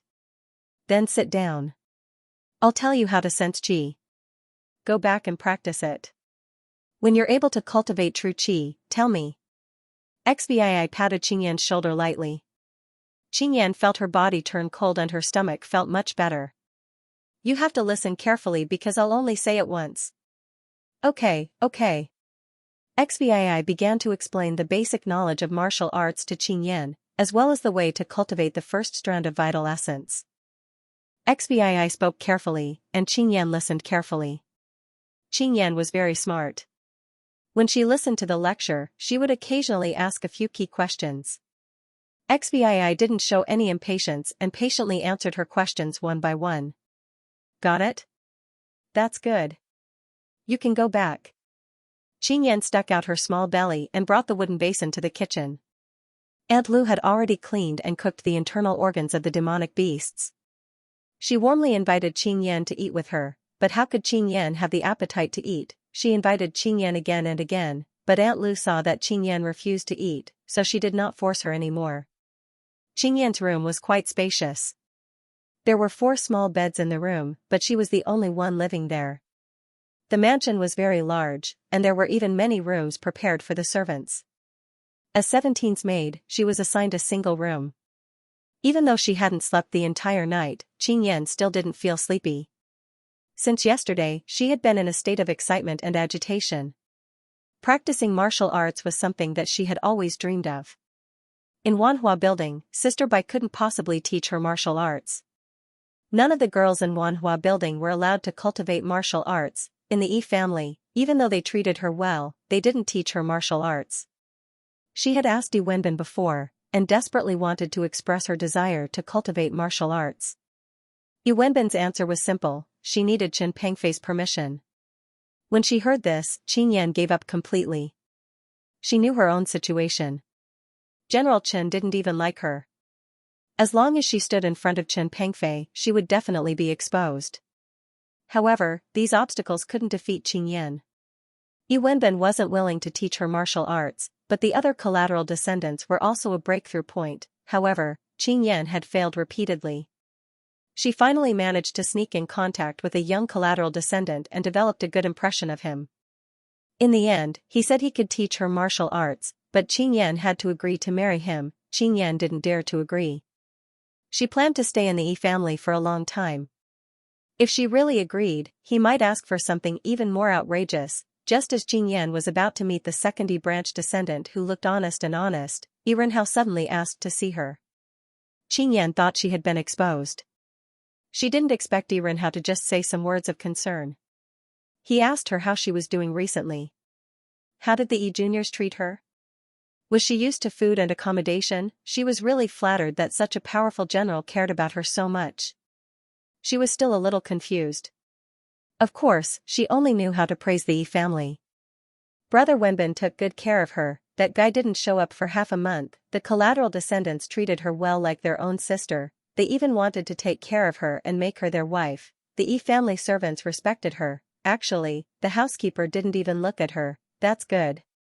Go pack your luggage and meet General Chen later. General Chen?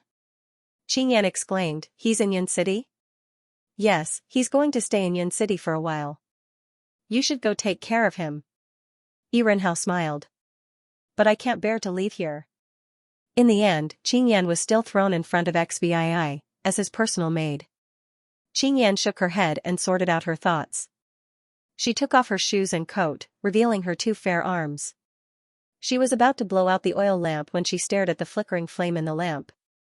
Her eyes gradually lose focus, and she murmurs in a low voice, "My father said that if I study hard, I can become a talented woman in the future. Sister Bai also said that if I study hard in those courses and be obedient, I can become famous in Yendu in the future. Then my cultivation talent shouldn't be too bad, right? I can definitely do it." Qingyan quickly blew out the oil lamp and sat cross-legged on the bed in the dark. She shrank into the blanket and sat cross-legged on the bed, thinking about the method of refining vital energy that XVII taught her and began to cultivate. Don't ask why she was wrapped in the blanket. The weather was cold recently. 2 days later, Qiudorong came to visit the 17th and gave him a letter. He said that it was written by the second prince and asked him to read it alone. The content of the letter was very simple. In addition to a greeting and words of appreciation, the second prince also mentioned another person, the dead third prince. The second prince said that he knew that XVII and the third prince had a close relationship. He also said that the third prince sent him a letter after his death. Part of it was actually written to XVII. Because XVII wasn't in Yin City at that time, there were some things that the third prince wanted to tell XVII in the letter. He couldn't say it directly, so the third prince made it clear in the letter that he hoped the second prince could convey it on his behalf. The second prince said that these were his brother's last words. He hoped that XVII wouldn't refuse and must come and listen. After reading this letter, 17 knew that trouble was coming. In the attic, there were only 2 people, XVII and the second prince. Outside the window, one could see the rippling lake water. Today, the sun was unusually warm. Between XVII and the second prince, there was a small table.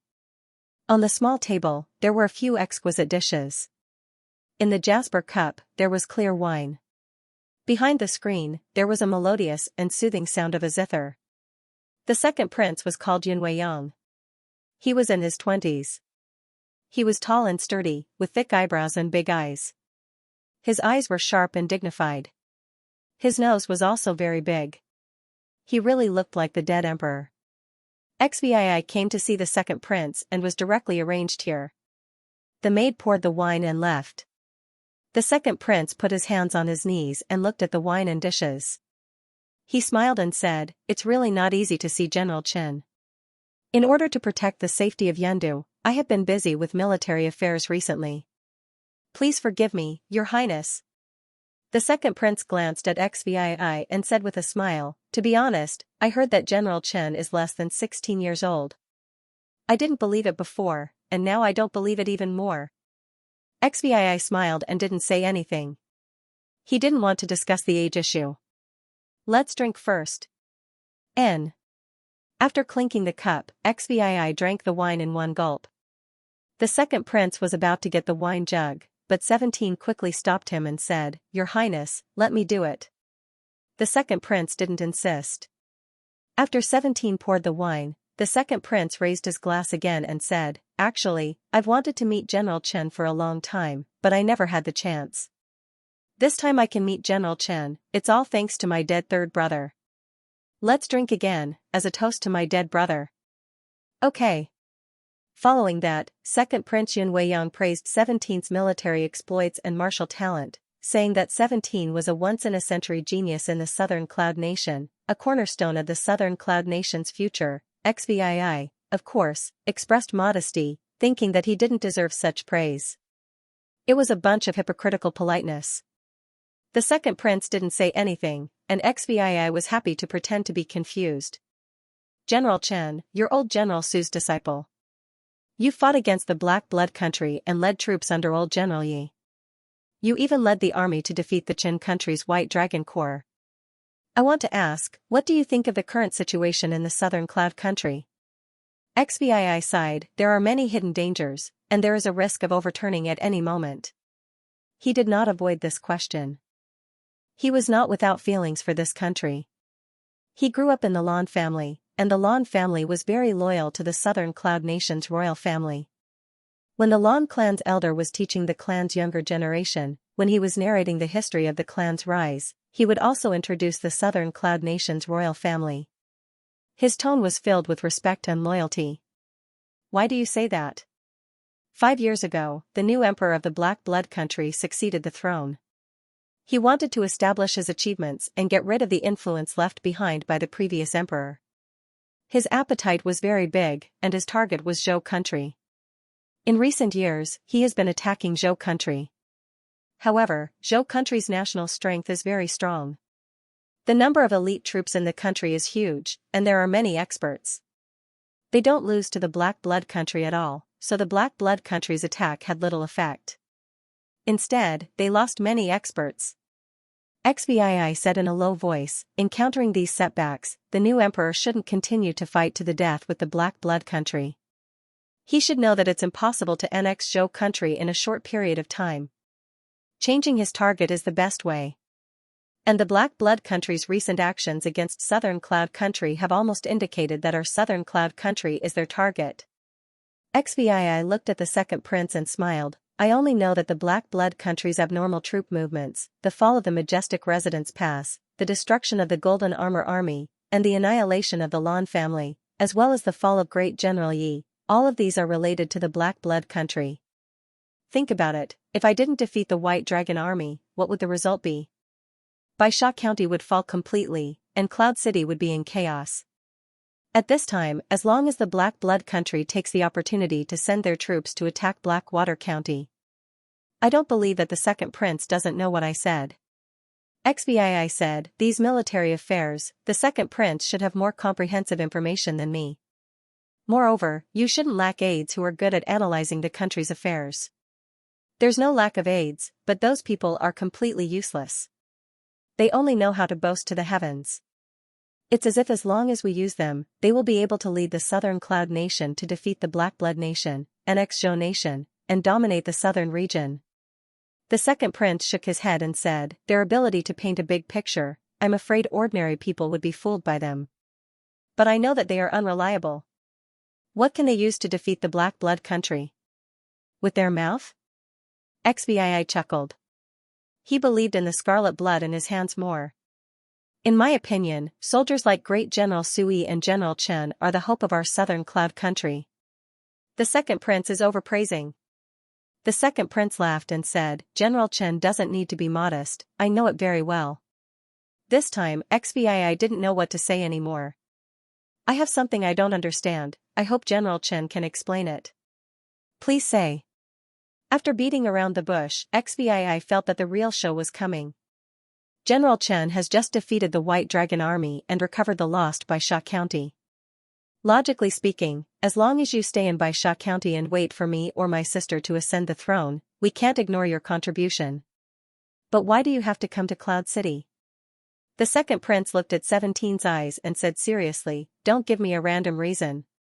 If someone from a big power brought troops into Cloud City, no matter if it was the second prince or the third princess, they would immediately turn hostile. But XVI was different. His background was clean and he didn't have any connections with any big power. His teacher was Sui, the most loyal general of the Southern Cloud country. His strength was only at the late stage of Xianxia.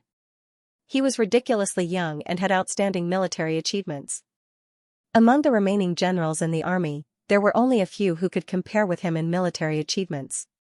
All the signs showed that he didn't seem to be planning to rebel. XVI lowered his head in silence, thought for a moment and asked, if I say that I just want my reward, or try to get more rewards, would you believe me? Why are you so eager? Of course I have my own reasons. Is it hard to say? XVI nodded and said, it's hard to say, I just want to increase my strength quickly. The second prince shook his head and said, your strength has shocked the entire Southern Cloud country. Even I can't compare. But, I still feel that it's a bit slow. XVI poured a cup for himself and drank it in one breath. Unfortunately, no matter how much wine he drank, it couldn't numb his nerves. The second prince chuckled and said, so you joined forces with my third brother? Yes, he was the only one who wrote to me at that time.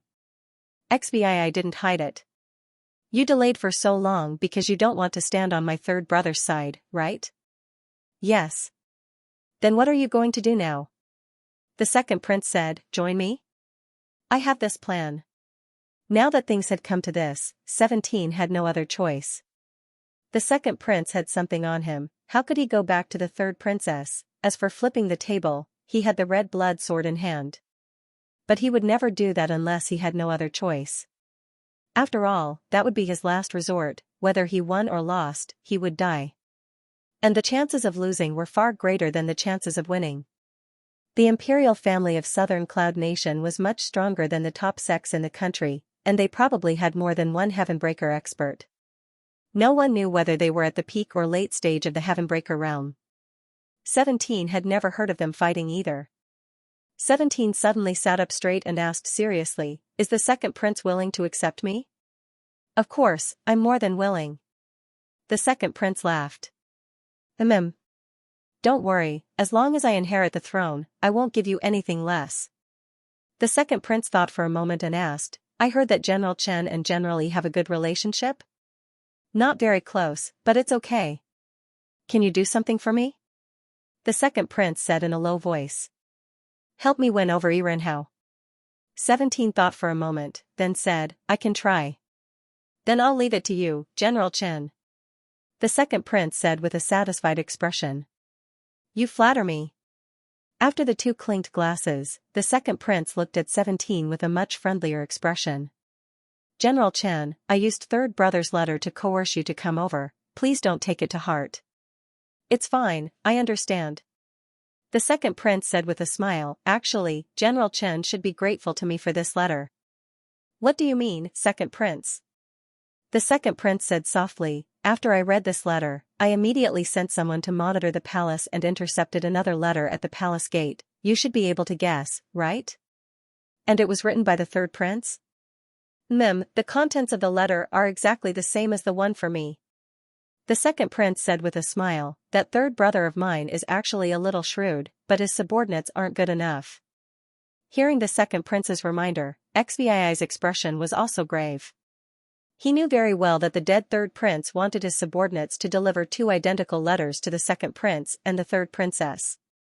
As long as he succeeded, no matter which side he was on, the news of the fake imperial edict in his hands would definitely be exposed. Fortunately, the second prince reacted quickly. Fortunately, the third princess lived in the palace and not outside. Having figured this out, 17's resentment towards the second prince dissipated a lot, and he even felt grateful to him. Xvii sighed in her heart, she is indeed a person who can do great things, perhaps it was not a bad thing to stand on the side of the second prince. "Thank you, your highness." "There's no need. We're a family now." The second prince continued to drink. "Yes, a family." After Xvii returned to the house, she felt much more relaxed. The heavy stone in his heart finally fell to the ground. It was rare that he did not go to cultivate, but instead went to the garden. Just as he passed through the backyard and took a few steps along the winding path, he faintly heard the pleasant sound of a zither. Xvii did not understand music, but he could listen. After all, sometimes the zither was very similar to the artistic conception. At the second prince's place, he also heard someone play the zither. Xvii admitted that the music played by that person was very nice, but it was not enough to move him, because the music did not contain much emotion. But now, Xvii could hear a kind of pure joy from the heart in the music, a kind of joy of rebirth. Who was playing the music? 17 followed the sound of the zither and saw the delicate figure sitting cross-legged in the pavilion from afar. Qingyan, he slowly approached and finally sat on the chair behind Qingyan. He did not disturb Qingyan who was playing the zither, but closed his eyes and carefully tasted the artistic conception transmitted by the music. "Not bad," Chen Hao commented in Red Blood Sword. He had also heard the zither music in his previous life. Compared to Qingyan's music, it seemed to be on par. But at that time, Chen Hao must have listened to the music played by a famous musician. "Lord Jianling also knows music?" "Of course, do you think I only know how to kill people?" "Yes." Such an honest Xvii made Chen Hao a little sad. Qingyan got up after playing only one song. She turned around and saw Xvii who seemed to be resting with his eyes closed. She was startled, but she soon saw Xvii open his eyes. "General Chen." "Yes." Xvii nodded and said, "You play the zither well." "Thank you for the compliment, General." Qingyan heard 17's praise, and her face showed sincere joy. After being in contact with General Chen for so long, this was the first time she received his praise. "I can hear that you are very happy? Did you have a breakthrough in your cultivation?" "Yes." Qingyan nodded happily and said, "I refined the first trace of true qi." "So fast?" 17's eyes were full of surprise. Martial arts cultivation was not easy. Usually, the first step was to cultivate the body, to strengthen the body as much as possible. In fact, qi always existed in the human body, but it was very weak. Eating demon beast meat to strengthen the body was to continuously strengthen the qi in the body, and to reduce the difficulty of sensing qi. The stronger the body, the more demon beast meat one ate, and the more qi in the body, to the extent that one could sense it, it was sensing qi, but there would always be differences between people. When sensing qi, there might be special cases. There were some extremely talented martial artists who had yet to enter the martial path. Even if their physiques were not strong, even if they did not eat much demonic beast meat, as long as they were taught the method of sensing qi and the method of refining true qi, they would be able to quickly sense the existence of the weak true qi in their bodies, and then refine the first trace of true qi. How many days had Qingyan cultivated? To be honest, 17's cultivation of Qingyan was somewhat casual and even perfunctory. To be precise, he taught Qingyan twice. The first time was to teach her the method of sensing qi and refining true qi, and the second time was to teach her a set of general version of forging fist. Xvii did not value Qingyan and had no requirements for her cultivation progress. If she could not sense qi, Xvii would not care too much. In just 3 days, she had refined the first trace of true qi. Her progress was so fast that it was a little shocking. Xvii remembered that when he was in the Lan family, he also spent half a month to successfully sense qi, and his speed was only slower than Lan Shijiu's.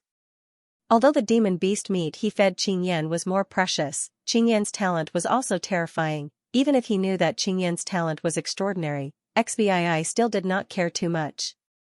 Transforming talent into strength was a long and arduous process. With the red blood sword in hand, any so-called genius was a mortal in front of him. However, Qingyan's talent at least made the 17th pay more attention to her.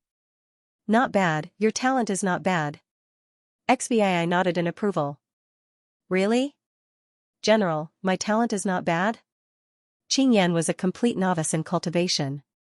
She had no idea what this speed meant to a warrior. If Qingyan was born in any of the top families in southern Cloud Nation, she would definitely be placed on the priority list by the family elders. She would be fully trained as the future pillar of the family. Unfortunately, Qingyan encountered 17, a 17 who didn't have long to live, a 17 who was raised by the scarlet blood sword to be arrogant. Therefore, Qingyan's talent could only be not bad, 17 affirmed, much stronger than the average warrior. You can be considered a genius. Qingyan was so happy that she jumped on the spot and spun twice in the air. Her thick and soft hair fluttered wantonly. This was the most exciting news she had ever heard. The cruel experience had made her deeply understand the importance of strength. Her desire for strength was far beyond most of the warriors of her age.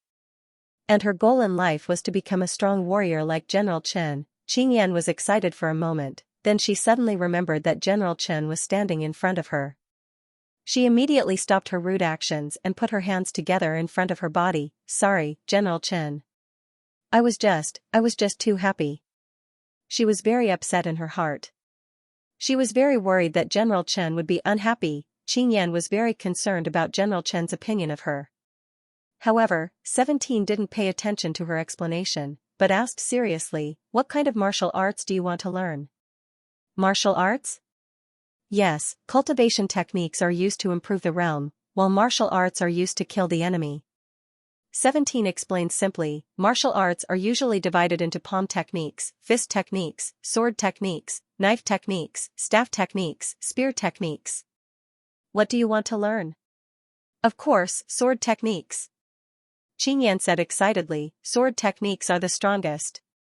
This answer was very standard, it was simply perfect, it couldn't be better. Anyway, Chen Hao and Red Blood Sword agreed with this answer very much.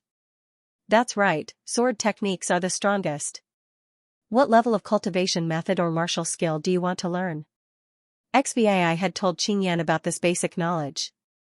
Qingyan replied without much thought, I will learn whatever the general teaches me. Chen Hao laughed inside the Red Blood Sword. Xvii, don't be too stingy. You can't bring the things in your hands with you when you're born, and you can't bring them with you when you die. It's a pity if they rot in your hands. Qingyan had encountered a good time today. If it had been yesterday, Xvii, who was full of worries, might not have had so much patience, but today was different.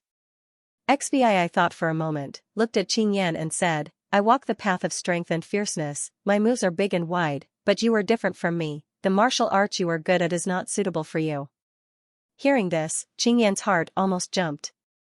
But I just realized that your body's flexibility and coordination seem to be pretty good.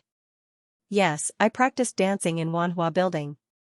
Little Qingyan was eager to show off, so she directly bent back in front of XBII.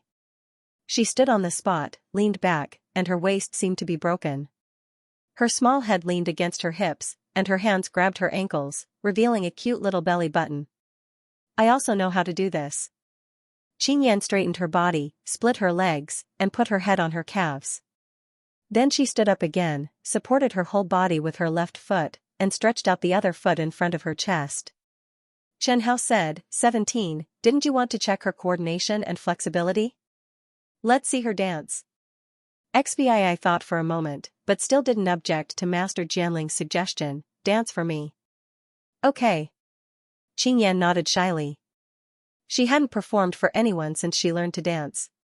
Even if there was no accompaniment, Qingyan's beautiful movements, the clear rhythm between the movements, the excellent flexibility of her body, and the young and seductive dance were all impressive. General, can I?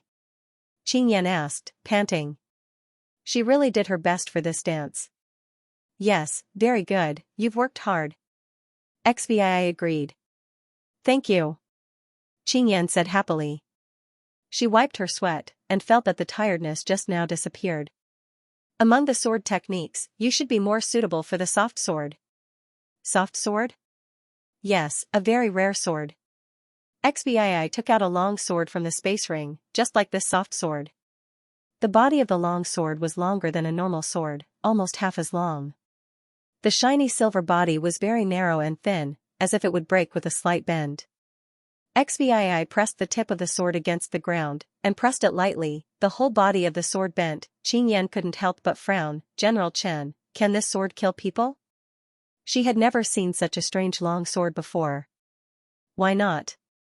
17 gently swung the soft sword, and the soft sword made a rustling sound of metal bending.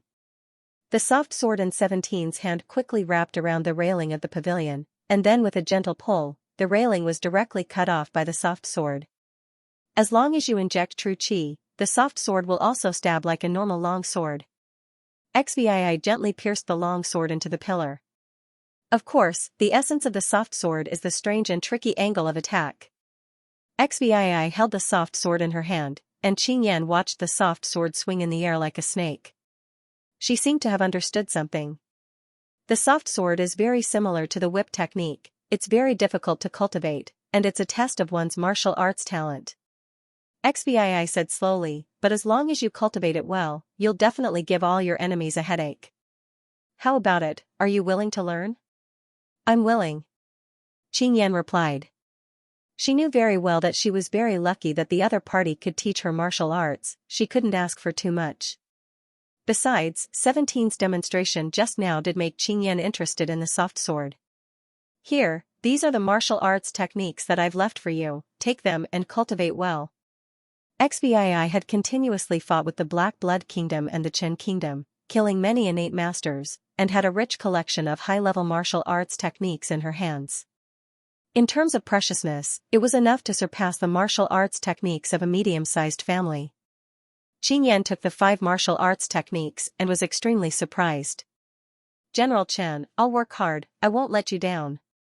Cultivation is your own business, I can only take you up to here. As for your future achievements, it's all up to you.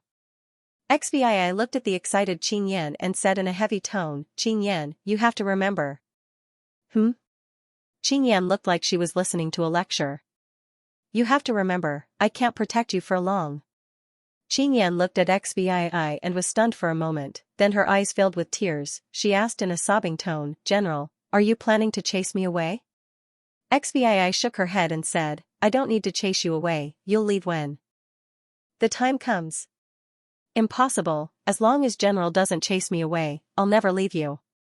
In the pavilion, the tall and sturdy XBII sat in front of Qingyan. He patted the girl's head, and the girl's beautiful eyes narrowed slightly. They were actually about the same age, but this scene looked very harmonious. XVI wanted to say, who could say for sure what would happen in the future? But he couldn't bring himself to say it. That night, XVI met Yirenhao. As soon as he saw him, Yirenhao said anxiously, General Chen, have you heard? Black Blood Country has already sent troops. XVI shook his head and replied, this is the first time I've heard of it. XVI wasn't as well informed as Yirenhao. I also just received the news, Yirenhao said with a grave expression. Yirenhao said with a heavy expression. I reckon that the second prince and the third princess have also received the news. So what if they know? They probably won't back down. Yirenhao gave a worried sound. I went to see second prince today. Even if XVI didn't say anything, Yirenhao was well aware of this matter. After all, 17 servants were all from the Yi family. You've made up your mind? Yirenhao was surprised. Yes, second prince sent me to persuade you. XVI said directly. I don't think General Yi will stand on the sidelines and watch the show, right? Yirenhao's position was no small matter. He was the commander of the Imperial Guards in Cloud City, a very sensitive position. XVI had 140,000 men. In terms of fighting strength, they were definitely above Yirenhao's Imperial Guards. But after 17's 140,000 men became Imperial Guards, they might not necessarily listen to his orders. Only when he and Yirenhao joined forces would they become an influential force in Cloud City. Yirenhao was a little hesitant. When it came to betting on the fight for the throne, it was never too prudent to be cautious, especially for someone with family power like him, and especially when he was a sinner. Have second prince and third princess's men contacted you? Yes. Yirenhao replied, but I haven't thought it through yet. General Yi, Black Blood Country has already attacked. I'm sure second prince and third princess want to fight it out. If this drags on, they won't be able to fight for the throne. Are you talking about the old ancestors of the imperial family? XVI nodded. Once the Black Blood Kingdom makes a move on the southern Cloud Nation, it might be a calamity that exterminates the nation. If they don't show up now, when are they waiting? Is it the royal family's rule? When that time comes, who cares about rules, right? Yes. Yirenhao agreed with XVI. If the heir to the throne could not be decided in a short period of time, the old ancestor who had been cultivating in seclusion in the imperial family might really stand out and decide the ownership of the throne directly. After all, the current southern Cloud Nation was in urgent need of an emperor. General Yi, if you don't make a decision now and wait any longer, I'm afraid you won't have another chance. XVI persuaded, you are always different from me. You are a sinner. When the new emperor succeeds the throne, the first thing he will do may not be to eradicate the dissidents, but to make an example of you. He will use your head to worship the spirits of the previous emperor and the crown prince in heaven. Yirenhao knew very well. 17's words were a little serious, but it wasn't impossible. Southern Cloud Nation didn't lack Khanate experts. And his combat ability was quite mediocre. He didn't get to this position by relying on his own ability, but on the appreciation of Yi Lijun and the previous emperor. Yirenhao could kill him, and there were plenty of people who could sit in this position. Seeing Yirenhao's eyes flicker and his brow furrowed, XVI struck while the iron was hot. I think the second prince treats people sincerely and has outstanding talent, which is obvious to all. After His Highness the Crown Prince, he should be the first heir. Moreover, when the previous emperor was on the throne, he also had plans to appoint a second prince. Third princess is just a princess after all. Yirenhao murmured, yes, she's just a princess. Even in this era where martial arts were respected, the number and influence of female experts were still lower than that of male experts. As a result, women's status was still lower than men's. Especially in the army. I've already sided with the second prince. XVI pressed, General Yi, you and I are of one mind. We have more than 200,000 troops in Cloud City. Who can stop us? Yirenhao slapped the table viciously.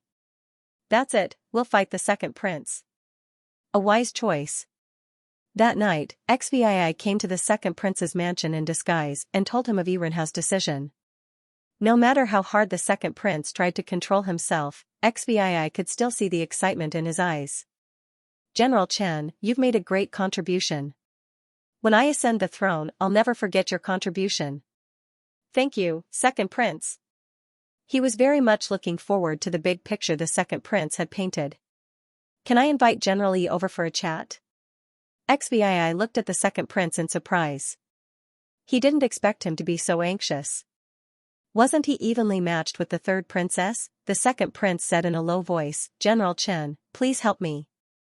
I understand. Later that night, XVI and Yi Renhao came to the second prince's mansion in disguise and were led into a secret room. There were already 6 people in the secret room. When they saw XVI and Yi Renhao, they welcomed them with smiles and greeted each other. Yi Renhao wasn't surprised to see these 6 people. After exchanging greetings for a while, he bowed respectfully to an old man sitting in the corner. Senior Wang. Senior Wang nodded. The one Yi Renhao called Senior Wang was an old man with a goatee. He wore a grey robe and had almost no presence. But 17 knew that with Yi Renhao's status, he might not even take a peak Xianxia expert seriously. Someone who could make him respectfully call senior was probably only a heaven-shattering realm expert. The old man called Senior Wang looked at XVI and said, You must be Su Yi's disciple. Not bad, you're much more talented than your master back then. Senior Wang, you flatter me. The second prince cleared his throat, and everyone stopped talking. I've called everyone here for an urgent matter.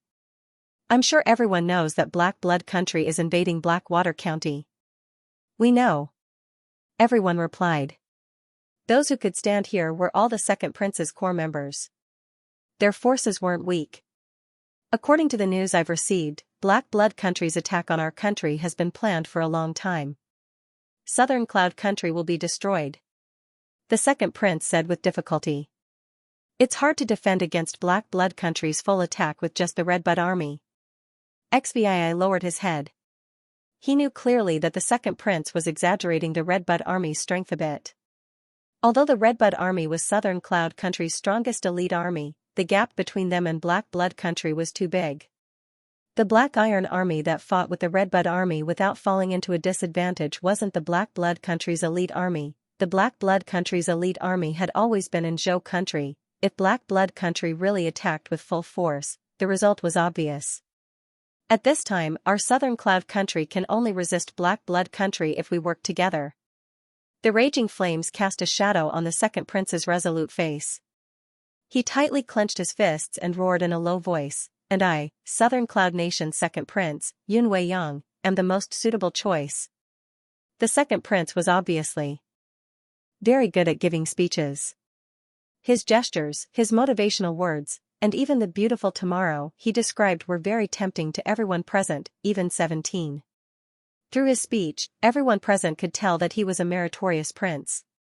Southern Cloud Nation was in a difficult situation.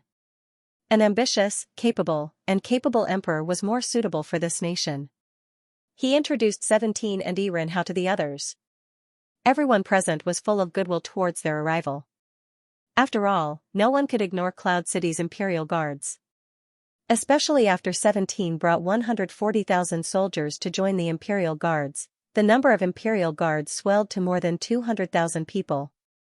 200,000 soldiers, who could ignore this powerful force? For a long time, Yi Renhao had been the target of their efforts. Southern Cloud Nation is already in a crisis. I think I can't continue to waste time with my third sister. If I continue to waste time, it's not in line with the interests of our royal family, nor is it in line with the interests of everyone present, nor is it in line with the interests of Southern Cloud Nation. Everyone could hear the urgency in the second prince's words. Except for the heaven-breaking realm expert, Senior Wang, the others almost unconsciously sat up straight, waiting for the second prince's next words. The news of Black Blood Country invading Southern Cloud Nation reached Cloud City today. That was 4 days ago. And now, no one knows how far the war has progressed. The second prince's tone was heavy, and the faces of everyone present also became heavy. Every 15 minutes of delay means that the front line will lose more lives. Every 15 minutes of delay means that our Southern Cloud Nation will lose more land. Right now, our Southern Cloud Nation is in urgent need of a powerful emperor to unify the forces of all sides. But my third sister, she's only a woman. I admit that she has the means and ability. The second prince said confidently, but in terms of the crisis facing southern Cloud Nation, she's not qualified. The second prince lowered his voice and said from the bottom of his heart, so, I hope that I can ascend the throne as soon as possible. When the second prince said this, everyone present was a little shocked. Perhaps they never thought that during this gathering, the second prince would actually make such a decision. However, 17 was somewhat mentally prepared. He could feel the urgency in the second prince's heart. As if something was driving him from behind. Was it a crisis? 17 helplessly looked at the red blood sword on her back. It seemed that following the second prince to participate in the battle for the throne was unavoidable. Someone stood up and said, "Second prince, isn't this a bit hasty? This is no small matter. We should think about it at length. I'm not suggesting this because I want to carry it out immediately," the second prince said. Moreover, at least for now, we already have a great advantage. Everyone looked at Irenhao and Xvii. Just a few days ago, the second prince and the third princess were evenly matched. But now that the imperial guards were on the second prince's side, the second prince's advantage had increased. If the second prince wanted to ascend to the throne as soon as possible and defeat the third princess, the fastest and most direct way was to seize the throne by force, and the conditions to fight for it through force were already there. The 200,000-strong Imperial Guard was the largest military force in Cloud Capital. General General Chen, can I trust you? Your Highness, please give the order. Second Emperor Palace, please give the order. Irenhao was a little excited. If they used peaceful means, the Imperial Guards would hardly be of any use, let alone make a great contribution, but if they used force, that was exactly what they, as soldiers, were good at. The Imperial Guards were definitely one of the main forces. As long as he could help the second prince seize the throne and make a contribution to the emperor, his life and his family should be safe. The 17th was also very satisfied with the second prince's order. He hated wrangling now and just wanted to do it. His time was limited and he couldn't afford to delay. The second prince's decision to take action in the near future was exactly what 17 wanted. Your Highness, please give the order. Your Highness, please give the order. The second prince's other staunch supporters instantly understood. They also supported the second prince's opinion. Because they had a high chance of winning, the second prince looked at everyone's attitude with great satisfaction. He was especially satisfied with Irenhao and Chen Pengfei's answers. At least he couldn't see any flaws. Both of them seemed to agree with his decision and were very willing to help him ascend to the throne. Then, how about we take action tomorrow night at midnight? Tomorrow night at midnight, everyone was a little hesitant. Not because of anything else, but because time was too tight. General Chen, what do you think? I like this kind of straightforward method. 17 slowly pulled out scarlet blood and said, "This general will sweep away all obstacles for your highness." Everyone could feel the piercing murderous aura coming from Xvii. Irenhao stood out and said, "Tomorrow night at midnight is completely feasible. The person guarding the palace gate is my confidant." That's even better. The second prince clapped his hands excitedly. He felt that even the heavens were helping him. We will send all the innate masters in our family to help. The other staunch supporters of the second prince also didn't want to fall behind. They all stood out and said. Everyone could see that the second prince had a high chance of winning. They had the confidence to take a gamble. Then let's drink together. After everyone left, the second prince poured himself a glass of wine. Your Highness, you are a little anxious. The old man sitting in the corner said softly, whether Irenhao and Chen Pengfei are loyal or not is still up for discussion. I can only choose to believe him. The second prince stared at the clear wine in the glass and said, Elder Wang, you know my situation. I know that I am indeed taking a risk, but time doesn't wait for me. And, I understand. If the Black Blood Kingdom didn't attack the Southern Cloud Kingdom, I still have the confidence to defeat Third Sister. The second prince drank the wine in the glass and said, but there's no other way. Who told that old fart to like Third Sister more? Elder Wang shook his head. Of course he knew who the old fart that the second prince was talking about was. Facing the Black Blood Kingdom's attack, those old farts will definitely interfere with the decision of the throne. This has happened before. Facing the war of the kingdom's destruction, they have the power. I already heard the news that third sister went to the village again today. He said somewhat frantically, but what about me? I wanted to enter the village, but I was blocked at the door. I didn't care before. So what if I can gain the favor of those old farts? They can't interfere with the country's affairs. But it's different now. The Black Blood Kingdom is attacking. If I don't act now, maybe after a few days, I won't even have the ability to act anymore. Elder Wang silently listened to the second prince's complaints. So I have to act. When Xvii and the second prince were plotting, Xianxia stayed in the red blood sword without saying a word. He listened very carefully. The battle for the throne, he had only seen it on TV, movies, and novels before. This was the first time he experienced it personally. It was also the first time he discovered the benefits of being a demon sword. Others were risking their lives while he watched the show from the side. After Xvii went back, he didn't sleep for the whole night. Xianxia could see that Xvii was still a little worried. Xianxia knew that his worries weren't unreasonable. The second prince was so impatient, obviously the situation wasn't good, so he could only take the risk and use force to solve the problem. There was also the Black Blood Kingdom who had been lurking in Cloud City. They hadn't shown up yet, they could poison the emperor and kill the crown prince without anyone knowing, their strength couldn't be underestimated. But until now, the Imperial Guard still hadn't caught them, and the clues that could be found were all broken. Their purpose must be to create chaos in Cloud City, to make the royal family of Southern Cloud Country chaotic for a while, and to support the attack of the Front Army. The second prince and the third princess were in a stalemate, which was what they wanted to see. Then, would the Black Blood Kingdom intervene in 17's action? Xvii didn't know these. His foundation in Cloud City was too shallow, and he basically had no channels to obtain information.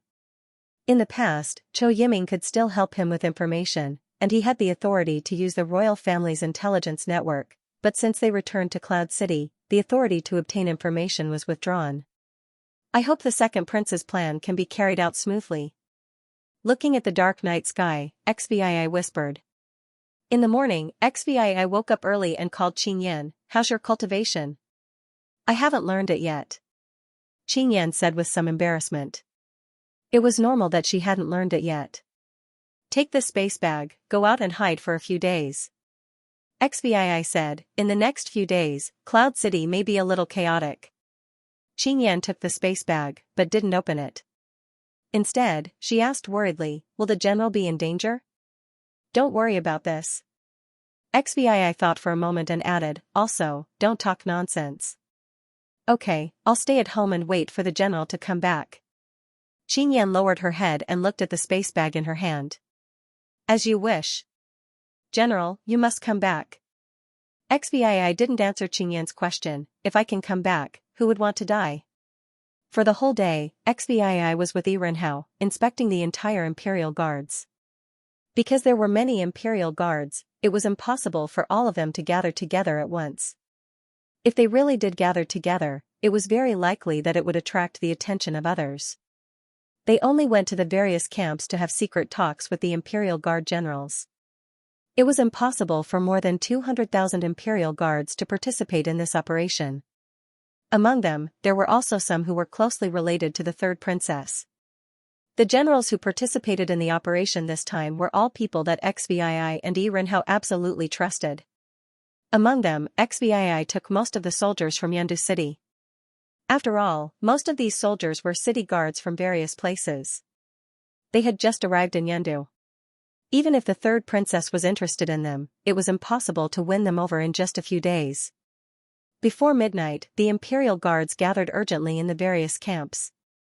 They were led by their respective generals towards the direction of the palace. Most of them didn't know where they were going or what they were going to do. They were just following the orders of their superiors. The sound of dense footsteps resounded throughout the street. Some of the residents on both sides of the street were awakened, but they only glanced out of the windows and left in a hurry. The civilians living in Yandu City were more sensitive than the civilians living in other places. They came to the gate of the palace and watched the tall palace gate slowly open. The second prince stood in the center. He laughed and said, "Let's go in. Success or failure depends on this." Xvii and Irenhao looked at each other and followed the second prince into the palace gate. Elder Wang didn't follow the second prince, but Xvii and the others didn't care. The heaven-breaking realm expert must have gone to carry out a more important mission. In this operation, the second prince would definitely use all his strength. Holding the red blood, Xvii was slightly excited. Even if he was possessed, even if he didn't have long to live, the desire to fight was still boiling in his chest. Stepping into the palace gate, there were more than 10 Xiantian realm experts behind him. Among them, there were generals from the imperial guards and experts from various families who supported the second prince. Behind the Xiantian realm experts, there were 60,000 imperial guards. 60,000 imperial guards were enough. No matter how many people there were, they couldn't be used in the palace. The moment they saw the palace gate open, they already understood what tonight's mission was. They were somewhat worried, but more soldiers were excited. After all, they were not alone. As long as the number of people reached a certain level, the soldiers would be fearless. Including Xvii, the Xiantian realm experts were one step ahead of the 60,000 people. The Xiantian realm experts directly rushed to the Yusho Palace where the third Princess Xianxia lived. More than 10 Xiantian realm experts were unimpeded in the southern Cloud Nation's palace. They almost didn't encounter any resistance along the way. In the southern Cloud Nation's palace, other than the Imperial Guards, there must be other Xiantian realm experts. There might even be heaven-breaking realm experts, but they didn't appear tonight. Maybe the second prince met them and reached some agreement. However, this wasn't something that Xvii should be worried about. Southern Cloud Nation's third Princess Xianxia lived in the Yusho Palace. It was still some distance away from the main entrance of the palace. Before Xvii and the others could get close to the Yusho Palace, a loud rumbling sound erupted from the direction of the Yusho Palace. A strong spiritual energy fluctuation swept through half of the palace. The Xiantian realm experts unconsciously began to slow down. 17 narrowed his eyes slightly. In the darkness of the night, he could still clearly see that the old man surnamed Wang, whom he had seen by the second prince's side before, was already battling with another shattering heaven-tier cultivator. The aftermath of their battle made the entire palace tremble. This was 17's first time witnessing a battle between heaven-breaking realm experts. He could clearly feel the profound power leaking out from the battle between the two heaven-breaking realm experts. The profound power was the prerequisite to becoming a heaven-breaking realm expert. Xvii still hadn't been able to comprehend the profound power. One could imagine the difficulty of elevating the concept to the profound power. Xvii knew that if he were to fight with any heaven-breaking realm expert, he wouldn't be able to last more than a few moves. In the blink of an eye, the Yusho Palace was right in front of him. The second prince said loudly, "Senior Wang has already entangled the opponent's heaven-breaking realm expert. I, Yun Weiyang, swear that if anyone rushes in and captures Yun Weishi, when I ascend the throne, I will definitely." Before the second prince finished speaking, a majestic figure flashed past him and rushed into the Yusho Palace. Everyone stared and could only vaguely see that mighty and strong back and that exaggerated heavy sword. F***ck, let's follow. That Chen Pengfei is too cunning. We can't let him take the credit. Looking at the grandmasters rushing into Yusho Palace, the second prince looked up at the sky, at the battle between the two heaven-breaking realm masters, and then looked in the direction of old Zhuang. He pursed his lips and ordered the grandmasters beside him, "Let's go in." Xvii rushed into Yusho Palace. At the entrance of Yusho Palace, 100 palace guards loyal to the third princess blocked the door. They all held weapons and looked at Xvii cautiously. "This is Yusho Palace, why aren't you all leaving?" The one who shouted was an old man with a white face and no beard. He stood in the middle of a group of palace guards, seeming to be tough on the outside but weak on the inside. The palace guard standing at the front shouted, "If you want to hurt the princess, you have to step over our dead bodies." Xvii didn't speak. If he could fight, he wouldn't speak. The strength of the palace guards was not bad. Most of them were at the Qi High realm, and there were even close to 10 true energy realm warriors. If these people were outside, they would definitely be a force to be reckoned with, but in front of 17, they were not enough. Slaughter sword intent. Concept of fear. The crimson sword light instantly enveloped the palace guards at the entrance of Yusho Palace. Those palace guards felt as if they had fallen into an ice cave. The true energy in their bodies seemed to be frozen.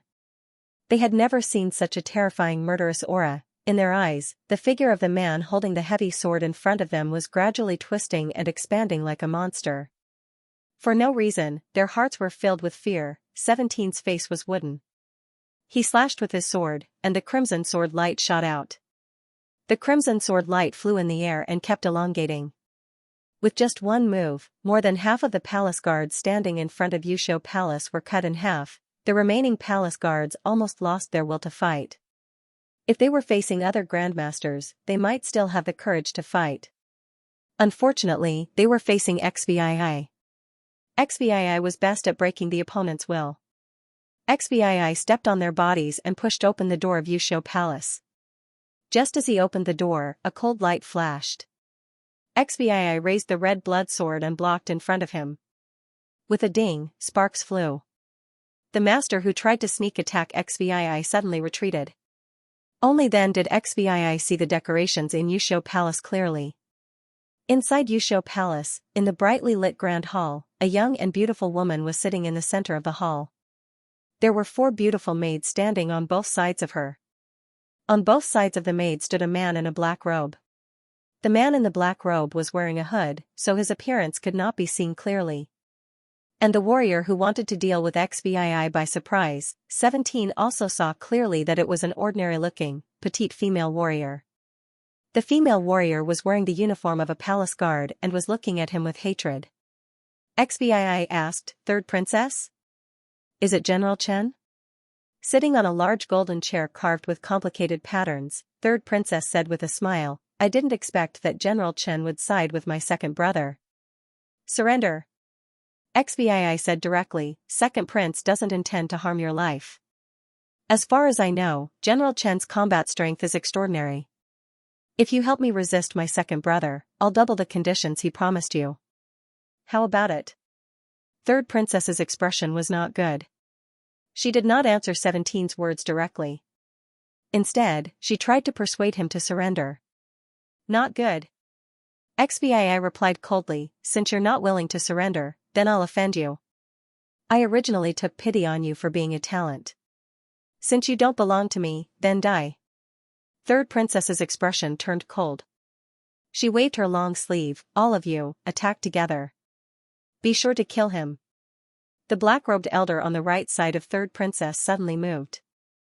The black-robed elder suddenly disappeared. Seeing this speed, 17's expression changed drastically. There was a big problem with second prince's intelligence. The black-robed elder appeared directly in front of XVI like lightning.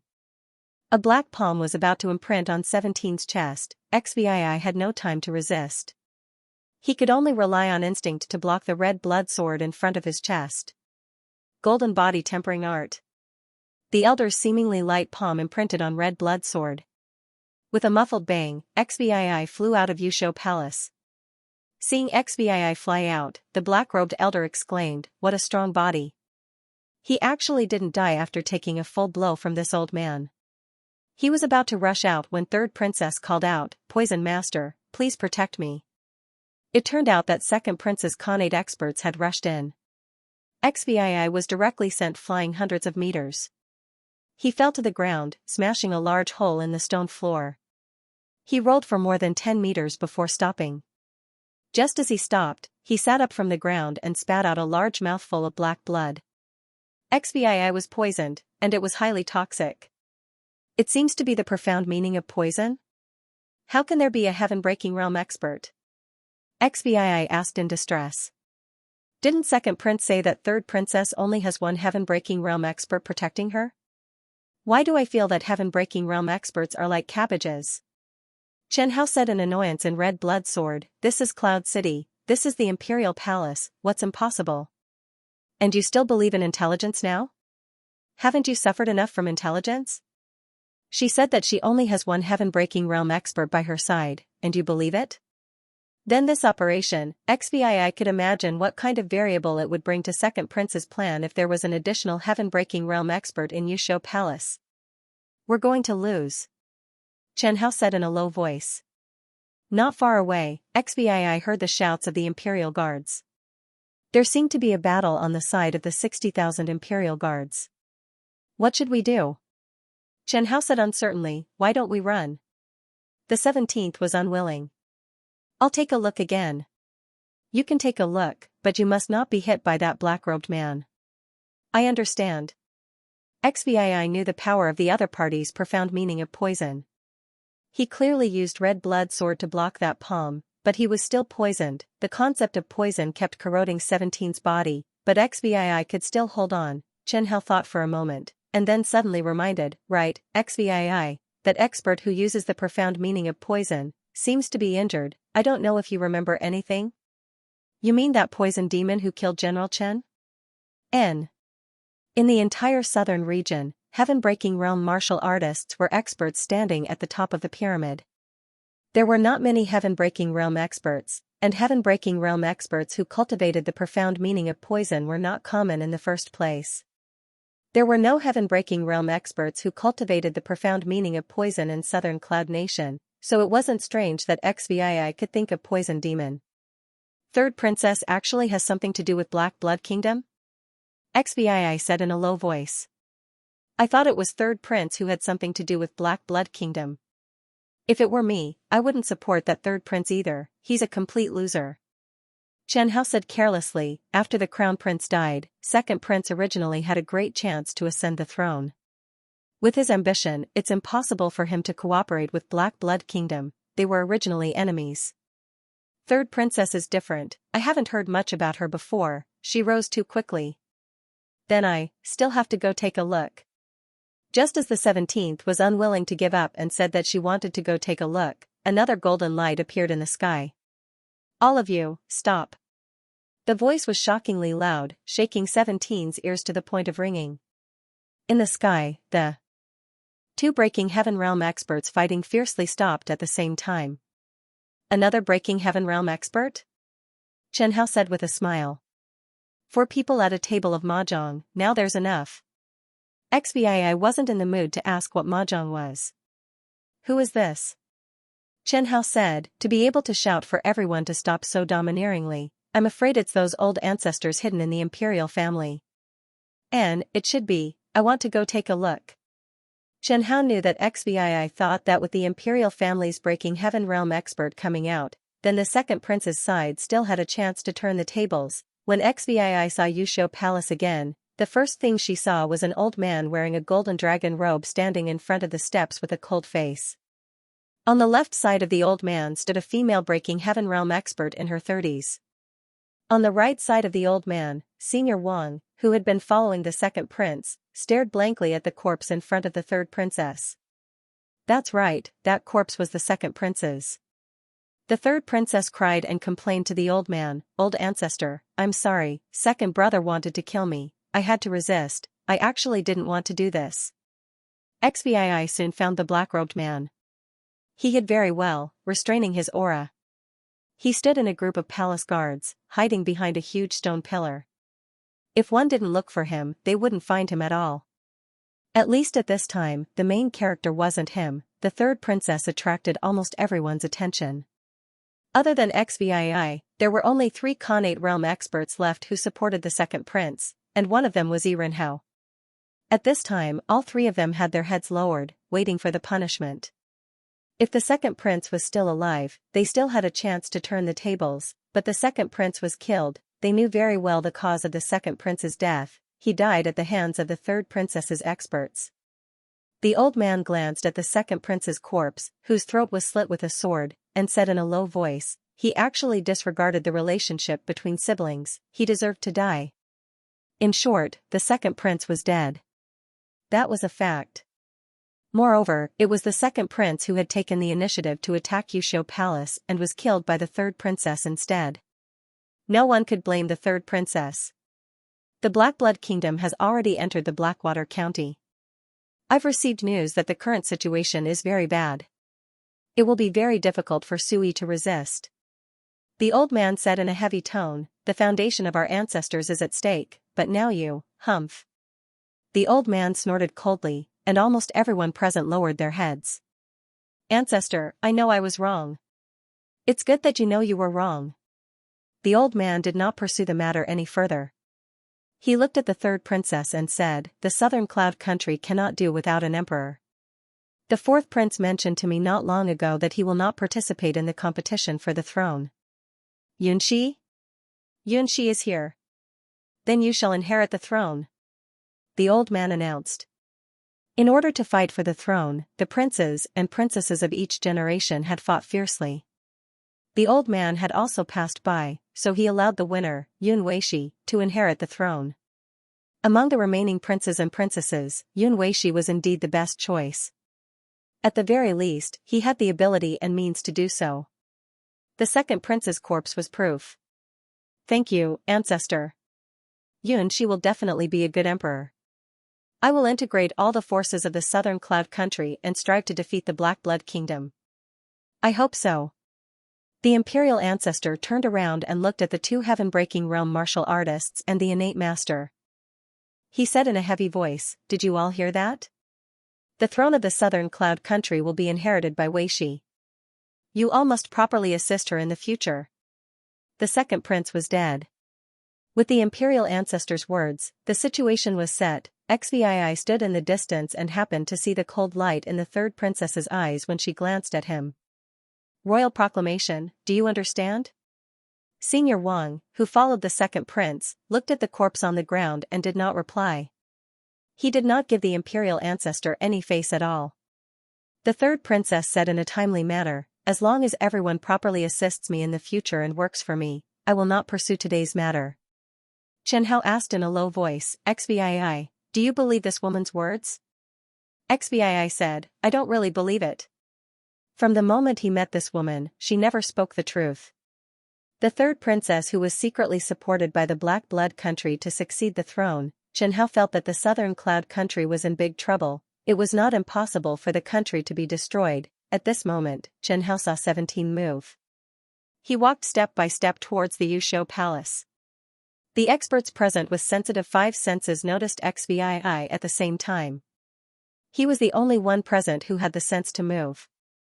The imperial ancestor also turned his head and looked at Xvii. Chen Hao heard 17's violently beating heartbeat.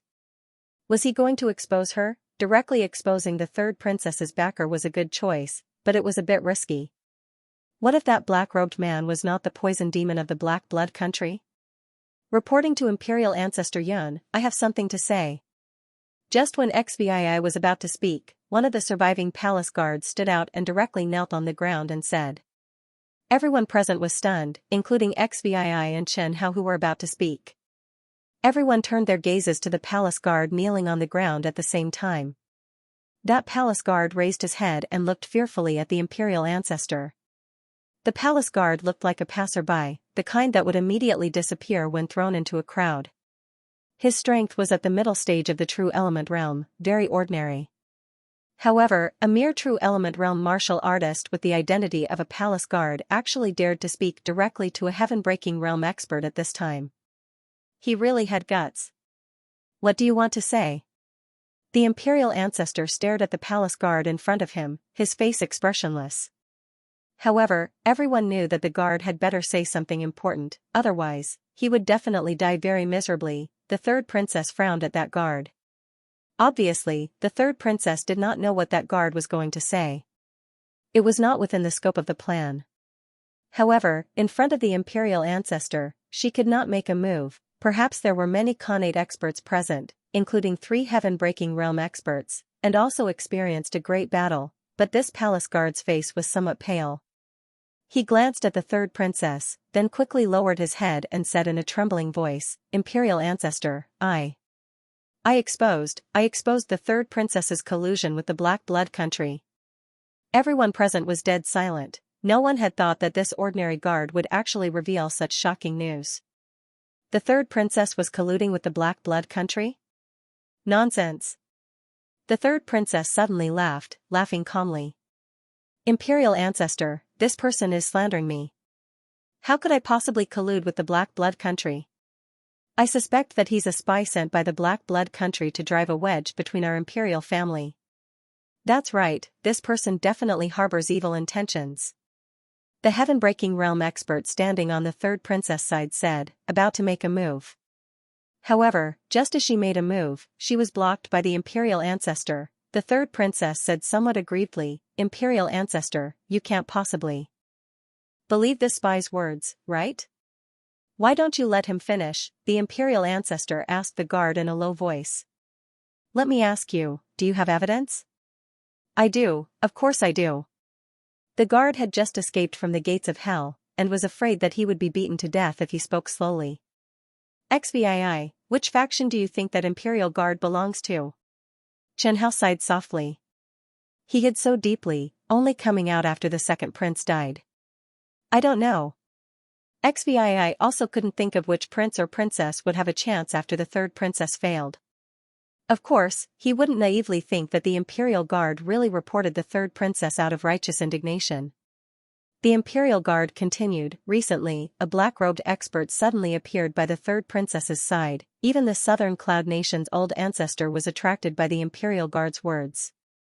The third princess's face was deathly pale. She lightly bit her lips, but didn't dare to make the slightest movement. She could tell that this Imperial Guard wasn't using some groundless information to fool the old ancestor. He seemed to have grasped real information. Because of this, she was incomparably worried. That black-robed expert is very powerful. I heard the third princess call him. Just as the Imperial Guard said this, the black-robed person who had been hiding behind the stone pillar suddenly jumped out. He almost didn't hesitate, and a jet-black palm directly attacked the Imperial family's old ancestor's back. However, the Imperial family's old ancestor wasn't someone easy to deal with.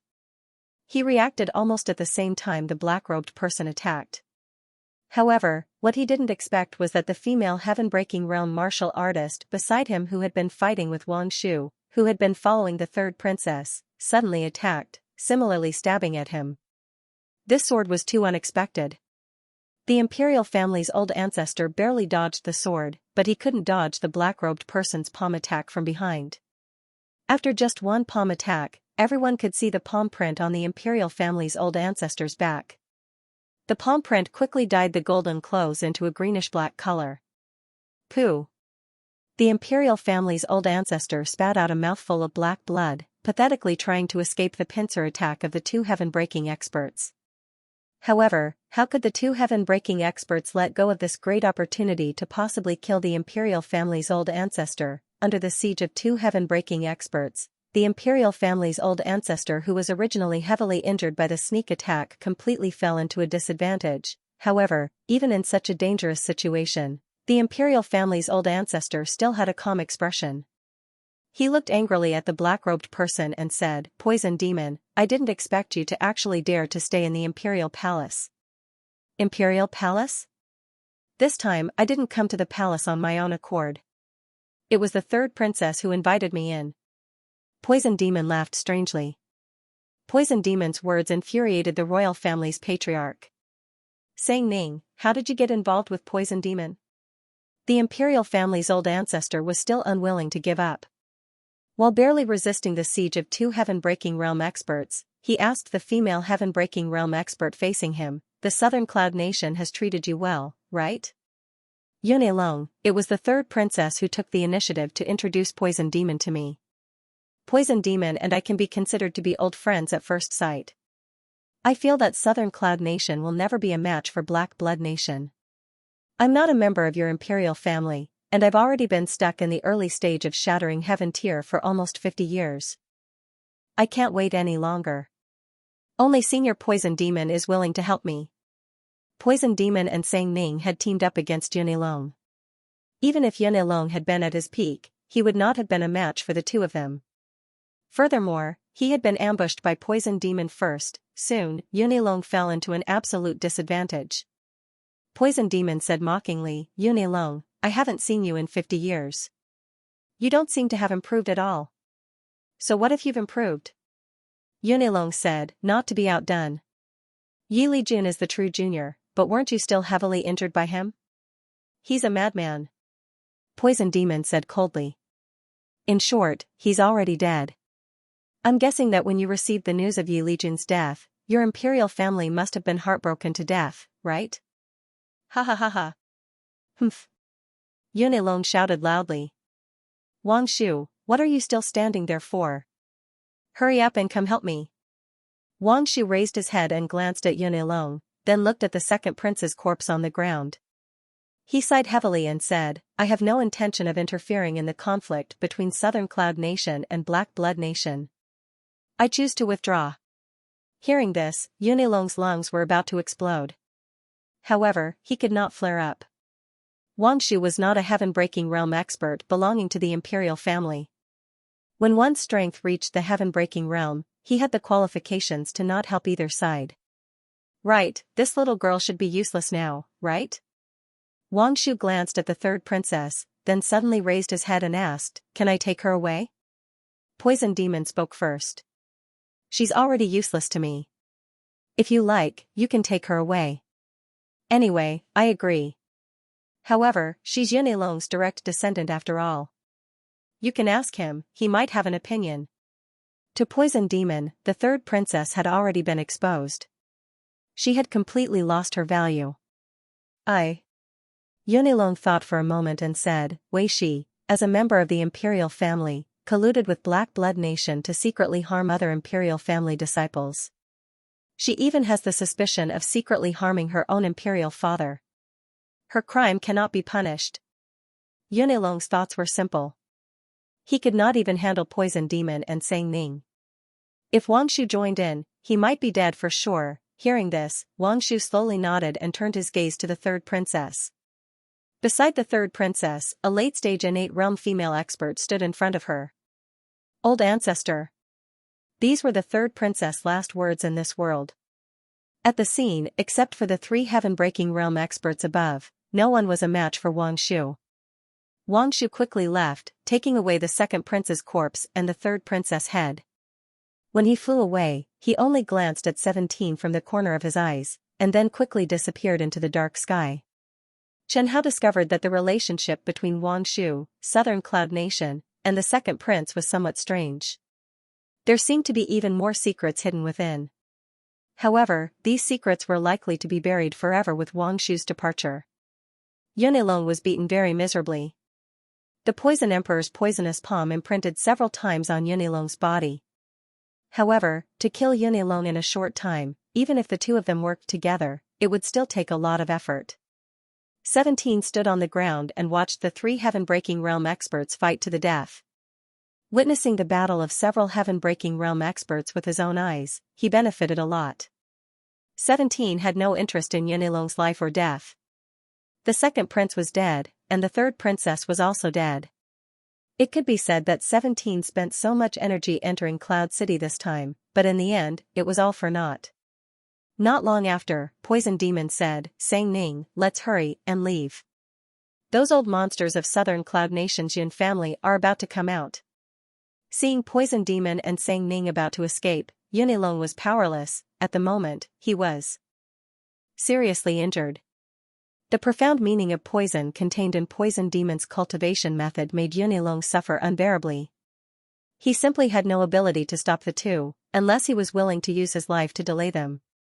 Unfortunately, Yunilong didn't have the determination to sacrifice himself. 17 looked at the three heaven-breaking realm experts rushing over in the sky, his heart filled with shock. The imperial family of Southern Cloud Nation actually had 4 heaven-breaking realm experts? I knew the royal family was strong, but I didn't expect them to be this strong. XVII sighed. There are 4 heaven-breaking realm experts. If Master Su Yi, Yi Li Jun, and some hidden experts are added, then it's too scary. Chen Hao also said, unfortunately, you can't break through to the heaven-breaking realm. XVII looked at the back of his hand. What do you plan to do now? Wait and see. XVII slowly walked to Yirenhao's side. When Yirenhao saw XVII, he was slightly excited. Yirenhao said happily, Brother Chen, you're fine, that's great. Unfortunately, the second prince is dead. Yirenhao glanced at the heaven-breaking realm experts in the air, and lightly winked. He signaled the 17th not to say anything sensitive for the time being. If they whispered here, it would be hard to hide from the ears of the heaven-breaking realm experts. If they accidentally made those old ancestors angry, then the consequences would be hard to say. Let's wait. Okay. Anyway, the second prince, third princess, and the others were all dead. XVII, they could afford to wait, and had the time to wait. Yunilong was quickly sent away by a heaven-breaking realm expert, probably to treat his injuries. Every heaven-breaking realm expert was a huge asset to Southern Cloud Nation. Not long after, one of the heaven-breaking realm experts flew down from the sky, and landed right in front of Yusho Palace. You're the current Imperial Guard commander? This general, Imperial Guard Commander Irenhao, greets the old ancestor. Irenhao bowed and said. XVII and the others, as well as the surviving innate experts and palace guards, all bowed and saluted. From today onwards, Cloud City will be under martial law, understood? This general understands. As for your crime of following the second prince into the palace, I can no longer pursue it. Irenhao said gratefully, thank you, old ancestor. As for how sincere Irenhao's gratefulness was, it was hard to say. Go. Seeing Irenhao leave, XVII thought for a moment, and simply followed behind Irenhao, leaving together. No matter what, he was also a member of the Imperial Guard.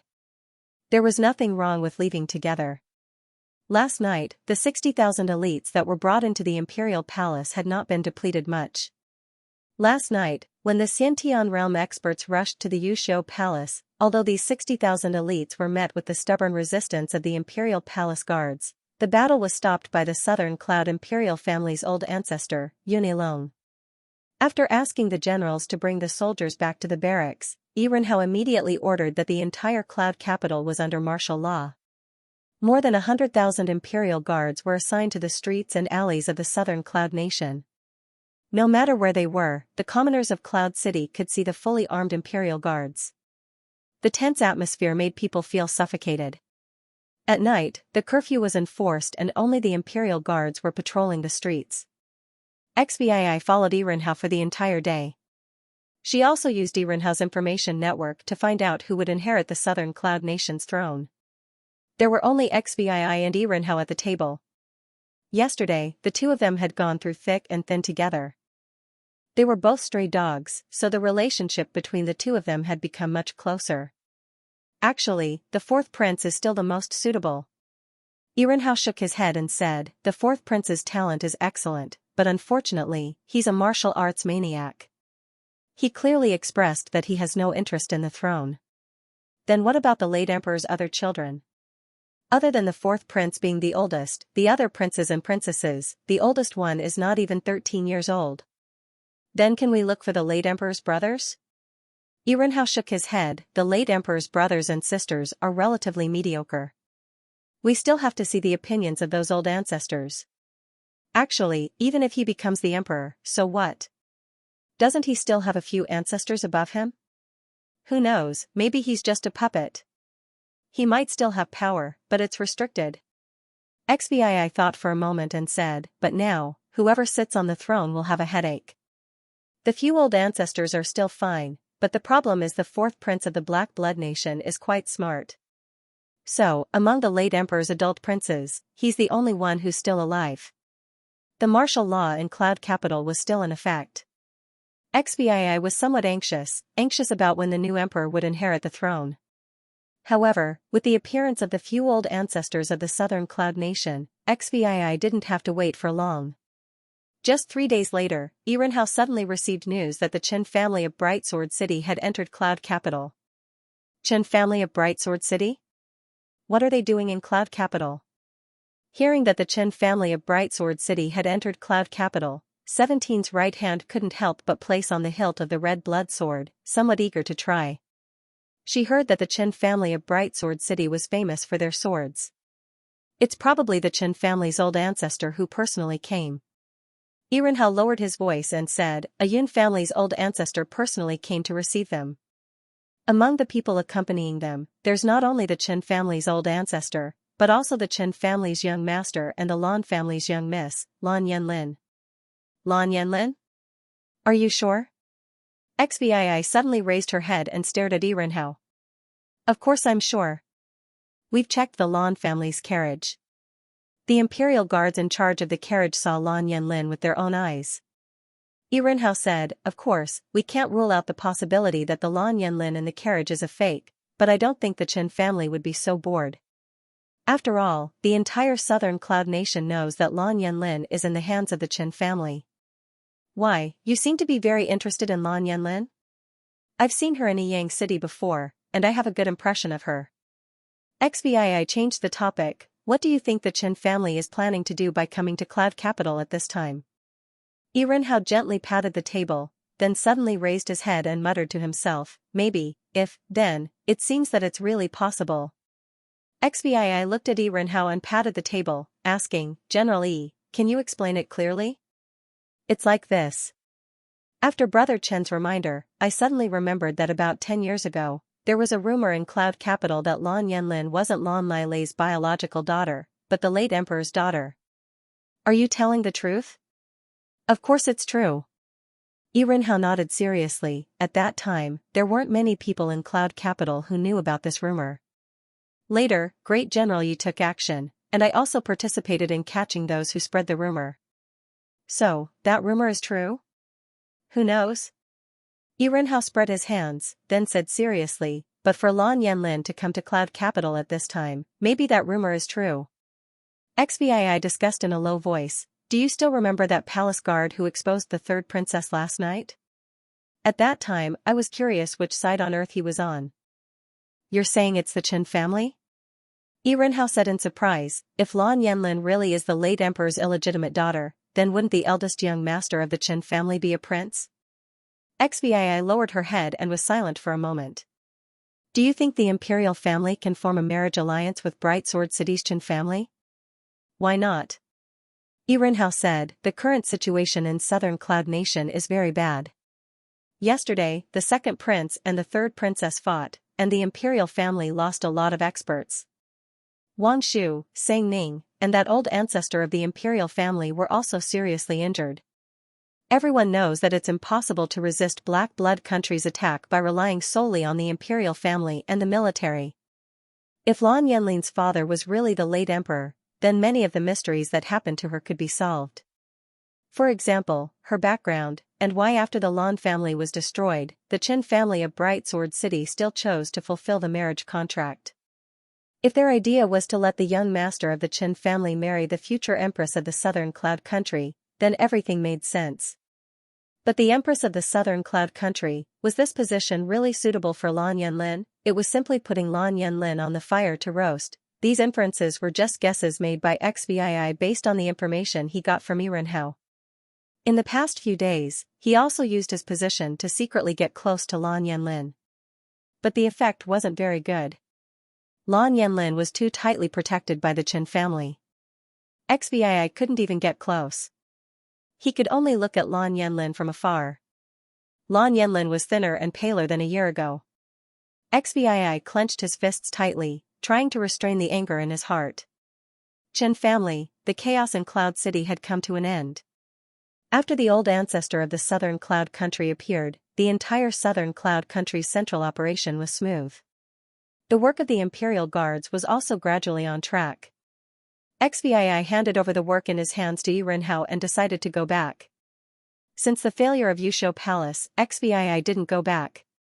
He had been living in Yirenhao's house, for fear that he would miss any important news.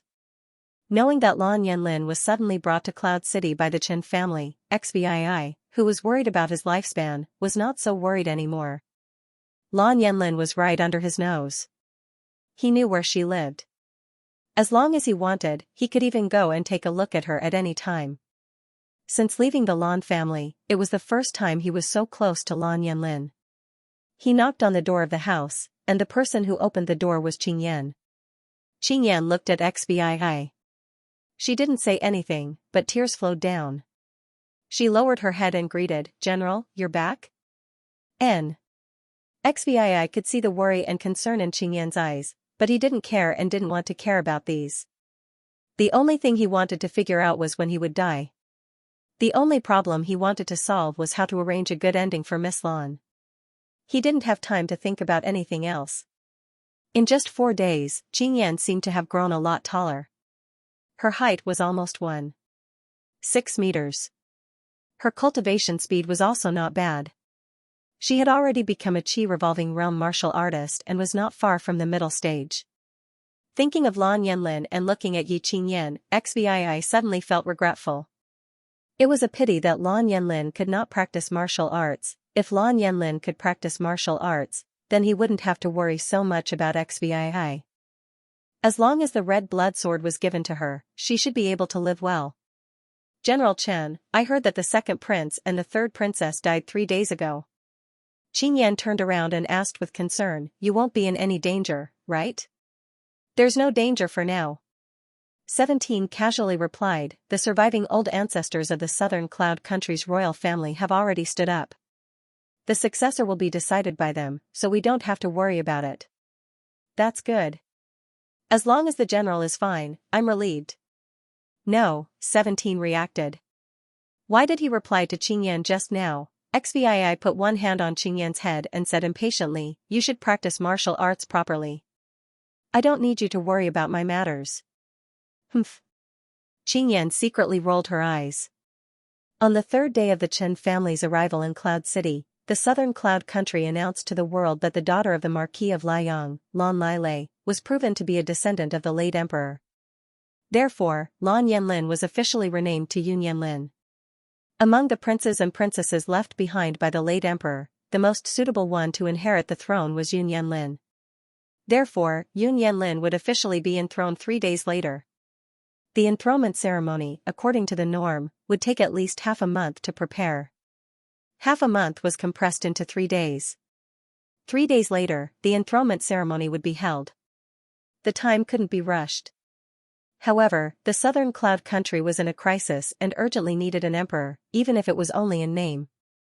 With such a difficult task, the imperial guards naturally couldn't avoid it.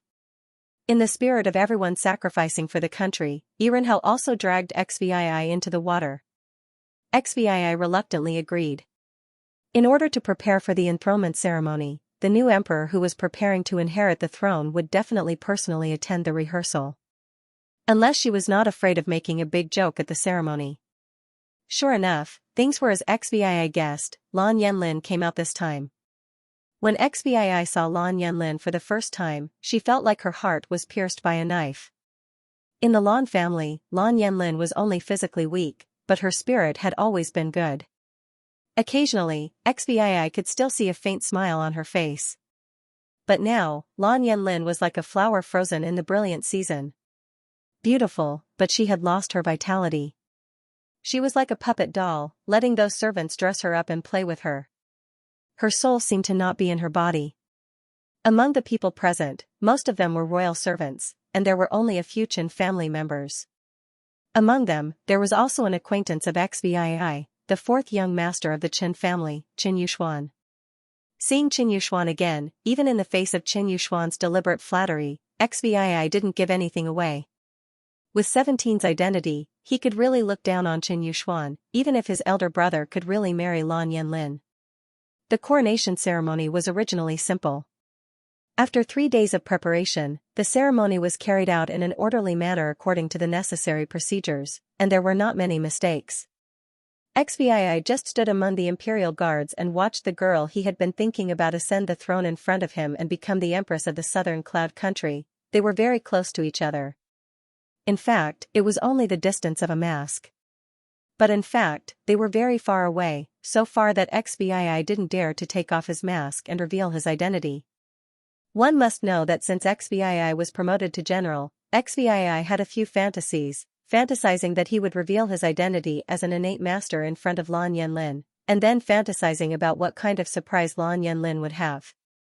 Next, there was a large list of rewards. Fortunately, 17 also received a generous reward in the name of Chen Pengfei. Imperial Punitive Expedition General Chen Pengfei, under the command of 160,000 soldiers, defeated the Chen country's White Dragon Army, beheaded 100,000 soldiers, and recovered the lost land of Baisha County. XVI half knelt below the stage. He could clearly feel that when the eunuch on the stage read out the 3 words Chen Pengfei, Lan Yanlin looked at him blankly. Then, her eyes quickly lost focus. When a new emperor ascends the throne, the rewards for the officials are usually beyond the standard. XVI was no exception this time. Although the rewards were quite different from what the second prince and the third prince promised, XVI didn't dare to expect more. What surprised XVI the most was that he actually took over Irenhau's position as the commander of the Imperial Guards, and Irenhau's ending was good, he only became his assistant. The two's positions just happened to be swapped. XVI glanced at Irenhau. Irenhau smiled and nodded at him, as if he was very satisfied with this. The royal family didn't intend to hold him responsible? No investigation of responsibility, just a demotion of one level. This ending was simply too perfect for Irenhau. But 17 could understand with a little thought. Lan Yanlin, who was supported by the Qin family, had no feelings for the late emperor, and if the late emperor and crown prince's deaths were really caused by poison demon, then the imperial guards commanded by Irenhau were really powerless. They weren't even heaven-breaking realm martial artists. How could they protect the emperor and crown prince from poison demon? 17 became the commander of the imperial guards, but he wasn't proud. His strength hadn't reached heaven-breaking realm, but he was already the commander of the imperial guards. His situation was also very dangerous, just like Irenhau. The most troublesome thing was that who knew how many ancestors were above him. He could accept this mission to protect the empress, but at the same time, he definitely had other troublesome missions. But 17 thought about those rewards, thought about the more than 200,000 imperial guards, he couldn't refuse. XVII's strength had already been fixed. He couldn't become a heaven-breaking realm expert, so he had to use all external forces to increase his overall strength. This general swears to protect Her Majesty's safety. Lan Yanlin said mechanically, General Chen, please dispense with the formalities. The necessary procedures of the Ascension ceremony took an entire day to complete, from morning to evening. After the Ascension ceremony ended, 17 received a reward of 30,000 spirit stones, a Khanate barrier-breaking pill, 3 qualifications to enter the Dao Enlightenment Pavilion, and the chance to enter the Imperial Treasury to take away 2 treasures. Enter the Imperial Treasury to choose treasures. To be honest, it was XVII's first time receiving such a reward. He was rather curious about what treasures were in the Imperial Treasury. Choosing treasures in the Imperial Treasury is a test of vision. Irenhau reminded righteously. Vision? That's right. Iren laughed heartily. Those guards of the Royal Treasury might not be able to identify the use of every treasure in the treasury. Moreover, in order to test the eyesight of the officials, the items in the treasury are not all classified. Then I'll go try. Under the lead of an old eunuch, 17 entered a maze in the palace. After walking for about 2 hours, passing through countless guards and mechanisms, the door of the treasury finally opened. As soon as he saw it, he was greeted by a sea of golden gold. Densely packed gold was scattered all over the ground. If an ordinary person came in, their eyes would probably be dazzled. In terms of eyesight, XVI was also not good. Fortunately, he did not plan to pick out any rare treasures from the royal treasury. Master Jianling, you can choose. XVI said, whatever you need to eat, just pick 2. 17 would never let go of any opportunity to let red blood sword grow. Alright, I'll pick. Chen Hao wasn't good at appraising treasures either, but he could sense the materials he thought were precious. If it smelled good, it was good stuff. The stronger the fragrance, the more valuable it was in Chen Hao's eyes. Bring that broadsword. Chen Hao ordered. All right. 17 followed Chen Hao's instructions and found the broadsword in a corner. The broadsword was very heavy and about 2 meters long. It was comparable to the red blood sword in XVII's hand. The strange thing was that the broadsword was only a top-level magical weapon. Master Jianling, this magical weapon broadsword is not even a spiritual weapon. 17 said, I think it's better to pick a spiritual weapon. Spiritual weapons were precious, and there were indeed spiritual weapons in the royal treasury. They were placed on the weapon rack. You don't understand, the materials used to forge this broadsword are very precious.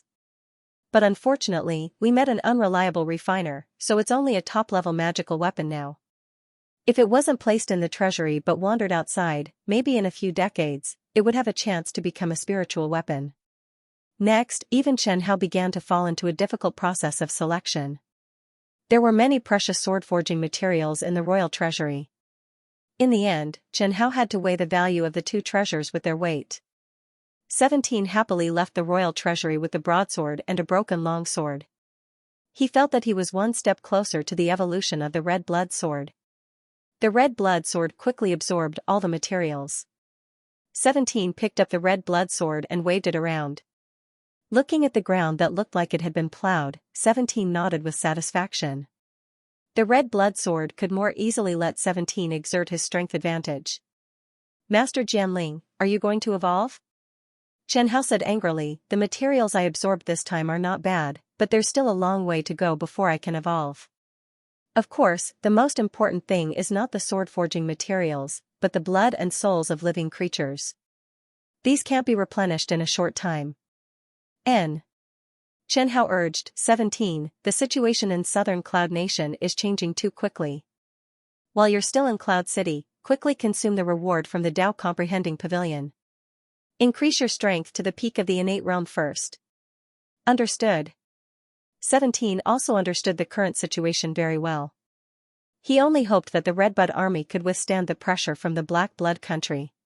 He hoped that the reinforcements sent by Southern Cloud Nation could arrive quickly. That's right. This afternoon, the new Empress had already ordered to take out 30,000 elites from the Imperial Guards. Xianxia was the general. Along the way, he would transfer the city guards and recruit new troops to reinforce Blackwater County. This was only the support on the surface. Secretly, there might already be heaven-breaking realm experts heading to Blackwater County. It had to be said that the Chen family had carelessly let 17 get into trouble. Lan Yanlin was now the Empress of Southern Cloud Nation. This really gave 17 a headache. If it was the second prince who succeeded the throne, he wouldn't care about whether the war between Southern Cloud Nation and Black Blood Country was won or lost. 30,000 spirit stones, innate barrier-breaking pill, and the resources 17 had accumulated in the past. Relying on these resources to forcefully push his strength to the peak of the innate realm was completely possible. On the second day after receiving the reward, 17 entered the Tao Comprehending Pavilion. The first time he entered, he raised his slaughter sword intent to perfection. The second time he entered, he raised his concept of fear to perfection. The third time he entered, he raised his concept of strength to perfection. The slaughter sword intent had accompanied 17 since the true energy realm. With Fu Yuanming's inheritance from back then, XVII's usage of the slaughter sword intent was quite profound. In the past, it was already at the perfection stage. This time, it was completely natural for him to raise it from perfection. The concept of fear was much easier to comprehend than the slaughter sword intent and the strength sword intent.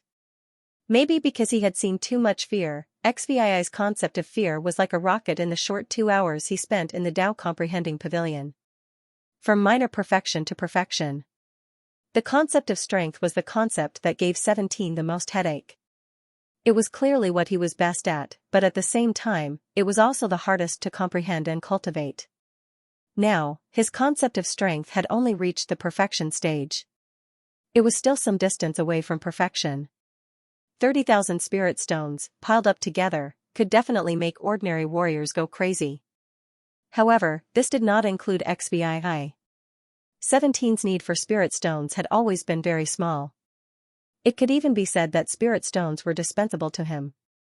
Warriors could quickly increase their strength by absorbing the pure true qi in spirit stones. XVII could also use the red blood sword to quickly kill enemies and absorb enough true qi to quickly become stronger. Spirit stones, as a type of mineral, had very little storage and were extremely precious. Once an ownerless mineral vein appeared, it was very likely to cause a battle between several forces.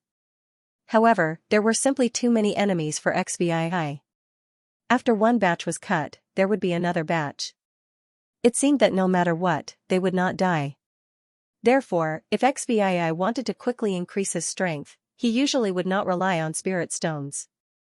Because it would take too long and cost too much, it was not worth it.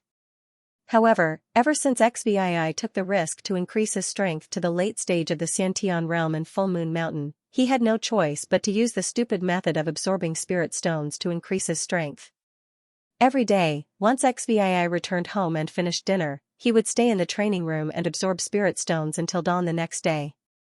Although the efficiency was much slower than using the red blood sword to directly kill people, it was safer. 17's training room was not something that ordinary people could enter. It was temporarily cleaned by Qing Yan. Every morning, after XVI left, Qing Yan would bring a broom and a dustpan into 17's training room. The training room that was specially used to cultivate internal strength cultivation methods needed silence. It was usually built underground and was not large. Qing Yan pulled out a key from his neck and opened the door of the training room. The training room seemed to be covered with a thick layer of white powder and broken stones. It's still the same amount of spirit stones. Qing Yan sighed softly. General is really rich. In the past 10 days, every time Qing Yan cleaned the training room, he would find countless spirit stone fragments on the ground. A conservative estimate was that XVI consumed close to 1,000 spirit stones a night. Qing Yan covered her nose with a wet towel and began to carefully clean up the spirit stone fragments. Using a dustpan, he poured the spirit stone dregs and powder into a bamboo sieve. After a round of sifting, large spirit stone dregs appeared in the sieve. Most of the dregs were grayish-white, and only a few of them were light blue. Once those light blue spirit stone fragments appeared, Qing Yan would happily collect them. The spirit stone was light blue, which meant that the energy within the spirit stone had not been completely absorbed. Generally speaking, spirit stones were very precious. Martial artists would desperately absorb the energy within each spirit stone. They would only stop when the sky blue spirit stone had been absorbed into a grayish-white color. Normally, the color of spirit stone waste was grayish-white. This kind of incomplete absorption of spirit stones was very rare. At the very least, this was the first time Qing Yan had seen it. When she cleaned 17's training room for the first time, she noticed this situation with XVI. She carefully collected the spirit stones that had not been completely absorbed. The next day, she presented them to XVI as if they were treasures. In the end, Qing Yan did not receive any praise or reward. XVI told her very seriously that a maid should act like a maid and not be a busybody. At that time, when Qing Yan heard this sentence, her glass heart shattered. Therefore, after that lesson, every time Qing Yan cleaned 17's training room, she would collect the spirit stones that had not been used up for her own use. One thing must be mentioned. The remaining energy in those spirit stones might be of little value to 17, but to Qing Yan, it was unbelievably huge. In just a short period of more than 10 days, Qing Yan's strength had increased greatly. Some things, if kept in the heart and could not get an answer, it was very likely to be a demon barrier. After thinking for a long time, Qing Yan finally asked XVI, General, can you tell me why you have been cultivating so hard recently? The path of cultivation is like rowing a boat against the current. If you don't advance, you will fall behind. XVI said perfunctorily, you have to be able to withstand the tempering and endure the loneliness. But, you've obviously been working a lot harder than before. After all, Qing Yan was still 17's maid. In addition, she was born with extraordinary observation skills. Ever since the Empress ascended the throne, XVI had been cultivating desperately. Qing Yan had seen the anxious look in her eyes when she was in a daze occasionally. She said in a low voice, General, don't think that Qing Yan is blind and can't see anything. Just like those spirit stones, you don't have to waste so much. You are afraid of wasting time and want to break through again in a short period of time. That's why you are absorbing the spirit energy so violently, right? Qing Yan, do you know? Know what? Most men don't like girls who are too smart. Because I am not easy to fool? Qing Yan pursed her lips and said softly, only cowardly, self-abased men who have no confidence and feel that they are not smart enough would prefer girls who are simple-minded, right? Only by finding a simple-minded girl or a girl who looks like a simple-minded girl would those poor people's self-esteem be slightly satisfied. Qing Yan looked at the 17th curiously and said, General Chen, do you like smart women or stupid women? XVI sensitively sensed the trap in Qing Yan's words. I like those who are quiet. Like me? XVI looked up at Qing Yan. Qing Yan lowered her head and her ears were red. 17 had the urge to reach out and pinch the two red-eared beasts. No, you still talk too much. Then, does General prefer quiet women like the current Empress, Yun Yanlin? Yun Yanlin? Lan Yanlin? XVI didn't expect that Qing Yan would suddenly mention her. He was caught off guard. Almost no one knew about his relationship with the Lan family, except for Chou Yiming. When he looked up, he happened to meet Qingyan's inquisitive eyes. Qingyan only glanced at XVI and seemed to understand something. She didn't look up again. XVI looked at Qingyan's black hair and didn't know where to start. Kill her? It didn't seem necessary. Tell her not to talk nonsense. Didn't that prove that he really had feelings for Lan Yanlin? Just as the 17th was hesitating, Qingyan asked in a low voice, General, it's definitely not love at first sight for the Empress, right? XVI didn't choose to lie in front of Qingyan. Some lies were unnecessary in front of smart people. Of course it's not love at first sight. You had a relationship before? Qingyan could guess most of it without 17's answer. I knew it. General, it's impossible for you to fall in love with any woman at first sight. Actually, I really want to see the Empress with my own eyes. I want to see how perfect she is. Thinking about how General Chen chopped off Mei Er's head in 100 Flowers Tower, Qingyan was sure that Lan Yanlin was a very charming woman. Qingyan could only accept her fate if she lost to such a woman. After all, the gap between the two was too big. In terms of status, Lan Yanlin's status as Empress was miles ahead of her. As for her thoughts about XVI, she also gave a hint.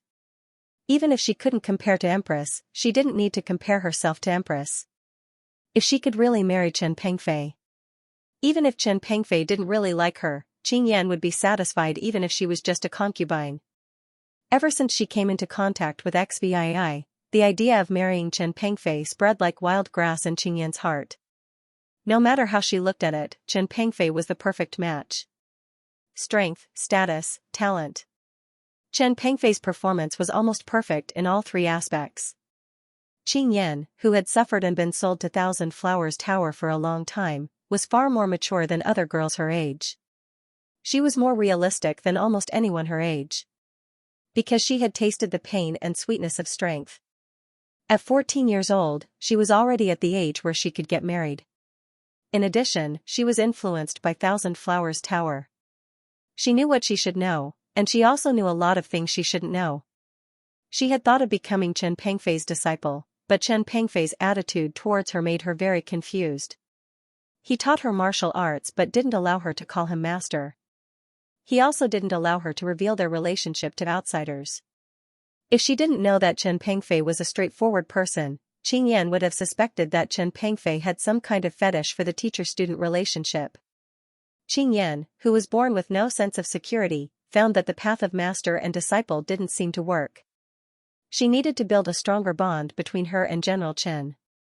Chen Hao, who had been staying in the Red Blood Sword and listening to their conversation, complained in a low voice, XVI, the relationship between the two of you is very strange. You treat her as your disciple. She seems to want to sleep with you. Jianling's complaint didn't shake 17's cold heart at all. XVI didn't find it funny at all. He looked at Qingyan and looked at her white neck calmly. Even if Qingyan guessed a lot of his little secrets, he still didn't care. Qingyan, you know, smart people usually don't live long. Qingyan shrunk her neck. Only now did she realize that she had gone overboard earlier. The man in front of her was not a kind person. An ice-cold hand was gently placed on her neck, and Qingyan could feel her tailbone trembling. Would he die? Looking at Chen Pengfei's way of doing things, being silenced seemed to be a very normal way to die. Qingyan suddenly felt somewhat regretful. He regretted speaking too much. Sometimes, people who were too smart would not necessarily have a good ending. Lord General. Qingyan called out with a trembling voice. Yes. XVI looked at Qingyan so carefully for the first time. The skin on Qingyan's neck was very white, and her hair was very thick and jet black. It was the kind of long hair that would give people with obsessive-compulsive disorder a great sense of satisfaction. It was a pity that she died at such a young age. General, please spare my life. I don't want to die. Yes, I understand how you feel. XVI replied softly, just like me, I don't want to die either. But you're too smart. I prefer to solve problems cleanly. Do you understand? My life and death are only in the general's hands. But if the general really likes Lan Yanlin, I can totally help you come up with a plan. Qing Yan seemed to have grabbed onto the last life-saving straw and said, "If the general really wants to please a girl, perhaps I can be a good advisor. After all, you men don't understand the thoughts of some girls at all." Unfortunately, Qing Yan's wishful thinking failed. She thought that XVI would think of ways to pursue Lan Yanlin. But she didn't know that XVI didn't care much about Lan Yanlin's thoughts. "Remember, in the future, without my permission, you're not allowed to go out at will. You're not allowed to spread my affairs." XVI thought for a moment and decided to let go of Qing Yan's neck. Qing Yan was indeed very smart. Perhaps she could help 17 in other aspects. "General, I definitely won't speak carelessly." Qing Yan felt that her legs were soft. "Actually, there is indeed a connection between Lan Yanlin and me," XVI said straightforwardly. Hearing this, Qing Yan felt that her breathing became heavy. "When I was young, I was an orphan wandering in Yang City. It was Miss Lan Yanlin who saved me, so I became a servant of the Lan family. Later on, something happened and I disappeared from the Lan family. Until not long ago, the Lan family met with a disaster. The survivors of the Lan family were killed by the Chen family. I thought Miss Lan had met with a mishap, but I didn't expect that she would become the empress of the southern cloud country." XVI looked at Qing Yan and said, "I can't explain my feelings for her, but I want to help her."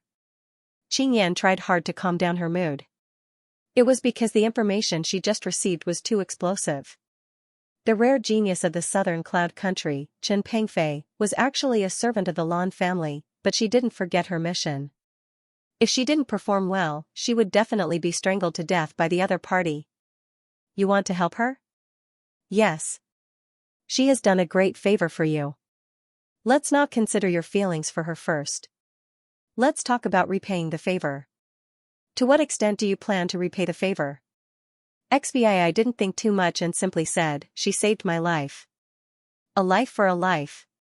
Qing Yan looked at XVI in surprise. "Are you sure? The Lan family is gone, she's just a puppet now.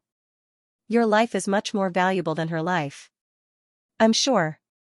Qing Yan could clearly feel the determination of this determined man in front of her. He definitely wasn't just saying it, he was really crazy. To be honest, she could understand 17's intention, but she felt that it wasn't worth it. "Does she know your identity?" "She shouldn't know." XVI shook his head and said, "Ever since I left the Lan family, I haven't contacted her. I originally wanted to give her a surprise." "If you really want to repay the favor." Qing Yan followed 17's train of thought and said, "I suggest that you make all the necessary preparations first, then find a chance to tell her your identity. You can ask her directly and ask her what she needs you to do for her." XVI did have the idea of contacting Lan Yanlin, but the servant girl and eunuch beside Lan Yanlin, XVI didn't dare to believe it. Lan Yanlin's condition was also abnormal, which also made the 17th very hesitant. "If she asked you to help her destroy the Chen family, would you agree?" XVI told Qing Yan about the grudges between the Chen family and the Lan family in Bright Sword City. Qing Yan asked this tentatively.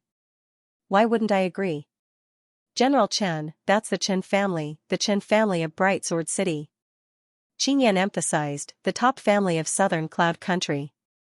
"Yes, I know. Since you know, then why do you still want to promise Lan Yanlin to do those impossible things?" Qing Yan said in a low voice, "General, although it's respectable that you want to repay Lan Yanlin, don't overestimate your ability. Don't even think about agreeing to something that's impossible to accomplish. Besides, she saved your life by accident that year. In fact, she doesn't care much about it. General Chen, do you understand? Today is different from the past, the difficulties you face are completely different. I think, as long as you try your best to let Miss Lan live a better life, it's enough." 17 didn't give Qing Yan a precise answer. "Let me ask Miss Lan first." "Yes." Qing Yan nodded and said, "Anyway, General Chen, don't be stupid." Looking at XVII's tall figure, Qing Yan didn't say what she wanted to say. It's better not to say those words with an educational tone. However, Lan Yanlin was the empress of southern cloud country. Even if she was just a puppet, a decoration, 17 couldn't let her be alone with her. Maids, eunuchs, and guards followed her at all times. After all, she had another identity, the fiancé of the Qin family's young master. After several days of not finding a suitable opportunity, 17 didn't force it. Taking advantage of a chance encounter in the palace, 17 handed a note to Lan Yanlin. At that time, Lan Yanlin just sat in the carriage and glanced at Chen Pengfei. Then, she suddenly found that there seemed to be an extra ball of paper in her hand. She subconsciously grabbed the ball of paper in her palm. She glanced at 17 again without a trace. The two looked at each other without any extra expression on their faces. 17 was a little nervous. She didn't know how Lan Yanlin would react when she knew her identity. Would she be surprised? Lan Yanlin didn't open the ball of paper immediately. The ball of paper was in her palm until noon. After lunch, she had some time to rest. She didn't have many things to do every day. If she had too many things to do, then she couldn't be called a puppet. She sat on the edge of the bed and signaled for the maid to leave. She unfolded the ball of paper and froze for a moment. There were only 2 words on the paper, the number 17. XVII. If other people were to receive this number, they might be confused and have no idea what 17 meant. However, Lan Yanlin knew very well that the 17th didn't just represent a simple number, it also represented a person. Chen Pengfei? Pengfei?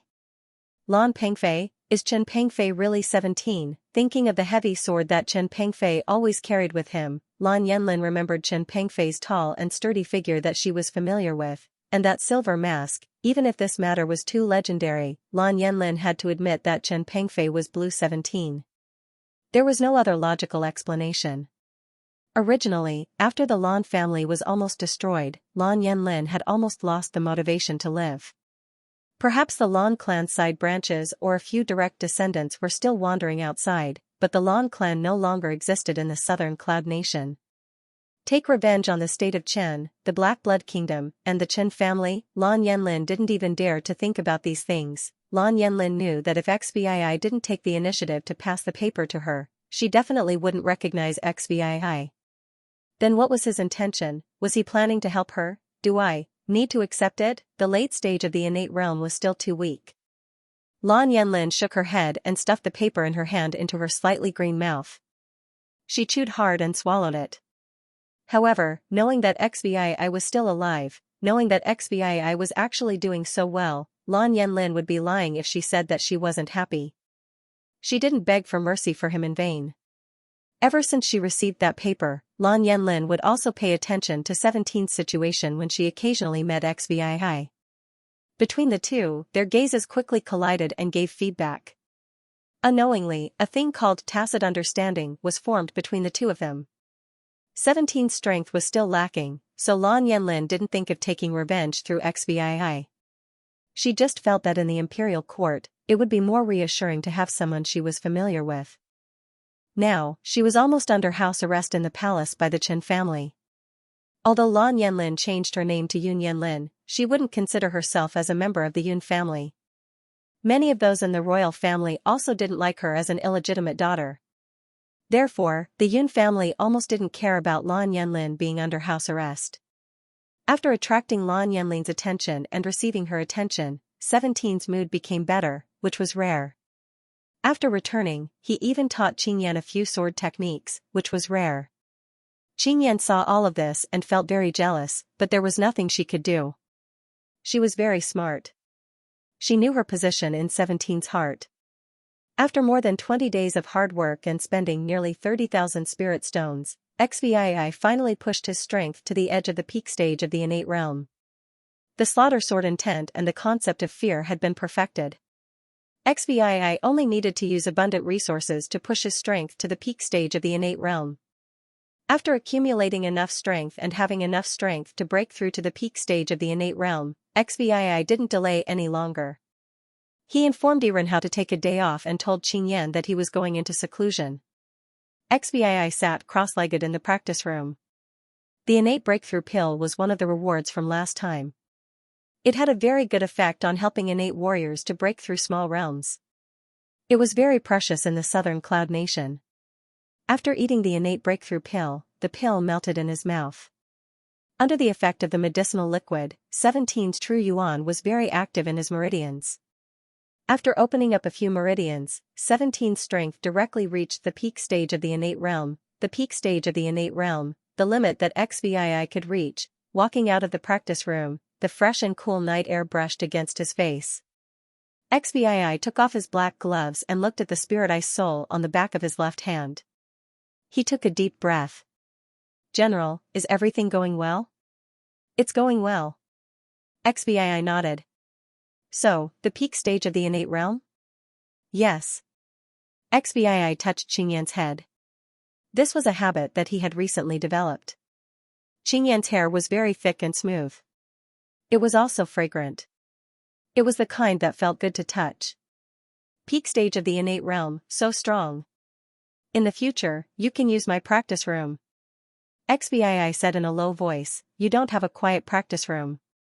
"It's always inconvenient." "Then where's the general cultivating?" "Me?" 17 smiled helplessly. "I don't need it anymore." "Don't need it?" Qingyan tilted her head and looked at XVII. This time, she really didn't understand what 17 meant. "General, you mean that ordinary seclusion has no effect on improving general strength, right? You're so smart." This year, 17 celebrated his 16th birthday. He celebrated it by himself. No one knew the exact date of XVII's birthday. Irenhao and the others didn't remember it at all. Qingyan did ask, but 17 didn't answer her. From XVII's point of view, birthdays were a very personal matter. On the third day after XVII's birthday, a report came from Blackwater County. The frontline war was very unfavorable for the southern Cloud Nation. The Redbud Army had expanded to 200,000 men. Under the leadership of the old General Sui, they were still unable to resist the Black Blood Nation's army. A miracle didn't happen.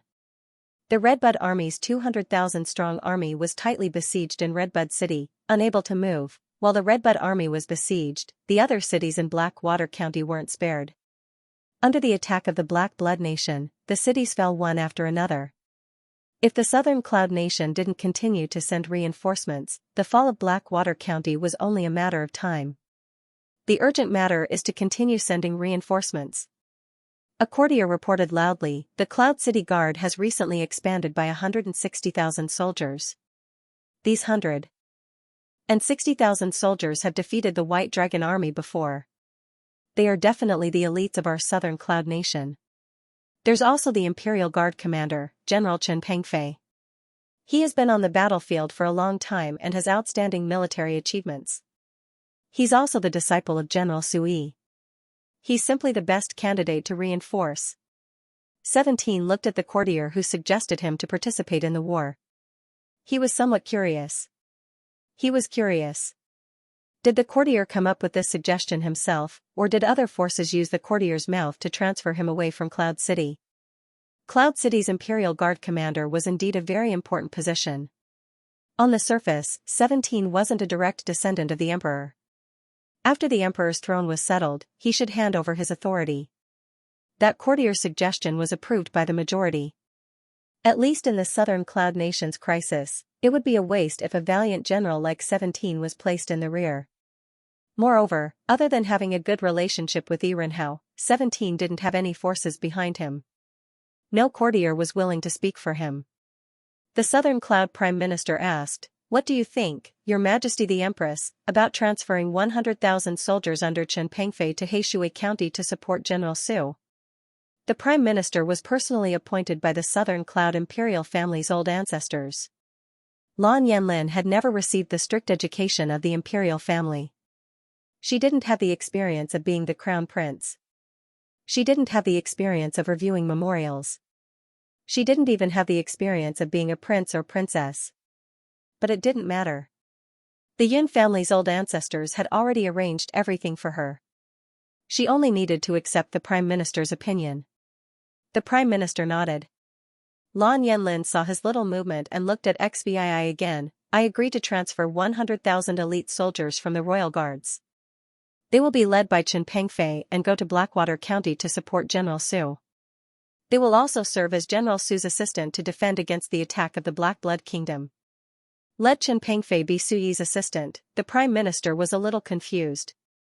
He didn't remember saying that, but since the empress had already spoken, and Chen Pengfei was indeed a good candidate, the prime minister did not refute. Xvii hesitated when she heard Lan Yanlin's order. Should she agree? His strength had already reached the peak of Xiantian. There was no hope for him to break through and become a heaven-breaking realm expert. Breaking through to the heaven-breaking realm would trigger the heart demon tribulation. Xvii would definitely die from the heart demon. There was no luck. At this moment, he wanted to stay in Cloud City and serve as the commander of the royal guards. He wanted to be responsible for the empress' safety. General Chen, accept the decree. A courtier reminded. Within the red blood sword, Chen Hao also said, Xvii, you better choose to agree. Don't forget, there is a secret realm in Redbud City that might be able to increase your strength. Lord Jianling, are you talking about the massacre secret realm? Chen Hao replied, that's right. It is the massacre secret realm. There might be something suitable for you in the massacre secret realm. This general accepts the decree. Xvii decisively chose to obey the decree. Currently, even if the Southern Cloud Nation's army was at an absolute disadvantage, Lan Yanlin's safety could definitely be guaranteed. Most importantly, almost everyone knew that Lan Yanlin didn't have much actual power. She was just a puppet, a mascot. Even if she was assassinated, those few old ancestors of the imperial family could easily find other relatives to inherit the throne. There wouldn't be any chaos in the imperial family, and there wouldn't be any chaos in the imperial court. Who would be so unwise as to assassinate Lan Yanlin? Before going to Blackwater County, Xvii didn't think much and directly transferred his old subordinates who had defeated the White Dragon army with him. There was nothing much to say about his old subordinates. They were easy to use and didn't need to be trained too much. He only needed to undergo a few rounds of adaptive training and everything would be fine. This time, going to Blackwater County was a long journey. After instructing Yiren how to help him look after Qing Yan, Xvii left Cloud City with the army under the Empress escort. This was a political show. Xvii had a rare opportunity to talk to Lan Yanlin face to face. The 17th, if there's no hope for Southern Cloud Nation, you should surrender. Don't die so easily. Lan Yanlin covered her mouth with her sleeve and said with a smile, to be able to see you again and see that you're still alive, I'm quite happy. Don't let others see your mouth. There are people who can read your lips. Are the remaining people of the Lan family in Bright Sword City? Xvii asked directly. There are still a few of my younger brothers and sisters in Bright Sword City. Lan Yanlin smiled bitterly, so, I have to cooperate with them. Is there anything young miss wants me to do? It was rare to have a chance to talk to Lan Yanlin alone. Xvii naturally wouldn't let go of this opportunity, for example, killing the entire Chen family? Saving the remaining people of the Lan family or something like that. No, you're not strong enough. Lan Yanlin rejected, if you want to deal with the Lan family of Bright Sword City, unless you're a heaven-breaking realm expert, there's no hope at all. You just have to live well for now. Lan Yanlin also didn't say anything definite. She was very clear about 17's potential, of course, if you can become a heaven-breaking realm expert one day, maybe I'll beg you to help me. Help me save a few people of the Lan family.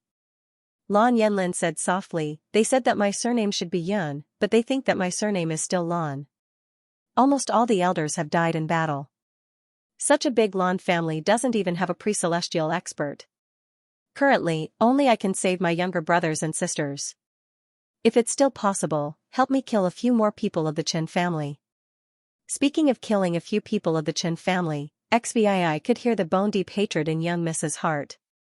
Chen country captured Yang City, causing our Lan family to suffer heavy casualties. I hate them. But I hate those people of the Chen family even more. Lan Yanlin gritted her teeth, her eyes filled with bone-deep hatred. Granny and Luya died in the hands of the Chen family. Little the 17th, to be honest, I don't think you owe the Lan family. I only hope that if you have the chance, help me save my younger brothers and sisters. If it's too difficult, you can also give up. Anyway, as long as I'm alive, they won't die. You can secretly help me kill some people of the Chen family, just treat it as fulfilling my little wish. Lan Yanlin turned back to look at those courtiers and said softly, don't care about the life and death of Southern Cloud Country, you have to protect yourself first. Once again on the journey, 17 tightened his left glove. He felt that time was running out. Ever since he joined the army, he had never stopped from being a bandit to the Black Blood Kingdom, and from the Black Blood Kingdom to the Qin Kingdom. 17 didn't need to worry about Lan Yanling's safety in Cloud City. Yi Qingyan wouldn't cause trouble for him either. He had already asked Diren how to take care of her. If she really talked too much, then pretend that she didn't exist. The 100,000 Imperial Guards took an extremely long time to travel from Cloud City to Redbud City in the Blackwater Prefecture. 17 didn't have much time to begin with. He couldn't waste all his time on traveling with the army. 17 called Chou Yiming over.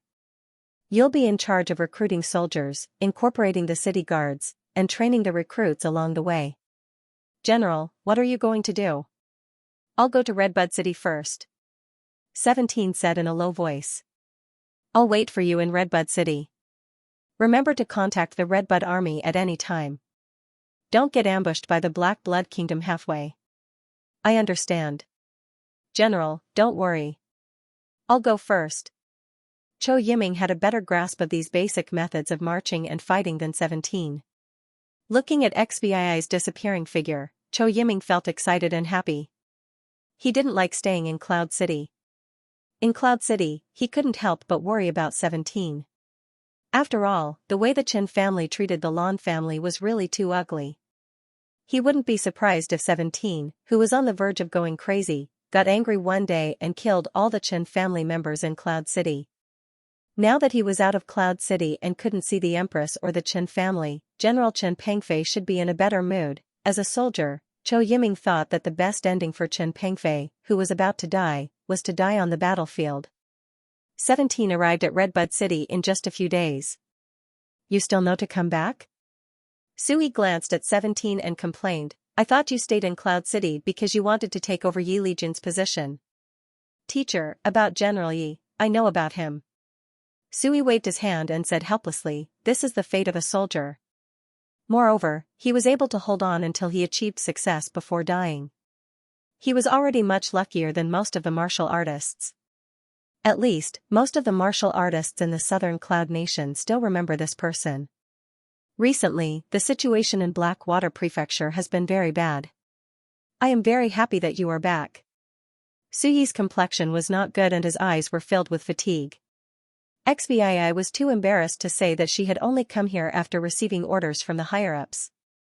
I still have more than 100,000 people on the way. I came here first. Hearing that another 100,000 people would come, Sui nodded and his expression became much better.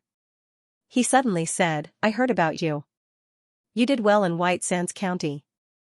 You even defeated the Black Dragon Army. Not bad at all. You're much stronger than Yi Lijun when he was young. You didn't embarrass me. If the Black Dragon Army wasn't in Blackwater County, I would probably want to have a drink with you. Is the Black Dragon Army really that strong? Currently, within Southern Cloud Nation's Blackwater region, there were 2 legions belonging to the Black Blood Country. One of the legions was Southern Cloud Nation's old rival, the Black Iron Army. On paper, the Black Iron Army's strength was weaker than the Redbud Army. However, based on the frequent battles between the 2 armies at the border this year, the strength of the 2 armies was very close.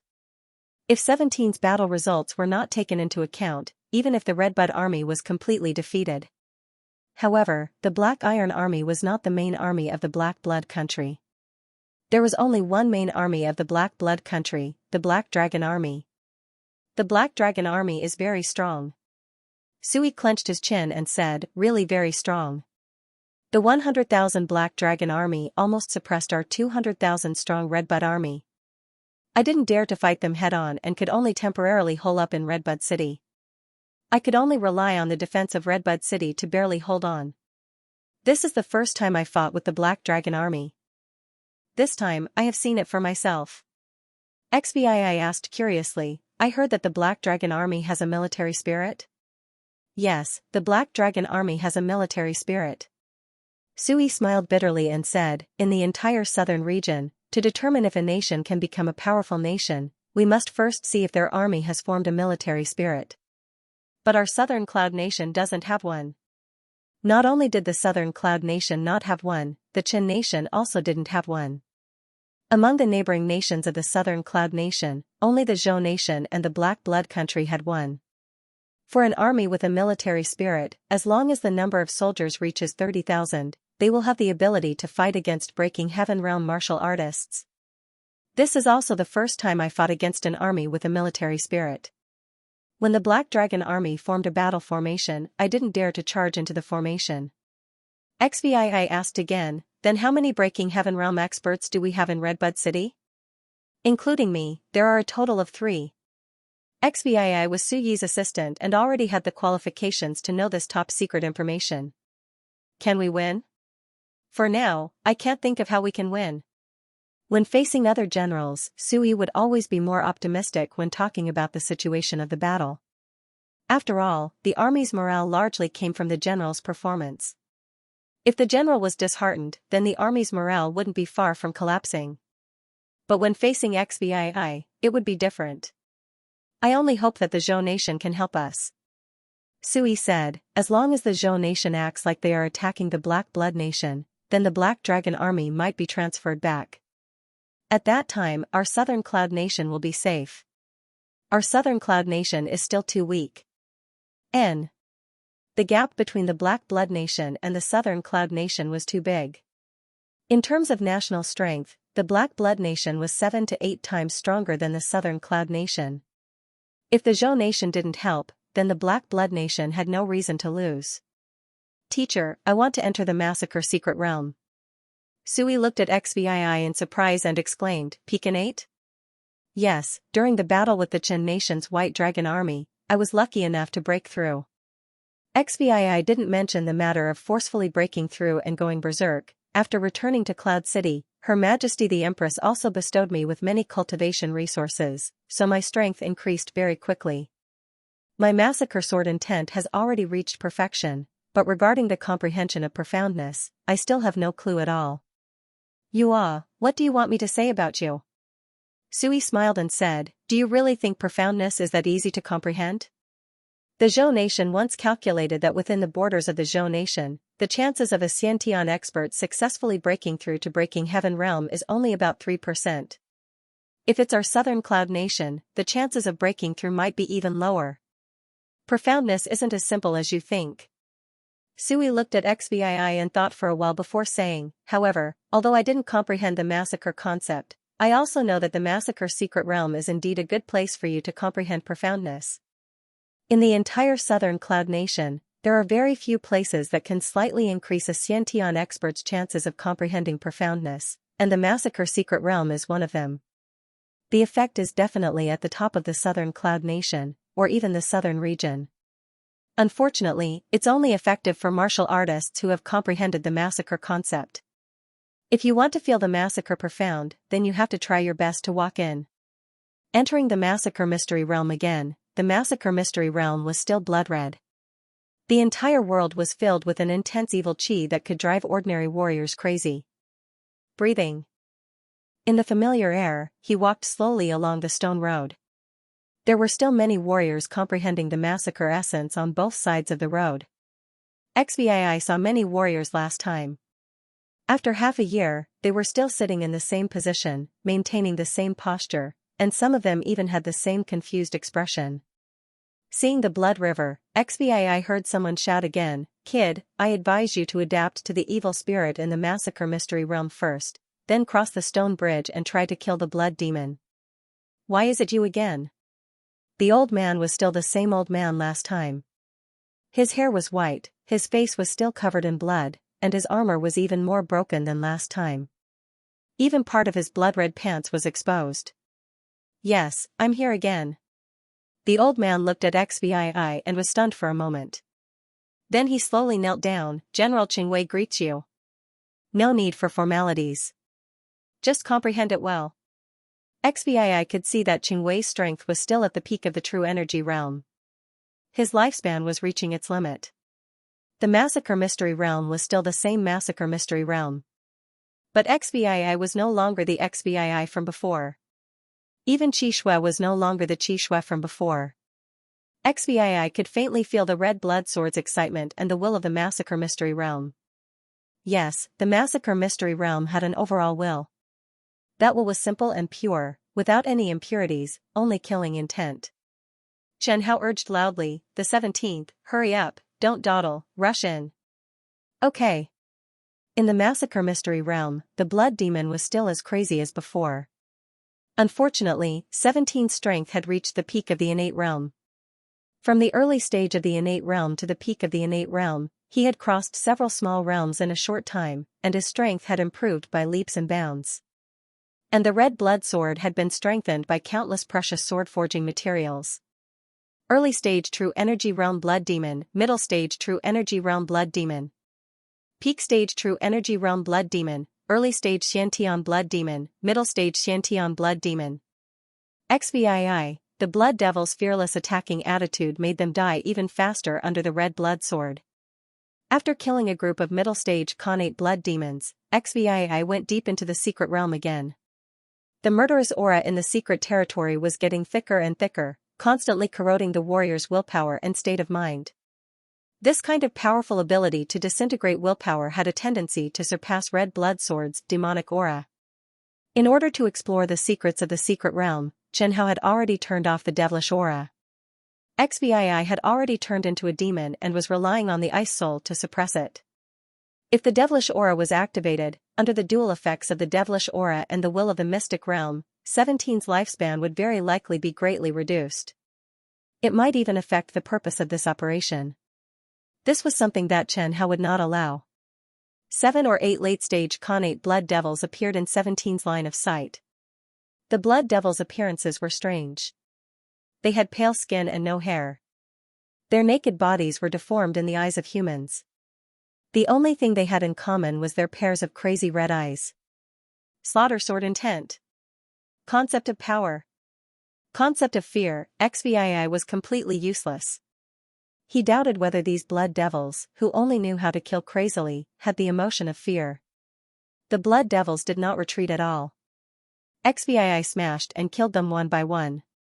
After the 7 or 8 blood devils died, XVII did not even collect the blood cores. He only rested for 15 minutes to replenish his vital essence and continued on his way. In the Slaughter secret realm, the blood attribute vital essence in 17's body was very active. The recovery speed was more than 3 times faster than outside. When the 5 peak stage Khanate blood devils appeared in front of XVII, XVII felt pressured. The 5 peak stage Khanate blood devils had all comprehended the perfection realm of the Slaughter sword intent. They were bloodthirsty and crazy, and the only thought in their minds was to kill XVII. XVII used all his strength and did not hold back anymore. Relying on the golden body, concept of power, and the red blood sword, he barely killed the 5 peak stage Khanate blood devils. The 5 crazy peak stage Khanate blood devils caused the 17th to be injured, which was rare. XVII stopped and swallowed pills to heal his injuries. But before he could recover, 2 more peak stage Khanate blood devils were attracted by the smell of blood and rushed over. Lord Jianling, how many days has it been? 7 days. In the Slaughter secret realm, there was no difference between day and night. XVII, who was focused on dealing with the blood devils, could not be distracted to remember the time. Today, XVII and Chen Hao did not encounter any peak stage Khanate blood devils. Chen Hao knew very well that they might have broken into the territory of a heaven-breaking realm blood devil. There were only blood devils in the Slaughter secret realm. Among blood devils, there was also a concept of territory and hierarchy. From the periphery to the inside of the secret realm, the blood devils were ranked from weak to strong. Before entering the Slaughter secret realm, Sui told XVII not to go too deep. There were indeed heaven-breaking realm blood devils in the Slaughter secret realm. Because of the uniqueness of the Slaughter secret realm, even he did not dare to go too deep. Sui only wanted XVII to comprehend in the periphery of the Slaughter secret realm. Lord Jianling, I might not be able to hold on. XVII lay on the reddish-brown soil, panting heavily. His eyes were already red, and the spirit ice soul on the back of his left hand kept dripping with water. As he got closer to the center of the Slaughter secret realm, the frenzied murderous aura in the secret realm had already surpassed the strength of the demonic aura. It was already very impressive that he could hold on until now. If he went deeper into the slaughter's secret realm and really encountered a heaven-breaking realm blood devil, XVII might not be able to come back. Then wait for me here. Step back a little, don't force yourself. I'll wait for Lord Jianling for 10 days. After 10 days, if you don't come back, I'll go in and look for you. Chen Hao understood 17's intentions. Give me 15 days. Okay. 15 days it is. The red blood sword slowly rose into the air and flew into the slaughter secret realm. The intensity of the murderous aura in the slaughter secret realm was still increasing, but it was not enough to affect Chen Hao's mind. After flying for about 2 days, XVII saw a terrifying blood devil sweeping across the sky. That blood devil looked like a bat that had been magnified countless times, the kind that had all its fur plucked. It was very ugly and stylish. The bat blood devil directly caught up with the red blood sword, and its blood-red claws directly slapped Chen Hao down from the air. It gave him a fright. The red blood sword fell into the air, motionless. The bat blood devil stared at the red blood sword, its eyes full of confusion. Perhaps it had never seen a dead thing that could fly. After watching for a while, it madly scratched the sword with its claws, and then used its sharp teeth to bite the sword hilt. Unfortunately, it couldn't do anything to the red blood sword. After struggling for a long time, it finally left. Chen Hao heaved a sigh of relief. Fortunately, the blood devils in the slaughter secret realm were almost all stupid. Not only did they have no intelligence, but they were also uninterested in inanimate objects. After waiting for the blood demon to leave for an hour, and confirming that it wouldn't return, Chen Hao continued on his way. In the massacre mystic realm, the violent murderous aura became thicker and thicker. Without XVII by his side, Chen Hao didn't have to worry about how much he could withstand. He unscrupulously opened the demonic aura. The demonic aura absorbed the murderous aura very slowly, but Chen Hao didn't mind this kind of slow growth at all. He continued on his way for another 5 days. In these 5 days, Chen Hao encountered another 3 heaven-breaking realm blood demons. 2 of them were fooled by Chen Hao with his ultimate skill of playing dead. The last blood demon was a little strange. It directly brought the red blood sword back to its nest. When the blood demon closed its eyes and slept, Chen Hao secretly stabbed its weakness with the sword. Then, he successfully escaped with what little true qi he had left. Fortunately, 17 had already broken through to the peak of the Xianxia realm. If 17's strength was still the same as last time, only at the early stage of the Xianxia realm, no matter how heaven-defying the red blood sword's amplification was, it would be impossible for the red blood sword to break through the defense of a heaven-breaking realm blood demon with its early-stage Xianxia true qi.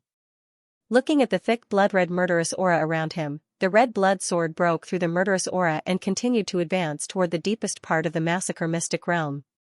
After 2 days of hurrying, Chen Hao knew that he was getting closer and closer to the deepest part of the massacre mystic realm.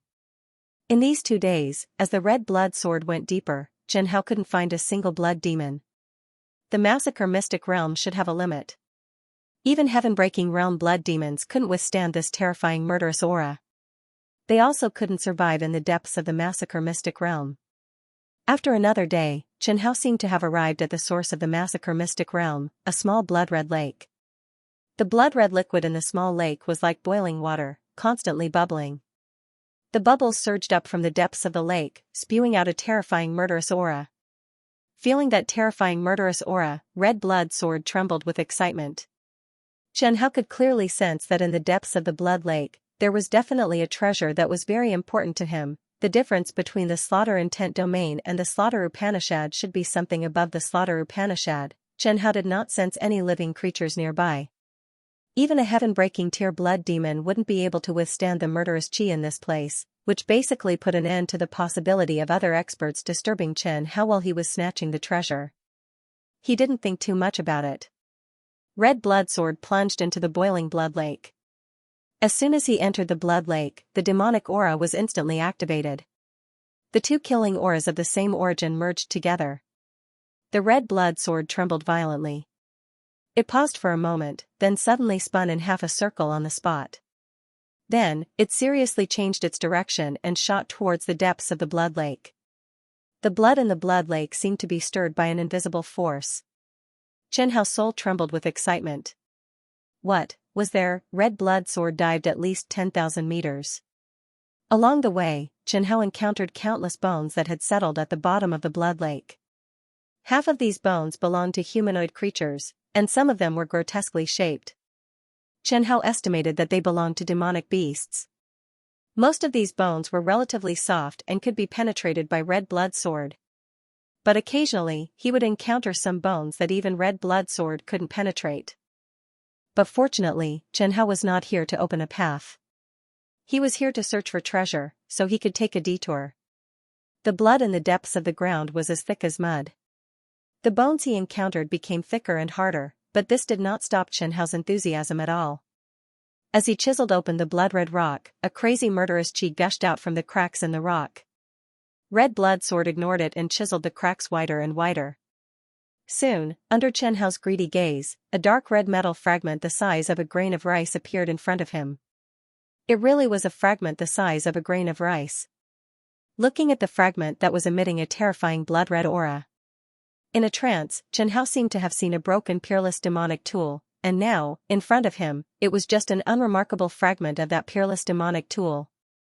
Obtain it, fuse with it, and I will become even stronger. A voice in Chen Hao's mind told him. Just as Chen Hao made up his mind to fuse with the fragment seemed to come alive. It circled around red blood sword twice, and then suddenly stuck to red blood sword as if it had encountered a magnet. Chen Hao watched as it turned into a blood-red liquid and seeped into his body. Was it invaded? This was Chen Hao's first reaction. He hadn't had time to absorb it yet. That fragment took the initiative to fuse with him. At this moment, Chen Hao felt a pain in his soul, as if something had bitten him.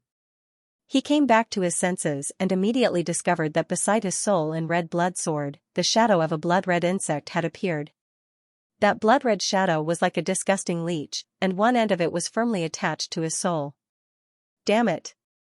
Chen Hao could clearly feel that the red shadow was trying to invade and read the memories of his soul. Ding! Detected that red blood sword's consciousness has been invaded by an external consciousness. Red blood sword's curse of misfortune and demonic aura have been automatically activated. Binding to red blood sword's temporary second sword master by default. Would you like to bind to red blood demon sword's temporary second sword master, blood god demon sword remnant soul? What blood god demon sword remnant soul? Chen Hao only hesitated for a moment before shouting. Yes, of course. Ding. Congratulations, red blood sword has bound to the 15th Renkenzu's blood god sword remnant soul. Chen Hao didn't think that his 15th sword master wasn't a person, but a part of a sword's Jianling. This was completely out of his expectations. Even a broken Jianling could invade his soul. If that sword was at its peak, how powerful would it be? Ding. Detected that the 15th Renkenzu's blood god sword remnant soul is attempting to read and change the memories of the demon sword. Will of the demon sword has been automatically activated. Binding to second sword master is complete. System, how long will it take for the blood god sword remnant soul to change my memories? Chen Hao asked in a small voice. If the host doesn't resist, it might take half a month. Ugh, do you think I'm an idiot if I don't resist? The misfortune explosion skill had been activated. Chen Hao didn't panic at all. After all, things were different now. He hadn't used the misfortune explosion skill in a long time, and he missed its effects. But 15 minutes passed, then 30 minutes passed, then half a day passed, and he was still in a tug-of-war with the blood god sword remnant soul. The misfortune explosion skill seemed to be ineffective. In terms of the strength of the soul, 17 was definitely much stronger than the blood god sword remnant soul. Unfortunately, Chen Hao didn't know how to use soul power at all, so he could only barely resist the invasion of the blood god sword remnant soul, but he didn't know how to fight back. But Chen Hao wasn't an idiot. After fighting with the blood god sword remnant soul for a while, he learned some basic ways to use soul power. The blood god demon sword was a peerless demon weapon from ancient times. As the remnant soul of a peerless demon weapon, it knew the nature of demon weapons better than anyone else. After waking up from its slumber, it tried to modify the memories of the Jianling of the red blood sword in order to completely control the red blood sword. If it could really modify Chen Hao's memories and control the red blood sword, it might be able to find an opportunity to devour Chen Hao in the future and be reborn from the red blood sword. Unfortunately, compared to Chen Hao and the red blood sword, the difference in size was too great.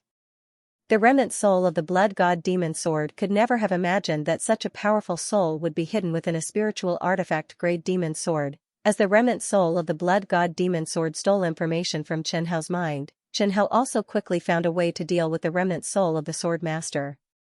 Chen Hao's soul pulled out countless tentacles and bound the remnant soul of the blood god demon sword. Then, he poured a huge amount of soul power into the remnant soul of the blood god demon sword through the passage through which it stole Chen Hao's memories. The terrifying remnant soul was like a red balloon. As the soul power poured into it, it began to expand. Chen Hao laughed crazily. Suck, suck, suck. Since you like to suck so much, then suck more. The red blood sword had passed through 14 Ren Kenju, and more than 100,000 creatures had died under its sword. The souls of hundreds of thousands of creatures had been absorbed by the red blood sword, creating the terrifying soul power of Chen Hao in the red blood sword. Chen Hao could faintly hear the remnant soul of the blood god demon sword yelling, "Let me go, you despicable ant. I am the Jianling of the blood god demon sword. If you don't let me go immediately, I will tear you to pieces." The blood god demon sword. I don't know. You should just die. It was impossible for the red blood sword and the remnant soul of the blood god demon sword to be at peace. How could two cruel swords coexist peacefully, not even one male and one female? The blood god demon sword yelled unwillingly, "If you let me go and listen to my orders, I can help you upgrade to a Dao artifact." If it was any other Jianling, perhaps they would really make a deal with the remnant soul of the blood god demon sword. Unfortunately, he had a Jianling, and he believed that it would be much more reliable blood god demon sword to upgrade than relying on the remnant soul of the sword. Forget it, you should just die. I have a big secret. We can choose to fuse into one and become the sword spirit of this demonic sword together. Jianling Ling Ling God Demon Sword Sword, Blood Sword, and Blood Sword, I Demon Sword, I Sword God, I Sword, I Blood. Half of the Scarlet Blood Sword, 17 didn't even think about it as she increased the amount of soul power she poured in. The remnant soul of the blood god demonic sword quickly expanded to its limit. With a muffled sound, the remnant soul of the blood god demonic sword exploded into blood-red fragments. Master killing success. Following the death of the 15th red blood sword, Ren Kenju, another ring appeared on the red blood sword. The 14 blood-red patterns on the sword were brighter than before. Looking closely at the sword, many people would have the illusion that the 14 blood-red rings were flowing around the red blood sword. Chen Hao's eyes flashed with excitement. The blood-red fragments were quickly pulled into the red blood sword by a force. Chen Hao only took a glance at the red blood sword's master killing inheritance. When he saw the two new skills, he was stunned. Then, the red blood sword began to churn at the bottom of the blood lake. Chen Hao would never have dreamed that he would gain such a bountiful harvest just by destroying a remnant soul. Inheritance from the 15th Ren Kenju, memory tampering, grasps the ability to tamper with a creature's memories. The stronger the creature's willpower, the harder it is to tamper with. The more memories tampered with, the more time it takes. Memory tampering was a very interesting ability. It could give Chen Hao a lot of fun.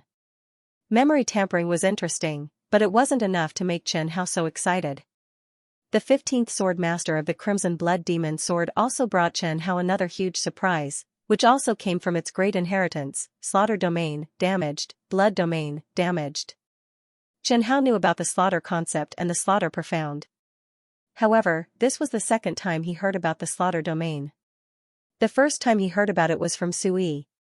Sui once told XVII about some speculations after the heaven-breaking profound, which included the domain. Sui didn't have any inheritance after the heaven-breaking realm, nor did the Southern Cloud Imperial family. This trip wasn't in vain. Chen Hao couldn't help but sigh. Even if it was just an incomplete slaughter domain and blood domain, they were still domains. They were definitely much stronger than the profound. Moreover, the slaughter domain and blood domain were very compatible with the path that Chen Hao's red blood sword walked. Chen Hao was grateful to the 15th Ren Kenju from the bottom of his heart.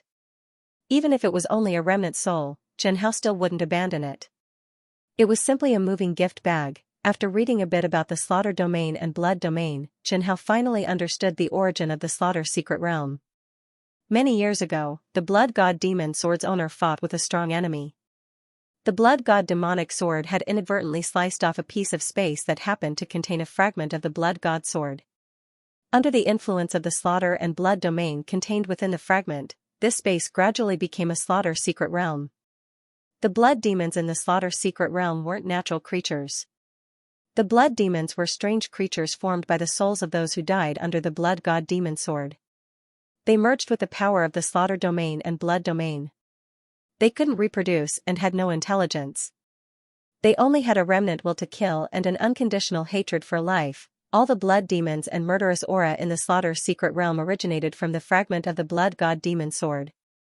Now, not only had the red blood sword merged with the fragment, it had also swallowed the remnant soul within the fragment. In other words, Xianxia could absorb all the murderous aura in the slaughter secret realm. As long as he chose to stay in the slaughter secret realm and slowly absorb the murderous aura and blood demons, it might be impossible for the red blood sword to level up, but it was definitely possible for the devilish aura to reach a terrifying level. In the blood lake, the red blood sword was absorbing the murderous aura in the slaughter secret realm with all its might. The violent and chaotic murderous aura didn't resist at all. It was very obedient to the red blood sword's will and directly merged with the devilish aura. After absorbing for about 3 days, the murderous aura in the blood lake was still as strong as before.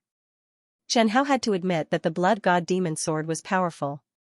When the blood god demon sword was at its peak, even if it was just a fragment, it wasn't something that the red blood sword could resist. It's about time to go back. Xianxia looked in the direction of Xbii and muttered. The murderous aura in the slaughter secret realm couldn't be absorbed completely in a short period of time. He could absorb it whenever he wanted. After all, no one would snatch it from him. Xianxia sensed that Xbii was beginning to move deeper into the secret realm.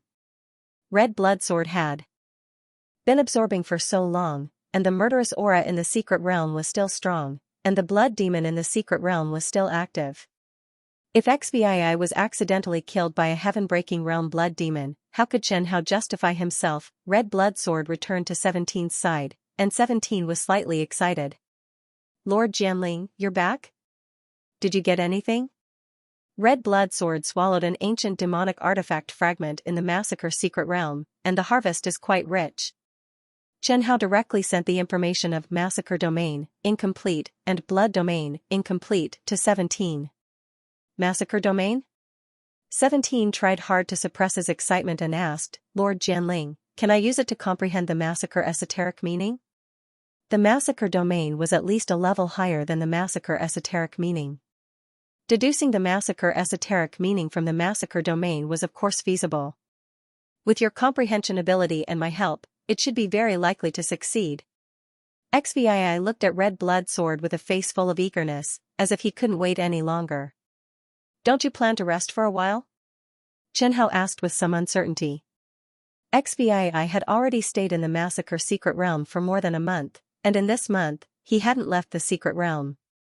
I want to comprehend the massacre esoteric meaning as soon as possible. Please fulfill my wish, Lord Jianling. Xianxia looked at Xbii and sighed faintly. All right. As long as you don't blame me in the future. Impossible. Xianxia understood Xbii. 17's lifespan was coming to an end, but the enemy was so strong. In the eyes of a heaven-breaking realm martial artist, peak Xiantian was still not enough. The last elegy indeed gave 17 the ability to flip the table. However, the table couldn't be flipped at any time. One had to pay a heavy price for flipping the table. 17's enemies didn't gather together to wait for him to come and cause trouble. Unable to break through to the heaven-breaking realm, Xbii could only use a roundabout method to increase his strength, such as comprehending the esoteric meaning first. As long as his strength didn't break through to the heaven-breaking realm, the heart demon tribulation wouldn't be triggered. He could linger on his last breath for a while longer. With Xianxia's approval, 17 found a secluded spot in the massacre secret realm and dug a cave. The cave was barely enough for one person to sit in it. A person was Xiantian elegy. 17's expression was solemn as he sat cross-legged inside the cave. The scarlet blood sword was stabbed diagonally in front of him. 17, get ready. Yes, Lord, come. Red blood sword's violent killing intent poured out. The terrifying ravings and desperate screams made 17 a little dizzy. His eyes began to turn blood red. He seemed to have slaughtered the entire world. The surrounding space began to distort. The entire world seemed to be slowly peeling off from the main world, forming a broken, blood-red world. In the blood-red world, countless crazy and desperate souls were imprisoned. As a bystander, he watched the broken massacre domain take shape with his own eyes. He watched the massacre domain grow stronger and stronger. 17's comprehension of the massacre domain improved by leaps and bounds. He suddenly understood many things he didn't understand about the massacre domain. As the sword master of the red blood sword, XVI originally had top-notch comprehension. Now that the red blood sword taught him everything, through the comprehension of the massacre domain, his understanding of the massacre esoteric meaning became clearer and clearer. Intent was a martial artist's comprehension of the laws of all things in the world. Esoteric meaning was when a martial artist fully comprehended a certain intent and used his own will to combine with the comprehended intent. The product of this combination was called esoteric meaning. There were no two people who were exactly the same in this world. Similarly, there were no two types of esoteric meaning that were exactly the same. Imprint my own will into the intent? XVI said in a low voice. I should be ready. Yes, that's right. Xianxia reminded from the side. The process of imprinting one's own will into the intent is very dangerous. Don't try it if you don't have absolute confidence. If you fail, if you're lucky, your mind will be damaged. If you're unlucky, you'll directly die. Yes, if one's will is too weak, it may be swallowed by the intent. If one's will isn't recognized by the intent, it may also be destroyed by the intent. According to the different types of intents, their requirements for martial artists are also different. The water intent and wood intent have lower requirements. The slaughter intent's requirements should be much higher than the ordinary intents. The 17th recalled. I heard teachers say that when he comprehended and cultivated the esoteric meaning back then, it was also a narrow escape. Or rather, martial artists who can break through from the innate realm to the heaven-breaking realm all have to take that narrow escape step. Then why don't you prepare well? No need, I feel that I'm in a very good state. XVI closed his eyes again, his murderous aura overflowing. The blood-red murderous aura formed a vortex in the air above him. The slaughter intent completely erupted, and the blood-red light exuded a terrifying murderous aura. Inside the red blood sword, Xianxia silently looked at the 17th and protected XVI while he was at it. 17's face was solemn, and his brows were slightly furrowed as if he had encountered some difficulty. But then, his brows were completely relaxed. Xianxia could clearly feel that the slaughter sword intent on 17's body was constantly strengthening. The moment his murderous aura rose to the limit, the slaughter sword intent suddenly erupted, and then quickly weakened, as if it was about to disappear. When Xianxia once again found the slaughter sword intent on 17's body, the slaughter sword intent could no longer be called an intent. The slaughter intent was more powerful than the slaughter sword intent. Most importantly, Xianxia felt 17's will in the esoteric meaning. That kind of will was very weak and difficult to detect. Perhaps even ordinary heaven-breaking realm experts could only sense the will contained in their esoteric meaning. XVI, you succeeded? Xianxia asked in surprise. Xianxia could predict 17's success, but he didn't think that it would be so easy. 17's willpower was definitely at the top level, his compatibility with the slaughter intent was also very high, compatibility with the intent was not innate. In many cases, it could be improved by nurturing and training. Coincidentally, XVI had a lot of lives on his hands, and should be very suitable for the slaughter intent's instinctive taste. Maybe, when XVI imprinted his will on it, the slaughter intent didn't resist at all. After all, it wasn't impossible for dry wood to meet a raging fire. XVI successfully comprehended the esoteric meaning, then when he faced a heaven-breaking realm expert, he would at least have some resistance. Even if Xianxia assisted XVI with all his strength, XVI might not be unable to kill an early-stage heaven-breaking realm expert. The red blood sword's enhancement to the sword master was not just a little bit. Hey, why aren't you saying anything? Chen Hao was about to say something when he suddenly noticed the black and gray aura of fear rising from 17's body. Perfect terror intent, Chen Hao suddenly thought of a possibility. XVII wouldn't want to continue comprehending the concept of fear, right? XVII had three concepts. Except for the concept of power that hadn't reached perfection and couldn't meet the requirements of ascending to profound meaning, the other concepts of slaughter and fear had been comprehended to perfection by XVII. The concept of slaughter had just been successfully promoted to the profound meaning of slaughter, and now it was the concept of fear's turn. Since XVII had decided to take the risk, Chen Hao couldn't interfere anymore. He just silently guarded XVII, blocking the blood demons that followed the phenomenon and inadvertently entered the vicinity. Hopefully, he could succeed. If XVII succeeded, red blood swords reserves would be much richer. After about half a day, Chen Hao, who was casually killing blood demons, finally waited for XVII to wake up. Before Chen Hao could ask XVII about the situation, 17 spoke first. Lord Jianling, I succeeded. My profound meaning of slaughter and the profound meaning of fear have both reached the entry level. Good, not bad, I didn't see wrong. XVII asked in a low voice, this way, with two profound meanings, even if it's an early-stage heaven-breaking realm expert, I'm afraid I can fight well, right?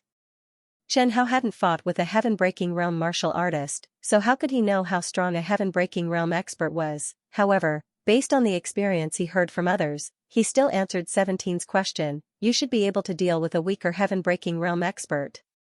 This sentence sounded like a charlatan. Chen Hao wanted to give himself a thumbs up. This answer was definitely not wrong. If XVII couldn't defeat an early-stage heaven-breaking realm expert, it must be because that early-stage heaven-breaking realm expert wasn't weak enough. That's really great. XVII was really happy, completely immersed in joy. Chen Hao could understand 17's feelings. Since the Battle of Full Moon Mountain, he had encountered many heaven-breaking realm experts in succession. XVII, who had always been somewhat smooth-sailing, was beaten until he couldn't raise his head. After comprehending the profound meaning of slaughter, I feel that the martial skills I use are at least 3 times stronger than when I was at the peak of the Xianxia realm. XVII said excitedly, I should go back and ask Teacher Su first. If he has time to guide me, that would be even better. Then let's go back. Go back, going back, he wouldn't agree. Blood demons swarmed. Although the Crimson Blood Sword had absorbed the demonic Blood Sword shard and fused with the foundation of the slaughter dimension, the blood demons still hadn't disappeared yet. Instead, because they could vaguely sense the demonic Blood Sword shard, they became even more restless. After 5 to 6 days, the TSS Blood, SSSSSSTS, S2SSSSS just after crossing the Blood River Bridge, XVII met the old man who was in seclusion in the Massacre Mystic Realm. That old man was still sitting on the ground, resting with his eyes closed. When XVII was not far from him, he opened his eyes. When he saw that it was XVII, he immediately stood up and said, General Chen, 10 days ago, Captain Ning Yinghua of General Su's personal guards came to the Redbud Army and said that there was an urgent military situation outside and needed to urgently summon General Chen. Unfortunately, Captain Ning obviously wasn't used to the environment in the Massacre Mystic Realm, so he waited at the entrance for 2 days. Seeing that you didn't appear for 2 days, he asked me to help him pass on the message that the Black Dragon Army and the Black Blood Army have already begun to besiege the Redbud City. More than 10 days ago, General Su wanted to see you, but you were still in the Massacre Mystic Realm at that time. Okay, I'll go see the general now. Sui knew that XVII planned to try to comprehend the profound meaning in the Massacre Mystic Realm. If it wasn't urgent, he probably wouldn't have summoned him. Originally, XVII planned to put the Red Blood Sword in the Massacre Mystic Realm to accumulate murderous aura if there was enough time. But now, it seemed like there was no time. Right, how's the situation outside? The old man shook his head and said, I'm not sure. In the past month, only Captain Ning and you are new faces. I haven't been out of the Massacre Mystic Realm for many years. Understood. Along the way to the Massacre Mystic Realm, XVII realized that there were much fewer peak True Element Realm experts who had comprehended the Massacre mentality. After leaving the Massacre Mystic Realm and returning to the Redbud City, XVII heaved a sigh of relief when he saw the tight defense in the city. If he found out that the Redbud City had fallen as soon as he left the Massacre Mystic Realm, it would be very troublesome. He just met Sui through Ninginghua. When Sui saw XVI, he couldn't help but ask in surprise, "You succeeded?" "I was lucky to comprehend it. I just started." "Lucky?" Sui took a deep breath and said noncommittally, "No matter who it is, after comprehending the profound, of course it's just a beginner. Many Xiantian experts dream of comprehending the profound. In the end, only you manage to comprehend it. Do you think its level is too low?" XVI smiled and didn't say anything. Similarly, Sui was just complaining. After all, 17 seemed to have come too easily. It was so easy to make others jealous, even Sui wasn't an exception. "Great General, is the Black Blood Kingdom's attack very strong recently?" Sui didn't hide and directly told XVI, "Our defeat is only a matter of time. We can hold on for so long because the Black Dragon Army didn't attack the Redbud City with full force. Most of the soldiers of the Black Iron Army are occupying the other cities in the Blackwater County. But after so long, more than half of the Blackwater County has fallen. Soon, it will be our Redbud Army's turn. Is it possible to defeat them?" "Yes, of course," Sui said, "as long as Zhou country can send troops in time, they can help our southern Cloud country." "We can only rely on Zhou country?" XVI asked somewhat disappointedly. "If we can rely on our own strength to resist the Black Blood Kingdom, then we won't be a small country." Sui shook his head helplessly. "Then, did Zhou country help us?" "So far, not yet." "Can I ask why?" Sui said, "Zhou country has internal strife. They don't have many troops, so they only sent 3 Breaking Heaven Realm experts." 3 Breaking Heaven Realm experts? XVI nodded, "It's better than nothing. At least, Breaking Heaven Realm experts are rare on our side." Black Blood Kingdom's army was stronger than Southern Cloud Country in 2 aspects. First, Black Blood Kingdom had many experts. Second, Black Blood Kingdom's soldiers were more elite than Southern Cloud Country's. XVI was most apprehensive of Black Blood Kingdom's top experts. As a peak Xiantian, he was most afraid of those shameless Breaking Heaven Realm experts. For example, that Li Tian from last time. XVI didn't want to meet him again. A great battle is unavoidable. Fortunately, you were able to comprehend the profound in time. At least, your ability to survive on the battlefield has greatly increased. Sui looked at XVI with gratification and said, "If you were given a bit more time, you should be able to become the pillar of Southern Cloud Country. Unfortunately, the time is still too short." "That's right. Our time is too short." Sui asked, "By the way, you were able to defeat the White Dragon Army head-on because you used that secret technique of using killing intent to train soldiers, right?" "Yes." "Do you know what the defeated soldiers of the Chen Nation's White Dragon Army called you?" "Blood Ghost Soldiers." "Blood Ghost Soldiers, does that count as the army's nickname?" 17 said with a strange expression. "Blood Ghost Soldiers should be the name for the soldiers who were demonized by the Red Blood Sword's demonic aura." "Yes. That's the enemy's affirmation of your strength." Sui added, "Although it might be exaggerated, no matter what, your reputation has been completely established." Sui lowered his head and thought for a moment before continuing, "Perhaps I underestimated your training technique. As long as you don't fall on the battlefield, those soldiers won't be defeated.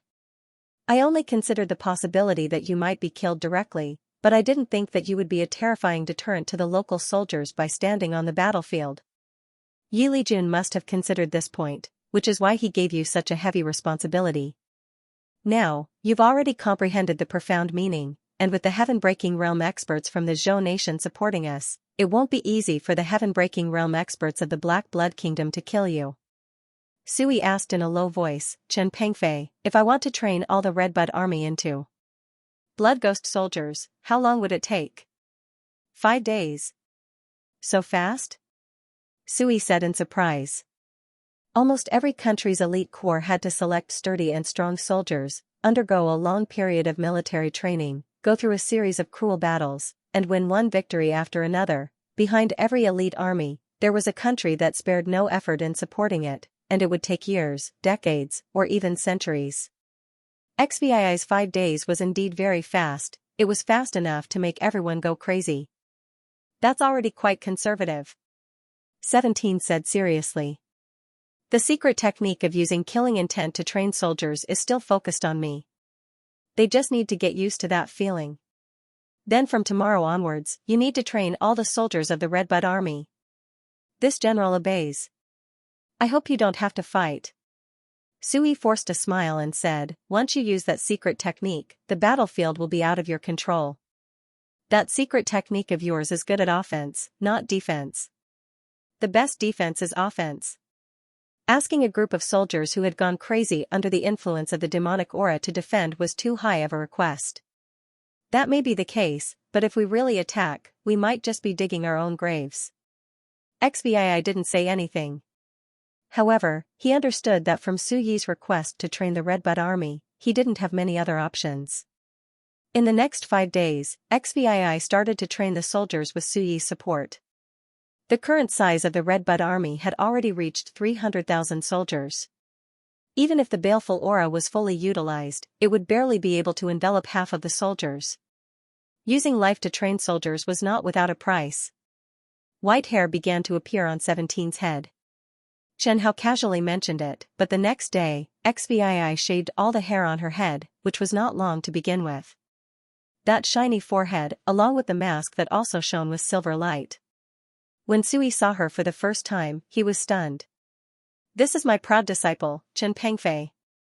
Sui introduced her to a beautiful woman beside him. The beautiful woman smiled and said, I know, Blood Hand Butcher Chen Pengfei. Even though I'm in Zhou, I've also heard of General Chen's reputation. Pengfei, this is the heaven-breaking realm expert Gao Qianhui sent by Zhou to help our southern Cloud Nation fight against the Black Blood Nation. You can call her Senior Gao. In the future, on the battlefield, she will be responsible for your safety. XVII looked at her teacher in a daze. In order for XVII to be slightly safer on the battlefield, Sui mentioned to 17 that he would send a heaven-breaking realm expert to protect her. Being valued by her teacher, XVII was of course happy. But what was the meaning of sending him a female heaven-breaking realm expert? Couldn't a man come? However, no matter how much the 17th objected in her heart, she was too embarrassed to show it on her face. She didn't want to offend the reinforcements sent by Zhou. Greetings, Senior Gao. She bowed respectfully. In the future on the battlefield, XVII still had to rely on Gao Qianhui to survive. Not bad, not bad, not bad. Gao Qianhui looked at XVII and nodded repeatedly, your talent and ability are both very outstanding. Even in Zhou, a young genius like you is also very rare. Thank you, Senior, for your praise. I heard that you haven't married yet. How about Senior introduce one to you? Cough cough. This was Sui clearing his throat. He said to Gao Qianhui, Zhou didn't send you here to be a matchmaker. So what? Matchmaking is just my little hobby. I won't interfere with official business. Gao Qianhui smiled and said to 17, Chen Pengfei, other than holding a position in Zhou's military, I'm also the peak master of Cloud Mist Sect's Rainbow Cloud Peak. Recently, a genius appeared in our Rainbow Cloud Peak. She's very beautiful and will definitely satisfy you. Do you want to meet her? XVII said with a bitter face, Senior Gao, I don't have plans to marry and have children at the moment. If you don't, do you want to think about it carefully? Gao Qianhui said with some reluctance, the marriage I mentioned is known by all the big and small families and sects in Zhou. It's very reliable. I've been a matchmaker for 100 years and brought dozens of young men and women together. Until now, as long as there are no accidents, they all have harmonious families. Neither side is dissatisfied. Pengfei, don't believe her. Sui said impatiently, Gao Qianhui is a breaking heaven realm expert. She usually has a little hobby of matchmaking. Even if the man and woman are dissatisfied, they can only keep it in their hearts. No one dares to stand out and speak the truth. Gao Qianhui shouted angrily, Sui. Only Sui, a breaking heaven realm expert, could say such words.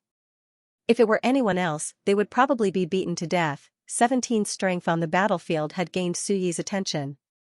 In Su Yi's opinion, the Purple Thorn Army soldiers who had been demonized by the demonic aura might be able to slightly resist the Black Dragon Army. Assigning a Breaking Heaven Realm expert to 17 as a bodyguard was enough to show the position XVI had in his heart.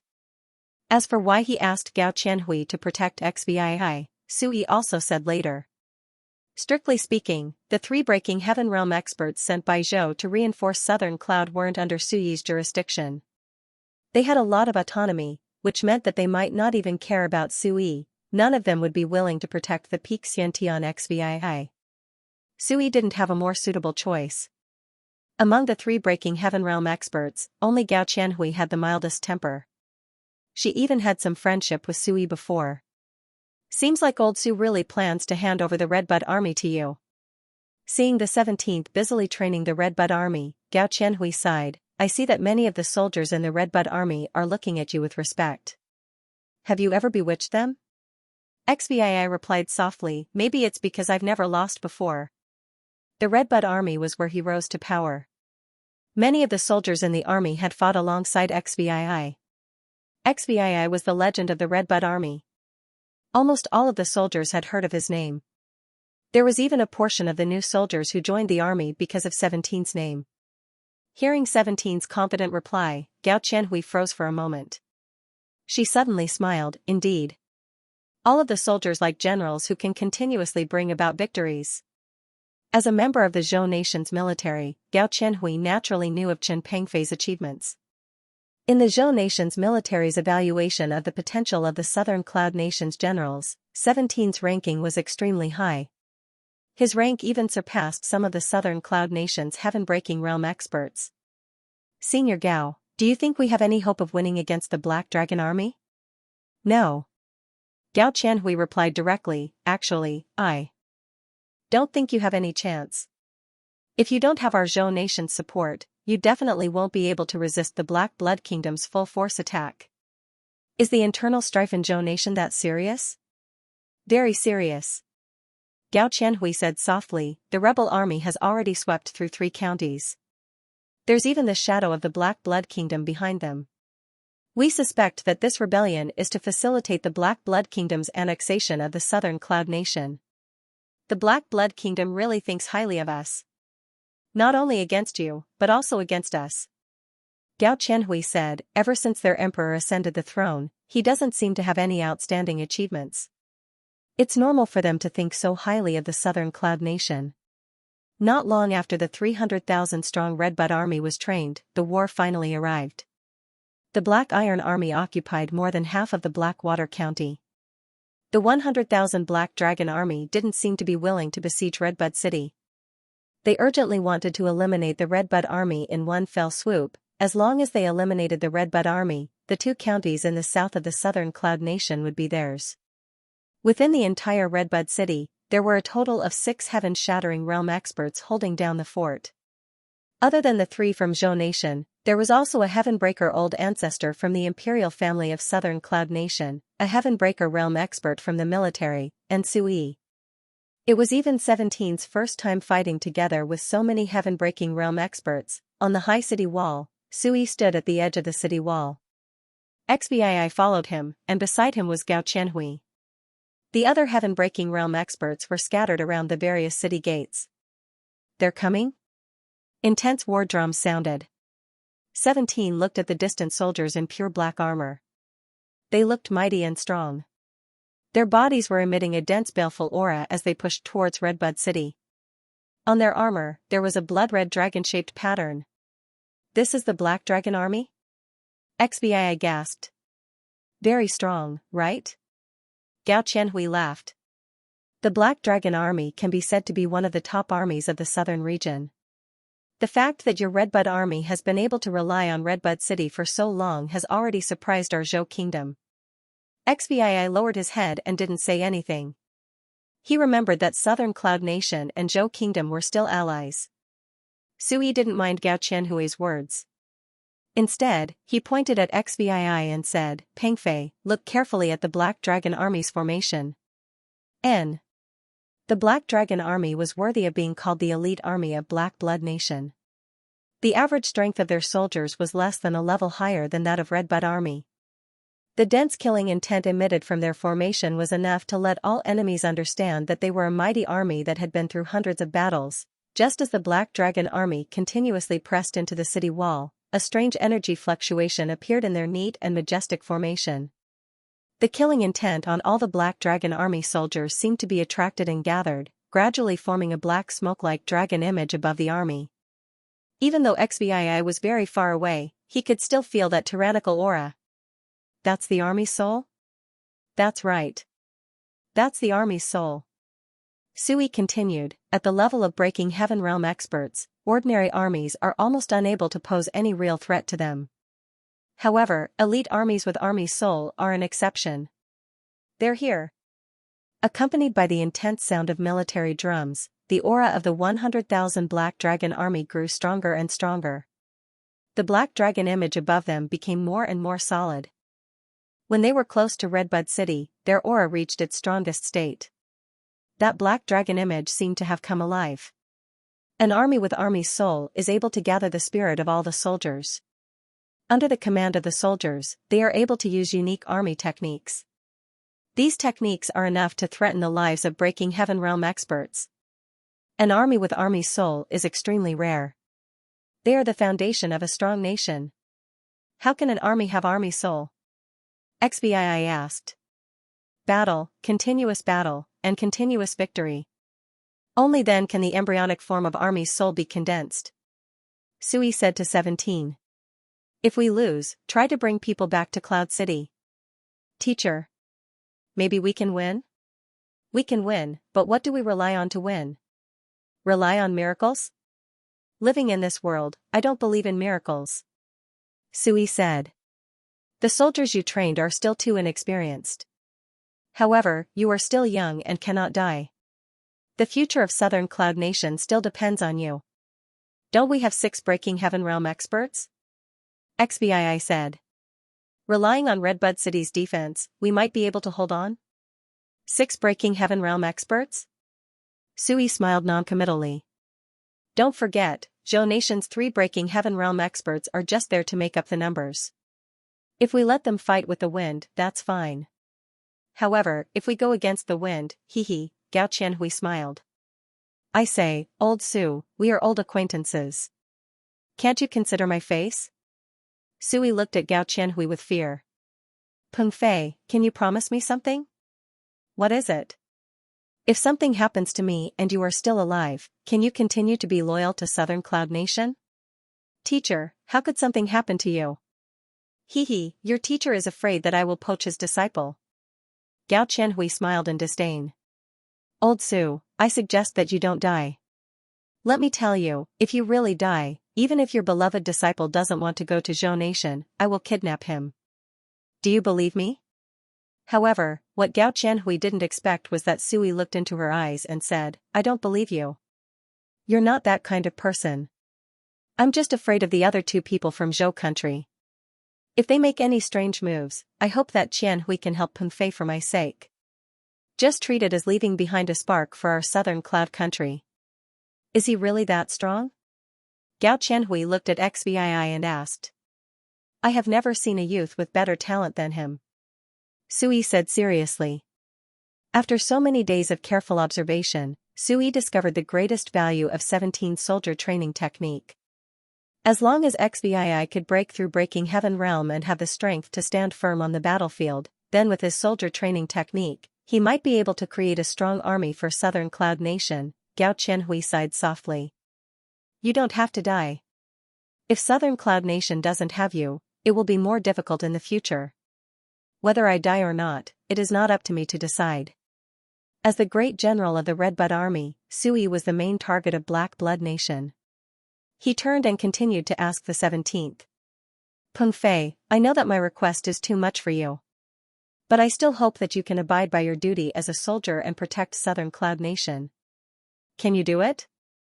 Looking at the eagerness and hope in Suyi's eyes, 17 lowered his head and said, I can make a heart demon oath to be loyal to Her Majesty the Empress. That's enough. Gao Qianhui looked at XVI and didn't say anything else. Sui knew that those who knew that Chen Pengfei had made a heart demon oath would give up on recruiting him. Once the heart demon oath was made, as long as Chen Pengfei still wanted to improve on the path of martial arts, he couldn't choose to betray. Sui gritted his teeth and said, Ning Yinghua, pass down the order. If I unfortunately die in battle, Chen Pengfei will be the commander of the Redbud army. If not for this order, and Sui died, the person who took over the command would not have been ranked 17th. Don't forget, there were 2 Breaking Heaven Realm experts before the 17th. Sui had been in charge of the Redbud army for decades, and his prestige in the army was unparalleled. With this order, Chen Pengfei would be his designated successor. Even the 2 Breaking Heaven Realm experts of the Southern Cloud Nation wouldn't dare to easily seize his military power. Sui patted 17's shoulder and said to Gao Qianhui, Chen Pengfei's safety is in your hands. N. Gao Qianhui nodded and said, Old Su, if possible, don't send yourself to death. Chen Hao asked in a low voice in the Red Blood Sword, the 17th, do you think it's possible that Sui and Gao Qianhui have an affair? XVI was speechless by Chen Hao's question. What time was it, and guessing who the teacher had an affair with behind his back didn't seem very ethical. It's begun. Sui said, prepare for battle. The Black Dragon army stopped 2 li away from the Redbud army.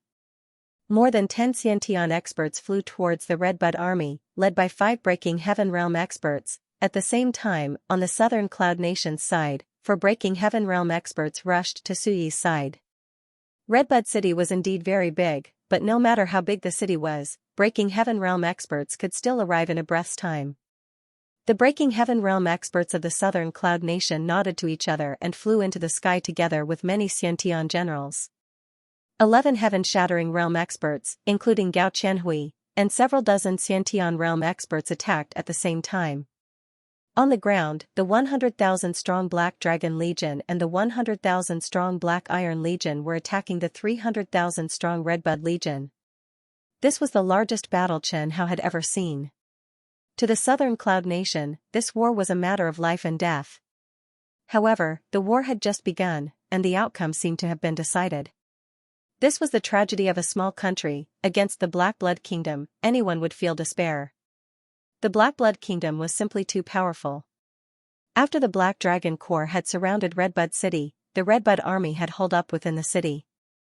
The morale of the entire corps had fallen to the lowest point. In fact, most of the soldiers were already in despair. A man's name is like the shadow of a tree.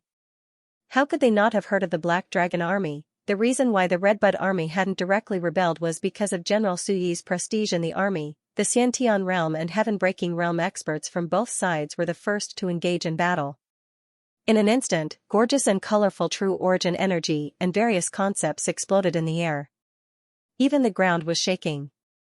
XVI stood on the city wall and watched as countless martial arts and concepts blasted towards the city wall.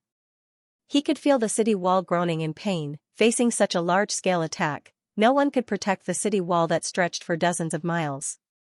Not all experts could completely cancel out the aftermath of the battle, unless there was a huge difference in strength. After about 15 minutes, XVI looked at the shaking city wall and said to Ning Yinghua, it's going to collapse. As soon as he finished speaking, he jumped down from the city wall and ordered the soldiers to prepare to block the gap. Just as the 10,000-strong army arrived, the majestic city wall collapsed. After the dust settled, a 10-meter-long gap was revealed. Outside the gap, the Black Dragon Legion surged in like a black tide. Chen Hao looked at the Black Dragon Legion soldiers outside the gap and asked with a slightly excited tone, XVI, do you really want to fight the Black Dragon Legion head-on? Why not? I don't want to be a deserter. XVI said, also, I really want to know how much difference there is between the soldiers that I demonized with my demonic aura and the Black Dragon Legion. It's Blood Ghost Soldier. Chen Hao corrected. Ever since he heard the name Blood Ghost Soldier from Sui, Chen Hao felt that this name sounded pretty good. Red Blood Sword. Blood Ghost Soldier. Just from the name, it seemed like they were all the same. Whatever Lord Jianling says it's called, it's called. XVI didn't continue on this topic. Demonic aura, 50%. When Chen Hao heard this intensity, he was so shocked that he was stunned for a moment. Was there a need to go this far? The last time XVI used 50% of his demonic aura, it was in Cloud City when he was testing the geniuses from the Southern Cloud Nation. At that time, he used 50% of his demonic aura to eliminate 90% of the people. 3,000 geniuses from the various sects and clans of the Southern Cloud Nation, only 300 of them could hold on. Although the overall strength of the Redbud Legion's soldiers was valiant, most of them were still far from those young geniuses. Once the 50% demonic aura was used, most of the soldiers below Xianxia would go crazy. XVI held the red blood sword and stood on the highest collapsed wall. The blood patterns on the red blood sword flickered with red light. The demonic aura instantly erupted, causing his scarlet cloak to flutter in the wind. He shouted loudly, "Everyone knows the Black Blood Kingdom's style of massacring cities and destroying countries. Those scumbags are capable of doing anything. I want to ask everyone, are you willing to be killed like pigs or dogs, or are you willing to bite off a piece of the enemy's flesh in your madness? Let them know how powerful we are. Let them know that we are not cattle waiting to be slaughtered." XVI asked in a deep voice, "Are you willing to stick out your chest and die in battle like a soldier? Or are you willing to kneel and be killed like cowards? There are no cowards in our Redbud Legion." The person who shouted was Meng Fei. Most of the Redbud Legion's soldiers came from the Blackwater Commandery. The people of the Blackwater Commandery hated the Black Blood Kingdom. "Yes, there are no cowards in our Redbud Legion. We will listen to General Chen and fight to the death with them. Yes, fight to the death with them. Kill those bastards. Even if I die, I will bite off a piece of their flesh." 17 whispered to Chen Hao, "Did you hear that? Lord Jianling, this is their choice." Chen Hao was silent. "Everyone, let me fight to the death with you." The blood-red mist covered the entire gap and the tens of thousands of Redbud Legion soldiers near the gap. In the blood-red mist, their blood boiled. Ruthless and bloodthirsty emotions took over all their emotions. This terrifying emotion was constantly amplified by the demonic aura until their eyes glowed with blood. In this blood-red mist, they could see the tall and burly blood figure standing on the broken wall not far away. That blood figure gave them an inexplicable sense of familiarity. Even though they had lost their minds, they still felt a strong sense of closeness to that blood figure. The Black Dragon Legion soldiers charged into the gap and fell into the blood-red mist. End of chapter 236. Don't forget to subscribe, like, and share the video to support the channel.